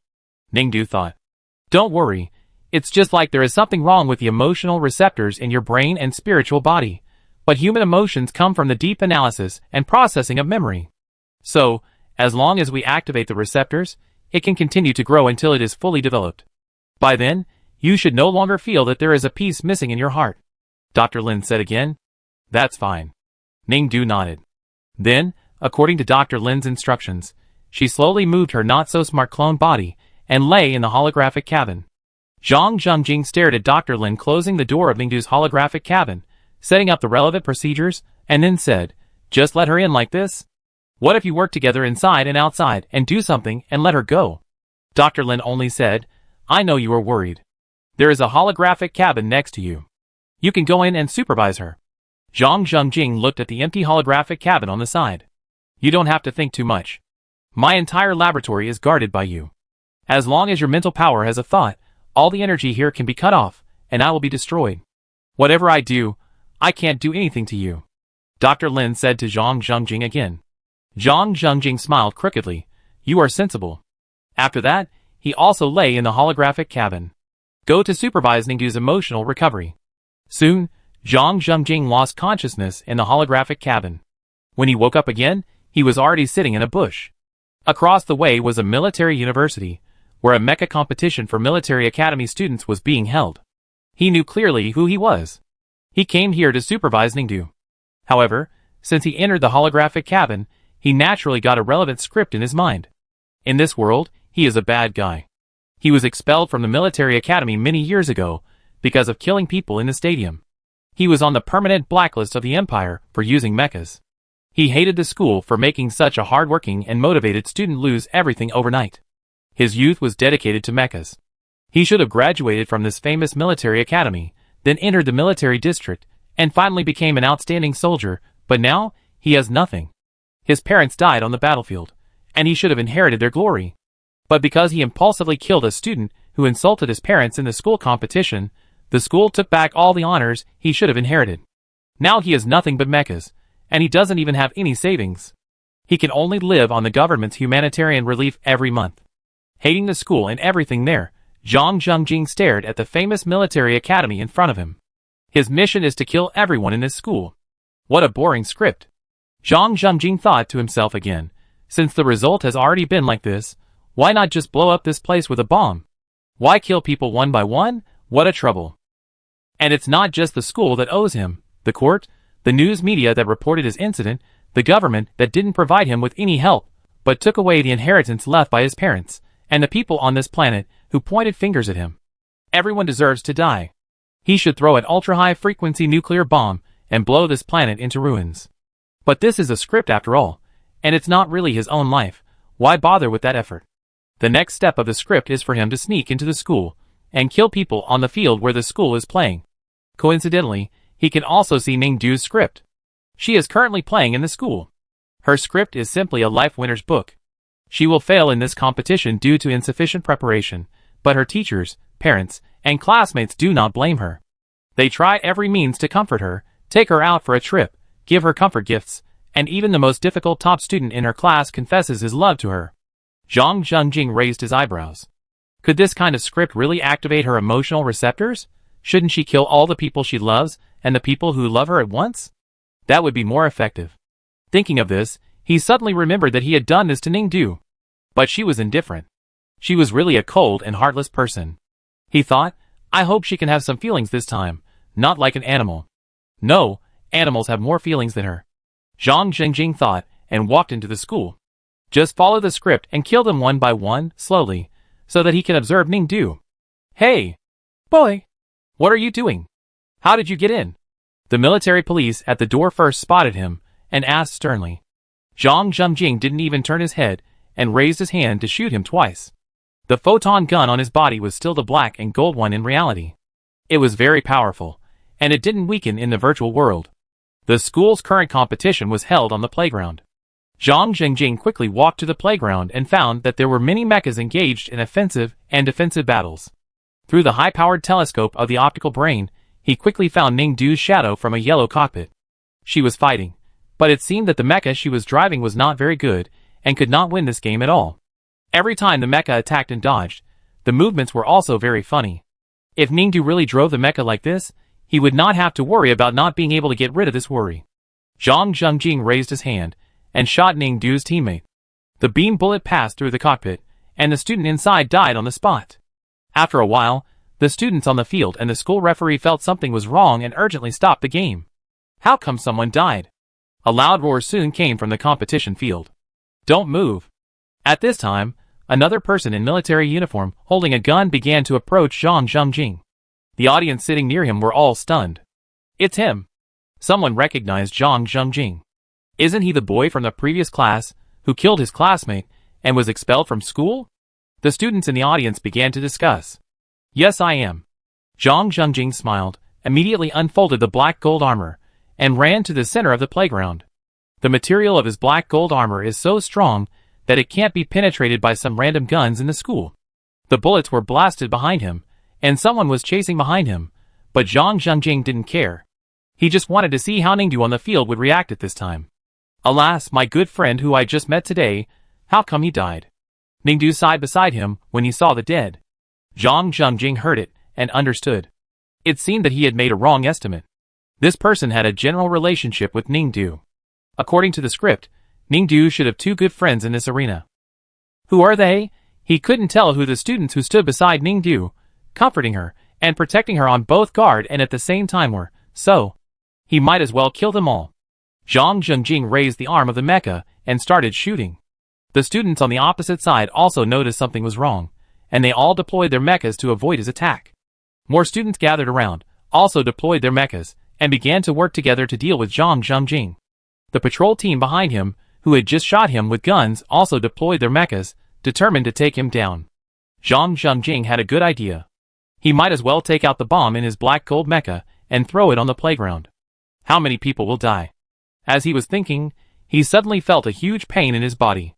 On a check, he found that he was hit by a steel bullet fired by a mecha on the opposite side. No! With the speed of the steel bullet just now, he could have avoided it. But why didn't he avoid it? Why? He frowned, and then he understood. Because it was written in the script that he went to the playground to avenge the murder, and was finally hit by a bullet, and was seriously injured. Since he was in this virtual world, he had to follow the rules of this world. The script had already written his fate, and he couldn't change it. Being hit was a fate that he had to accept no matter what. Zhang Jingjing's face darkened. He was in great pain now, and he felt weak quickly. He really couldn't fight anymore. He could only leave first, and heal his wounds. Just like it was written in the script. So he could only endure the huge pain, drive his black and gold mecha, open a bloody road, and escape desperately. Finally escaping from school, he returned to his home in this virtual world, but soon found that the place was surrounded by police and army when he arrived near his home. The whole city's network and holographic billboards were full of wanted news. He was walking on the road, and soon someone recognized him. After wandering for an unknown period of time, Zhang Zhengjing finally found a hiding place in an abandoned factory on the outskirts of the city. But he could not heal himself by hiding. There was no medicine, no hemostatic bandages and hemostatic ointment, and his abdomen was still bleeding. Zhang Zhengjing lay next to the metal scraps in an abandoned factory, gasping for breath. Suddenly, a roll of bandages and hemostatic ointment, a bag of red bean cakes, and a bottle of water were thrown in from the window behind him. Zhang Zhengjing was stunned for half a second, then immediately took out his photon gun and shot out the window. Who? Ah, don't kill me! Don't kill me! A tiny female voice appeared and shouted. Come in, I want to know who you are, otherwise you will die immediately. Zhang Zhengjing said again. Okay. The girl responded with a trembling voice, and then walked in. It was a short, thin girl, and she was wearing a school uniform. She was the student from the military academy just now. What are you going to do? Zhang Zhengjing asked her coldly. The girl was at a loss. I saw that you were seriously injured. I was afraid that you would die. What? You were afraid that I would die? Zhang Zhengjing laughed. Now people are looking for me everywhere. You actually said you were afraid that I would die. Why? Before, when I was in middle school, I was always bullied by my classmates. They laughed at me and said that with my brain, I could not go to military school at all, and it was impossible to make mechas. I almost gave up the dream of becoming a mecha engineer at that time. It was you. When you came to our school to give a speech, you said that everyone present could be a mecha designer in the future, as long as you don't give up the dream. The girl looked at him again and said, later, I mustered up the courage to ask you after your speech, asking you if I could become a mecha designer. You said you were waiting for the day when you could drive the mecha you designed. You know, it was because of your words that I was admitted to the military school and became a mecha designer. Without you, I would not be where I am today. You are my spiritual support for learning to make mechas so far. Oh, that was before I killed anyone. Zhang Zhengjing said again. I don't believe you really killed someone. How could such a good person like you kill someone? Even if you did, it's understandable. Excusable. The girl mustered up her courage and said. Oh, you are really considerate. Zhang Zhengjing smiled and said to her, get lost. Ah? The girl was stunned for a moment. The next second, she saw Zhang Zhengjing raise the photon gun in his hand. If you don't get lost, you will die. The girl was so scared that she rolled and crawled away. After the girl left, Zhang Zhengjing picked up the bandages and hemostatic ointment on the ground, treated his wounds, and then ate the red bean cake on the ground. He also picked up the bottle of water and drank it all. When the bottle of water was finished, he found some golden things in it. Zhang Zhengjing smiled.